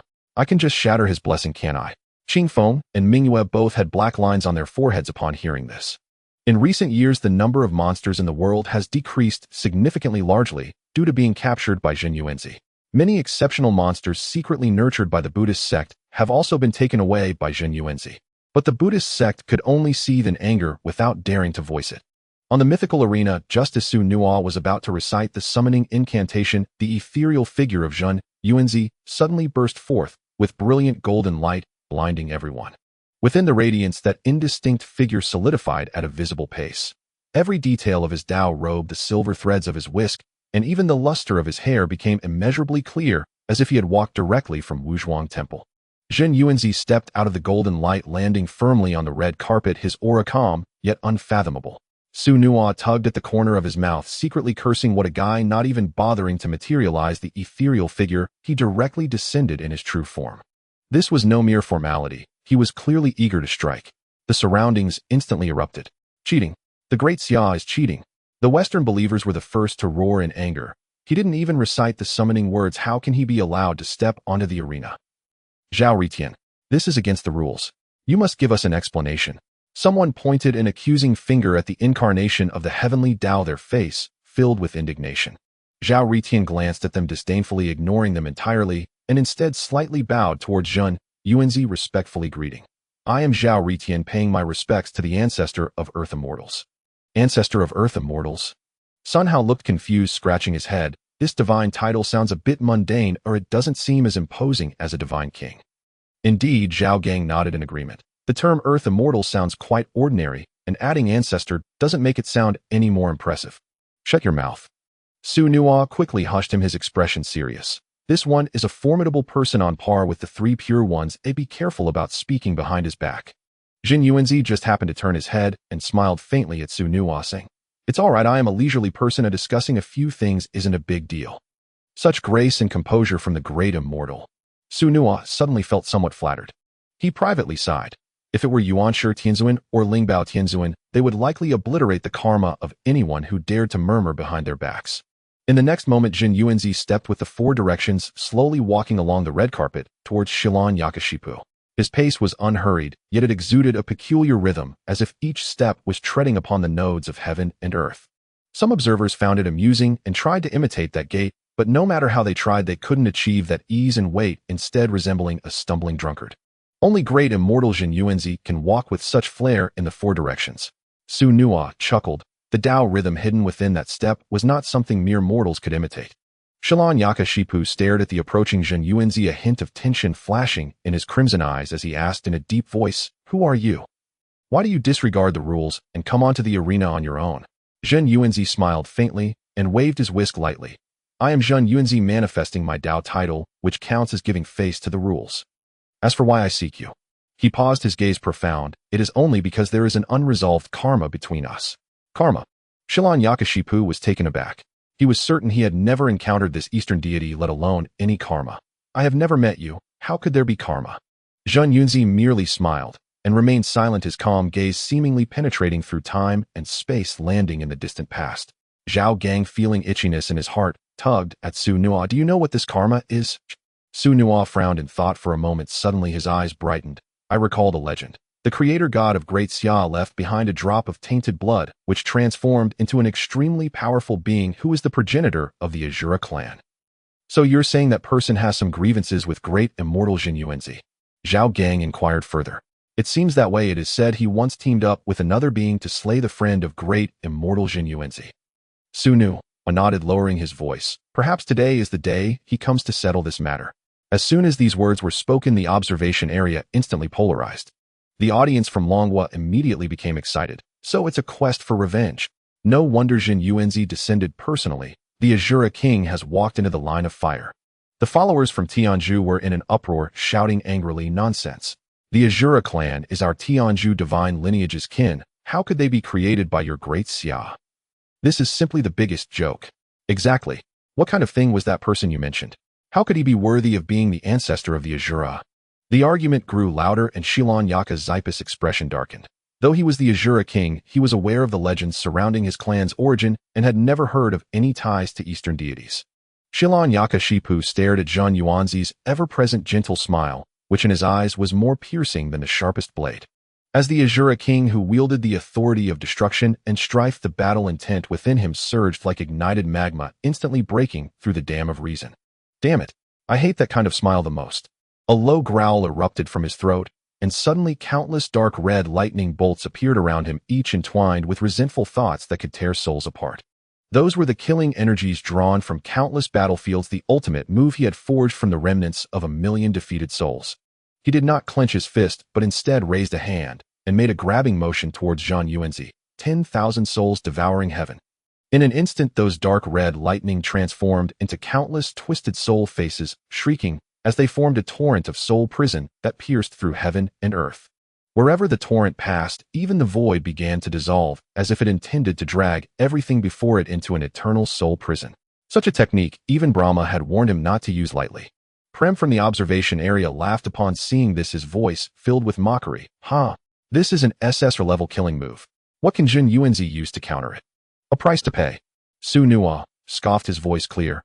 "I've never heard of anyone who could make great immortal Jin Yuanzi pay a price. Perhaps you haven't heard of the weight of the words ancestor of earth immortals." No sooner had he finished speaking than a strange scene unfolded. Jin Yuanzi actually did not use any magical artifacts, but slowly raised his right hand, fingers splayed open. As the soul prison torrent capable of devouring deities approached within 3 feet of him, it suddenly seemed to encounter an invisible barrier. Even more astonishing was that those twisted soul faces began to calm upon contact with the faint light emanating from his fingertips. The dark red glow gradually faded, ultimately transforming into specks of golden light that scattered like fireflies, vanishing into the air. He caught the 10,000 souls devouring heaven with his bare hands. Shilan Yakashipu's pupils constricted sharply, and he abruptly leaped back dozens of feet to create distance, his crimson eyes filled with horror. He could clearly feel that the connection between himself and those remnants of souls had been completely severed by a more primordial force, of tranquility that could purify all malice, seemingly gentle yet indestructible. "You are so strong." He spoke with trembling voice. Just now I hesitated for a moment while charging. That was a fatal weakness. Why did you not strike? As a top-tier existence, he understood better than anyone else the peril of that moment. Had Jin Yuanzi counterattacked, he would have already been annihilated. Jin Yuanzi continued to smile, shaking his head. Our karma is not yet sufficient. He waved his whisk lightly, indicating the other. You can try a few more moves. What? Are you underestimating me? Shilon Yakashipu erupted in anger, ignoring Jin Yuanzi's words about karma, feeling that being asked to attack continuously was a blatant insult.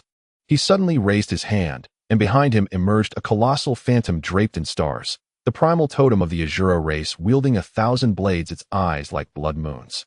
Every glance it cast caused the very space to fracture into spiderweb-like cracks. Asura 10,000 blade burial. Billions of blood-colored blade beams cascaded down like a meteor shower, and the screams and gasps from the spectator zone nearly tore the heavens apart. Jin Yuanzi looked up at the torrential downpour of blood-colored blade beams, gently shook his head, and spoke with a hint of regret. Alas, it seems you truly haven't learned any true heritage from your ancestor. Ancestor? I have no ancestor. Shilon Yakashipu erupted in fury once more, his blood-red eyes bulging with rage. I am the sole king of the Asura race, I need not rely on anyone. Before his words faded, the billions of blade beams crashed down upon Jin Yuanzi like a torrential storm. Yet Jin Yuanzi made no effort to defend himself, allowing those blade beams capable of tearing stars apart to strike his Taoist robe and fall upon his skin. Strangely, the instant the blades touched him, they melted away like snow under the scorching sun, leaving not even a trace of white, as if they had struck empty void. Wow! Great immortal Jin Yuan is incredible. Haha, this defense is utterly unbeatable. The Asura King's full-powered strike is like a mere tickle. Thunderous cheers erupted from the great Xia audience, waves of astonishment rising one after another. Meanwhile, the Tianju devotees stared wide-eyed at the unscathed figure, their very breaths growing labored. As the blade beams dissipated, Shilon Yakashipu stood frozen, his blood-red eyes filled with disbelief. He stared fixedly at Jin Yuanzi, a single thought echoing repeatedly in his mind: this is impossible. Was it an illusion? Or was his power truly so feeble? He refused to believe he couldn't even breach his opponent's defense. Jin Yuanzi, however, remained utterly unperturbed, showing neither pride nor mockery. He merely raised his hand and formed a spell seal, a faint glimmer of light at his fingertip, as if calculating something. After a moment, he slowly nodded. The karma is nearly sufficient. It's time for this old Taoist to make a move. What a... The Western believers instantly erupted, cries of terror rising and falling.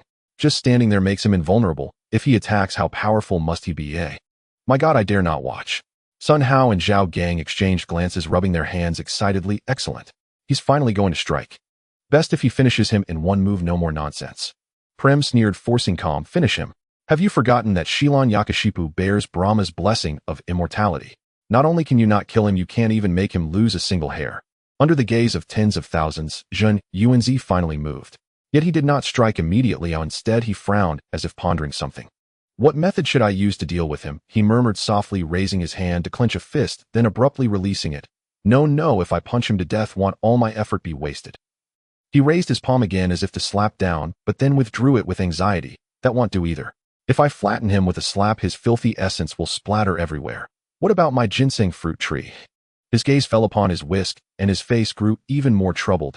This is even worse. The whisk strands are delicate. If a gentle touch pierces him to death, it would be too easy for him, making this old Taoist seem like a bully. These words were spoken softly, but what was Shilon Yakashipu? Naturally, he caught every word of the great immortal Jin Yuan's mutterings. The Asura King instantly trembled with rage, his blood-red eyes nearly spitting fire.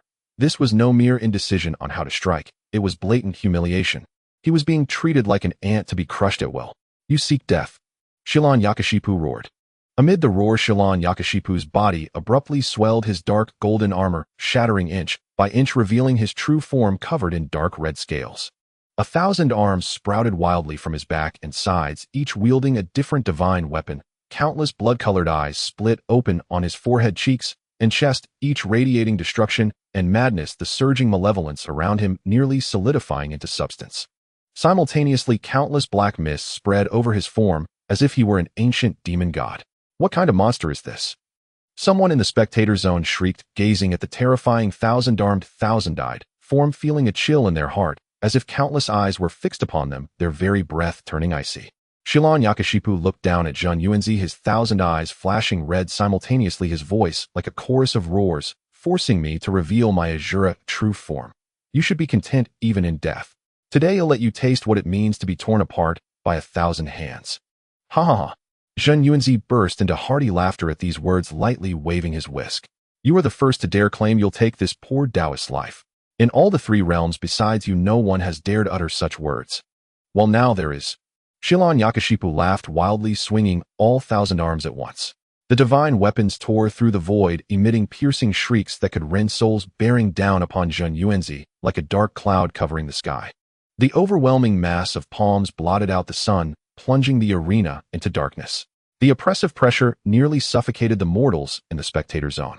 Sun Hao and Zhao Gang instinctively clenched their fists, not daring to breathe. Prem revealed a triumphant sneer, as if he could already see Zhen Yuanzi being torn apart. Yet Zhen Yuanzi remained unhurried. Watching the 1,000 hands bearing down, he merely raised his right hand and gently tapped with his index finger. This Dharma form of yours is somewhat similar to the Buddhist school, but unfortunately, you are not even their equal. With that, Zhen Yuanzi's fingertips still bore no divine light, and he pointed it plainly toward the crushing 1,000 hands. Under countless horrified gazes, that seemingly ordinary finger, like a peerless divine sword cleaving through chaos, pierced the foremost Azura hand without any resistance. The instant the fingertip penetrated the hand gripping a great axe rapidly faded like melting snow, and even the blade in its palm dissolved into wisps of black energy. This scene was like a toppling domino. One after another, the subsequent hands were pierced and dissolved, and a scream of agony burst from Shilon Yakashipu's mouth. How is this possible? Shilon Yakashipu was greatly alarmed and instinctively tried to withdraw his remaining arms, but those hands seemed stuck by an invisible force, utterly unable to pull free. At that moment, Zhen Yuanzi finally moved. He moved his feet lightly, walking through the gaps of the 1,000 hands, as if leisurely strolling, extending his fingers steadily towards Shilon Yakashipu, slowly moving towards his forehead. The speed was not fast, yet it carried an irresistible rhythm, as if the heavens and the earth were making way for this finger. Quick dodge. The Western followers felt their scalps tingle, unable to help but shout, to the left, no to the right. Did Shilon Yakashipu not want to dodge? But he felt as if his body were bound by countless invisible chains, not to mention, moving, even blinking, was exceptionally difficult. Fear was written in the 1,000 blood-red eyes, and he could only watch helplessly as that finger drew nearer, close enough to see the patterns on its tip. Puff! The fingertip finally landed on his forehead. There was no earth-shattering roar, only a soft sound as Shilon Yakashipu's massive body of 1,000 hands and eyes shattered like broken glass, transforming into countless dark red fragments that flew apart. The terrifying shockwave spread out, yet it was firmly blocked by the light curtain at the edge of the arena, failing to harm the onlookers in the slightest. Ha ha ha. Didn't they say he couldn't be killed? Isn't he dead now? Sun Hao laughed, slapping his thigh, while Zhao Gang nodded in agreement. What Brahma's blessing, it's just a joke in front of Zhenyuan and Daxian. Prem's face turned pale, yet he still forced a cold smile. Dead. Why the rush? Let's wait and see. Does Lord Azura King still have the blessings of the Brahma god? As soon as the words were spoken, the splattered dark red fragments suddenly glimmered with golden light, reassembling in the air, and Shilon Yakashipu's figure surprisingly reappeared. Golden light flowed around him, and although his aura still felt unstable, it could not hide the sinister smile on his face. Do you see? You are powerful, yet you cannot kill me. This is the blessing of the Brahma god, true immortality. Ha ha. Sun Hao and Zhao Gang's smiles instantly froze on their faces, their expressions darkening. How could this be? Such a disparity in strength, and yet he can still revive. Zhao Gang frowned, his tone grave. This blessing is too sinister. Sun Hao glanced at the calm and composed Su Nuo beside him, unable to help, but asked Su Nuo, does Zhenyu and Daxian have any other methods? We can't just keep dragging this on, can we? Su Nuo smiled faintly, replying casually, don't be anxious, the great immortal is just playing. His methods can be described as all-encompassing. On the arena, Zenyuanzi looked at the fully restored Shilon Yakashipu, smiling even more kindly. Wonderful, wonderful. Such resilience pleases me greatly. What are you laughing at? Shilon Yakashipu felt a chill from his laughter and angrily said, you're pleased that you can't kill me. Not being able to kill you is better for slowly cultivating you. Zenyuanzi smiled mysteriously, lightly resting his dust whisk on his arm. Looking for death. Shilon Yakashipu was thoroughly enraged, and his 1,000 hands moved once more. This time, all divine weapons ignited with blood-red flames, the primal fire of the Azura clan capable of burning the soul. Azura, burning heaven flame. Billions of fiery sword lights roared like fire dragons, sweeping forth, distorting the void in their wake. Zenuanzi did not dodge. He simply raised his palm, a faint blue light appearing in his palm. Upon touching the blue light, the fire dragons extinguished as if doused with cold water, and the sword lights shattered accordingly. He then slapped out, appearing slow, yet arriving first, solidly imprinting on Xilan'Yukexipis' chest.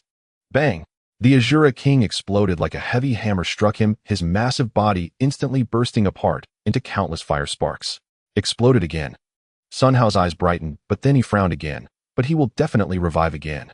Sure enough, amidst the sparks a flash of golden light appeared, and Xilan'Yukexipis' figure once more solidified, but now with a charred palm print on his chest, his aura even more waning. Dare to harm me.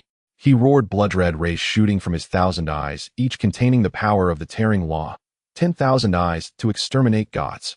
The rays intertwined to form a heavenly net tightly enclosing Zenuanzi. Even the space around him was riddled with holes. Yet Zenuanzi remained calm, lightly tracing a line in front of him with his fingertip. An invisible barrier appeared, and the blood-red rays hit it, as if a mud cow entering the sea, not even causing a ripple. He moved his fingertip again, and the barrier suddenly transformed into an invisible long sword slicing out. Sizzle. The newly formed body was once again cleaved in two, golden light flickering as it reassembled once more. Xilan'Yukexipis was completely driven mad. He abandoned all techniques, his 1,000 hands clenched into fists carrying earth-shattering power, madly smashing down towards Zenuanzi. Every punch could shatter stars, each strike contained the frenzied power of the Azura clan, as if he intended to exhaust the elderly man before him to death. Die for me. Die. Die. The onlookers were horrified. Such a violent attack, even the main god would have to avoid it, yet Zenuanzi moved through the shadows of punches, as if strolling leisurely, occasionally raising a hand to block, dissipating the overwhelming force effortlessly. Too slow, he said lightly, suddenly advancing, his fingertip touching Xilan'Yukexipis' forehead. Puff! The newly formed body exploded again. Once, twice, 3 times. Xilan'Yukexipis' revival grew slower, the golden light dimmer, and each time he reformed, his aura weakened bit by bit. He exhausted all his divine powers, summoning the Azura army, detonating primal rage, even burning his soul for strength, yet each time Zenuanzi crushed him in the simplest of ways, be it a slap of finger or a gentle flick, clean and decisive, devoid of any smoke or fire. Xilan'Yukexipis finally became numb. In a short moment, Xilan'Yukexipis experienced being killed by a finger poke from Jinyuan Daxian, dying from a sneeze, being killed by a gaze, being swept away by the airflow from the dust whisk, being crushed by the sound of footsteps, being rolled up by the breeze raised by the sleeves, even being crushed by the wind pressure from Zenuanzi turning around. Each revival brought a different absurd death. After the 13th revival, he stood in place, his gaze hollow. By the 17th, he could no longer be bothered to make a move. By the 23rd, he simply transformed into a cloud of blood, mist no longer taking on human form. Damn it, let it be this way then. Xilan'Yukexipis' gaze became somewhat vacant, reminiscing about many glorious years and recalling his arduous training in his youth. He remembered running in the sunset as a child. That was his lost youth. Since it's all death anyway, drifting around is less trouble. Xilan'Yukexipis thought to himself. However, even in this form, Jinyuan Daxian still would not let him go. Even more absurd deaths were still unfolding, causing the onlookers to twitch their lips. The spectator area fell into dead silence. The Western followers stared blankly, with someone murmuring, "So tragic. Is this really the Azura King?" People looked towards the Tianju spectator area, casting pitying glances in their direction. Prem looked at the dense blood mist in the arena, finally turning his head away and closing his mouth.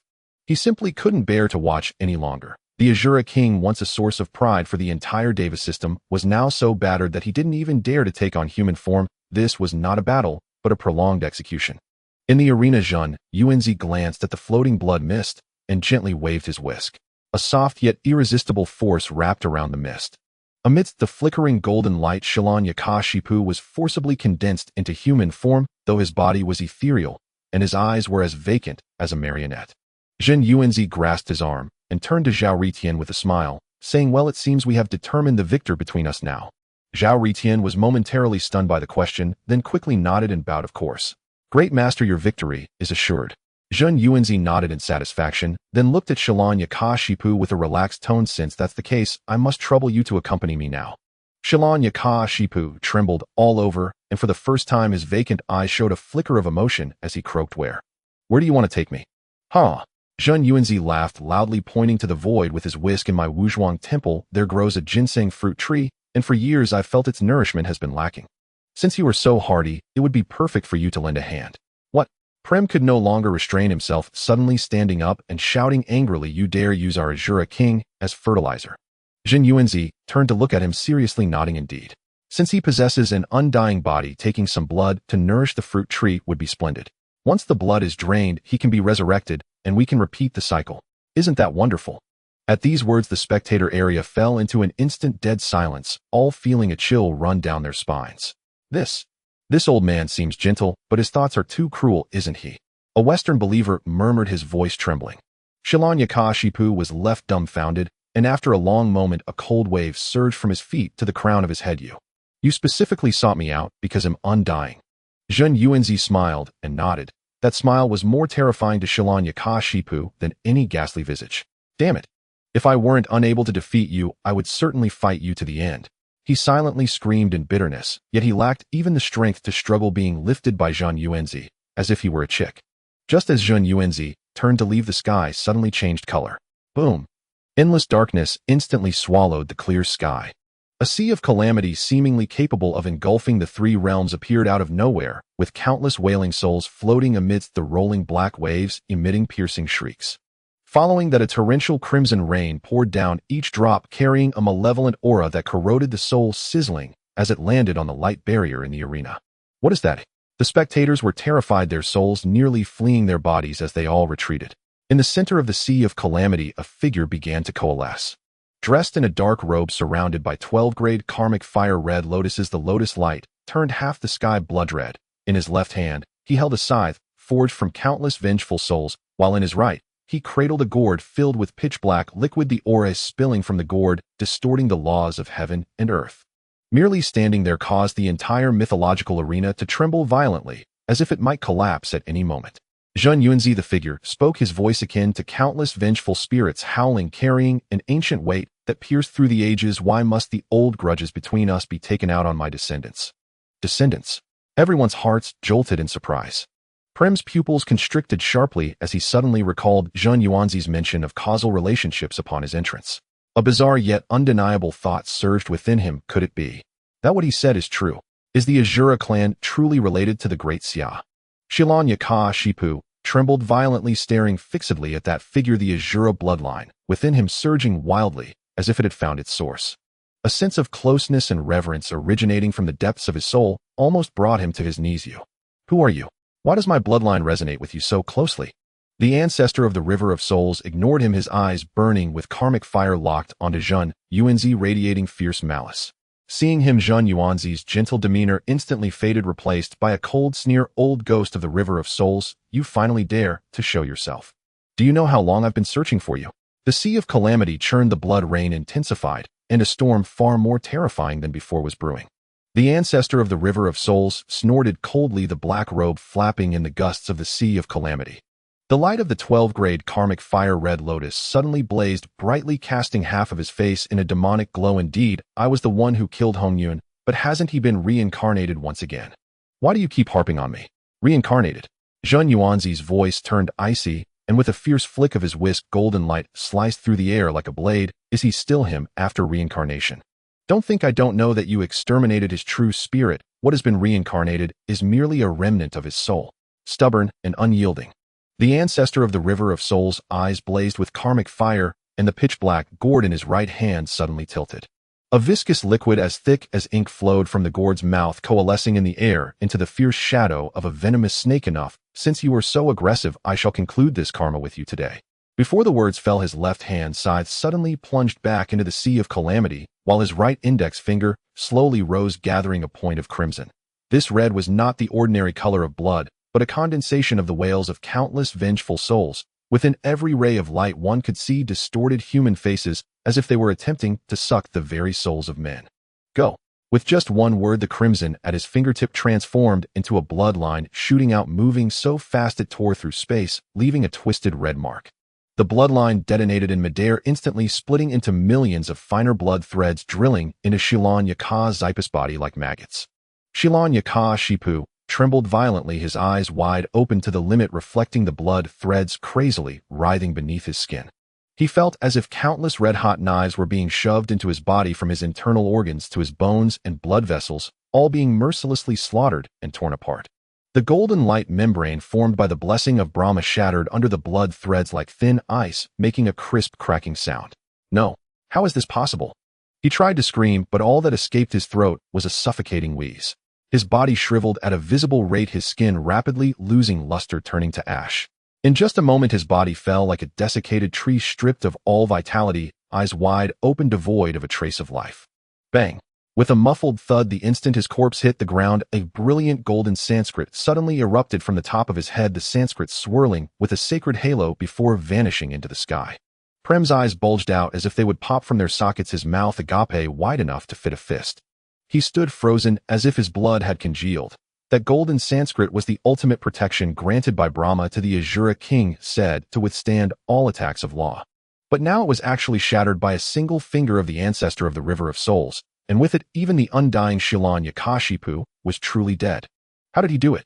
Prem's voice trembled uncontrollably, his teeth chattering, with just a single finger. He killed the Asura king who possessed the blessing of Brahma. The spectator area fell into a deathly silence, as if even the sound of breathing had vanished. Everyone was stunned by this terrifying scene. It was the blessing of the Brahma, a trump card that allowed the Asura king to survive under the onslaught of the gods, yet under the casual gesture of the ancestor of the River of Hades, it appeared as fragile as paper. Su-Nual looked at the pallid expressions of the crowd and couldn't help but smile, saying, "What does the blessing of Brahma matter? The ancestor of the River of Hades is the progenitor of the Asura clan. He can kill his own descendants, and even the power of Brahma cannot stop him." However, as his words fell, a follower from Tianju stood up somewhat unconvinced and asked, "Since you say he is the progenitor of the Asura clan, why did he not protect Lord Hiranyakashipu, but instead kill him?" "Fool." Su-Nual rolled his eyes and replied, "He appeared simply because he did not want anyone to humiliate the Asura clan, thus he intervened. And your Asura king is being held by the great immortal Jin Yuan. If he does not execute him, does he intend to face the great immortal Jin Yuan with divided attention?" Upon hearing this, the crowd fell silent. Their understanding of the cruelty of the Asura clan deepened. At this moment, only the great immortal Jin Yuan and the ancestor of the River of Hades remained on the arena, while Zhao Ritian, the embodiment of the Tao, seemed to have vanished. Zenuan's robes billowed, and 9 enormous bronze cauldrons appeared floating around him. Each cauldron was inscribed with ancient runes, each suppressing the fortunes of a realm. He waved his dust whisk, and suddenly 9 golden dragons erupted from the cauldrons, their heads holding pages of earth script.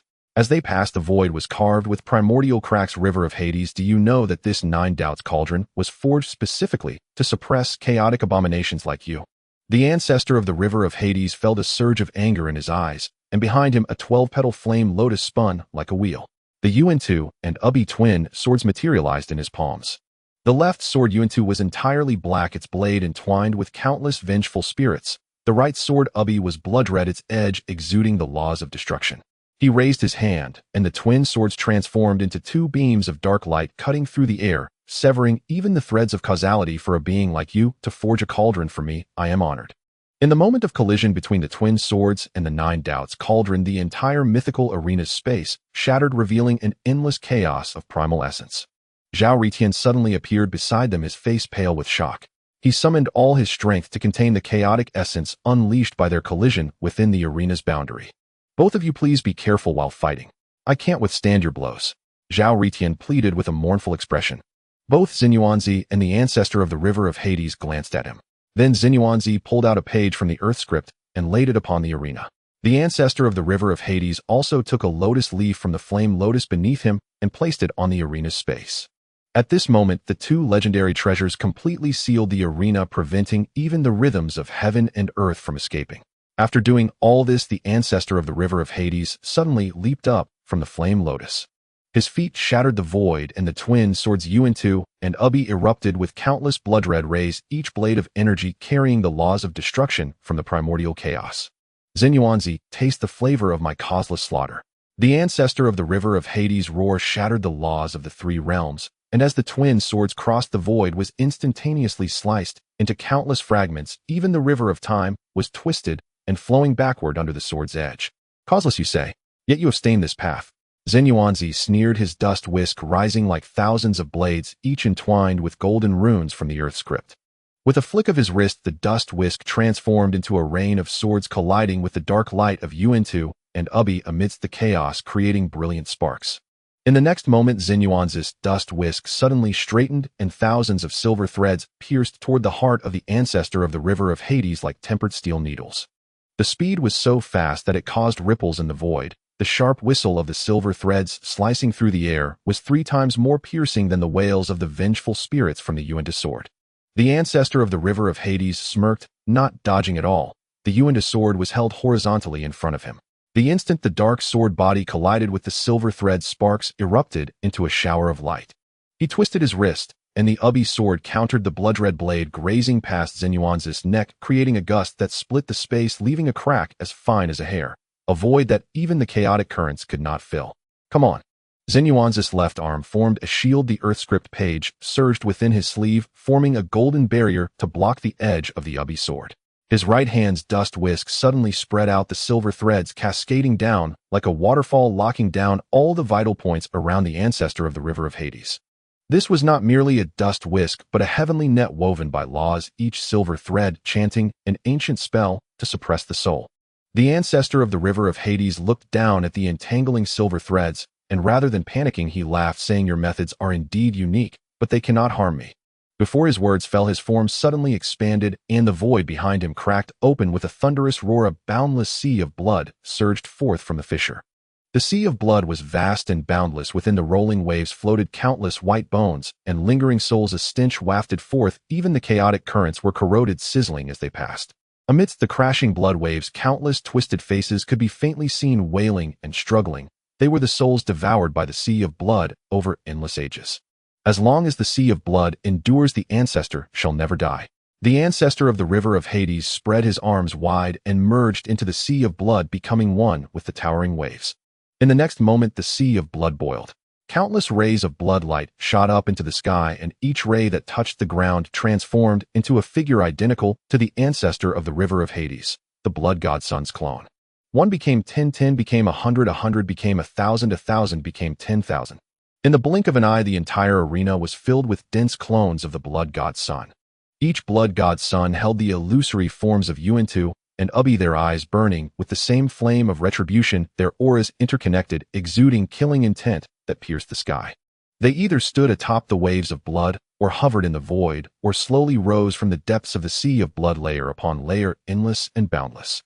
Kill! Millions of blood god suns roared in unison, their voices shattering the ancient void. Friends, who do you think is stronger, the great immortal Zhen or the ancestor of the river of Hades? In the spectator area, Su Nu suddenly stood up, his face turning pale. What? They've even used the underworld blood sea. Zhao Gang, feeling a chill run down his spine, hurriedly asked, "Su Nu, what is the underworld blood sea?" "It looks terrifying." Su Nu stared intently at the rolling blood sea, his voice trembling. "The underworld blood sea is the source of the Tao of the ancestor of the river of the underworld. It is said to have formed from a mass of filthy blood when the heavens and earth were first opened, capable of devouring all things, corrupting the laws, and obliterating causality. The most terrifying part is," he swallowed hard, speaking each word deliberately, "as long as the blood sea remains, the river of the underworld never dies. As long as the blood sea exists, he is truly immortal."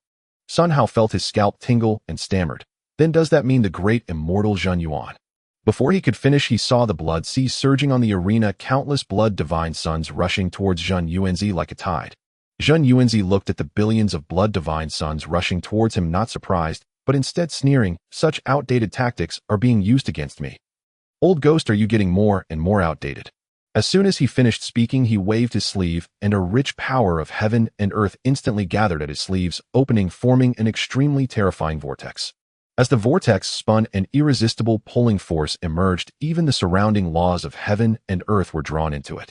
The blood divine suns in the front row were instantly pulled into the vortex, and the clones behind them tried to turn and escape, but were firmly locked by the pulling force, helplessly dragged towards the center of the vortex. Some blood divine suns waved their claws, trying to grasp their companions nearby, while others roared, releasing blood-colored energy in an attempt to break free. But in the face of this overwhelming pulling force, all struggles became futile, and they could only watch as they were devoured piece by piece. The ancestor of the river of the underworld furrowed his brow tightly, watching his blood divine suns continually vanish into the vortex, his tone laced with anger. "You say my methods are outdated, but how are you any better? I detest your tactic the most. Besides this, what else can you do?" Zhen Yuanzi laughed heartily, his sleeve still waving, the vortex's pulling force showing no signs of diminishing. It's not about whether the move is new, but whether it works. I have plenty of techniques, it just depends on whether you have the qualifications for me to use them. Hearing this, the ancestor of the river of the underworld became furious, his eyes blazing. What a useful approach. Today let me show you what true immortality is. Before his voice fell, the underworld blood sea, which had been mostly drawn away by the sleeve's power, suddenly boiled, crimson waves rising thousands of feet into the air, more surging and violent than before. The sound of the crashing blood waves against the void vibrated the barrier of the spectator area. Even the light between heaven and earth was dyed a blinding blood red. Sun Hao's eyes nearly popped out as he grabbed Su Nua's arm, urgently asking, "Su Nu, what's going on? Wasn't it said that so much was drawn away? Why has it become even stronger?" Su Nua's expression was as grave as iron, staring at the surging blood sea, and solemnly said, "The underworld blood sea is inherently bound to the soul of the ancestor of the river of the underworld. It flows with the original filthy blood from the chaotic beginning of creation. Do you think what was drawn away was seawater? That was merely a trace of its original essence. As long as his soul remains undying, the blood sea can continuously draw power from the chaotic void. Not only can it not be exhausted, but even weakening it is difficult." Hiss. The spectators gasped in shock. Someone couldn't help but click their tongue. What is there to fight? It's practically invincible. Who could kill such an existence? Su Nua's brow furrowed deeply, his voice low. Almost no one. To truly kill him, you would have to obliterate both his soul and the underworld blood sea, which would require overturning half of the chaos. Even a saint would have to pay a considerable price. Who would be willing to take such a loss? That is why there is a saying from the primitive era, as long as the river of the underworld is not dry, he will not die. As soon as these words were spoken, the spectator area fell completely silent. Everyone looked at the blood sea on the arena, which seemed capable of swallowing everything, their hearts weighed down by a heavy stone. As long as the river of the underworld is not dry, he won't die.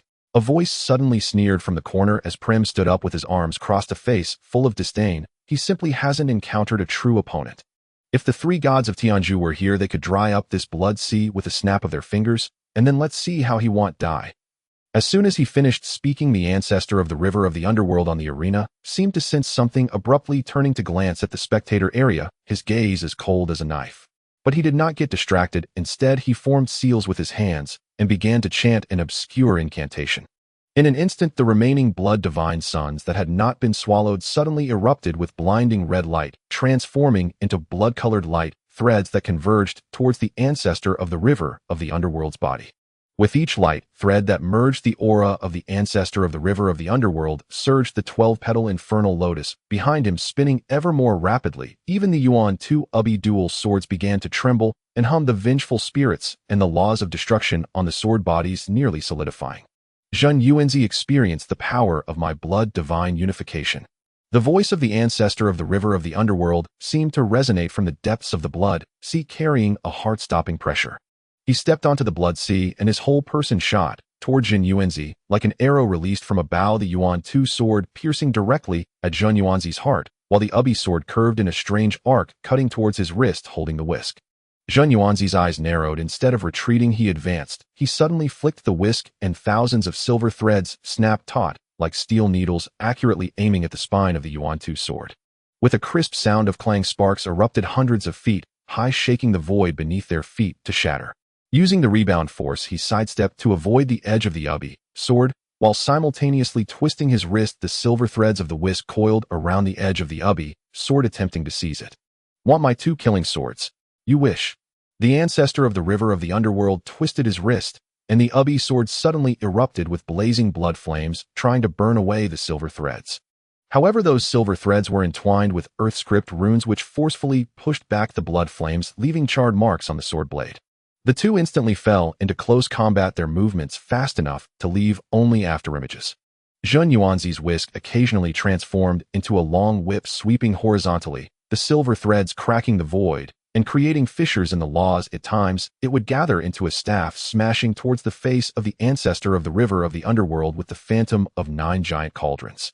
The ancestor of the river of the underworld wielded his dual swords like a torrential wind, the Yuan 2 sword focusing on the lower 3 paths. Wherever the sword wind swept, even the earth's laws cried out, while the Ubi sword aimed at vital points, the red blade's laws of destruction continuously eroding the runic barriers on Zhen Yuanzi's body. Bang! Zhen Yuanzi struck the shoulder of the ancestor of the river of the underworld with his whisk, causing him to surge with blood energy, but the other party took advantage of the staggered momentum to close in, delivering a fierce elbow strike to his chest. Jin Yuanzi grunted, stepping back half a step, glancing down at the bloodstain from the hit, his battle intent intensifying. Old ghost, your strength hasn't diminished. Likewise for you. The ancestor of the river of the underworld grinned sinisterly, the Yuan 2 sword suddenly shifting from a stab to a slash, grazing past Jun Yuanzi's neck. Just as he was about to press the attack, he saw Jun Yuanzi's whisk suddenly spread out, silver threads enveloping his upper body tightly. Break for me. The ancestor of the Mingyi roared, and a surge of blood flames erupted around him, with the petals of the 12-grade karma fire red lotus transforming into countless blades slicing towards the silver thread. At the moment of collision between the silver thread and the petals, a sound erupted like exploding beans, and fragments of the laws fell like rain. Seizing the opportunity, Jun Yuanzi approached, his left hand forming a palm, heavily striking towards the heart of the ancestor of the Mingyi. This palm seemed slow, yet it contained the power to suppress the universe, forcing even the waves of the blood sea of Yomi back 3 feet. In a moment of desperation, the ancestor of the Mingyi could only release the Yuan 2 sword, both palms striking out in a hard clash with Jin Yuanzi. Boom! The collision of two terrifying powers created a circular shockwave, violently shaking the lotus leaves and pages of the Earth Book within the sealed space. Both retreated 1,000 feet, blood spilling from the corners of their mouths, yet neither looked at their injuries, their gazes locked onto each other, with killing intent nearly solidifying. Enough, Jin Yuanzi, you know very well you can't kill me, so why still fight me, Hedon? The ancestor of the Mingyi glared fiercely at the Earth immortal ancestor before him, his blood flames slightly receding, but still scorching the void into distortion. Though he was confident in his strength, facing this formidable existence made him somewhat vexed. We are both among the 3,000 guests of the Zixiao Palace who can truly overcome home. However, Jun Yuanzi shook his head, a hint of complexity flashing in his eyes. Some causes and effects must be resolved, you cannot evade, nor do I wish to sever. All right then, let us not hold back. Let me see whether your Earth Book is formidable or my 12-grade Karma Fire Red Lotus is stronger. As soon as the ancestor of the Mingyi finished speaking, a vast blood light suddenly erupted beneath his feet. The 12-grade Karma Fire Red Lotus slowly rose, with each petal burning with the Karma fire from the depths of the Yomi. The flames were dark red, and wherever they burned, countless vengeful spirits could be faintly seen wailing in the void. As the red lotus spun, the petals unfurled, with the karma fire condensing into lines of fiery laws, transforming into millions of fire serpents that swept in all directions. The temperature within the sealed space surged abruptly, with even the floating lotus leaves beginning to char and curl. More terrifyingly, the roots of the red lotus pierced through the void, establishing a primal connection with the distant blood sea of Yomi. As long as the blood sea does not dry up, the red lotus will not perish. At this moment, the ancestor of the Ming's aura soared, as if he truly became an immortal being. Jin Yuanzi's expression grew serious, yet he did not retreat an inch. He formed hand seals, pressing down with a forceful gesture. Earth Book open. Upon his command, the ancient scroll floating above his head finally unfurled completely. In an instant, a suffocating pressure descended from the heavens. Once the Earth Book unfurled, it transformed into a vast atlas encompassing mountains, rivers, and the great expanse of the 9 provinces. On the atlas, every mountain, every river, and every inch of land emitted a faint yellow light. These lights intertwined, forming a superformation that enveloped a radius of 10,000 miles. Within the formation, the power of the earth was frantically mobilized. Everyone felt a series of terrifying tremors beneath their feet, as if the entire world's earth veins were responding to Jun Yuanzi's summons. Countless earthy yellow runes flew out from the Earth Book, each rune weighing as much as 1,000 pounds. As they gently floated down, even the space was pressed into fine cracks. What was even more shocking was that as the Earth Book formation operated, it faintly resonated with the heavenly Tao. Any power attacking the formation would be automatically transformed into destruction against the primal earth, and the karma generated from that destruction would be fully rebounded onto the attacker. Is this the true power of the Earth Book? In the distance, Su Nuo felt a chill run down his spine and subconsciously muttered, the Earth Book must not be harmed. This is the legendary moral coercion formation. Zhao Gang was momentarily stunned, looking at Su Nuo with a bewildered expression. What do you mean by moral coercion formation? Su Nuo swallowed hard and explained in a low voice. Look closely, the Earth Book mobilizes the power of the entire primal earth. If the ancestor of the Mingyi wants to break the formation, he must resist the weight of the whole earth. The problem is that this power is actually ownerless. The harder Mingyi strikes, the greater the destruction he causes to the earth. And all the karma resulting from that destruction will be counted against the ancestor of the Mingyi. He paused, a hint of apprehension flashing in his eyes. Let's not mention that the ancestor of the Mingi has not attained sainthood. Even for a saint, this is the most fatal situation. Because saints are most afraid of entangling causes and polluting the Tao. If the ancestor of the Mingi truly destroys the earth book, half of the primal continent would likely vanish. But if the continent truly perishes, the karma would be enough to cause him to fall from his realm, even ensuring he never rises again. This creates a vicious cycle. If you strike it hurts. If you strike harder, you hurt even more. After hearing this, Zhao Gang gasped. So Jin Yuanzi is using the entire primal continent as a hostage. Exactly. Su Nuo sighed bitterly. That's why I said this is a moral coercion formation. Whoever attacks Jin Yuanzi is ultimately going against the entire primal earth. Whoever destroys the earth book is committing a crime against heaven and earth. Even saints wouldn't dare take that risk. While the two were talking in the center of the battlefield, the ancestor of the Mingi clearly sensed the strangeness of the earth book. He frowned tightly, but then sneered, moral coercion. I have traversed the blood sea through countless catastrophes, having long experienced countless karmas. Do others may fear you, but I do not. As soon as he finished speaking, the 12th-grade karma fire red lotus beneath his feet suddenly expanded, transforming into a giant fire lotus that obscured half the sky. Countless fire serpents formed from karma fire fiercely collided with the earthy yellow runes that flew out from the earth book. Boom! The clash of two supreme powers caused the entire sealed space to tremble violently. Boom, boom, boom. Continuous explosive sounds erupted, and the entire sealed space seemed to transform into a turbulent field as chaos emerged. The 12th-grade karma fire red lotus fully bloomed, transforming into a burning blood-red sun, suspended above the head of the ancestor of the Mingi. As the lotus platform spun, petals scattered, and each petal that fell transformed into a colossal karma fire dragon. These dragons were completely transparent, burning with the source karma fire from the blood sea of Yomi, and as they roared, the wailing sounds of countless vengeful spirits swept across the 8 directions. The ancestor of the Mingi formed seals with both hands, merging himself with the red lotus. His eyes turned crimson, hair flying back, and blood flames gathered into a burning armor around him. Upon the armor, countless Azura faces appeared, intermittently opening their mouths to breathe out the karma fire that incinerates all things. Come, let me see if I can withstand the power of the karma fire from the entire primal world. Before the words had faded, the ancestor Mingi fiercely struck the lotus seed of the 12-pin karmic fire red lotus. The colossal blood-red lotus that had obscured half the sky suddenly inverted its heart, aligning with the core of the earth book grand array. Hundreds of millions of dark red karmic flames abruptly coalesced into a spear of fire that pierced through heaven and earth. Upon the fire spear, countless vengeful spirits were compressed into substance, every inch of the shaft flowing with a destructive law capable of incinerating causality. Go!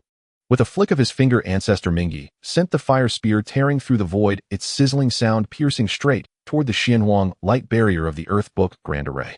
Where it passed, the earthly runes crackled and burned, melting like snow before fire. Even the surrounding space scorched into a bottomless chasm.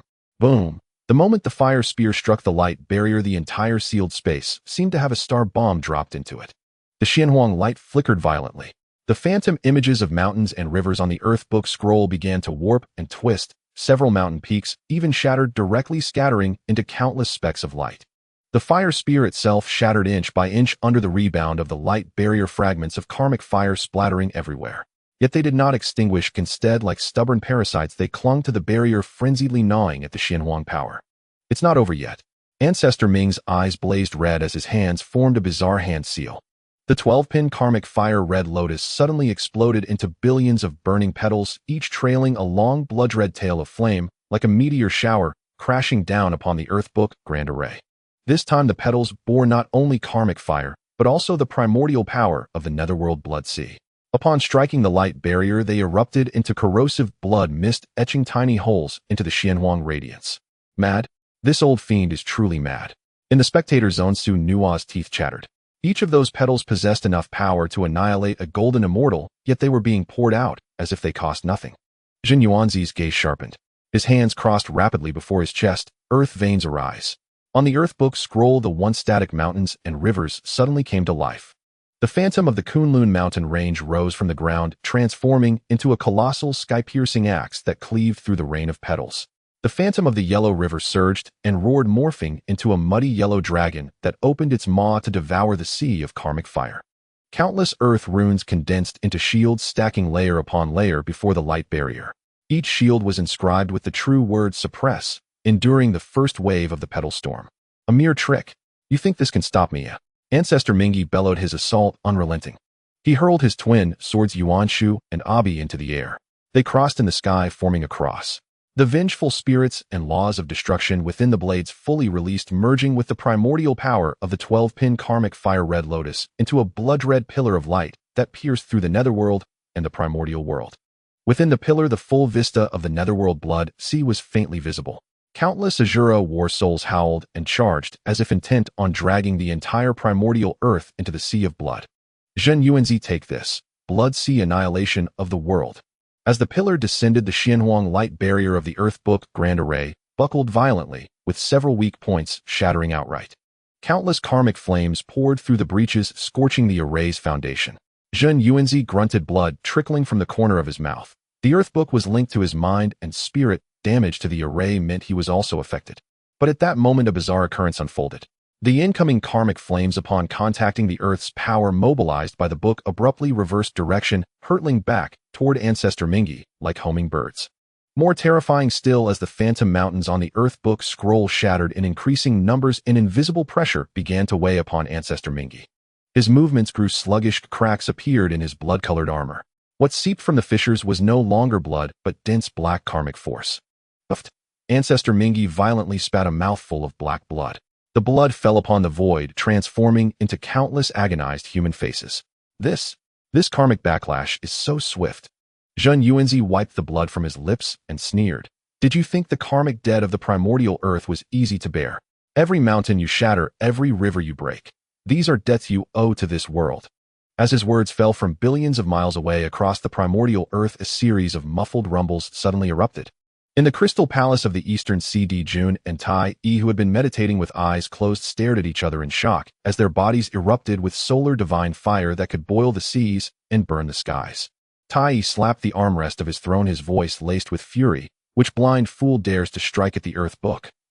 Jun furrowed his brow, his gaze piercing through the endless void toward the mythological arena. It's that old ghost Mingi. He's courting death. Deep within the glaciers of northern Julu, the sleeping Kuanping abruptly opened his eyes. With a single beat of his wings, he tore through the ice, his icy voice resounding across heaven and earth. Disturbing my cultivation is one thing, but daring to shake the foundations of the primordial world. From the Jade Void Palace on Mount Kunlun, the 8 Scenery Palace, the Great Thunderclap Monastery in western Nibuzu, and the human sacred land in southern Jianbu. One by one, the rarely seen great powers of the primordial world awakened from their slumber. Their gazes crossed time and space, locking precisely onto the sealed arena, their eyes filled with undisguised chill. Mingi, he's trying to drag us all into this. Within the 8 Scenery Palace, Laozi slowly opened his eyes. The Taiji diagram in his hand rotated gently, exuding an aura that calmed all directions. On the mythological arena, Ancestor Mingi sensed the terrifying auras converging from all directions. Gazing at the increasingly dense black karmic force upon his body, a flicker of fear finally appeared in his eyes. But he was already a tiger that could not dismount.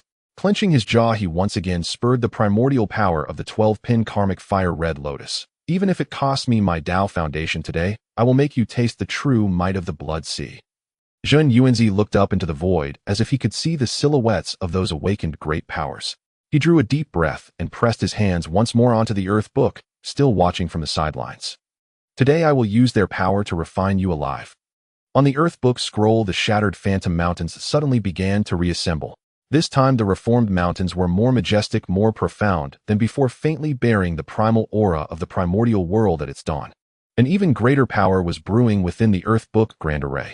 In the eyes of the ancestor of the dark river, bloodshot veins surged completely, ignited by the words of Zhen Yuanzi, refine you with their hands.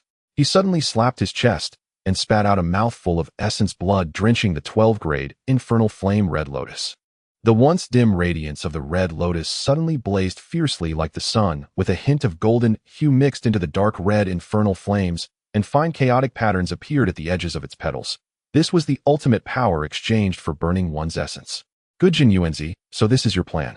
He grasped the floating Yuan Tu and Abi's swords in the air, and the moment he held the swords, the wails of the vengeful spirits on the blades suddenly rose in pitch, and 2 streams of dark light wound around his body. Strangely, the black karmic power that had been wildly eroding his flesh receded like a tide upon contact with the sword's causal free power. Although it did not completely dissipate, it no longer hindered his movements. Today I want to see who can stop me. Either your earth book shatters, or my blood sea dries up. The ancestor of the dark river crossed his swords. The crisp sounds of their spines colliding, resonating through the void. Watched the sword. His figure flickered, transforming into a streak of blood-colored lightning. The Abi sword pierced straight towards Zheng Yuanzi's face, while the Yuan Tu sword curved in an unusual arc, slashing towards the core of the earth book formation. As the two swords passed, even the Earth's force mobilized by the Earth Book showed a momentary stagnation. Its causal-free nature could momentarily sever the connection between the Earth Book and the primal land. Zheng Yuanzi's gaze sharpened, and the reconfigured illusion of mountains and rivers on the Earth Book accelerated dramatically, with the Kunlun giant axe and the Yellow River dragon roaring in unison. Stubborn and unyielding, he flicked his dust, and countless silver threads transformed into chains, weaving a net with the power of the earth veins, layer upon layer, locking the sharpness of the swords. Let me show you what true might of the earth is. The giant axe cleaved through the infernal flames, igniting a rain of light. The dragon's head swallowed the sword's shadows, producing a deafening roar. The two engaged in close combat once more, the destructive laws of the Abi sword clashing with the Earth Book's runes, the wails of the Yuan Tu sword intertwining with the roars of the mountains and rivers. Each clash of weapons caused the sealed space to tremble violently. Even the gazes of the awakened mighty beings were tinged with gravity. Just as the two were locked in a fierce battle, the mysterious yellow light of the Earth Book and the red lotus infernal flames were about to collide when, buzz, a five-colored divine light suddenly shot in from a crack in the void, soft, yet irresistible, like a celestial barrier interposed between the two. The infernal flames of the Abi sword collided with the divine light, instantly vanishing into nothingness. The giant axe summoned by the Earth Book struck against the divine light, yet it disappeared without a sound, as if a cow had sunk into the sea. The ancestor of the dark river and Zheng Yuanzi simultaneously withdrew and frowned at the sky. There stood a figure clad in a five-colored feathered robe, slowly materializing in the void, with a shimmering tail of feathers unfurling behind, woven from blue, yellow, red, black, and white five-colored divine lights. Every feather appeared to contain a realm of its own. The newcomer had a dignified face, eyes calm, yet exuding an air of overseeing all beings. It was the peacock, great bright King Kongxian. The peacock, great bright King Kongxian has also arrived. Su Nua's heart raced at the sight of the newcomer. In such a short time, he had encountered three incredibly powerful Quasar saints. It must be known that any one of these three was a formidable figure. Even the saints would find themselves at a loss when faced with these three. Brothers, please cease your actions. Kongxian's voice was not loud, yet it clearly reached their ears, carrying a peculiar soothing power. The primal land has long been stabilized. How can you two clash here with your essence? If the Earth Book shatters and the blood sea dries up, who benefits from that? He gently waved his tail feathers, and the seven-colored divine light that blocked the two slowly expanded, encompassing the mysterious yellow power of the Earth Book and the infernal flames of the red lotus, forcibly calming the two overwhelming powers. Ancestor of the dark river, you temporarily avoid the karmic power with your causal-free sword, but can you truly evade it forever? The infernal flames enter your body and will ultimately backfire on your essence. Turning to Zheng Yuanzi, his tone remained calm. Brother Zhen Yuan, the Earth Book is bound to the primal world. Forcing it to this extent has already caused the earth veins of Jiuzhou to subtly tremble. If this were to summon the saints to act, it would not be as simple as cutting off the causality. The ancestor of the dark river tightened his grip on the swords. The causal-free power of Yuan Tu and Abi indeed could only temporarily suppress the infernal flames. He could feel that destructive energy within him wildly surging, merely being forcefully suppressed. Zheng Yuanzi cast a glance at the cracks that had vaguely appeared on the Earth Book, furrowing his brow even tighter. What Kongxian said was true. Although the Earth Book would not be destroyed by the ancestor of the dark river, it could still be affected. If his forced actions inadvertently harmed troublesome beings, that would be a great causality. The two exchanged glances, both seeing a hint of hesitation in each other's eyes, yet neither spoke to back down. Seeing this, Kongxian waved his tail feathers again, and the seven-colored divine light revealed the illusion of the primal land. The feeling of listening to the Tao at Zhixiao Palace still lingers. Why must it escalate to this extent? Why not? Why not what? He dared to kill my friend, clearly not taking me seriously. Zheng Yuanzi snorted coldly, and the power of the earth veins around him surged violently, making the illusion of mountains and rivers on the Earth Book once again solidify. The Kunlun giant axe hovered in midair, its blade shimmering with a chilling light. He stepped closer to the ancestor of the dark river, each step causing the sealed space to tremble. The ancestor of the dark river was forced back a step, his anger flaring even more. The death of Hong Yun is merely a cycle of causality. He blocked my path. Am I not allowed to retaliate? Now that he is dead, he is dead. Why do you cling to it? Can you bring him back to life? You are seeking death. Zhen Yuanzi was thoroughly enraged by these words, his right hand pressing down on the earth book, and the yellow river dragon on the record roared into the sky. The earthy yellow runes coalescing on the dragon's claws were almost solid, clearly aimed at activating the earth book formation once more. Brother Jin Yuan, wait. Kong Xian hurriedly stepped in between the two, the seven-colored divine light swirling around him, forming a solid barrier. Both of you please remain calm. Do you know that at this moment all the saints and quasi-saints in the primal world have been awakened by your actions, their gazes all fixed here? He intentionally emphasized the term saints. With a gentle flick of his tail feathers, outlines of several vague, yet imposing figures appeared in the divine light. This causality is too broad. The earth book and blood sea are the foundations of the primal world. If you continue to fight like this, even if you later attain the Tao and become saints, you may not be able to untangle this mess.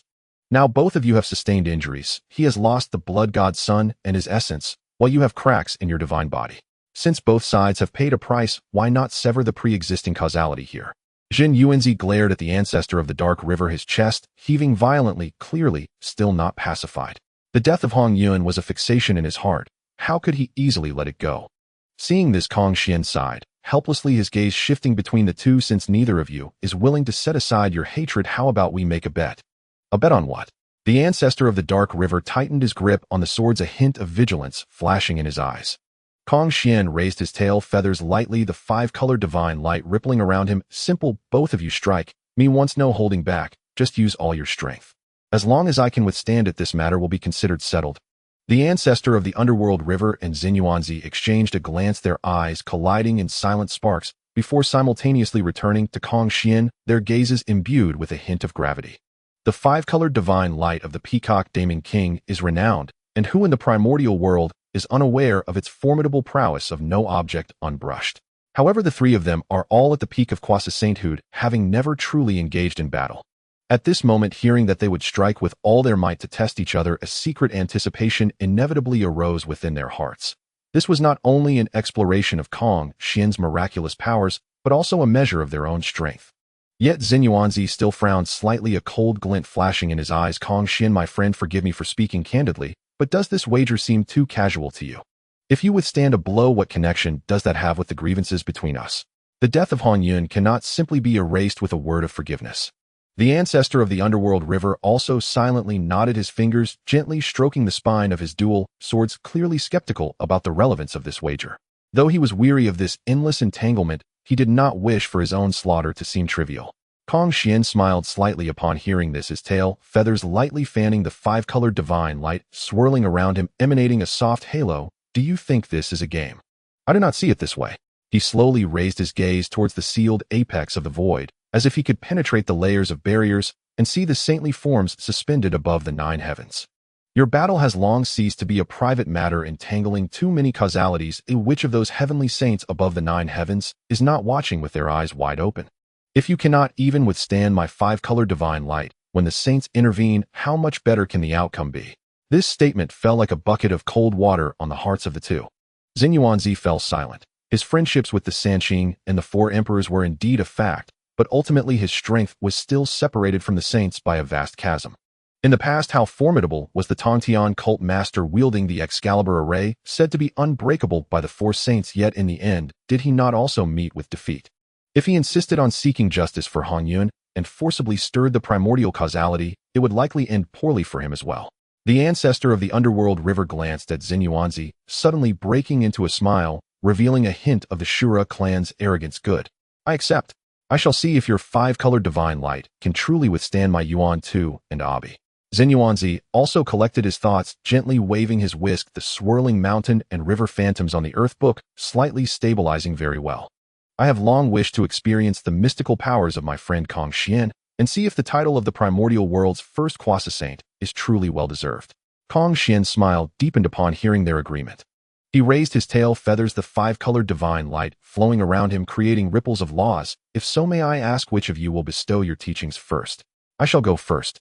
The ancestor of the underworld river snorted coldly, crossing his swords fiercely before his chest. At the moment of their clash, the 12-grade fiery red lotus suddenly floated above his head. The chaotic patterns upon the petals lit up like stars. Kong Xian, let me show you the true depths of the underworld blood sea.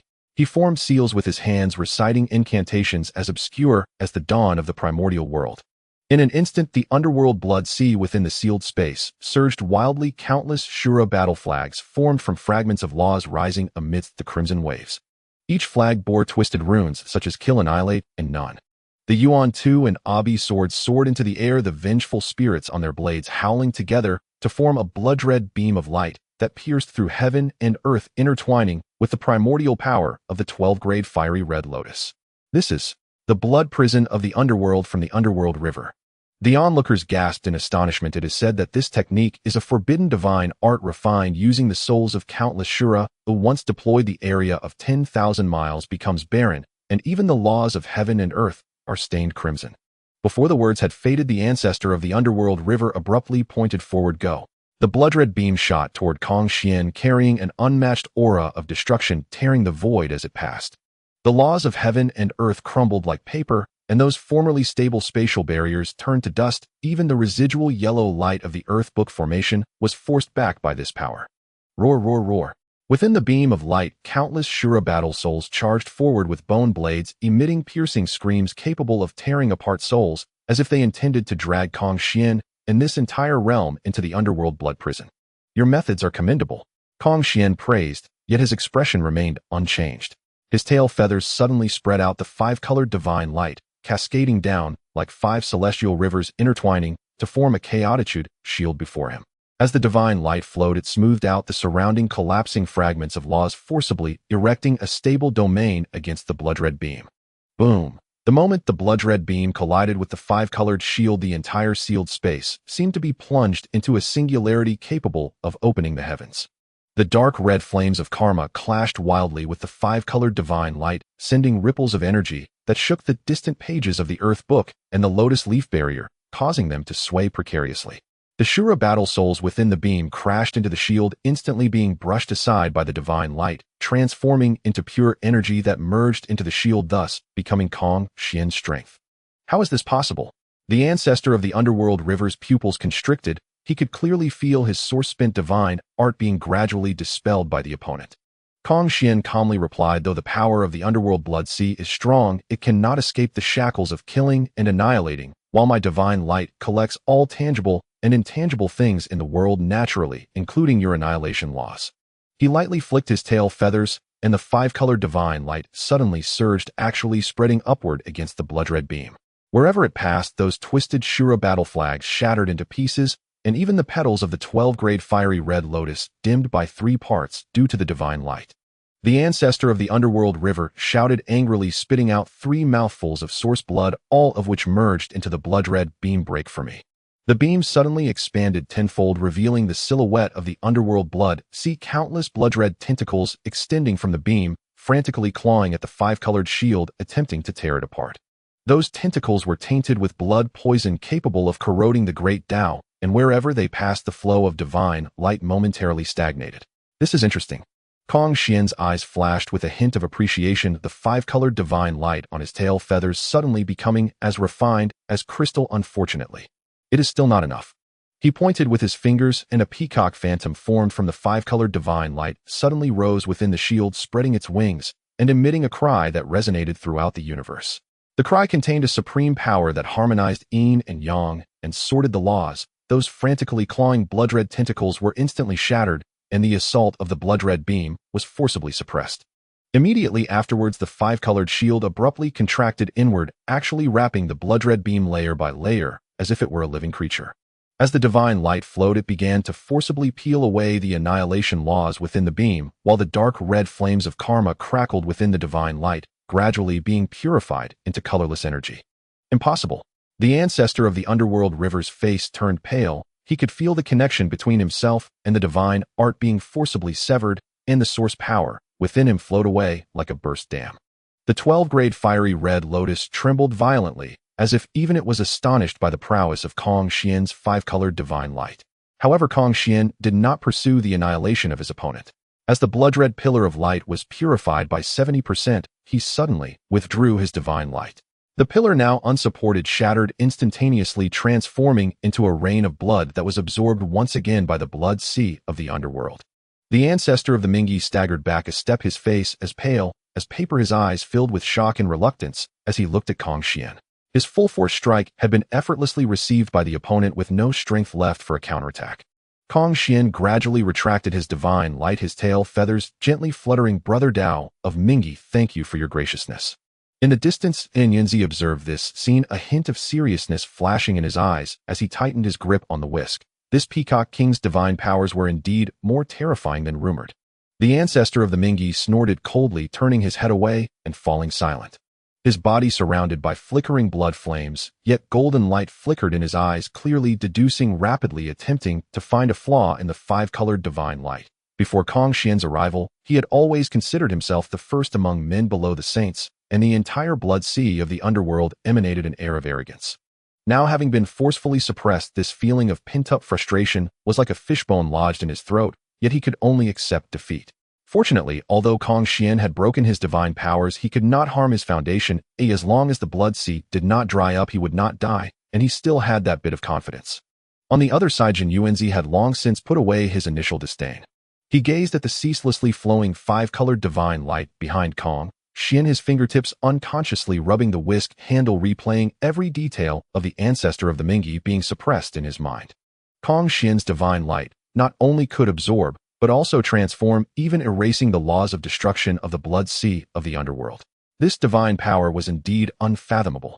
Kong Xian patiently awaited, his tail feathers gently spreading the five-colored divine light, weaving a thin cocoon of light around him, neither ostentatious nor lacking an air of imperiousness. After a moment, Jin Yuanzi took a deep breath and suddenly waved his whisk. "Brother Kong Xian, allow me to deliver a strike."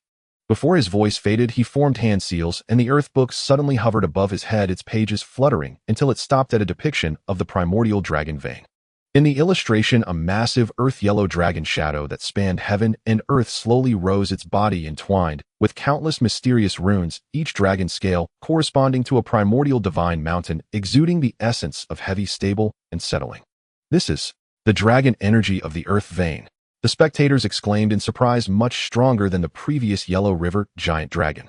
Jin Yuanzi is also exerting himself."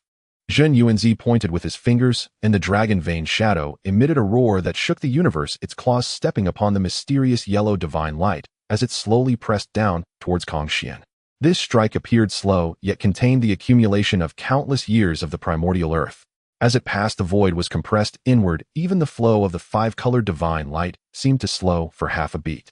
More strangely, the dragon vein shadow did not directly collide, but instead emanated a power of assimilation, attempting to incorporate Kong Xian along with his divine light into the control of the earth laws. A glint of surprise flashed in Kong Xian's eyes, clearly not anticipating Jin Yuanzi to employ such a soft approach to overcome rigidity. He flicked his tail feathers, and the five-colored divine light erupted once more, the blue and yellow hues suddenly blazing. Blue representing life, and yellow representing absorption, the two divine lights intertwined in a spiral wrapping around the dragon vein shadow. Buzz! The divine light collided with the dragon vein, without earth-shattering roars, only the silent struggle of laws.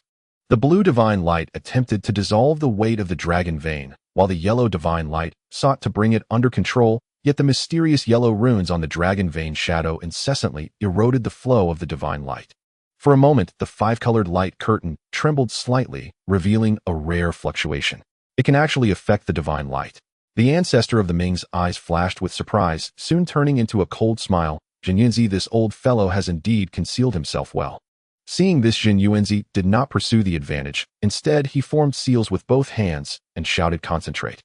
The dragon vein shadow abruptly contracted, transforming into an ancient stone spear, the spear tip coalescing the shadow of 9 bronze cauldrons infused with the might to suppress the universe as it fiercely pierced towards the fluctuation in the five-colored light curtain.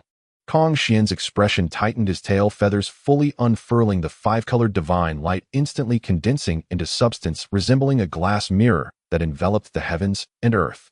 "Well done, brother Jin Yuan," he exclaimed, the mirror flipping over, forcefully blocking the power of the stone spear, while the divine light flowed and accelerated, gradually peeling away and assimilating the mysterious yellow runes attached to it. Crack! The stone spear developed cracks under the backlash of the divine light, ultimately shattering into countless earth-yellow light points, which were reabsorbed by the earth book. Meanwhile, the fluctuations on the five-colored light curtain also gradually calmed the divine light, flowing, as before, as if it had never been affected. Zhen Yuanzi gazed at the undamaged divine light, remaining silent for a long time before finally letting out a long sigh. Enough. He put away the earth book, waved his whisk, and the obsession in his eyes slowly dissipated. I have sought you for many years for Hongyun, and today, I have fought this battle. It is only right to repay this karma. From this point onward, our grievances are settled. Kong Xian retracted his divine light, gently fanning his tail feathers. It is indeed fortunate that brother Jin Yuan can let go of his obsession. The ancestor of the Mingyi, seeing this, also snorted coldly, putting away the Yuan too, and Abi Duel, swords the blood flames around him, receding. Kong Xian, today, you are indeed formidable. But in this battle, I have yet to be convinced by you. After saying this, his figure flickered and vanished into the blood sea of the underworld, which surged back into the void's rifts, disappearing from sight. On the arena, only Zhen Yuanzi and Kong Xian stood facing each other, while the spectators were left in stunned silence, unable to utter a word from the shock of this silent clash. In a corner of the spectator area, Prem sat quietly on a stone bench, his hands tightly clenched into fists, his knuckles turning white. Earlier he had boasted that the three-phase divine energy could easily suppress the Mingyi, but now he had closed his mouth. After all, he had never witnessed the three-phase divine beings in action and was unable to gauge the power gap between them. The strength of the divine beings from the Great Xia is somewhat beyond expectations. On the other side, Cede Jiro turned to look at the nearby Winnie, his tone laden with unmistakable apprehension. He had originally thought that the battles on the mythical arena would at most be clashes between divine kings of various factions, yet he did not expect three individuals far exceeding expectations to emerge, especially Kong Xian's five-colored divine light, which could effortlessly withstand even the full-force strike of the ancestor of the Mingyi. Such means had long surpassed his understanding of gods. Winnie nodded lightly, her gaze complex, as she looked at Zhen Yuanzi and Kong Xian on the arena. Indeed, any one of these three could be considered a top divine king-level existence in our Western pantheon, and they might even have touched upon that legendary supreme domain. I do not even know how to classify their levels. What are you all afraid of? I refuse to believe that such beings still exist in the Great Xia. His blue eyes fixed fiercely on the figure in the arena, his tone filled with stubborn defiance. In my opinion, their strength is at most on par with that of Odin, the God King. The Great Xia has three gods. How many do we in the Western Alliance have combined? Zeus, Odin, Poseidon. Just naming a few, we can find 5 or 6 of equal caliber. If it comes to a fight, who fears whom? Winnie nodded thoughtfully, seeming to agree that Ival's words were not entirely unfounded. The Western pantheon is indeed deeply rooted with numerous top-tier powers. However, beside them, Cede Jiro's expression suddenly changed, his brows knitting together in clear displeasure. Baka, who do you think you are? Why don't you mention my great Amaterasu and Lord Izanagi? Are their divine powers inferior to those of Zeus and his ilk? Ival shot him a glance as if he were a fool, a mocking smile curling at the corners of his mouth as he said lightly, "Fine, let's add these 2 supreme gods as well. Are you satisfied now? That's more like it." Cede Jiro snorted coldly, turning his head, his gaze fixed intently on Zhen Yuanzi and Kong Xian in the arena, his tone dripping with jealousy. Why are those two still lingering? Do they have to show off on stage? As soon as he finished speaking, Zhen Yuanzi and Kong Xian on the arena seemed to have completed their pleasantries, exchanging a smile as a faint divine light radiated from their bodies. In the next moment, the void behind them tore open like silk, revealing a profound chaos. The 2 deities flickered and stepped into the rift, which then closed seamlessly. Seeing this, Zhao Ritian immediately dashed out, leaping onto the arena in a few hurried steps, gazing at the devastated ground, exclaiming exaggeratedly, "Oh my, this was quite the battle. The arena is almost in ruins. How much of my heavenly Tao power will I have to waste to repair it?" He pouted, and suddenly brilliant golden light erupted from him, a vast tide of heavenly Tao power sweeping across the entire area.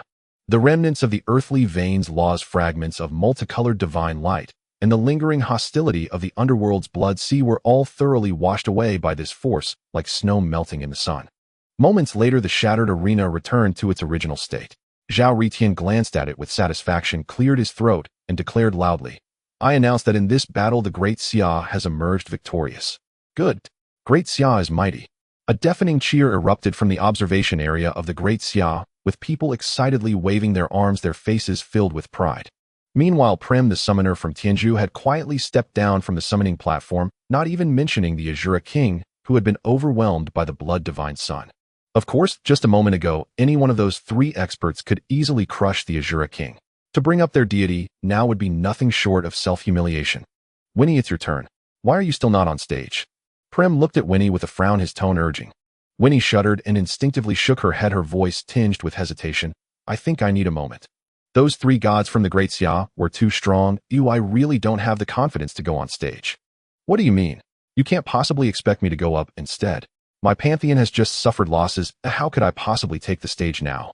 Cede exclaimed in a panic, raising his voice. Winnie shot him a glance, saying lightly, It's not like we are being forced to go up. Don't forget there's still one great pantheon yet to appear. Everyone was taken aback, exchanging glances. Ival's heart skipped a beat as he vaguely guessed something, tentatively asking, Are you referring to the Heavenly Kingdom pantheon? Winnie nodded, directing her gaze to a seat at the far edge of the observation area. There sat several figures dressed in white robes, their demeanor solemn, having said nothing throughout, as if this earth-shattering battle had no connection to them. In an instant, all eyes focused on them, a subtle tension filling the air. The figures in white robes felt the collective gaze and slowly turned their heads. At the forefront was a tall young man, a faint halo of purity surrounding him, exuding an aura that commanded reverence even while seated. As the crowd's gaze fell on him, the young man slowly raised his hand and removed the white hood from his head, revealing a sharply defined face. Golden hair cascading like a waterfall, azure eyes filled with compassion and determination. He was none other than the Holy Son, selected by the Vatican, the summoner of the Heavenly Kingdom pantheon.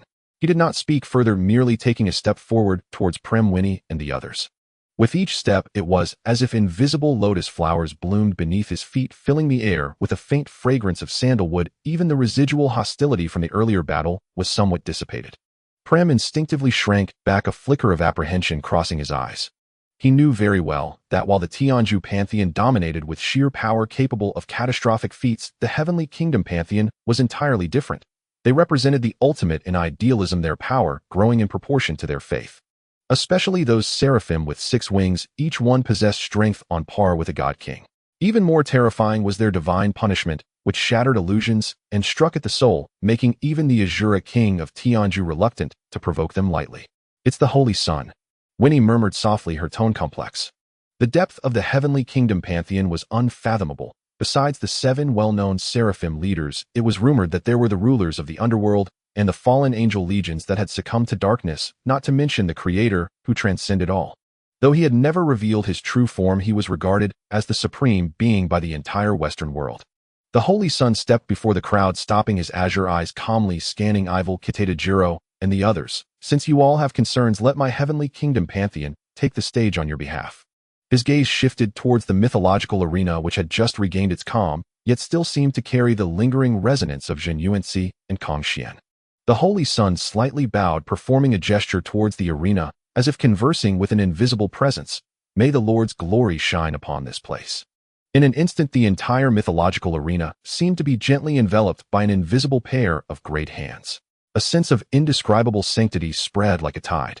This aura was so pure that it contained not a trace of impurity, imbued with compassion, yet exuding an undeniable majesty, evoking a sense of reverence that made even breathing feel cautious. Su Nuo instantly felt as if facing a formidable enemy. His muscles tensed, his eyes fixed firmly on the Holy Son opposite him. He could sense that this aura, seemingly gentle, concealed a power capable of cleansing all things, distinctly different from the 5-colored divine light of Kong Xian and the earth-vein power of Zhen Yuanxi, yet equally unfathomable.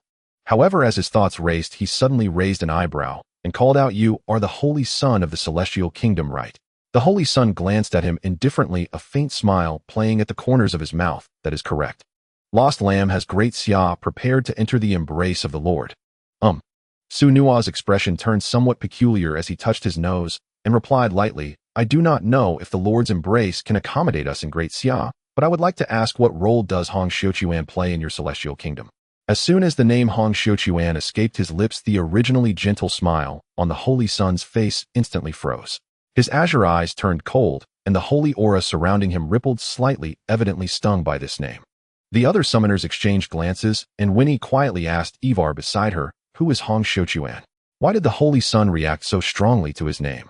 Ivar glanced at the bewildered Kitano and lowered his voice to explain, "I think I read somewhere in a history book that in Great Xia's history there was a person who claimed to be the son of the creator of the Celestial Kingdom and established a national service under that title, causing quite a stir. Uff. Kitanojiro couldn't help but chuckle, then quickly covered his mouth, his eyes filled with absurdity. Is there such a thing? Daring to call himself the son of the creator. The group of summoners suddenly felt a bit speechless, not expecting such an audacious figure in Great Xia's history. Seeing the Holy Sun's face turn pale and silent, Su-Nua pressed on. What is it, Holy Sun? Is that name difficult to utter? I remember that back then you seemed to have officially certified his identity, right? Get lost. The Holy Sun finally could not contain himself, roaring lowly as the holy light around him surged violently, evidently unwilling to continue this topic. He abruptly closed his eyes, pressed his palms together, and in an instant connected his spirit with the mythological arena. In the next moment, a magnificent holy light descended from the heavens, enveloping the summoning platform. Above the Holy Sun's forehead, phantoms radiating a sacred aura appeared in succession, including angels with 6 wings spread and a holy sword engulfed in flames, only to vanish in an instant. In the end, only the most solid phantom remained suspended, surrounded by a halo, symbolizing wisdom, with 6 wings behind it shimmering with a platinum-like luster. Kitanojiro watched in confusion, scratching his head. Why is there only one phantom? Weren't there several before? When he observed carefully for a moment, then spoke gravely. It is likely not just one, but the power of the celestial kingdom's divine system is too terrifying. It only needs to reveal one phantom to represent its strength. As soon as these words were spoken, the summoners and believers in the observation area gasped in shock. To dare to step onto the stage with only one phantom. What confidence was this? Only Prim sneered disdainfully, his voice low, yet clearly filled with disbelief. I don't believe the god of the celestial kingdom can truly be stronger than the 3 aspects of my Tianju. Though his voice was soft, the Holy Sun seemed to have heard it, slowly turning his head and casting a calm, yet piercing glance at him, sending an inexplicable chill down Prim's spine. Immediately following that, below the phantom, a line of golden text slowly appeared. Light of the divine. Uriel, position, guardian of wisdom and foreknowledge, responsible for revealing the knowledge and mysteries of the divine to humanity, often regarded as a wise guide to truth and a harbinger of disaster. Level SSR. Oh my god. It's Uriel, one of the 7 seraphim. Someone in the observation area exclaimed in shock, their face filled with horror. The 7 seraphim represented the peak combat power of the celestial kingdom's divine system. Each possessed the might to stir the heavens and the earth, and the fact that the Holy Sun summoned such a being upon his arrival was truly astonishing. In the Great Xia observation seats, there was a heavy silence. Is our luck this poor? Just after sending away 3 great figures, the opponent's first move is a seraph. A spectator from Dragon Country murmured, his tone filled with bitterness. The others looked grave, and some even had a hint of despair in their eyes. I wonder how this seraph compares to the great sage Jin Yuan. Someone silently pondered, yet no one could provide an answer. Uriel's renown emanated from the phantom, and the sense of pressure mixed with sanctity was truly overwhelming. Su-Nua's expression also darkened, his fingers unconsciously tightening. As one of the SS or level 7 seraphim, this existence had far exceeded his preparedness, making even breathing feel laden with pressure. The Holy Sun watched as the people of Great Xia appeared, as if facing a formidable enemy, a trace of pride sweeping through his heart. The anger stirred by the name Hong Xiuquan had finally found an outlet. He sneered inwardly, the ignorant summoners of Great Xia dare to publicly insult the Lord's glory. Today, let Lord Uriel teach you what it means to revere. He sincerely pressed his palms together, slowly kneeling beneath the phantom of Uriel, his voice filled with utmost reverence. In the name of the Lord, recite the sacred chapter. May the light of wisdom descend, revealing the path of truth. Lord Uriel, may your gaze pierce the illusion, and may the holy brilliance cleanse the chaos. Come forth. As the words fell, the phantom suddenly erupted with blinding holy light. Amid the sprawling 6 wings, countless golden runes flowed down from the feathers like a galaxy, unraveling instantly, covering the entire arena.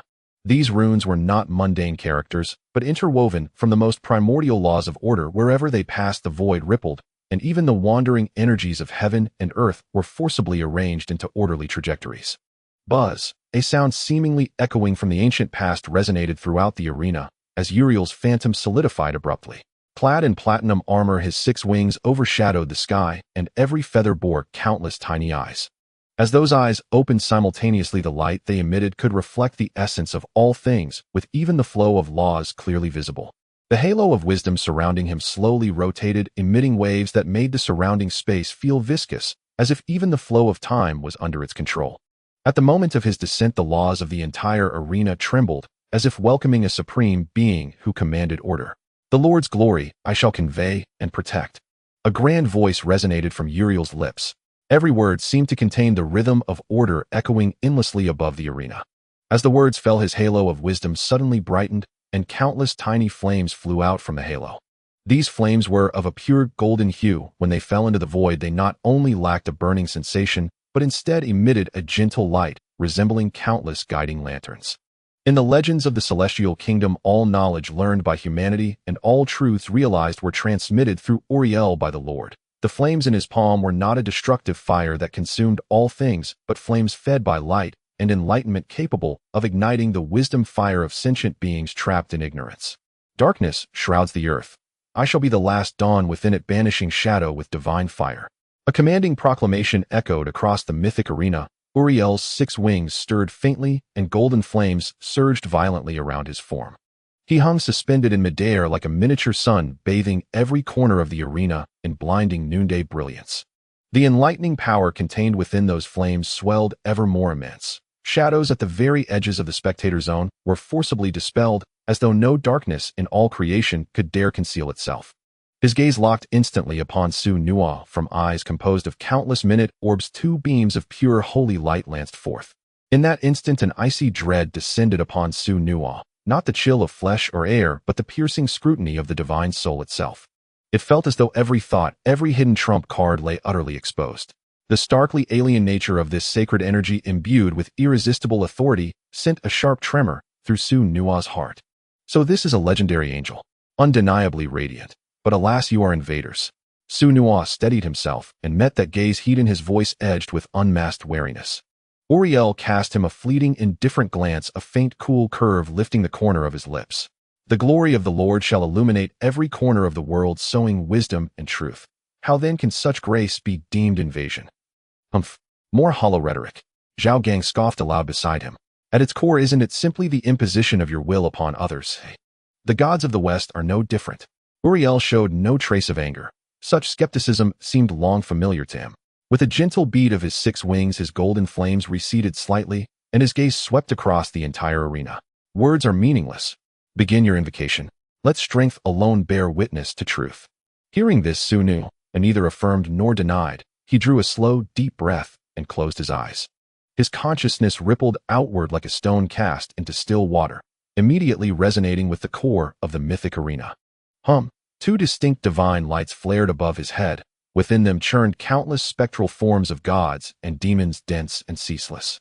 When the phantom stabilized, only one coalesced fully into clarity: Yaoqi, Saint Mother, Shi Wangmo, divine office, sovereign of all female immortals, keeper of the elixir of immortality, and arbiter of plague and calamity. Rank SSR. As this same-tier apparition manifested before the onlookers' eyes, hearts raced wildly across the arena. What the hell? Great Xia has summoned an SS retired deity too. A Western spectator gasped, pupils contracting sharply. Whispers in the spectator zone intensified. One clenched fist shook as its owner declared, every previous deity summoned by Great Xia faced foes far stronger, yet triumphed despite lower rank. Now both sides wield SSR deities. The gap must be. Before the sentence concluded, many had already tacitly conceded victory to Great Xia. The Holy Prince sneered, overcoming higher ranks. Merely a jest. That they best other pantheons' gods proves nothing. They dare not raise their heads before a seraph of heaven. Indeed, Western believers stirred as if roused from slumber, spirits surging anew. This is a seraph of heaven, utterly beyond comparison with common deities. How could such supremacy possibly be eclipsed? A mere mortal god dares stand beside me. Absurd. Uriel lifted his 6 wings lightly, a flicker of mockery flashing in his eyes. At these words, Wen'enai and several other summoners paled slightly.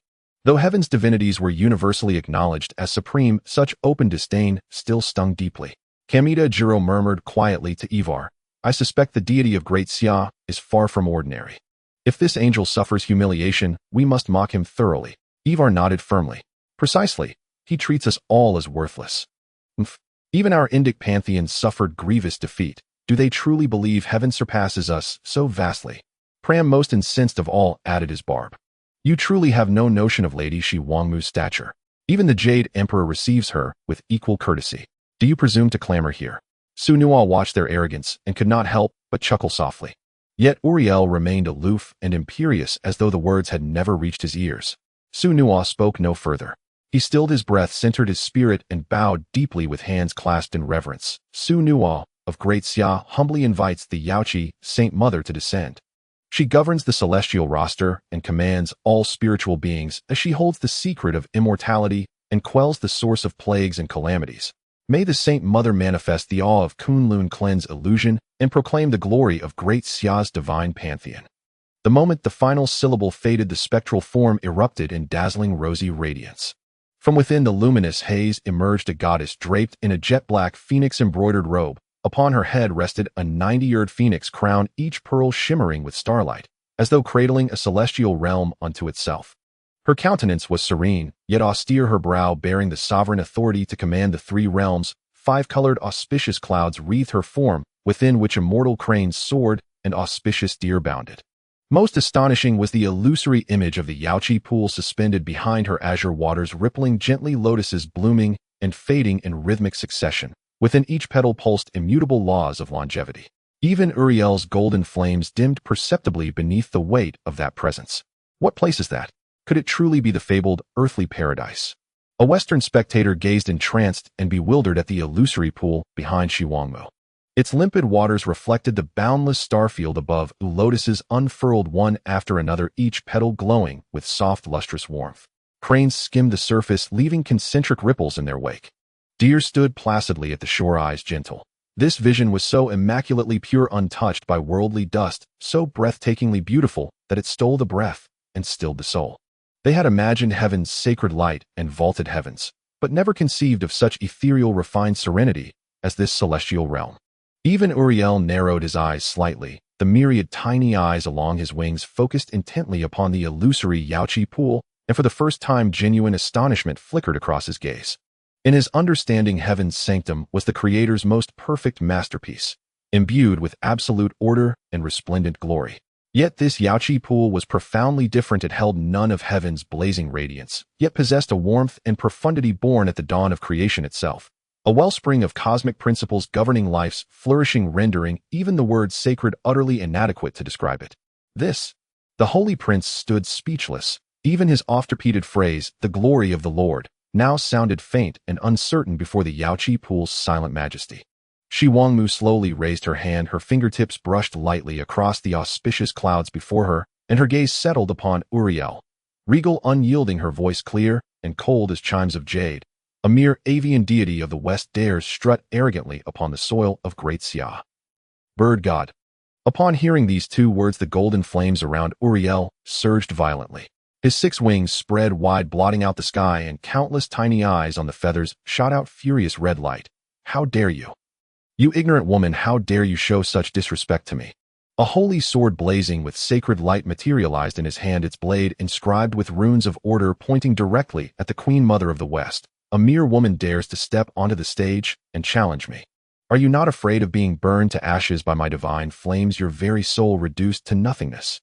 At these words, the gods of the Great Xia, watching from the clouds of the heavenly court, erupted into an uproar. Holy crap! Has this birdman lost his mind? How dare he speak to the Queen Mother like that? Zhao Gongming's jaw dropped, and he nearly lost his grip on his golden whip, his face a mask of disbelief. Having cultivated in the heavenly court for 10,000 years, he knew well the majesty of the Queen Mother. Even as a prominent quasi-saint, he treated her with great caution. How could this angel from the West be so audacious?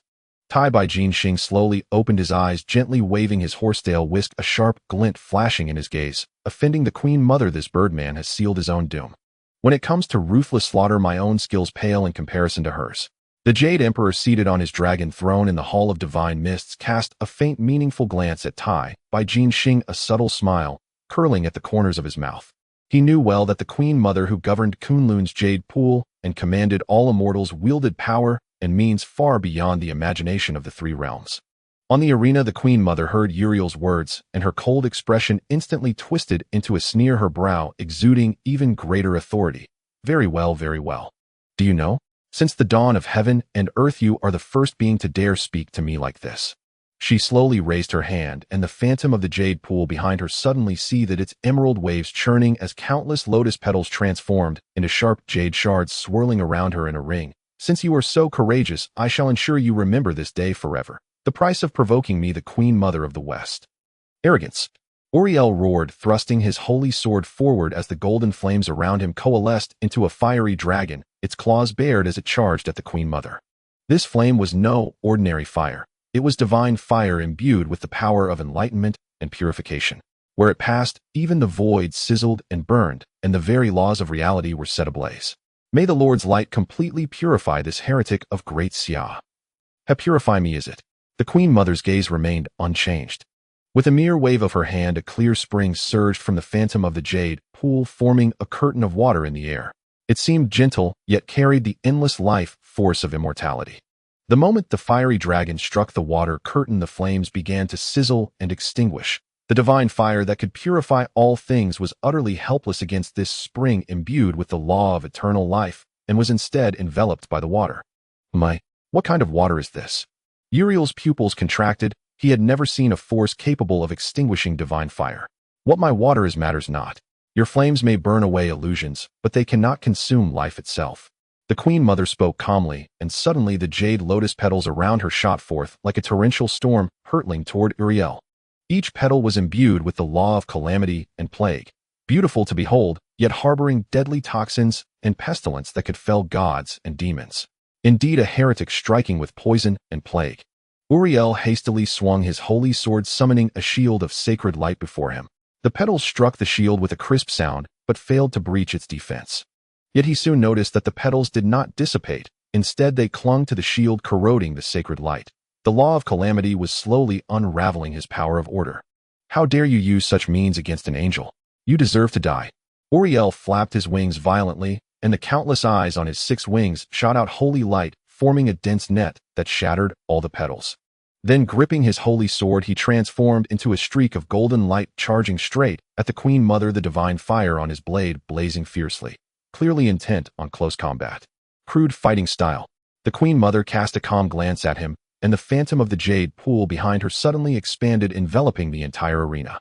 In an instant, countless immortal cranes and spirit deer surged from the phantom. These creatures were not corporeal, yet they carried the primordial power of the Kunlun immortal realm, charging at Uriel.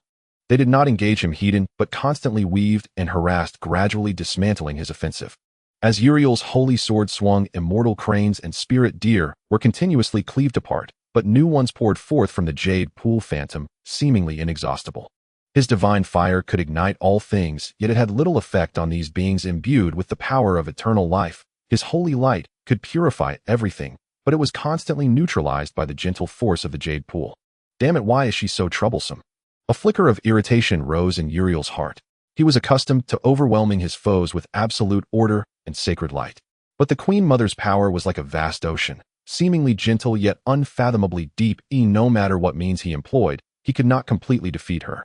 The spectators were already dumbfounded. Who has the upper hand? The Western audience looked bewildered. Uriel's attacks remained fierce, yet it seemed he was being led by the nose by the Queen Mother. This goddess of great Sia has such a strange power. She doesn't fight Hedon, yet she always neutralizes Lord Uriel's attacks. Winnie murmured, her eyes full of confusion. Kamitajiros's eyes lit up. I told you. This angel is nothing special, just hyped up by that so-called Western saint's son. Ivar also frowned, noticing that Uriel's breathing had grown rapid. The constant activation of divine fire and holy light was clearly draining him greatly. Yet the Queen Mother remained composed, as if she had yet to exert her full strength.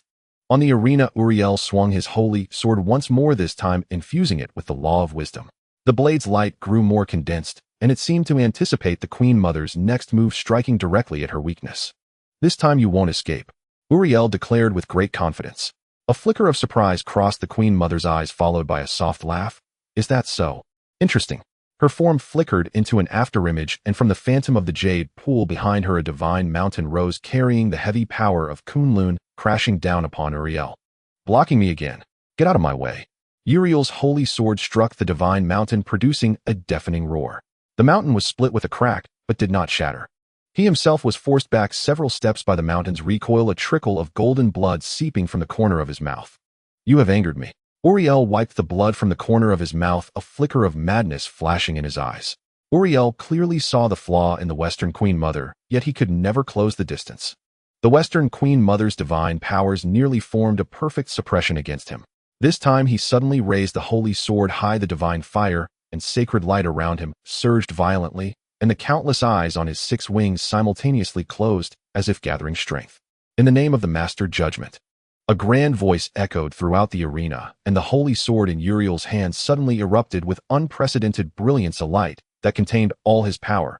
Order, wisdom, purification, and judgment, 4 laws intertwined to form a beam of light that pierced through heaven and earth, striking down fiercely towards the Western Queen Mother.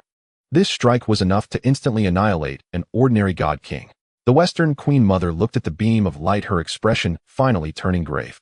She slowly raised her hand, the ethereal image of the Yaoqi fully merging into her body as the laws of longevity and calamity intertwined crazily around her, forming a battle armor woven from lotus petals and spring water. After constructing her defenses, the Western Queen Mother lightly tapped her fingertip. The void trembled suddenly, and a magnificent ancient divine mountain slowly emerged. The mountain was forged from millions of years of profound ice and Kunlun jade. The mountain peak was covered with eternal snow, auspicious clouds coiled around its waist, and at its foot a rushing heavenly river flowed with countless rare and exotic beasts running through the mountain. Immortal cranes and spiritual deer frolicked among the clouds, and the entire mountain exuded the vast Tao rhythm of the ancestor of all mountains. Could it be the legendary body of Kunlun Mountain? Su Nuo looked at the divine mountain, his eyes filled with shock, his voice trembling slightly. Kunlun Mountain. Isn't Kunlun Mountain located within the Great Xia territory? I haven't heard of anything so mysterious. Zhao Gang scratched his head, his face full of confusion. He had been to the real Kunlun Mountain. Though magnificent, he had never seen such a scene imbued with an aura of immortality. Su Nuo shook his head, his gaze fixed tightly on the divine mountain on the arena. According to the Shanhai Jing, what we see now as Kunlun Mountain is likely just a projection of the divine mountain, not the true body of Kunlun. Not the real Kunlun Mountain. Sun Hao also leaned over, puzzled. It's been called that for thousands of years. Could it be fake? The legendary Kunlun is the first immortal mountain of Great Xia, reputed as the ancestor of all mountains. Su Nuo took a deep breath and slowly explained, there are enlightened beasts guarding the mountain gate, phoenixes and luan birds resting on the parasol, trees, immortal trees bearing longevity fruits, and Yaoqi's sacred water nurturing all things. The legend says that whoever can reach the summit of the divine mountain will witness the Tao of heaven and earth and gain the secret of immortality. Sun Hao and Zhao Gang exchanged glances, both their eyes filled with longing. Zhao Gang smacked his lips. If I could really go up and cultivate immortality, that would be fantastic. Just as they were conversing, the Kunlun divine mountain on the arena collided violently with Uriel's judgment beam. Boom! A deafening explosion resounded throughout heaven and earth. The heavy Tao rhythm emanating from the divine mountain clashed fiercely with the sacred laws within the beam of light. On the Kunlun divine mountain, countless runes lit up, emanating from the primordial earth laws, firmly resisting the invasion of the beam, while the order and purification powers within the judgment beam surged like a tide, attempting to tear apart the Tao rhythm of the divine mountain.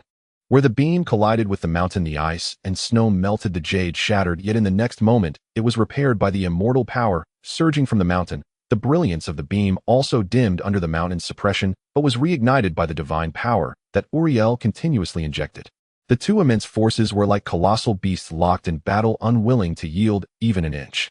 The Kunlun divine mountain slowly pressed down, each inch of movement carrying the might to crush everything, gradually forcing the beam back. Uriel tightened his wings, veins bulging on his forehead, pouring his source divine power unreservedly into the holy sword, and the beam surged again, actually pushing the top of the divine mountain back half an inch.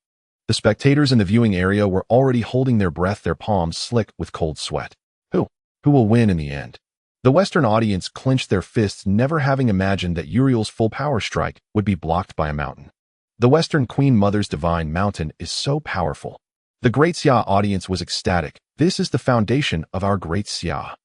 The Saint Sun's face turned pale, his gaze fixed tightly on the arena.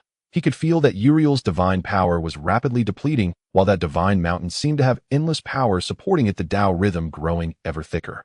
A flicker of anxiety flashed in Uriel's eyes. He could clearly sense that the laws within the beam were being gradually assimilated by the divine mountain's earth power. The runes, symbolizing judgment, collided with the mountain, only to be absorbed by the grass and trees of the mountain, transforming into nourishing life force. This strange method left him, who was accustomed to breaking through with force, at a loss. Standing atop the divine mountain, the Western Queen Mother, with her crown's pearls shimmering like starlight, spoke with a cold tone. As before, little bird from the west, your power is nothing more than this. As her voice fell, she gently waved her hand, and the Kunlun divine mountain suddenly erupted with dazzling green light. The immortal tree's longevity fruits and Yaoqi waters all lit up simultaneously, injecting an even more overwhelming force of life into the mountain. The divine mountain abruptly sank, actually bending the judgment beam down half an inch. Uriel groaned, golden blood spilling from the corner of his mouth. Once more, yet a glint of madness flashed in his eyes. The glory of the master shall not be desecrated. He tore open the armor on his chest, revealing a crystal burning with sacred flames at his heart. This was his angelic divine essence. As the light of the divine essence surged, the power of the judgment beam suddenly tripled, piercing through the outer defenses of the divine mountain and tearing a massive crack into its body. It worked. The Western audience erupted in cheers.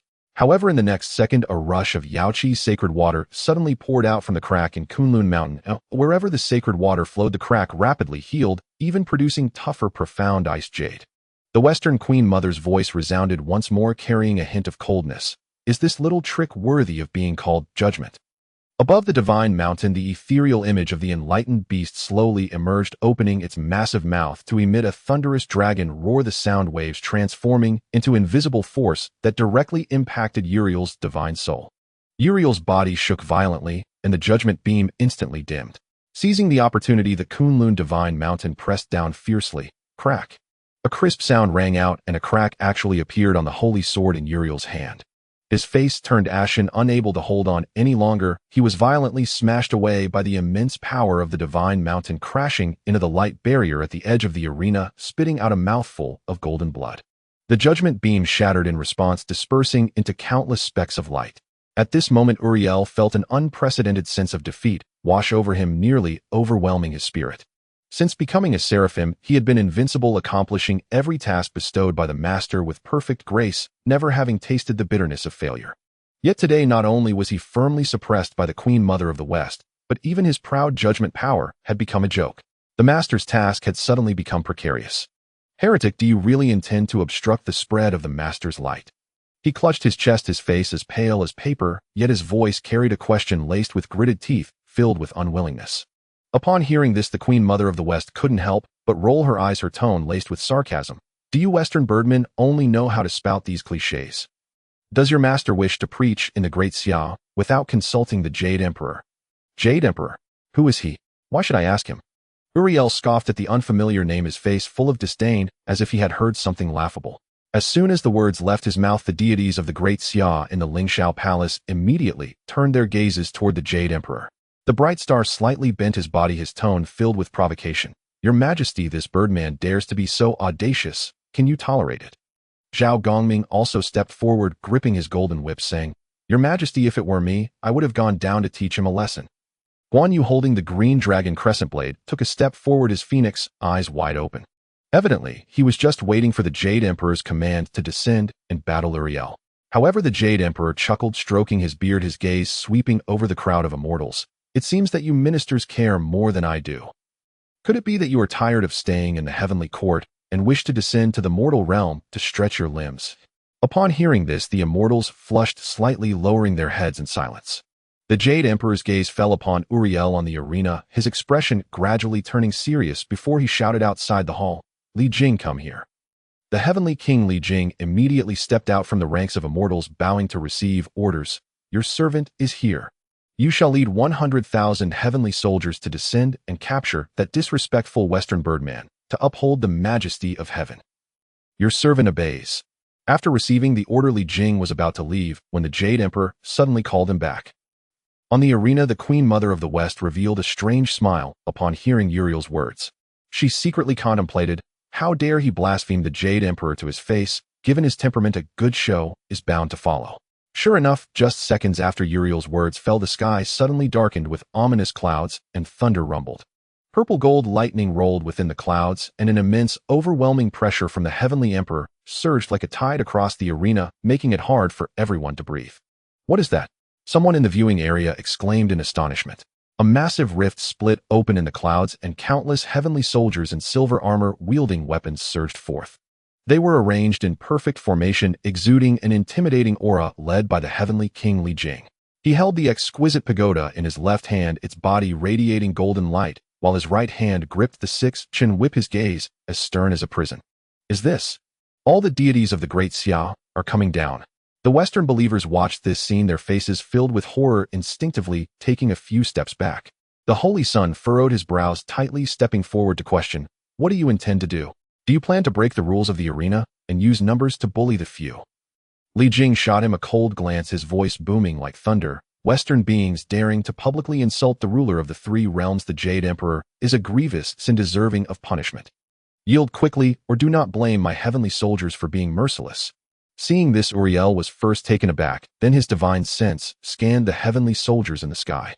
Upon sensing their aura, a cold smile crept across his lips. "Just you, merely comparable to ordinary angels, and you dare to threaten me?" He completely disregarded Li Jing and the others.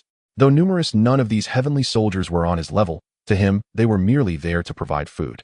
A glimmer of cold light flashed in Li Jing's eyes as he was about to give the order to attack, but suddenly recalled the Jade Emperor's admonition before departing, causing his expression to turn somewhat strange. He quickly suppressed his killing intent and raised the exquisite pagoda in his left hand toward Uriel, shouting, "Do you look down upon us so much? Do you dare to step inside and try this pagoda?" Uriel stared at the radiant pagoda, his divine sense probing inside, indeed sensing a peculiar power of confinement. Yet in his eyes this power was far from enough to suppress him. He scoffed, "How isn't it just an ordinary artifact? I want to ask you, do you really dare to take me in?" His expression was arrogant, his 6 wings slightly unfurled, sacred flames igniting around him, once more evidently not taking the exquisite pagoda seriously. His tone even carried a hint of threat, as if to say that should Li Jing dare to act, he could shatter the pagoda in an instant. The Holy Sun watched in horror from the side, hastily turning to Zhao Ritian and exclaimed sharply, "What are they doing?" The arena clearly stipulated unknown duels, yet the great Xia side was the first to violate the rules. As the adjudicator, shouldn't you punish them? Zhao Ritian, hearing this, cast a disdainful glance at him, digging in his ear. "Not brother, didn't you hear? This is the Jade Emperor's decree. You want me to go against the decree of the Jade Emperor? Are you seeking death? You?" The Holy Sun was left speechless, his face alternating between blue and white. Upon hearing Zhao Ritian's words, the Western summoners instantly erupted, all standing up from their seats. Turtlefield Jiro pointed at Zhao Ritian, his tone agitated. "What are you admitting it so easily? You are clearly admitting that you are an insider sent by the great Xia. This arena match has been unfair from the start." Ivar stepped forward as well, glaring at Zhao Ritian. "I knew you were biased from the very beginning. Judgments are made based on mood. You are definitely one of the great Xia people. I want to file a protest. This match result does not count." Although Prem was also dissatisfied with Zhao Ritian, thinking of the losses his divine faction had suffered, he felt a bit schadenfreude, speaking with a sarcastic tone. "Protest? Is it useful? Can we ordinary people go up and take out the referee?" The viewing area was instantly in chaos, with protests from the Western believers intertwining with taunts from the great Xia audience, creating an uproar. Meanwhile, on the arena, Li Jing ignored the commotion below, merely staring coldly at Uriel. "Since you are so bold, then I shall not be polite." Saying this, he raised his left hand, and the exquisite pagoda suddenly swelled, its opening facing Uriel, radiating a devouring force that seemed to swallow the heavens and earth. A glimmer of disdain flashed in Uriel's eyes. Not only did he not evade, but he also actively flew toward the pagoda, while his sacred flames surged. "Since you seek death, I shall first destroy your broken pagoda." Just as Uriel approached the Linglong pagoda, a colossal hand suddenly erupted from its base, 5 fingers thick as pillars, surging forth with an irresistible seizing force. Uriel's pupils contracted sharply, a sudden inexplicable dread tightened his chest. What is this? Hand it over." A thunderous bellow erupted from within the pagoda. The hand shot forward like lightning. In the split second Uriel faltered, the hand clamped ruthlessly around his throat. No matter how fiercely his sacred flames roared or how frantically his 6 wings beat, he could not wrench free, even as he was dragged helpless toward the pagoda's maw. The pagoda's entrance constricted faintly, and Uriel vanished entirely within. Instantly, the tower resumed its serene form, hovering effortlessly above Li Jing's palm. Outside, the summoners in the observation zone stood utterly dumbfounded. What just happened? The Saint Prince gaped, eyes locked on the pagoda in disbelief. How had Uriel, moments ago so arrogantly invincible, simply vanished in the blink of an eye? What was that hand? Kamita Jiro grinned, a smirk edged with schadenfreude. What else could it be? He must have fallen for the divine stratagem of the great Xia deities. Kikik. The Saint Prince's face darkened to ashen fury, and he unleashed a torrent of furious words at Zhao Ritian. Inside the Linglong pagoda, Uriel barely stabilized himself before the sight before him sent his soul reeling. This was no mere artifact's interior. It was a miniature celestial court, of vast and boundless. Celestial deities filled the heavens. Thunder Department generals gripped golden whips and thunderhammers crackling with lightning that held the power to cleave primordial chaos. Pestilence Department generals wore black robes wreathed in plague laws, their gazes cold as glacial ice. Water Department generals commanded towering waves. Fire Department generals wielded conflagrations capable of incinerating the sky. Countless divine figures encircled him, unbroken and absolute. Zhao Gongming idly weighed his golden whip in one hand. Guan Yu rested a firm grip upon his green dragon crescent blade. Side by side they stood at the vanguard, smirking with quiet predatory amusement, their eyes fixed on Uriel as though he were prey already caged. Above the throng of gods sat 4 august emperors clad in imperial robes and radiating sovereign majesty from their cloud thrones. Tai Juku Tianzuan held a jade rui scepter bathing the realm in golden light. Beiji Zhu Dadi's gaze held constellations themselves, as if he personally governed cosmic order. Nanji Chongxing Dadi cradled a Lingji fungus emanating ceaseless vitality. Gaochen Shanggong Tianhuang Dadi wore battle armor forged in war exuding decisive, unyielding authority. The 4 emperors observed this Western visitor with detached curiosity and subtle crushing pressure that pressed upon Uriel's very breath. Surrounded by celestial immortals, Uriel still refused to bow. His golden eyes swept across the host of gods as he thundered. "Who are you? Why have you seized me? Do you know I am one of the 7 seraphim who serve the Lord himself? Dare you raise a hand against me, and the Lord shall never forgive you." Tai Juku Tianzuan, seated serenely upon his cloud throne, raised a single eyebrow at these words.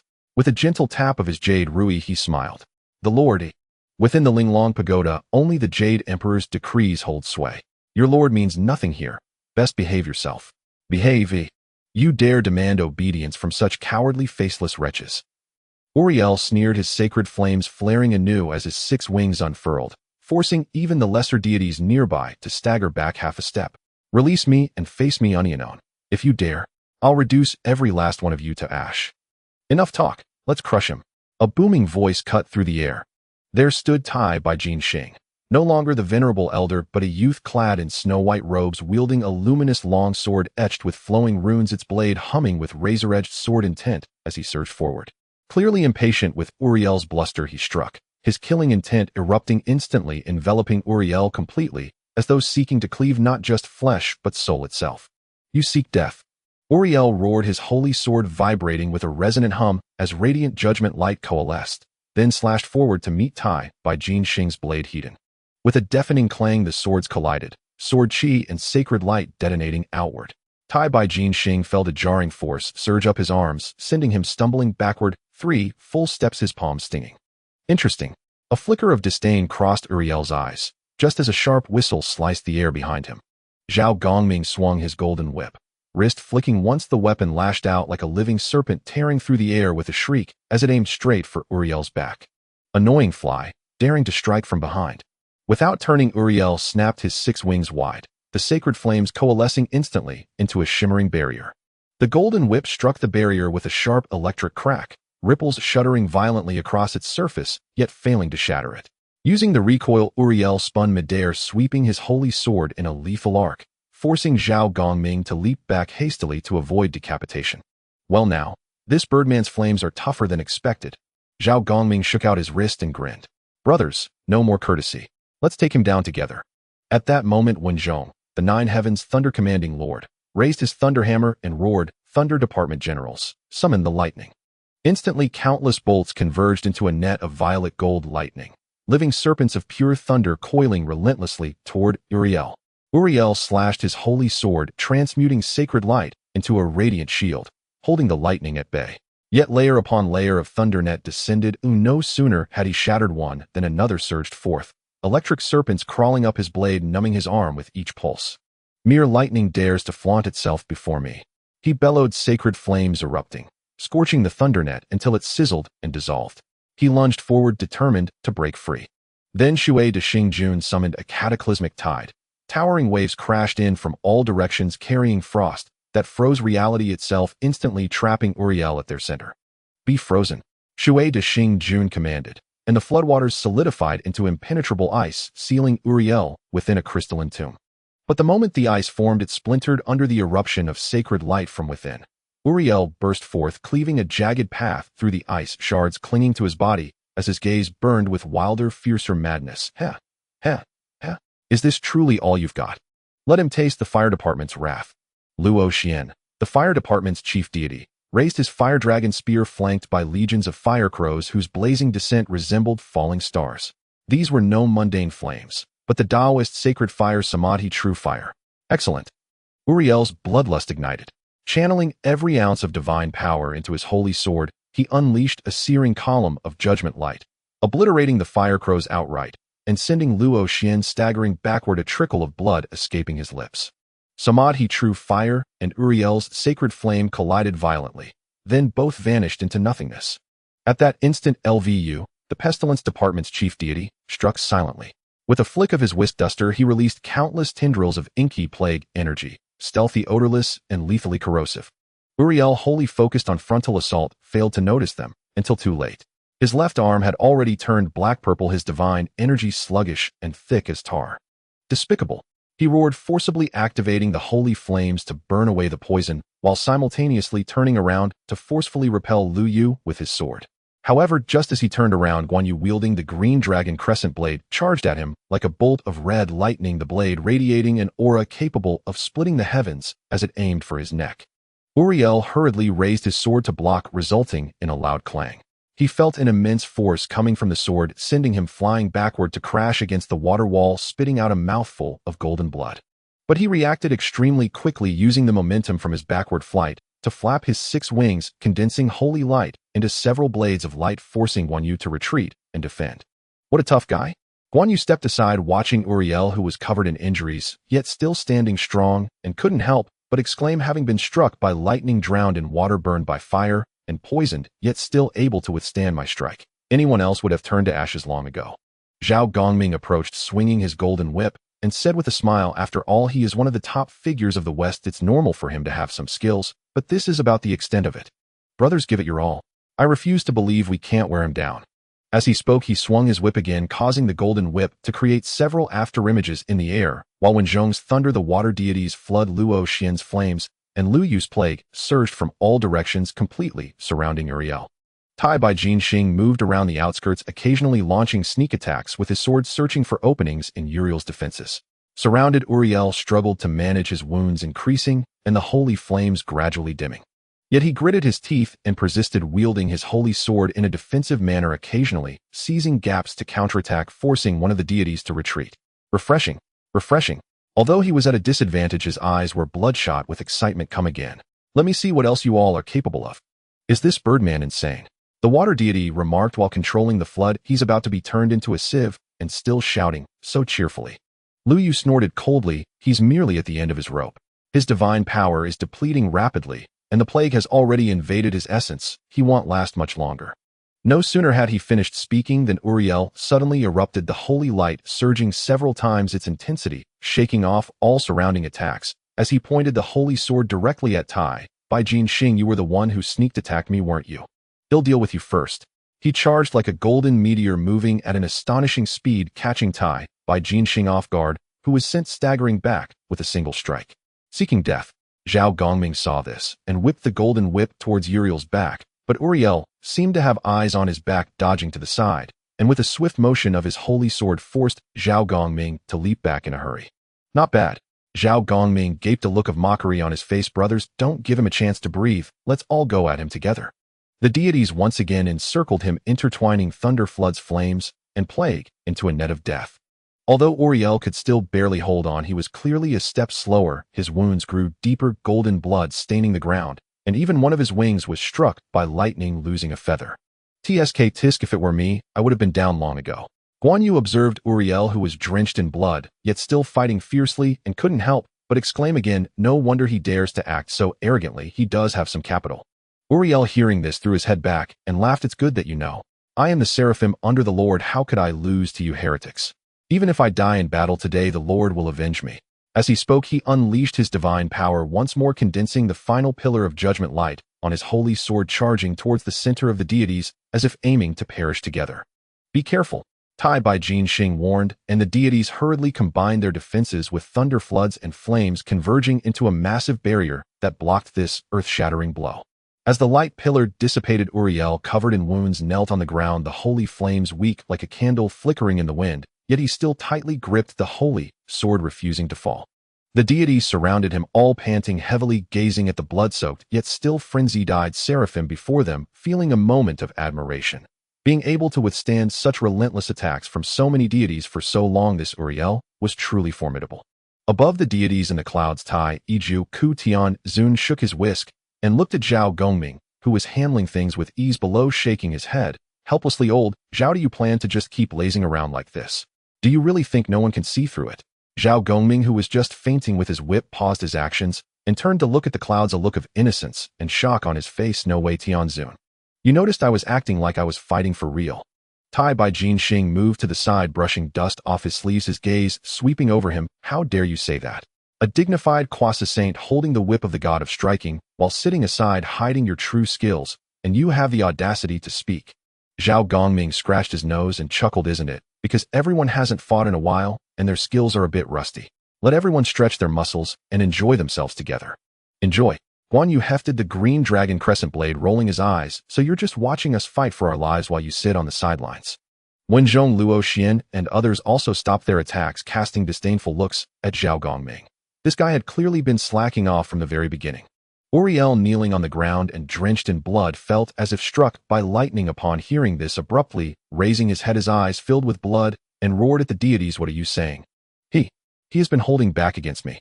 The deities merely looked at him, their faces showing a hint of mockery. Not a single one replied. But this silence was more hurtful than any words. Uriel felt a surge of blood rush to his head. The death struggle he had once prided himself on suddenly became a huge joke. He had exerted all his strength, even burning his divine essence, yet he was merely a toy for the other party, to let everyone enjoy themselves. No, it's impossible.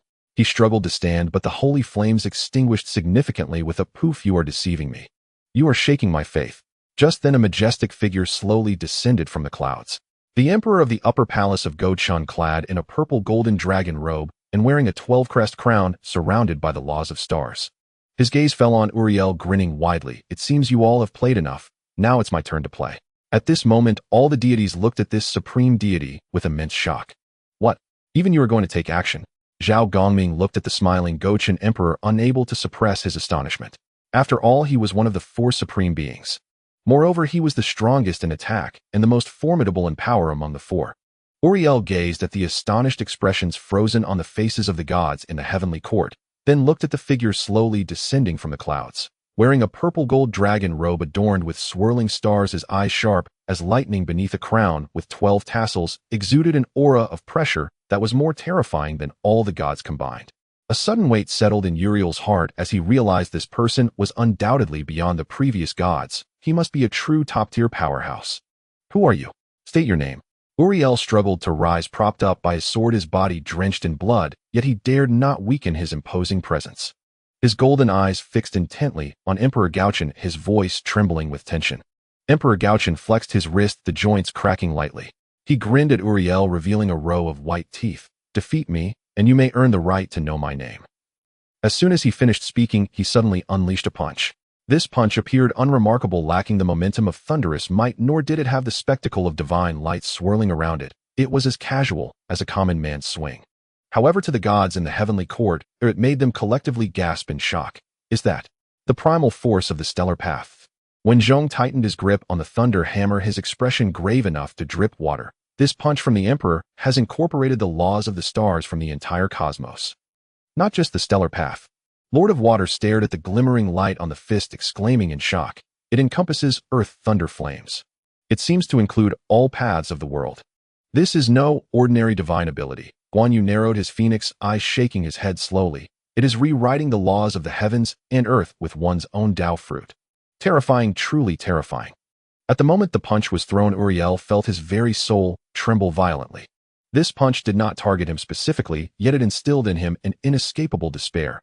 As if the entire space of the pagoda had become part of the punch. No matter where he tried to evade, he would ultimately collide with this seemingly mundane strike.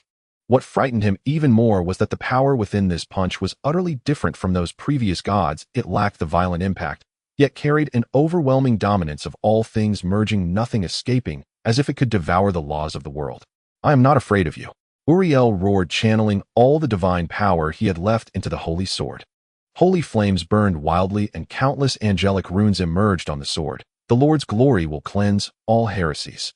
He raised the holy sword high with a piercing sound that tore through the void and slashed fiercely at Emperor Gauchen's fist. Boom! At the moment of collision between the fist and the sword, there was no earth-shattering roar, only an eerie silence. Uriel's manic smile froze instantly. He could distinctly feel that the holy flames raging on the holy sword extinguished without warning upon touching the fist, leaving not even a trace of smoke. How? How is this possible?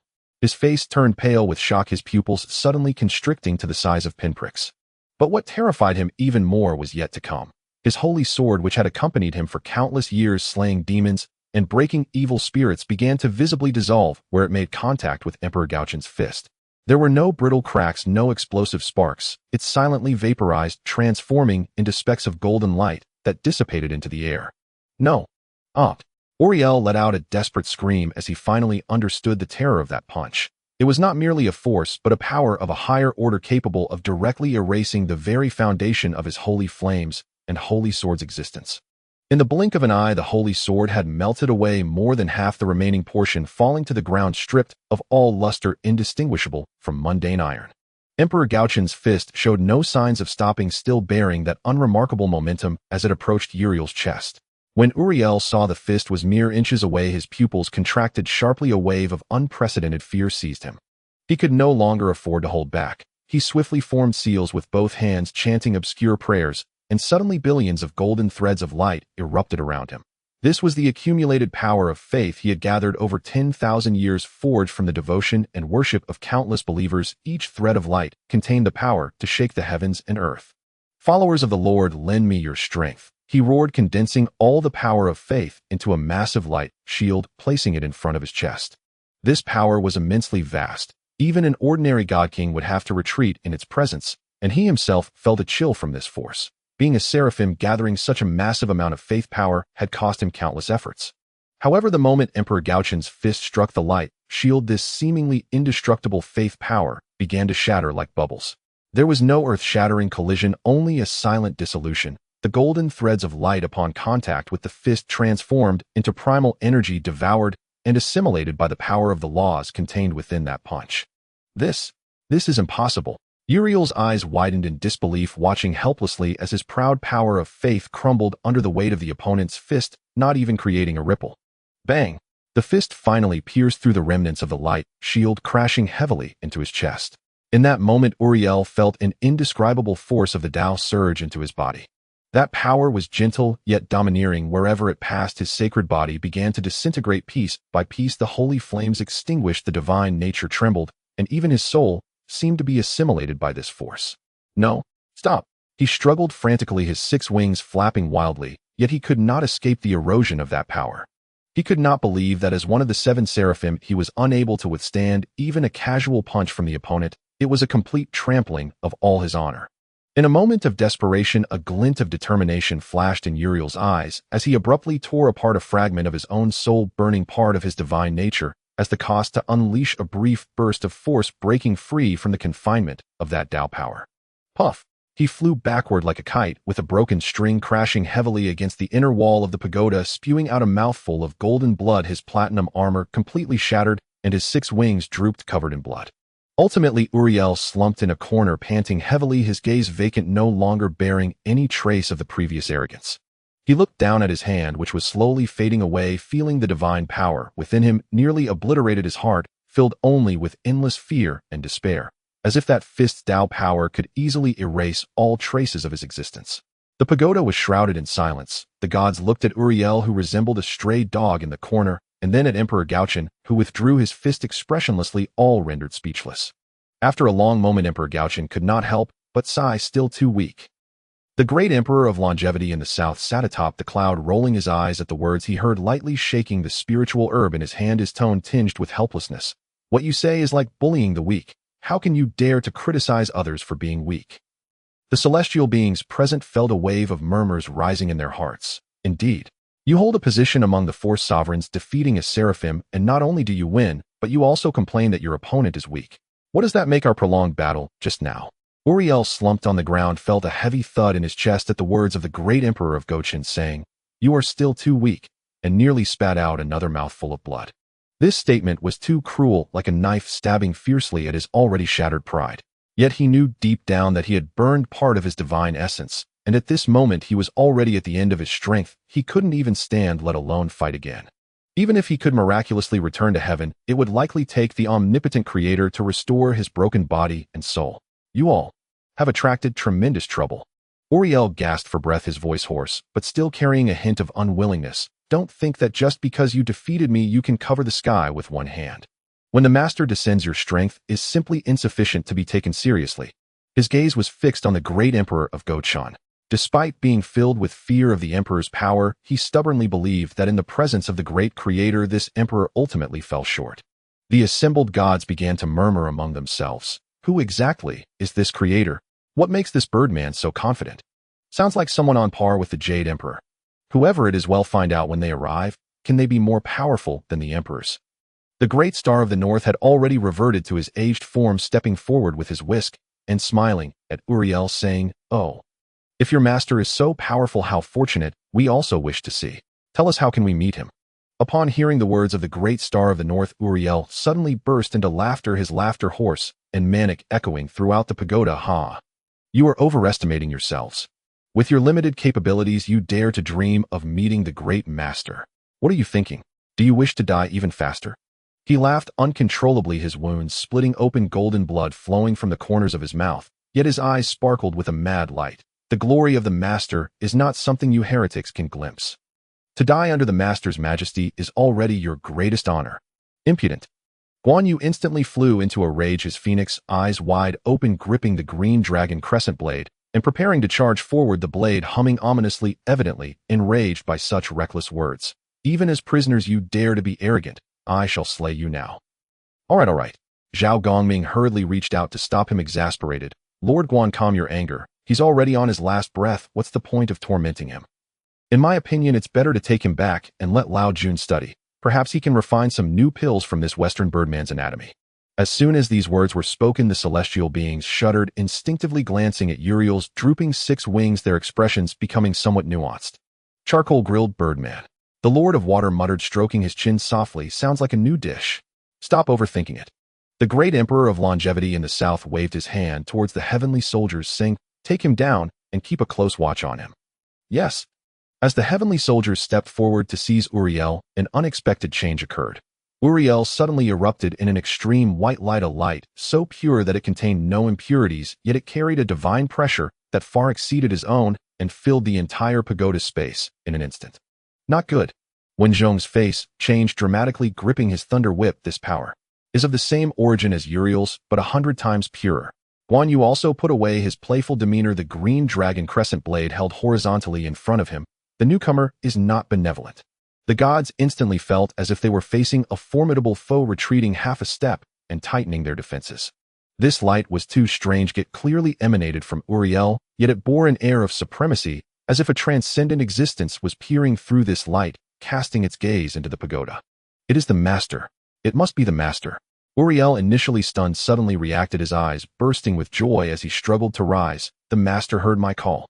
It is the will of the master that has descended."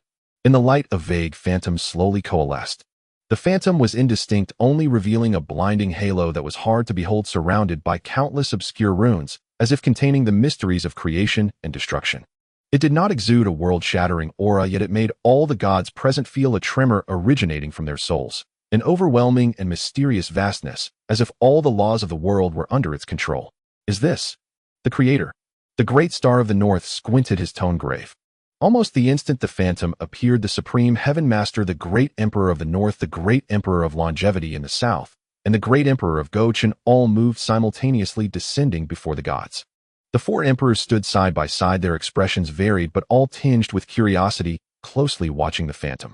Uriel looked at the phantom, trembling with excitement, tears streaming down his face. "Master, is it you?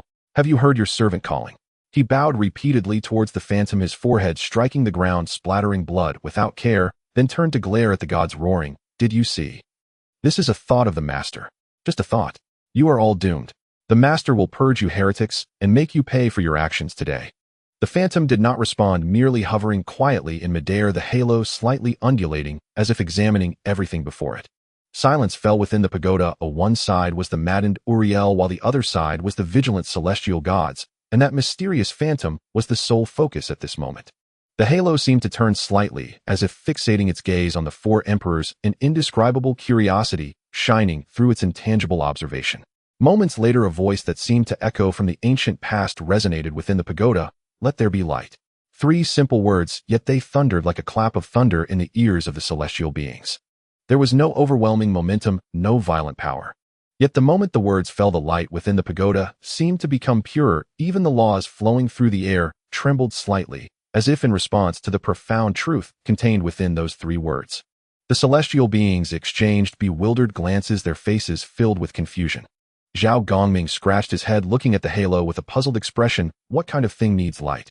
Isn't the light in this pagoda always on? Could it be that your light can bloom like flowers? The mysterious phantom swayed slightly, as if shaking its head. Your light is fake. As soon as these words were spoken, the group of immortals looked at each other in surprise, and many couldn't help but roll their eyes.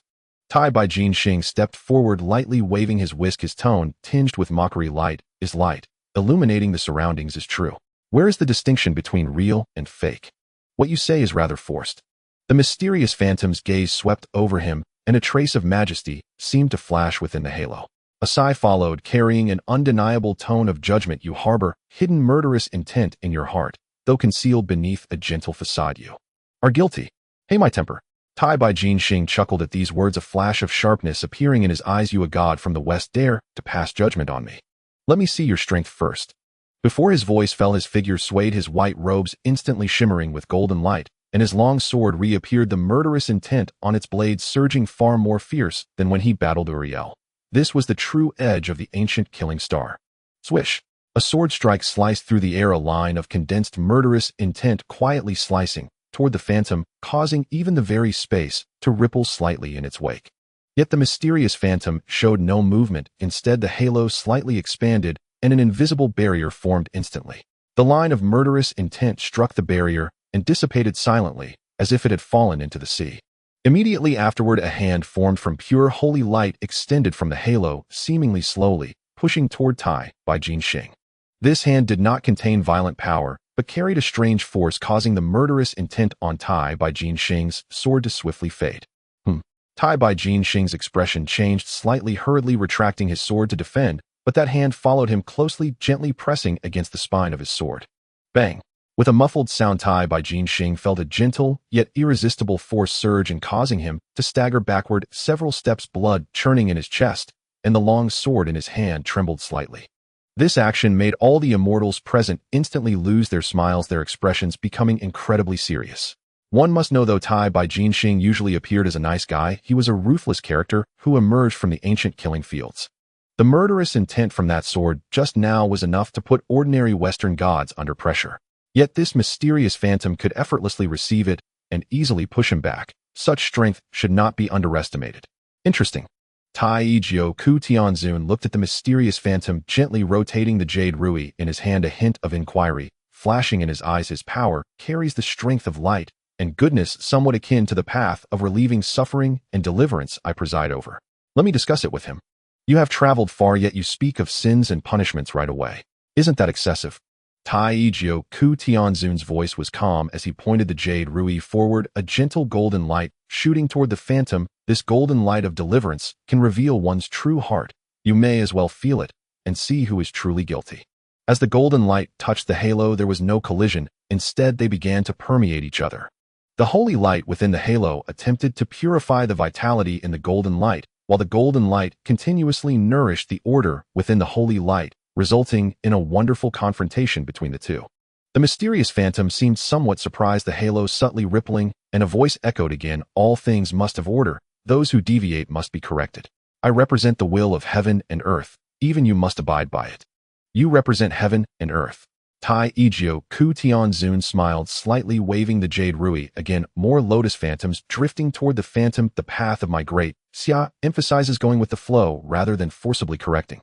Look at this lotus. It opens in harmony with time and withers against it, each with its own logic. Why must you intervene forcibly? As he spoke, those lotus phantoms took root and bloomed in the holy light, creating a small lotus pool at the edge of the halo, a scene that starkly contrasted, yet harmoniously coexisted with the holy light. The phantom trembled violently, as if disturbed by Tai Iju Ku Tianzun's words going with the flow. That is merely an excuse to condone chaos. Since the beginning of creation, I established order. Those who believe in me shall be redeemed, and those who oppose me shall enter hell. Light and darkness, justice and evil are inherently distinct. Where is the middle ground? Do you say all things have their own lives? The phantom's voice carried an undeniable finality. Those who deviate from the order I set lose their meaning of life, must be purified and return to the beginning. And you who are stubborn and unrepentant are the stains of order that must be erased. His words layered like a code of law, each word bearing the imprint of holy light, attempting to force the black and white path upon the souls of all present. In terms of your cultivation system, I am the Tao, and the Tao is me. My will is the ultimate law of heaven and earth. To question me is to question the foundation of creation. Tai Ijio Ku Tianzun listened quietly, the jade rui in his hand, gradually stopping its rotation, the gentleness in his eyes replaced by seriousness. As the phantom's voice fell, he slowly shook his head, his tone tinged with regret. Your great path is too rigid. At the dawn of creation, there was chaos. Purity and turbidity coexist. Goodness and evil depend on each other. He waved his hand, and the lotus flowers in the lotus pool bloomed, withered, some bearing seeds, while others turned into mud. Look at this lotus. When it blooms, it is beautiful. When it withers, it is silent. Yet the mud nurtures new life, and the seeds perpetuate the cycle. This is the norm of heaven and earth. Where is absolute purity? You forcibly sever light from darkness, deeming non-believers as heretics. It seems you are maintaining order, yet in fact you're stifling the vitality of heaven and earth. Tai Iju Ku Tianzun's voice suddenly rose, a hint of sharpness emerging from the golden light. All things in the world have their own paths. How can they be encompassed by just one? Ignorant. For the first time, the mysterious phantom's voice bore anger, the halo abruptly expanding, pure, holy light surging like a tide, attempting to completely submerge the lotus pool. You heretics dare to distort the true meaning of creation. Today I shall let you witness what true order is. Stubborn. Tai Ijio Ku Tianzun no longer discussed the matter. The jade rui was raised, and the lotus flowers in the pool erupted with brilliant vitality, colliding fiercely with the holy light. At the moment when the holy light collided with the light of vitality, the entire pagoda space seemed to be struck by a thunderbolt, causing countless runes to rattle. From the halo formed by the mysterious phantom, numerous chains of holy light suddenly emerged, inscribed with the runes of judgment and purification, entwining towards the lotus pool like living creatures. Wherever the chains passed, the blooming lotus flowers withered at a visible speed. Even the resilient lotus stems began to dissolve inch by inch in the holy light. The Taiji savior frowned slightly, the jade rui spinning rapidly in his hands as he chanted scriptures. Instantly, gushing clear springs surged from the lotus pool, transforming into water dragons that attempted to break free from the entanglement of the chains. But those chains of holy light were too bizarre. The water dragons evaporated the moment they touched the chains, with not even a trace of vapor left. What kind of technique is this? Zhao Gongming exclaimed in astonishment, hurriedly pulling back when Zhong and Shui de Xingjuan beside him. Good heavens, this light is exceedingly strange. Keep your distance. Suddenly, a colossal hand of holy light descended from the halo, its 5 fingers spread wide, directly reaching towards the core of the lotus pool. Seeing this, the Taiji savior's golden aura surged dramatically as countless lotus flower phantoms converged into a massive lotus shield blocking in front of him. Crack!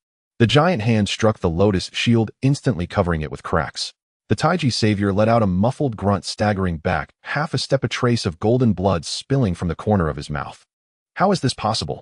The celestial beings were taken aback. What kind of cultivation did the Taiji savior possess to find himself at a disadvantage against this phantom's hand? The voice of the mysterious phantom remained devoid of emotion. Your vitality is utterly defenseless before absolute order. The halo expanded once more, revealing countless angelic phantoms within the holy light. These angels wielded sacred swords, chanting obscure hymns in unison. The hymns transformed into waves of sound surging towards the Taiji savior. These sound waves could not only shake the soul, but also disrupt vitality. The golden light surrounding the Taiji savior began to fluctuate violently, evidently struggling to cope. Oh my, the methods of this Western god are too devious. Zhao Gongming exclaimed anxiously, looking at the Emperor of Gochin beside him. Your Majesty, if you don't intervene, soon the Taiji savior might not hold on much longer. The Emperor of Gochin's fighting spirit surged, ready to step forward, but was halted by the Emperor of the North Pole, Ziwei. Ziwei smiled slightly, pointing with his finger as countless stars manifested around him. Your power is fierce, but facing this holy light Hedon will not yield favorable results. My path of order emphasizes correction, while my path of stars emphasizes reflection, which just happens to restrain the other. Allow me to handle this. The Emperor of Gochun nodded in agreement. All right, be careful. Ziwei's figure shimmered, and he was already by the side of the Taiji savior. He waved his hand, and the celestial phantoms of countless stars suddenly appeared. These stars rotated in a mysterious trajectory, forming a massive star map that encompassed all the holy light and hymns. My. The mysterious phantom seemed somewhat surprised as the holy light impacted the star map, which slowly absorbed it, transforming it into twinkling starlight within the map. By reflecting all things with the stars, your order, no matter how strong, cannot escape the reflection of the celestial trajectory. Ziwei's voice was calm as countless beams of starlight suddenly shot out from the star map. These beams of starlight were not attacks, but rather wrapped around the chains of holy light, clearly reflecting their trajectory and power in midair. Seeing this, the Taiji savior's eyes gleamed. Thank you, Taoist Ziwei. Seizing the opportunity, the jade Rui waved again, and numerous black lotus roots suddenly sprouted from the lotus pool, stealthily entwining the chains of holy light along the trajectory reflected by the starlight. They forcibly drew power from the chains, channeling it back to the lotus flowers in the pool. The withered lotus flowers bloomed anew, even producing extraordinary flowers adorned with patterns of holy light. Two heretics joining forces is still useless. The voice of the mysterious phantom dripped with disdain as an even greater force erupted from the halo. The giant hand of holy light reformed, this time inscribed with the runes of creation, descending fiercely towards the two. You're a bit overconfident, my friend. The Taiji savior and the Emperor of Ziwei exchanged glances and exerted their strength simultaneously. The lotus pool and the star map instantly fused. The lotus flowers bloomed within the star map, and the stars reflected in the lotus pool, forming a marvelous barrier that encompassed both vitality and order. The giant hand of holy light crashed against the barrier, creating a deafening roar. The barrier trembled violently, but remained unbroken. Within the halo, the mysterious phantom displayed clear fluctuations for the first time, revealing genuine astonishment. Interesting, the phantom's voice remained grand, but now held a hint of human-like pondering. Though I merely descended as a thought to withstand this strike is rare, even among the myriad realms. His words were arrogant, yet they sent a shiver down the spines of the celestial beings present. Ziwei retracted the myriad stars, standing with his hands clasped behind him, smiling slightly. Your power is indeed terrifying. Should your true form descend, we would indeed find it somewhat troublesome to handle. He spoke lightly, but the word troublesome resonated clearly with all the celestial beings present. If the North Pole Emperor Ziwei acknowledged it as troublesome, it was no longer mere courtesy, but true recognition. At this point, all the celestial beings were astonished by the terrifying presence of the heavenly phantom. Tai Bai Jinxing gazed at the dissipating halo, then at the Emperor of Ziwei standing with his hands clasped behind him, his hands and his sleeves trembling slightly. He had been the first to draw his sword against the phantom when the holy light descended. Now there were 4 great emperors backing him up, but if he faced that phantom alone, he dared not think further, feeling a wave of apprehension. At this moment, Uriel stepped forward, pointing at the celestial beings, grinning widely. Now do you understand the power of the Creator? His gaze swept over everyone, his face filled with disdain. The great master is merely a phantom, yet can neutralize your god kings. If his true form descended, how would you, the celestial beings of the Daxia, cope? So what if his true form comes? Though the emperor's strength is among the top in Daxia, there are still those above him. Zhao Gongming rolled his eyes, unable to hold back. Uriel sneered, waving his hand with confidence. Impossible. If I am not mistaken, you are all the gods in the Daxia pantheon, aren't you? He crossed his arms, the mockery in his gaze unmistakable. The reason you say there are those above him is merely out of fear and inferiority upon seeing the Creator descend, trying to placate us. Do you think I don't know? In an instant, the deities of the celestial court exchanged glances, each bearing a complex expression. Some were caught between laughter and tears, others struggled to suppress their amusement, and a few even showed a hint of enjoying the spectacle. Just as Zhao Gongming was about to retort, a more brilliant golden light suddenly illuminated the pagoda. This golden light was neither as pure as the holy light, nor as gentle as the light of vitality. It carried an aura vast like the sea of stars and majestic as the heavens slowly descending from the top of the pagoda, making the air around it seem to solidify. All eyes were drawn to this golden light. Within the golden light, a figure gradually emerged, wearing a 12-peak crown, dressed in a 9-chapter dragon robe with a jade belt around his waist. His face was authoritative, yet carried a hint of gentleness. It was the Jade Emperor. He stood upon a massive golden lotus surrounded by countless celestial star phantoms. Merely standing there made the entire space of the pagoda feel like his domain. Uriel gazed at that figure, feeling a pressure emanating from the depths of his soul, causing him to tremble uncontrollably and his heart to race. This pressure was even more terrifying than the combined might of the 4 previous emperors, and it faintly surpassed that of the divine shadow. The halo of the divine shadow fluctuated violently, clearly disturbed by the sudden pressure, revealing a hint of clear astonishment within that orb of light. "Your Majesty." The 4 emperors bowed in unison, their tone filled with utmost respect. Even the likes of Taiji Jiokong, Tianzuan, and Emperor Zhuai behaved similarly, while the other celestial beings did not dare to be negligent, all kneeling and calling out in unison, "We pay our respects to your Majesty." Uriel watched in shock, pointing at the Jade Emperor, his voice trembling. You are the God King of Daxia." The Jade Emperor glanced at him, his expression calm and indifferent with a faint smile. "I do not dare to claim the title of God King. I am merely the ruler of the 3 realms, governing the 3 realms. 3 realms. Uriel frowned, his face full of disdain. "With your level of power, why do you not control more worlds? What use are the 3 realms? Surely they cannot even compare to a complete universe." Hearing this, the Jade Emperor raised an eyebrow, a meaningful smile curling at his lips. "Do you know what the 3 realms refers to?" He paused, his voice resonating throughout the pagoda. "The so-called 3 realms are not 3 worlds, but rather the mundane realm, the celestial realm, and the underworld, all encompassing the myriad of existence under the Tao. The mundane realm contains billions of stars and endless living beings. The celestial realm gathers the divine and the myriad celestial Buddhas. The underworld governs the order of reincarnation, rewarding good and punishing evil. These 3 realms, connecting to the celestial Tao above and the earthly veins below, encompass all spirits operating ceaselessly. How can they be compared to your so-called few worlds?" Upon hearing this, Uriel slowly nodded, but still carried a hint of disbelief in his eyes. "I see. I thought it was merely ruling 3 multiverses. It seems that aligns with your power after all." The divine shadow slowly ascended, reaching the same level as the Jade Emperor, the halo revealing a trace of displeasure. Clearly it disliked anyone standing above it. It stared at the Jade Emperor for a long time, suddenly speaking in disbelief. You are not a primordial deity. You are actually a deity formed after heaven and earth were created."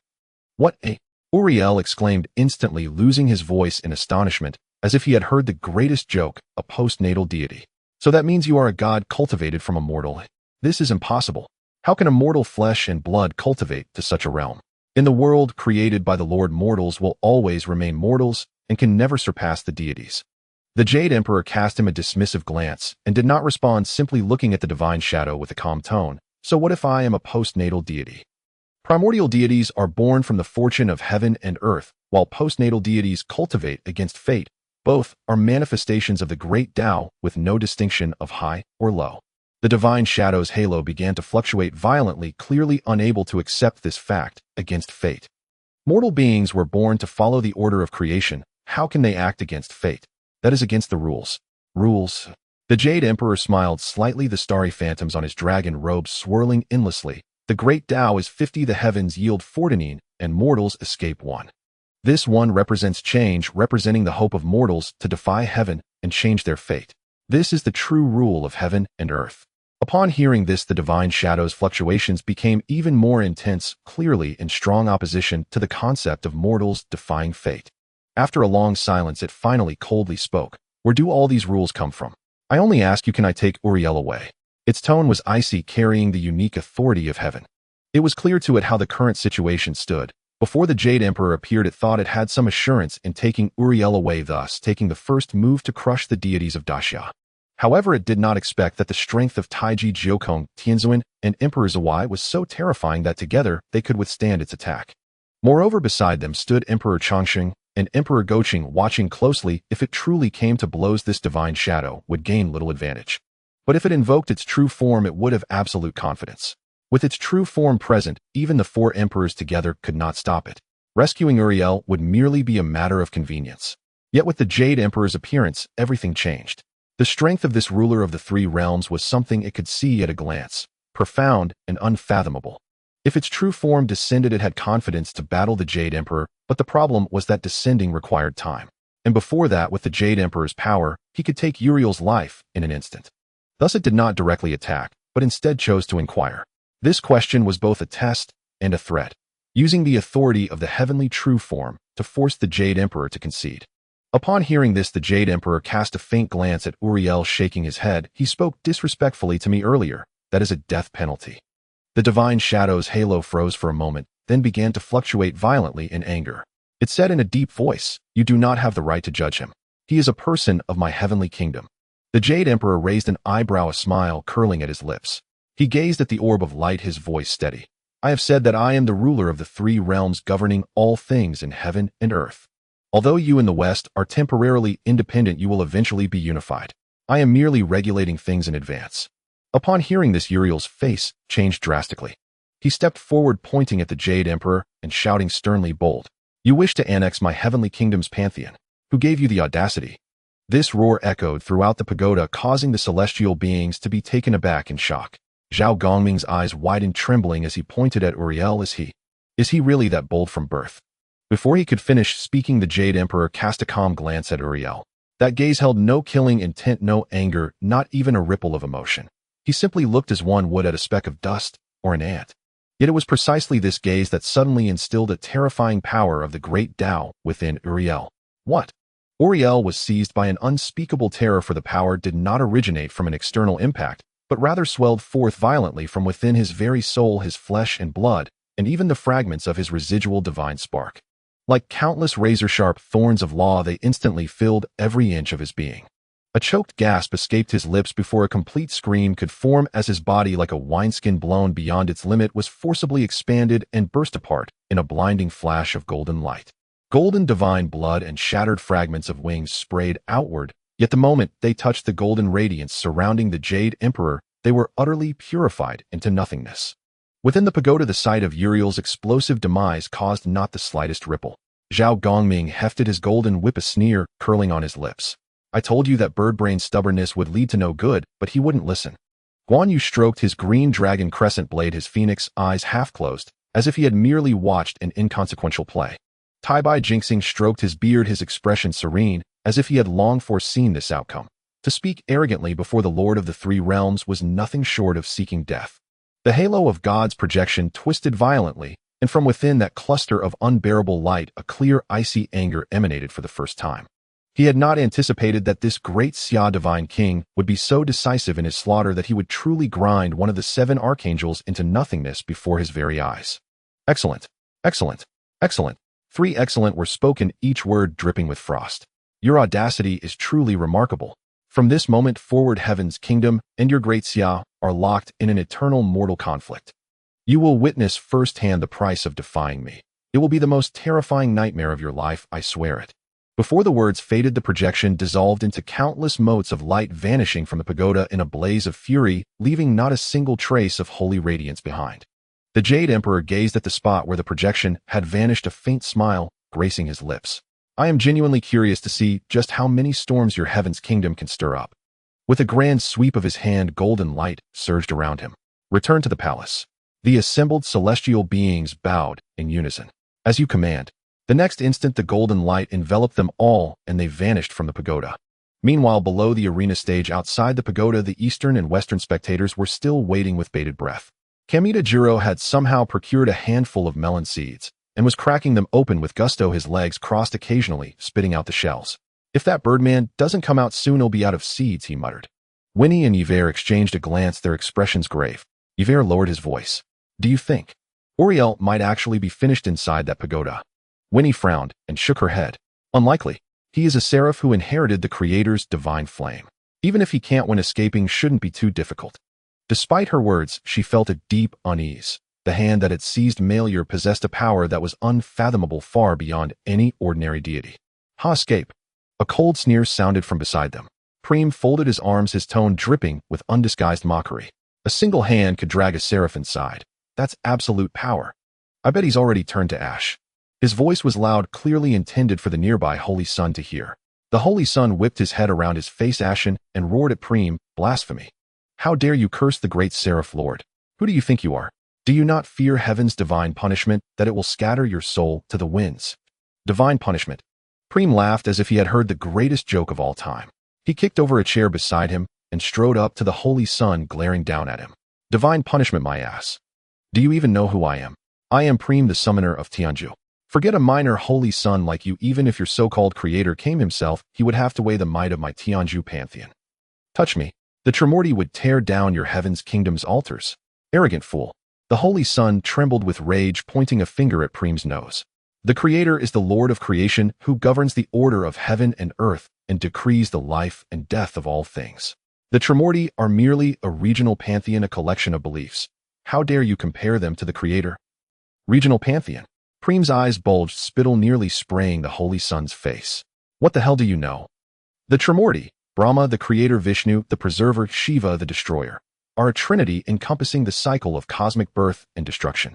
They are far more complete than your creator, who can only shout, "Let there be light." If it came to a real fight, let Shiva perform his dance of destruction, and your creator's heaven's kingdom would be reduced to rubble. You blaspheme. The holy son's face was crimson with fury. The creator said, "Let there be light," and there was light. He said, "Let there be all things," and all things were. That is absolute creative authority. The Primordial merely manifest through the rules of the universe. They are not on the same level. Manifest through rules. Prim scoffed.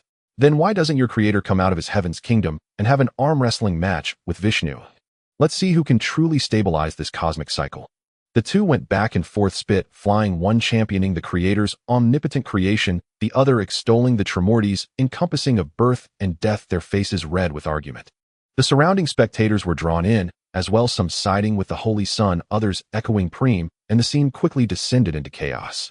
Winnie and Yver exchanged another look, seeing only helplessness in each other's eyes. At a time like this, these people still had the mind to argue over which pantheon was stronger.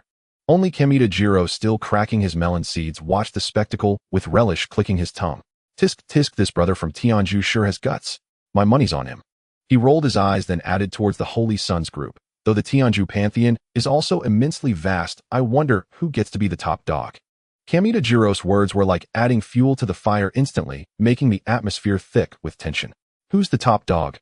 Prim craned his neck and glared back, then sneered at the holy son's side. My Tianju pantheon is a trinity. The Primordial share equal honor and glory. Not like your heaven's kingdom, where only the creator is supreme and everyone below has to watch their step just to breathe. These words fully ignited the fury of the Vatican camp. Several priests who had been sitting quietly rose to their feet, their white robes standing out starkly in the crowd. They walked slowly towards the holy son. The lead elder priest pulled back his hood, revealing a wrinkled face. Mr. Prim, the creator's glory illuminates all things, and his followers follow willingly. Where does this watching their step come from? As for your Primordial, you can't even clearly define the core of your own pantheon. How dare you speak of order? Nonsense. Immediately a stir arose from the Tianju camp. A few figures in suits bearing an air of authority stepped forward. These were high-ranking officials from Tianju. Though not clergy, they were deeply connected to the pantheon, and their expressions were now hostile. The Primordial each have their own sacred duties: creation, preservation, and destruction. This is the true essence of the cosmic cycle. Who are you outsiders to judge it?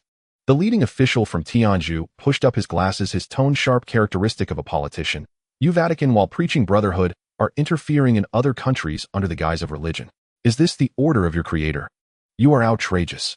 The white-robed priest beside the holy son shouted angrily. Religious belief has nothing to do with politics. Do not tarnish the sacred with your secular calculations. Sacred? The Tianju official sneered. During the Crusades, burning, killing, and looting, was that also sacred?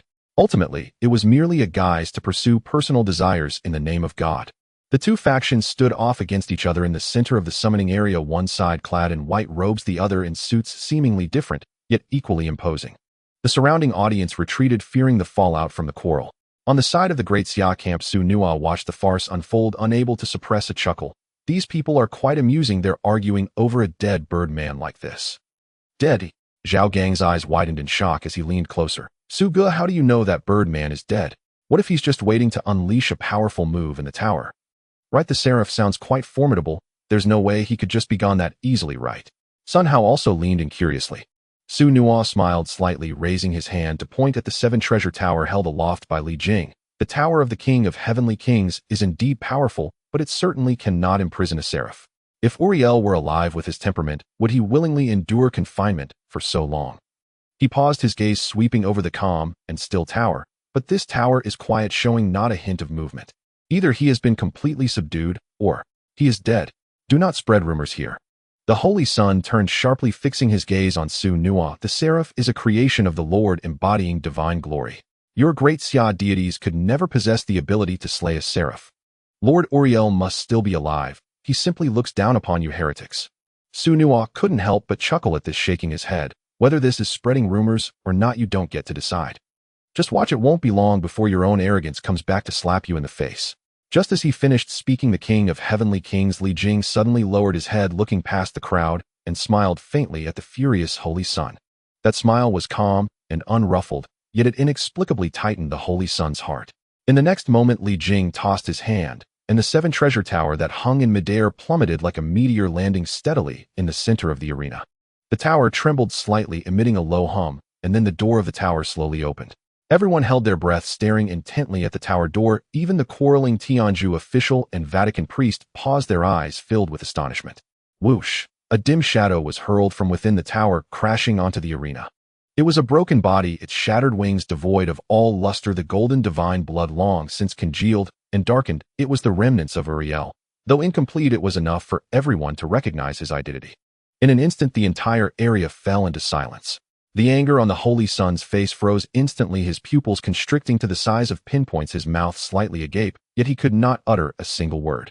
He stared fixedly at the broken body on the arena, as if he was encountering the word death for the first time, trembling uncontrollably. No. It's impossible. Lord Uriel. How could this be?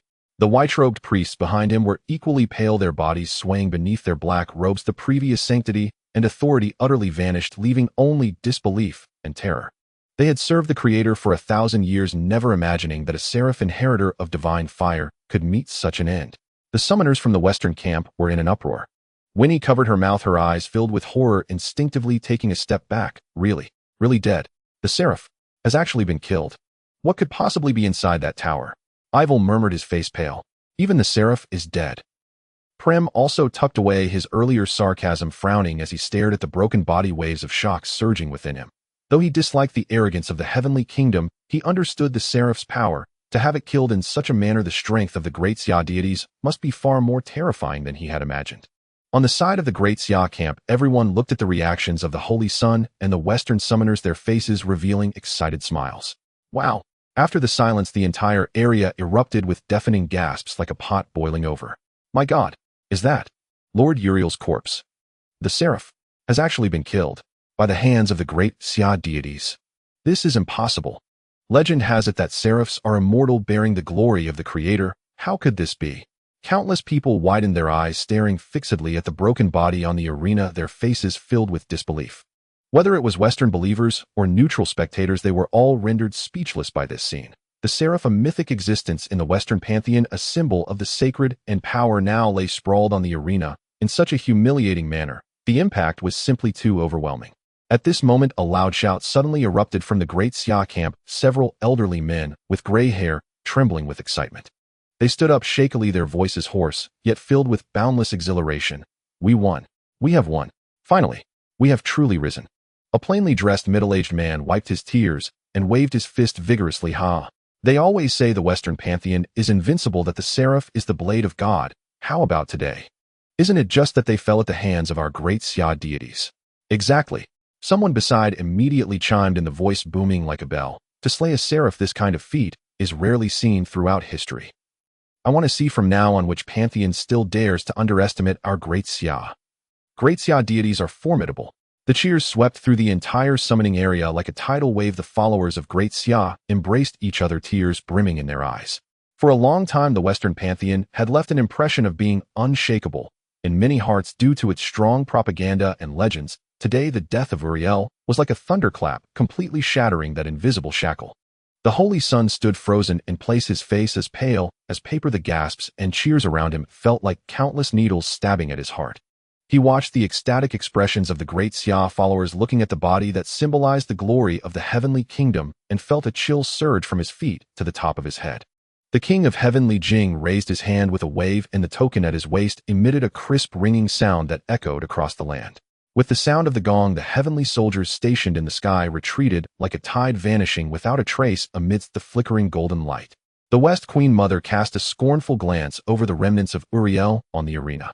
Then with a gentle raise of her jade hand a soft white light fell upon the shattered body, which instantly transformed into countless starlights dissipating into the air. After doing all this, she lightly stepped on the clouds and turned to leave, leaving only a faint fragrance lingering around the arena. The commotion at the scene gradually subsided, and everyone's gaze refocused on the arena. Zhao Ritian silently stepped onto the stage. He looked at the empty arena, hesitated for a long time, and finally spoke. This battle shall be deemed a draw. What? The Saint's son exploded like a cat whose tail had been stepped on, pointing at Angel with anger. On what grounds is it a draw? The gods of Daxia intruded upon the arena and interfered with the competition. According to the rules, they should be deemed the losers. Even if Lord Uriel is no longer present, this outcome should not be the case. Indeed, intruding upon the arena is a violation, and Daxia's camp must be deemed the losers, cried the white-robed priests behind him, their voices filled with agitation. The majesty of heaven cannot be defiled. The result of this competition must be corrected. Hey, my temper. Li Qing was immediately provoked, stepping forward to point at the Western camp. Do you have the face to mention the rules? Previously, when some son of the Western divine system was killed, didn't your gods rush out to interfere? Why didn't you speak of violations then? That's not the same. Kuei Tianjiro jumped up, his eyes wide with anger. Our god intervened, but in the end wasn't the result of victory for you. Isn't that because we already won? The clear outcome was right there. It naturally should be deemed our victory. Zhang Chong said, his face darkening as he pointed at the arena. If your Uriel could truly defeat our West Queen Mother, we would admit defeat on the spot. He stepped closer, his voice growing louder. But the reality is, from the moment he entered the stage, he was suppressed by the West Queen Mother and had no room to fight back. On what grounds do we discuss a loss? This statement struck the Saint's son like a heavy hammer. He instinctively wanted to retort, his lips moving, but he was forcefully silenced. The earlier scene of the West Queen Mother easily suppressing Uriel vividly replayed in his mind. At that time, Uriel, though proud, could hardly conceal his defeat. How could he appear confident of victory? The Saint's son's complexion shifted from green to white, ultimately only able to snort in anger, his gaze sweeping over the Daxia camp, filled with undisguised resentment. This matter will not be so easily settled. In the next round of the arena, my heaven will challenge again. Instantly, everyone's expressions became complex, some surprised, some expectant, and others with a hint of curiosity. Heaven had just lost a seraph, yet they were already eager to challenge again, a stubbornness that was truly unexpected. Prem looked at the unwilling expression of the Saint's son and smirked. It seems the folks of heaven are truly unwilling to admit defeat, eager to reclaim their honor. The last battle was merely Daxia's stroke of luck. The foundation of my heaven is far more than this, and their victory is not true skill, said the Saint's son, glancing at him indifferently. Not true skill? Prem scoffed, crossing his arms. Then I must see what the Saint's son's true skill is next. Speaking of which, before the last battle began, didn't you also pound your chest claiming you would win? What was the result? You. Prem's repeated provocations made the Saint's son's chest heave violently, his face turning red, yet he found no words to retort. He took a deep breath, no longer paying attention to Prem, and suddenly stepped onto the summoning platform, closing his eyes in concentration, hands clasped together, to begin chanting the summoning incantation. In the next moment, countless golden lights surged from the summoning platform, and numerous divine shadows appeared above him. Some were warriors wielding swords, others were messengers blowing horns, and even high-level angels with 6 wings dazzling to behold. As the incantation faded, all the shadows began to vibrate violently and merge, ultimately stabilizing as a clear shadow slowly emerged. Archangel Gabriel, divine position, chief messenger, and revealer of secrets of heaven. Level SSR. When Gabriel's shadow appeared before the crowd, the entire venue fell into shock once again. The shadow bore pure white 6 wings, held a golden scroll, and was surrounded by gentle, yet heavy holy light. Although it revealed no hint of murderous intent, it exuded an undeniable aura of authority. Another seraph. And it's Gabriel, even more renowned than Uriel. Someone exclaimed in shock, their eyes filled with astonishment. Is heaven really going all out? But isn't Gabriel known for his messages? Someone hesitantly spoke up from the crowd. I remember he mainly conveys divine decrees and reveals secrets. Doesn't seem like a combat-type angel, right? Can his combat power be reliable? Upon hearing this, many nodded in agreement. Yes, compared to Uriel's name, Gabriel seems more like a sage. If it really comes to fighting, he might not match Uriel. The Saint's son, hearing these discussions, suddenly laughed, his gaze sweeping over the crowd. You all seem to have forgotten that as the chief messenger of heaven, Gabriel travels across the myriad realms daily, delivering the Creator's will. Without sufficient strength, how could he traverse through the perilous stars? How could he ensure the divine decree is flawless? Upon hearing this, everyone was stunned, then nodded in agreement. Indeed, to navigate through countless worlds, one must possess formidable strength. The so-called messaging might not be so simple. Just then someone suddenly slapped their thigh and exclaimed, "I remember. When the Tai by Jin Xing appeared earlier, didn't he also say he was a messenger of heaven?" What was the outcome? When Tai by Jin Xing made his move, his strength was not weak at all. Exactly. Someone immediately responded. Messengers often interact with top-tier existences across various forces and realms. How could their own strength be lacking? Tai by Jin Xing was like this, and Gabriel, as the chief messenger of heaven, surely is no exception. So perhaps Gabriel's strength is even more concealed than Uriel. The discussions resumed, but this time there were fewer doubts and more speculation and trepidation regarding Gabriel's strength. The saint's son looked at the crowd's reactions, a smug smile appearing on his face, his gaze fixed firmly on the Daxia camp, his tone laced with provocation. "Next, let you witness the true foundation of my heaven." The holy son made a cross gesture before the summoning platform, kneeling on one knee with reverence, reciting, "In the name of the Creator, summoned the chief messenger to descend. May Archangel Gabriel bring the light of the holy decree, shatter the illusions, descend upon this arena, and reveal the glory of the heavenly kingdom." As his voice faded, a sacred hymn suddenly resonated, piercing through the clouds, with holy notes cascading down like tangible rain of light from the heavens. Where the clouds parted, 6 pairs of pure white wings obscured the sky, and the figure of Gabriel appeared amidst the myriad of holy light, holding a golden scroll encrusted with stars, radiating an aura that seemed capable of purifying everything. With each flap of his wings, the laws of heaven and earth resonated, and at the moment of his descent, the entire arena was shrouded in a divine pressure, as if even the air was bowing in worship.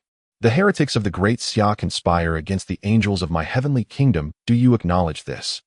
A cold voice echoed as Gabriel slowly stepped onto the arena. His gaze seemed calm, devoid of any anger, yet his words struck hard like a hammer on Su Nua's heart. Not good. In an instant, Su Nua felt dizzy, tasting a metallic tang in his mouth. "Western deity, do not interfere with the summoner." Zhao Ritian suddenly appeared, a force of heavenly law instantly enveloping the arena. Gabriel calmly glanced at Zhao Ritian and spoke again. "Your identity is also questionable. You do not think that being the embodiment of heavenly law grants you the power to cover the sky with one hand." Zhao Ritian did not expect Gabriel to openly oppose him. After giving Gabriel a cold glance, he turned to Su Nua and urged, "Kid, I've been underestimated. Hurry up and summon someone fierce to cool this Western bird down." Su Hao and Zhao Gang quickly supported Su Nua, their faces filled with concern. "Are you okay, old Su?" Su Nua pressed his temples, gazing coldly at Gabriel. "Had dignified angel attacking mortals, is this what you call sanctity?" Gabriel chuckled quietly. "You are merely a heretic. I never show mercy to heretics." Su Nua's anger surged, coldly stating, "Then I shall not hold back." He closed his eyes, focusing on communicating with the arena. In that instant, there were no phantom deities swirling above him, but a terrifying silhouette emerged directly. As the name beneath the phantom appeared, Su Nua's pupils constricted. "Grandmaster of the Xian, due position, none level unknown." "Oh no, even he has come out." Su Nua stared at the phantom in disbelief, his heart filled with horror. He didn't even care about his injuries. Instead, his expression turned devout and arrogant. However, others could not see what was terrifying about this phantom. Zhao Gang, puzzled, stepped forward and asked, "Old Su, who is this person? Why do you have that expression?" Su Nua swallowed hard and explained to him, "This is the only disciple of the moral celestial, the one and only." As he finished speaking, the others exchanged glances, not knowing who the moral celestial was. Su Nua did not elaborate further. How could one dare to speak recklessly about the name of a saint? Zhao Ritian, upon seeing the name, smiled knowingly and cast a glance at Gabriel that said, "You're finished." Gabriel coldly shot him a glance, sneering, "I am indeed tired of your expressions, as if I have already lost." Zhao Ritian nonchalantly shrugged, "No worries, let me show you." After saying this, he even gave Su Nua a signal. Su Nua nodded solemnly, cupping his hands in respect, facing the phantom of the Grand Master of the Xiandu and reciting the summoning incantation. Disciple Su Nua earnestly requests the Grand Master of the Xiandu to descend. Now there are those from the West who have overstepped their bounds, despising the great Xia, injuring my mortal body. Oh, I humbly request the immortal sovereign to ascend the arena, rectify the heavenly law, and subdue the demons. As his words fell, a wisp of purple aura suddenly appeared on the eastern horizon. The purple aura was initially very faint, so faint that it seemed to merge with the sky, as if someone casually brushed a stroke of ink at the edge of the heavens. But this subtle touch of color caused Gabriel's resplendent holy light to suddenly pause, as if something had pressed down upon it. The purple aura grew denser, gradually spreading from a line to cover the entire sky. There was no thunderous momentum, no earth-shattering phenomena, only a kind of indescribable silence. This silence was not the absence of sound, but the silence of all things bowing in submission. The clouds did not part, the light did not pour down, but wherever that purple hue passed, the holy light that accompanied Gabriel's descent seemed to encounter a natural enemy, retreating and gathering inch by inch. The divine pressure that had just been like a mountain on the arena was now gently pressed down by an invisible hand, unable to even struggle.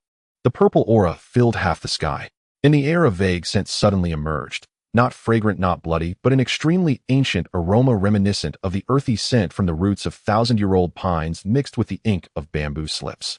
As this scent entered their noses, everyone felt their hearts lighten. The dizziness and metallic taste that had been shaken off by Gabriel's pressure instantly vanished without a trace. Su-Nuo felt a warm current pouring in from above, an indescribable comfort spreading through his limbs and bones. He said nothing, only fixed his gaze on that purple aura, even holding his breath. In the depths of the sky where the purple aura was densest, a faint, distant sigh suddenly resonated. That sigh was almost imperceptible, as if it came from the ninth heaven above or from ancient times long past, ethereal to the point of almost non-existence. But it was this single sigh that caused the calmness on Gabriel's face to crack for the first time. His wings instinctively folded slightly. The purple aura slowly parted to the sides. There was no light, no figure, only an extremely ancient stone staircase, made of an unknown material extending step by step from the depths of the purple aura. The stone steps were covered in moss with signs of weathering and flaking at the edges, as if they had existed for millions of years, yet also seemed to have just formed in the void. At the end of the stone steps stood a figure with arms behind their back. The figure appeared rather ordinary, neither tall, nor short, neither fat nor thin, dressed in a faded gray robe that bore a few ink stains at the cuffs, as if he had just risen from a desk. His features were indistinct, shrouded in a layer of faint mist, revealing only a pair of extremely tranquil eyes. Those eyes did not look at Gabriel nor at anyone in the arena. They merely gazed distantly into the horizon, as if observing a cloud, a tree, or a blade of grass. Yet it was these unfocused eyes that extinguished the myriad holy lights surrounding Gabriel. Not shattered nor suppressed, but as if a candle flame had met the sun, naturally losing the necessity of existence. Gabriel instinctively took half a step back, a movement he himself did not even notice. The figure lifted his foot and stepped onto the first stone step. It was at this step, suddenly a bell tolled throughout the world. The sound did not come from anywhere in particular, but resonated from the depths of every person's heart, distant, profound, and solemn, as if the Tao itself was ringing. With the second step, the bell tolled again. With the third step, myriad azure lotuses bloomed from the purple chi, each slowly rotating in the void, their petals flowing with mysterious Tao rhythms. With the fourth step, all sounds around the arena vanished, not stripped away, but as if all things spontaneously held their breath.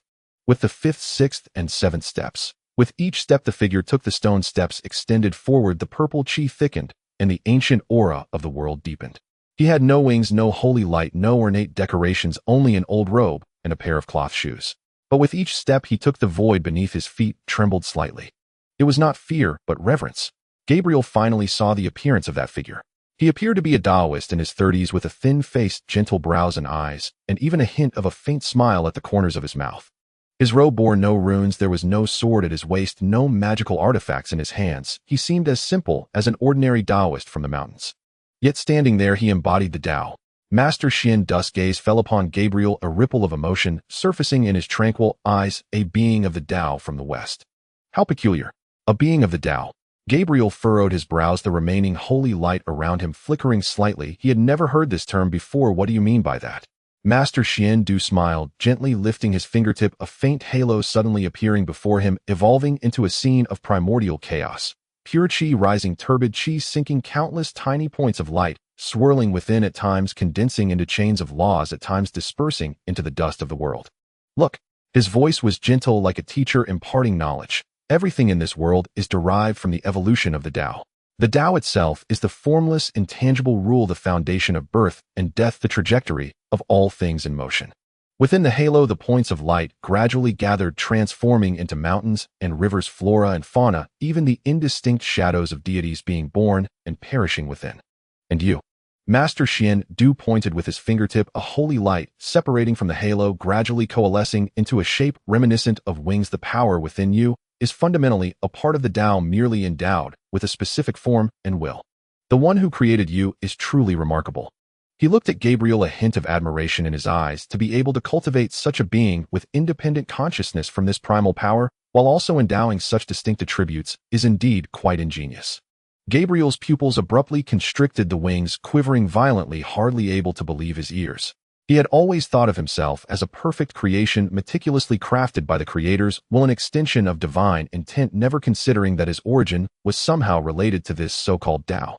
Are you saying? His voice tightened, even the remaining holy light around him began to stir. I am a being transformed from this Tao power. Master Xiandu nodded, the halo at his fingertip gradually dissipating, and the purple chi of the heavens softened a bit accordingly. You could say that. However, you need not be concerned. All things originate from the Tao, merely in different forms. The distinction lies in whether one follows the natural order, acts against it, or attempts to confine the power of the Tao for oneself. He delivered the last sentence lightly, yet it shook Gabriel's heart deeply. Gabriel suddenly recalled the words of the Creator spoken to the 7 seraphim. God said that all the seraphim were mysterious beings discovered inadvertently during the creation of the first light of the universe. They were existences saved by his brilliance. All along, the seraphim had been grateful to God for his guidance, leading to their unwavering loyalty to the great Creator. Yet now the gods on the side of the great Xia claimed they were created by God. So does this mean God is lying? Is this merely a deceitful tactic to dominate the kingdom of heaven? In an instant, a ripple of confusion surfaced in Gabriel's usually resolute gaze. The words of the Creator collided violently with Master Xiandu's explanations in his mind, like 2 beams of light intertwining in his pupils, making it difficult for him to see the direction clearly. My lord. The Holy Son felt a tightness in his heart, hastily speaking out, his brows knitted tightly. You must not believe the nonsense of this great Xia god. He was clearly attempting to disturb your mind, trying to shake your faith in the Lord. This outcry struck Gabriel's heart like a heavy hammer. He trembled violently, instinctively tightening his wings, his brows furrowing deeply, and his gaze towards Master Xiandu regained its coldness. Humph, he speaks the truth. Why should I believe your heretical sedition? Master Xiandu looked at him, gently shaking his head, a knowing smile on his face. I have never forced you to believe. I merely saw that your form of existence is peculiar, touching upon the primal source of the Tao, yet bound by layers of shackles, and couldn't help but express my admiration. Nonsense. Gabriel interrupted sharply. He could not tolerate anyone questioning the Creator's sanctity. He would rather believe this was a conspiracy than accept that the great Lord would deceive in any way. The Lord's radiance illuminates all. How can you tarnish it so? Before his words fell, Gabriel's 6 wings suddenly flapped fiercely, the remaining holy light surging violently, transforming from a gentle halo into countless sharp light blades screaming through the air toward Master Xiandu. He sought to prove with absolute strength that the glory created by the Lord could not be shaken by this so-called Tao. The light blades sliced through the purple chi, yet as they approached within 3 feet of Master Xiandu, they melted away silently like ice and snow meeting the spring sun. Master Xiandu still stood there, his plain robe unruffled, but a hint of regret flashed in his calm eyes. As a being of the Tao, your existence is rare. I do not wish to kill you. Master Xiandu's tone remained gentle. Gabriel laughed loudly upon hearing this, his laughter filled with mockery and anger. You do not wish to kill me. Do you think you are worthy to say such words?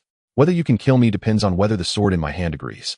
Before he finished speaking, he clasped his palms together, the holy light around him wildly converging, forming a holy sword engulfed in blazing holy flames in his hand. The sword shimmered with piercing brilliance, as if it could sever all illusions in the world. Even the surrounding purple chi was slightly distorted by this overwhelming power. Die! Gabriel raised the holy sword high, flapping his 6 wings with all their might, striking down towards Master Xiandu with the momentum to destroy heaven and earth. This scene made the onlooking promise's eyes brighten instantly, involuntarily, taking half a step forward, filled with excitement and anticipation. It was known that Master Xiandu had always been mysterious in mythological records, almost never having any records of taking action. The true strength of this sole disciple of the Taoist Supreme was always a mystery. Witnessing him act in person, even if just in defense, was enough to stir one's heart. Under the eager gaze of Su Nuo, the great master of Xiandu slowly took out an object from his robe. A teaching ruler entirely black with a smooth surface and rounded edges devoid of any ornamentation or divine light. It resembled a simple tool used by ordinary private tutors to discipline their students, so plain it bordered on shabby. The crowd was momentarily stunned. He is so arrogant. A mere teaching ruler thinks to confront Lord Gabriel's holy sword. A Western believer's eyes widened in derision. Is this what the great Xia calls a top-tier deity? That's utterly ridiculous. Others exchanged peculiar glances and whispered among themselves. The deities who had appeared earlier were all radiant with artifacts filled with the essence of great paths and laws. Yet this great master of Du held a teaching ruler that seemed as ordinary as a piece of wood picked up from the roadside, making it hard for anyone to associate it with the word terror. Supreme goodness is like water. The great master of Du softly chanted, lifting his wrist. The teaching ruler traced a gentle yet irresistible arc in the air, meeting Gabriel's incoming holy sword with a calm demeanor. Seeing this, Gabriel's disdain deepened. The god of great Xia, you are too. Smack! A crisp sound interrupted his words. At the moment when the seemingly ordinary teaching ruler collided with the holy sword engulfed in sacred flames, the sword was struck as if by a heavy blow, and the flames were extinguished in an instant. The sword trembled violently, forcibly knocked from Gabriel's grip, embedding itself deep into the arena floor. Before Gabriel could react, the great master of Du twisted his wrist, the teaching ruler falling precisely onto the wrist holding the sword. Hiss! A suppressed cry of pain escaped Gabriel's lips as his wrist, covered in holy light, began to swell visibly, as if scalded by a red-hot iron, even causing his divine power to become sluggish. You dare to hit me with a teaching ruler? Gabriel was both shocked and enraged, feeling an unprecedented sense of humiliation rise within him. He was the chief messenger of the heavenly kingdom. When had he ever been treated this way? The great master of Du smiled slightly, the teaching ruler hovering in the air. As a bright angel you should harbor compassion, yet you act impulsively, deeply obsessed. You deserve this admonition. Preposterous! Gabriel roared. Everything I do is to spread the Lord's glory. Although it may impose some restraints on mortals, those are merely to restrain ignorance, all done with good intentions. The great master of Du slowly shook his head. Supreme goodness is like water, benefiting all without contention. Yet you wave the banner of goodwill, forcibly imposing your will and interfering with others. Is this truly benevolence? Absurd! Gabriel completely dismissed the argument, raising his hand sharply. The holy sword flew back to him, gripped tightly. The Lord's glory should shine across the universe, and all beings must adhere to the Lord's laws to construct a true world of light. Glory, judgment of light. As he shouted, a surge of holy light erupted around him. Countless angelic apparitions appeared behind him, some wielding swords and others holding shields. Their expressions mirrored Gabriel's, as if the entire judgment power of the heavenly kingdom had gathered here. In an instant, the overwhelming sword intent poured down like a waterfall, each strike containing the power to purify all, sweeping towards the great master of Du, turning the heavens and earth into a blinding golden hue. The spectators below held their breath, feeling as if their hearts were gripped by an invisible hand. This power was several times more terrifying than Uriel's full-strength strike. Yet the great master of Du remained calm, his gaze clear as an ancient well. Rule without action.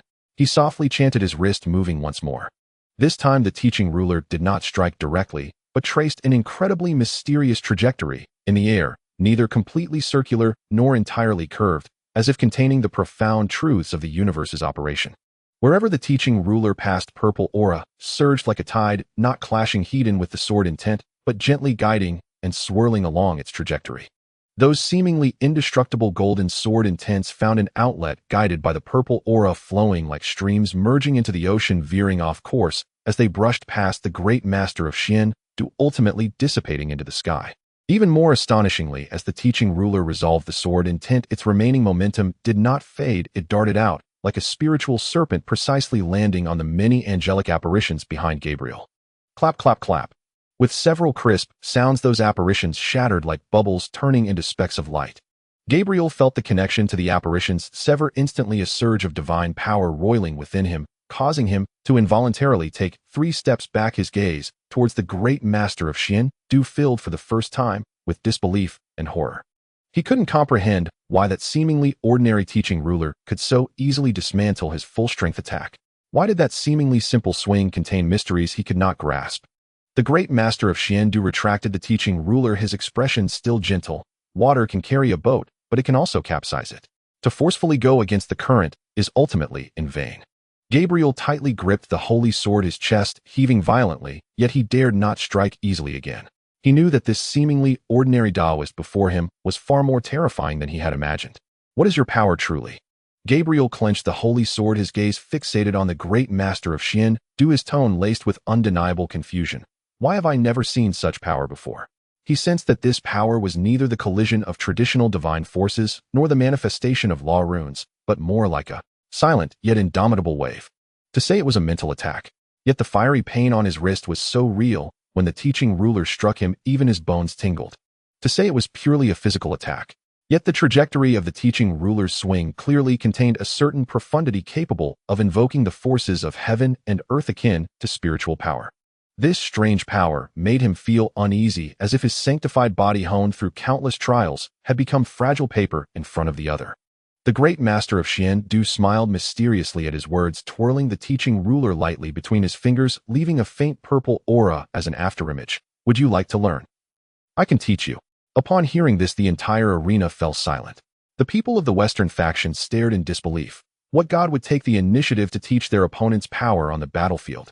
Was this humiliation or genuine arrogance? The Holy Sun was so enraged that he trembled, pointing at the great master of Du and shouting, "You are too arrogant. How could Lord Gabriel learn your heretical ways?" The Grand Master of Du shook his head regretfully, lightly tapping his palm with his teaching ruler. "It seems you do not understand the weight of this identity. I am the only disciple of my master, and if I impart a fraction of the Tao's essence to you, you would become the third-generation successor of the supreme virtue. In the three realms, this status is quite significant." Do I care? Gabriel's eyes were blood red, and just as he was about to belittle the supreme virtue, the words got stuck in his throat.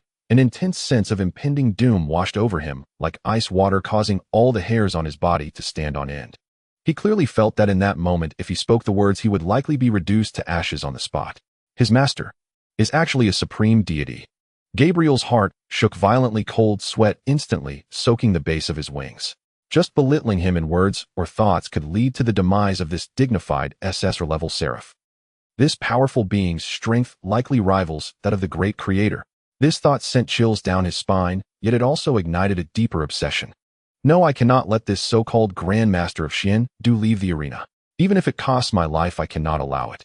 Gabriel's chest heaved violently. To clear the obstacles for his master, he had already decided to give up everything. "Since you insist on speaking of the highest virtue being like water, do you dare to discuss the scriptures with me, eh?" Gabriel suddenly spoke, planting his holy sword into the arena floor, pressing his hands upon the Bible as holy light flowed through the pages. At these words, the crowd erupted in an uproar. What the hell? A mythological arena discussion instead of a fight. Zhao Gang stepped forward, his voice booming like a bell. "If it can be resolved by force, why waste breath on words?" Exactly. Who doesn't know that the Buddhist sect and your heavenly kingdom excel at brainwashing through preaching? Repeating those few phrases of the Lord's glory and original sin redemption, do you think you can play word games with us?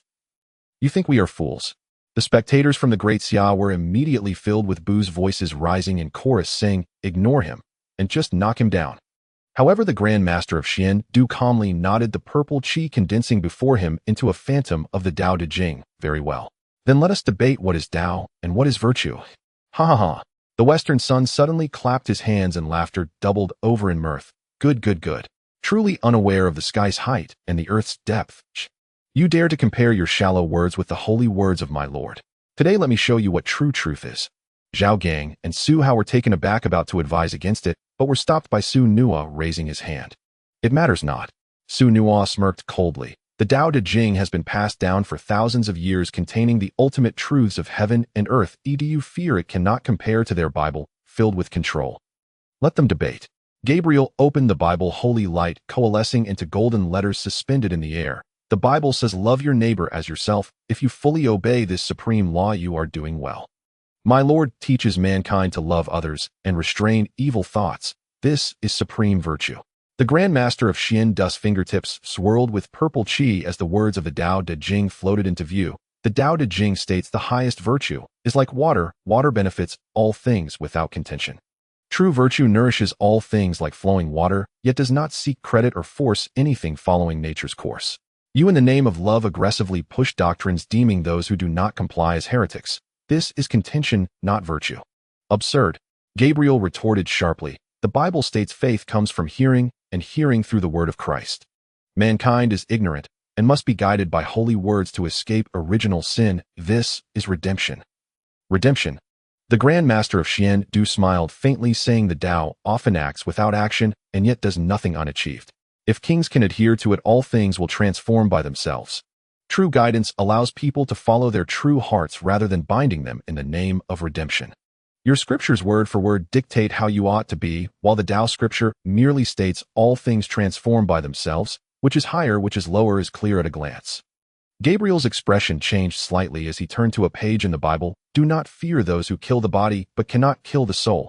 Rather fear him, who can destroy both body and soul in hell. The punishment of heretics is to protect the greater good.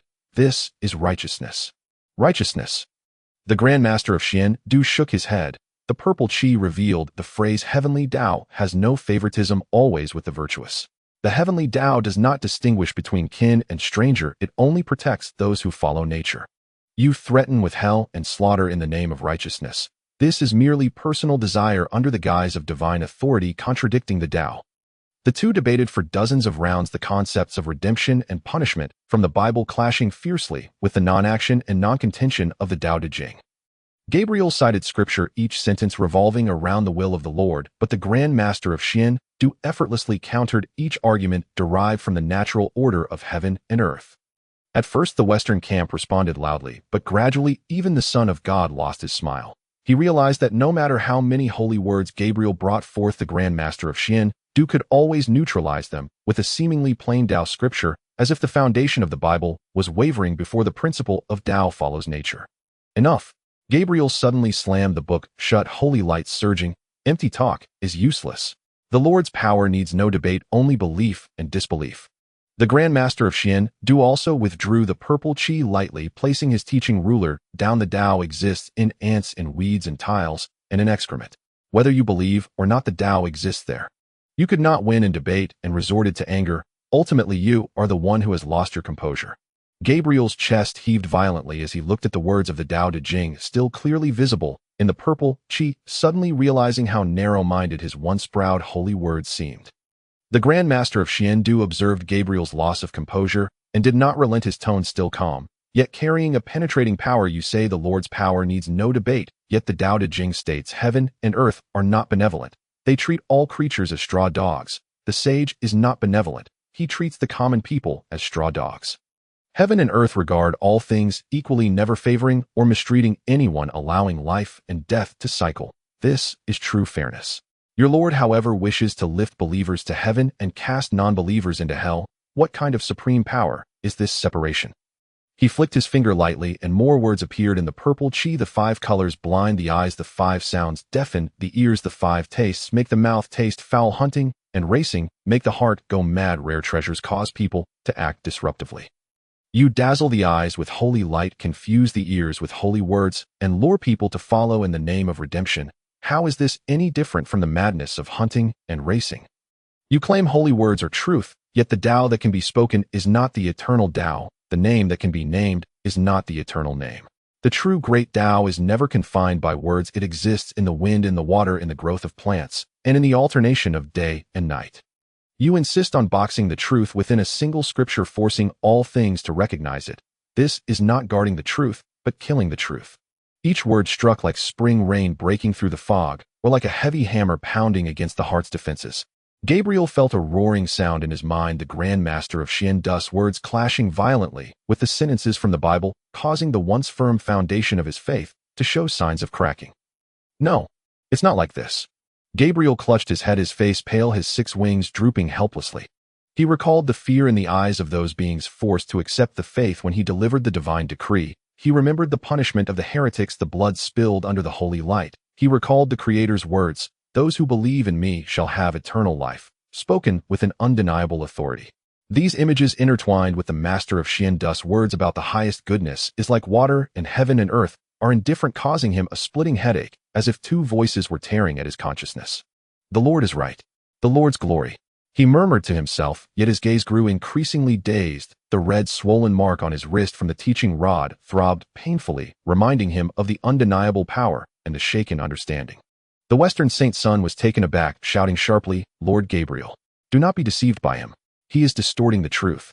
But at this moment Gabriel could no longer hear the voices from the outside. He gazed at the swirling purple energy before the Master of Xian Du, staring at the seemingly simple, yet infinitely profound words of the Tao scripture, and for the first time, he began to doubt the Lord's glory.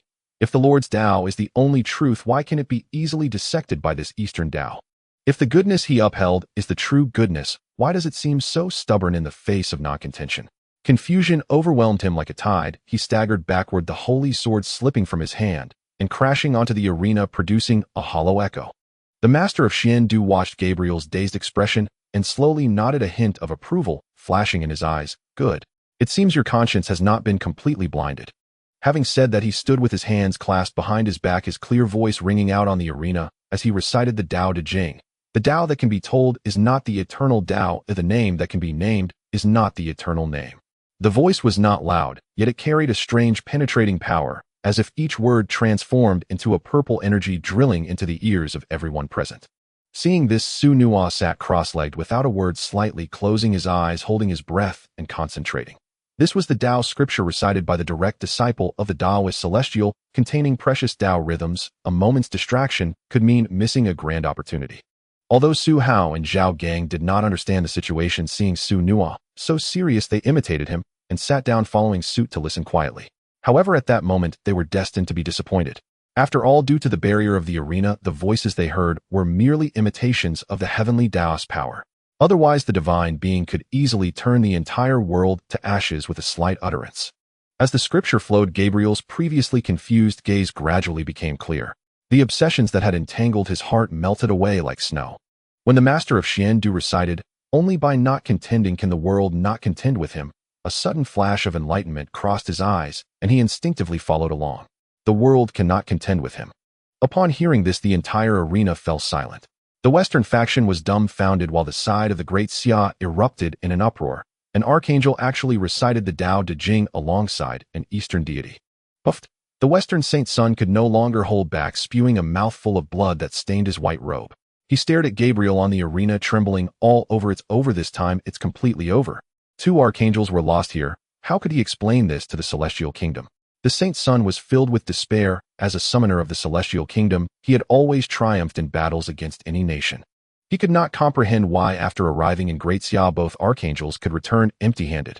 The master of Xiandu finished a volume and looked at Gabriel, nodding slightly. "Not bad, your comprehension is decent. Next, do you wish to travel the world with me and comprehend the great Tao of heaven and earth?" Gabriel lowered his head, his 6 wings gently folding, his tone filled with unprecedented reverence. Disciple obeys. Just as the master of Xiandu raised his hand to take him away, the sky suddenly darkened. Dark clouds churned, thunder and lightning flashed, and purple-black lightning tore through the sky like a wrathful dragon.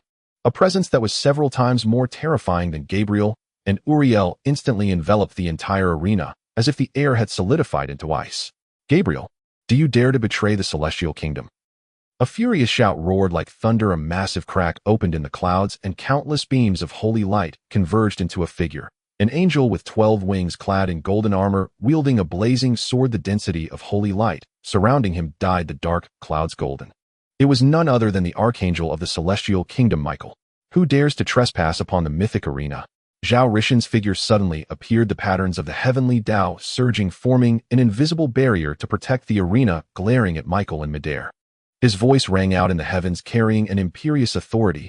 "Michael, this is the testing ground established by the 3 realms. How dare you act recklessly?"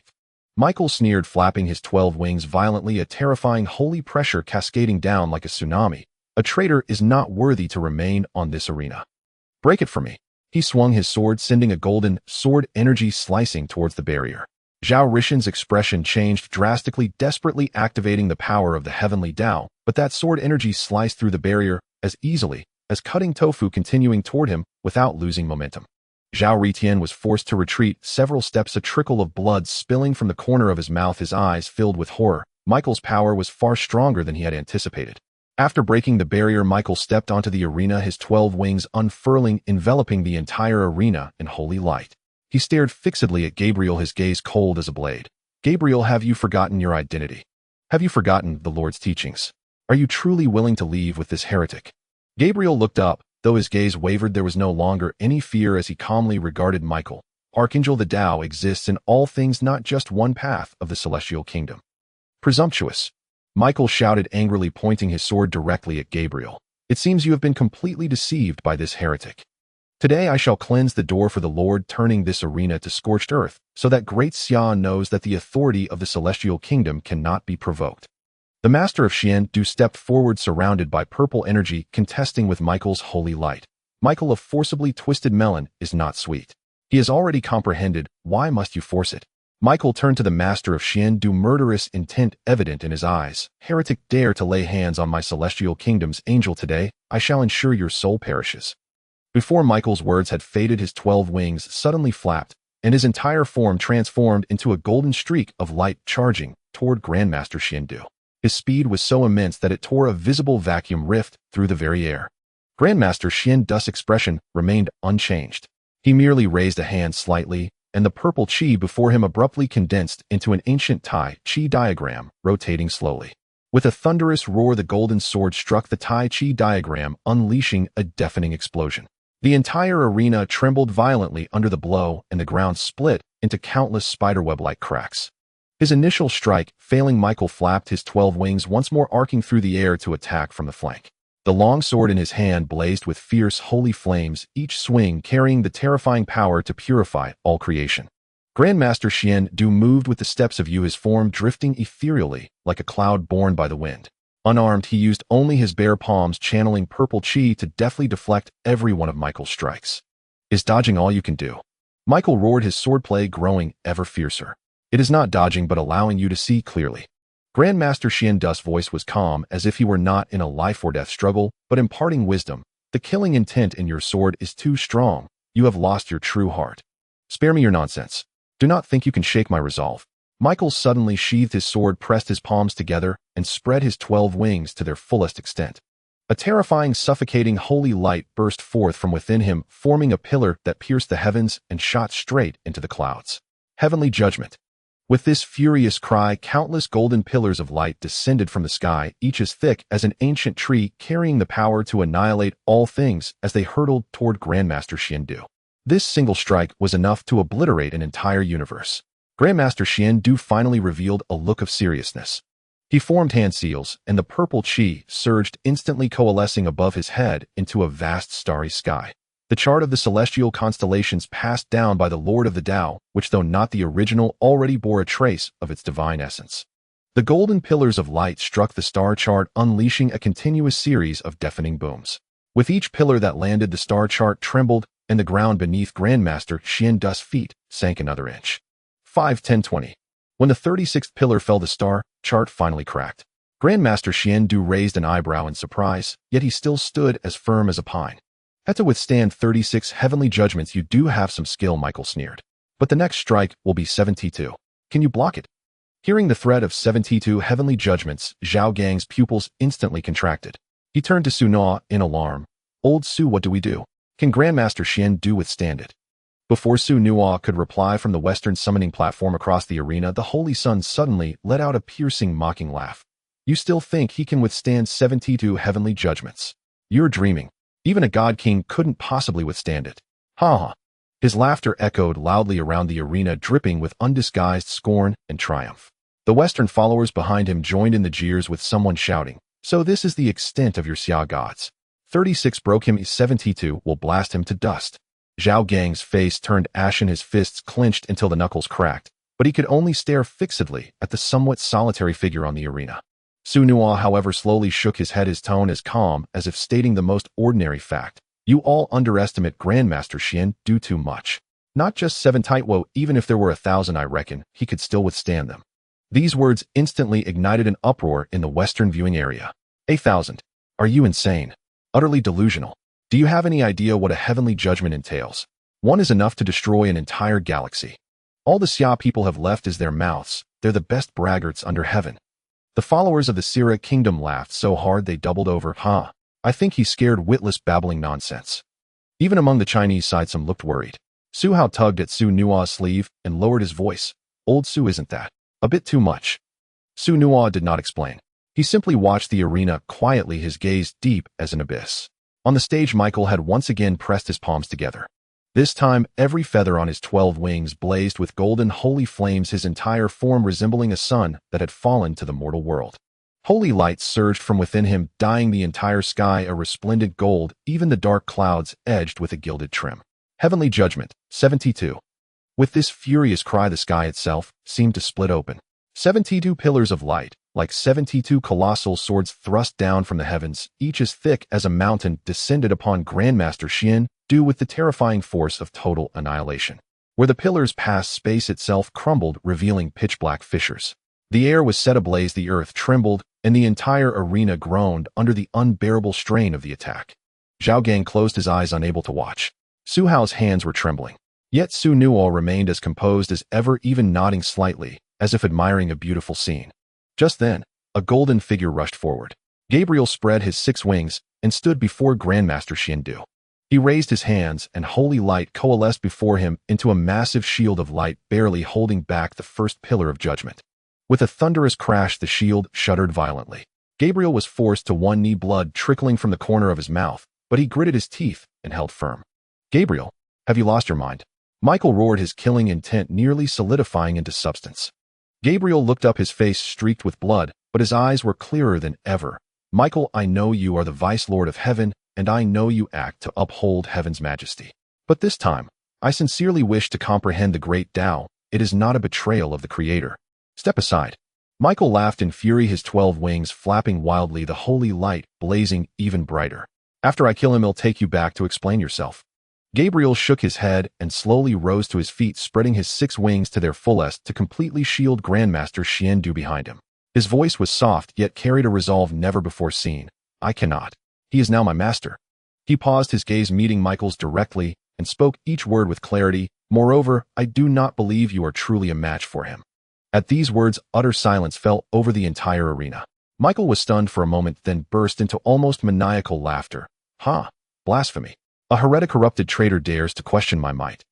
He raised his hand abruptly, and the remaining judgment pillars swerved around Gabriel, converging on Grandmaster Xian Du from all directions. "Move aside, or it'll reduce you both to ashes." In Michael's mind, Grandmaster Xian Du must die. Any being that dares to defile the great seraphim is absolutely unforgivable.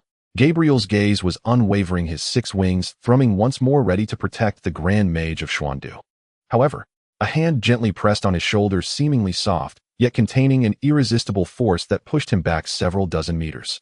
Gabriel stumbled backward, turning abruptly to meet the Grand Mage of Xuandu's calm, water-like eyes. "It's fine." The Grand Mage of Xuandu spoke lightly, his tone tinged with a hint of helplessness and perhaps a trace of compassion. "Since this friend is so obstinate, I shall give him a reminder." As the words fell, he raised his hand with a wave, and the already cracked celestial map above his head suddenly dissipated, transforming into a swirling expanse of purple aura.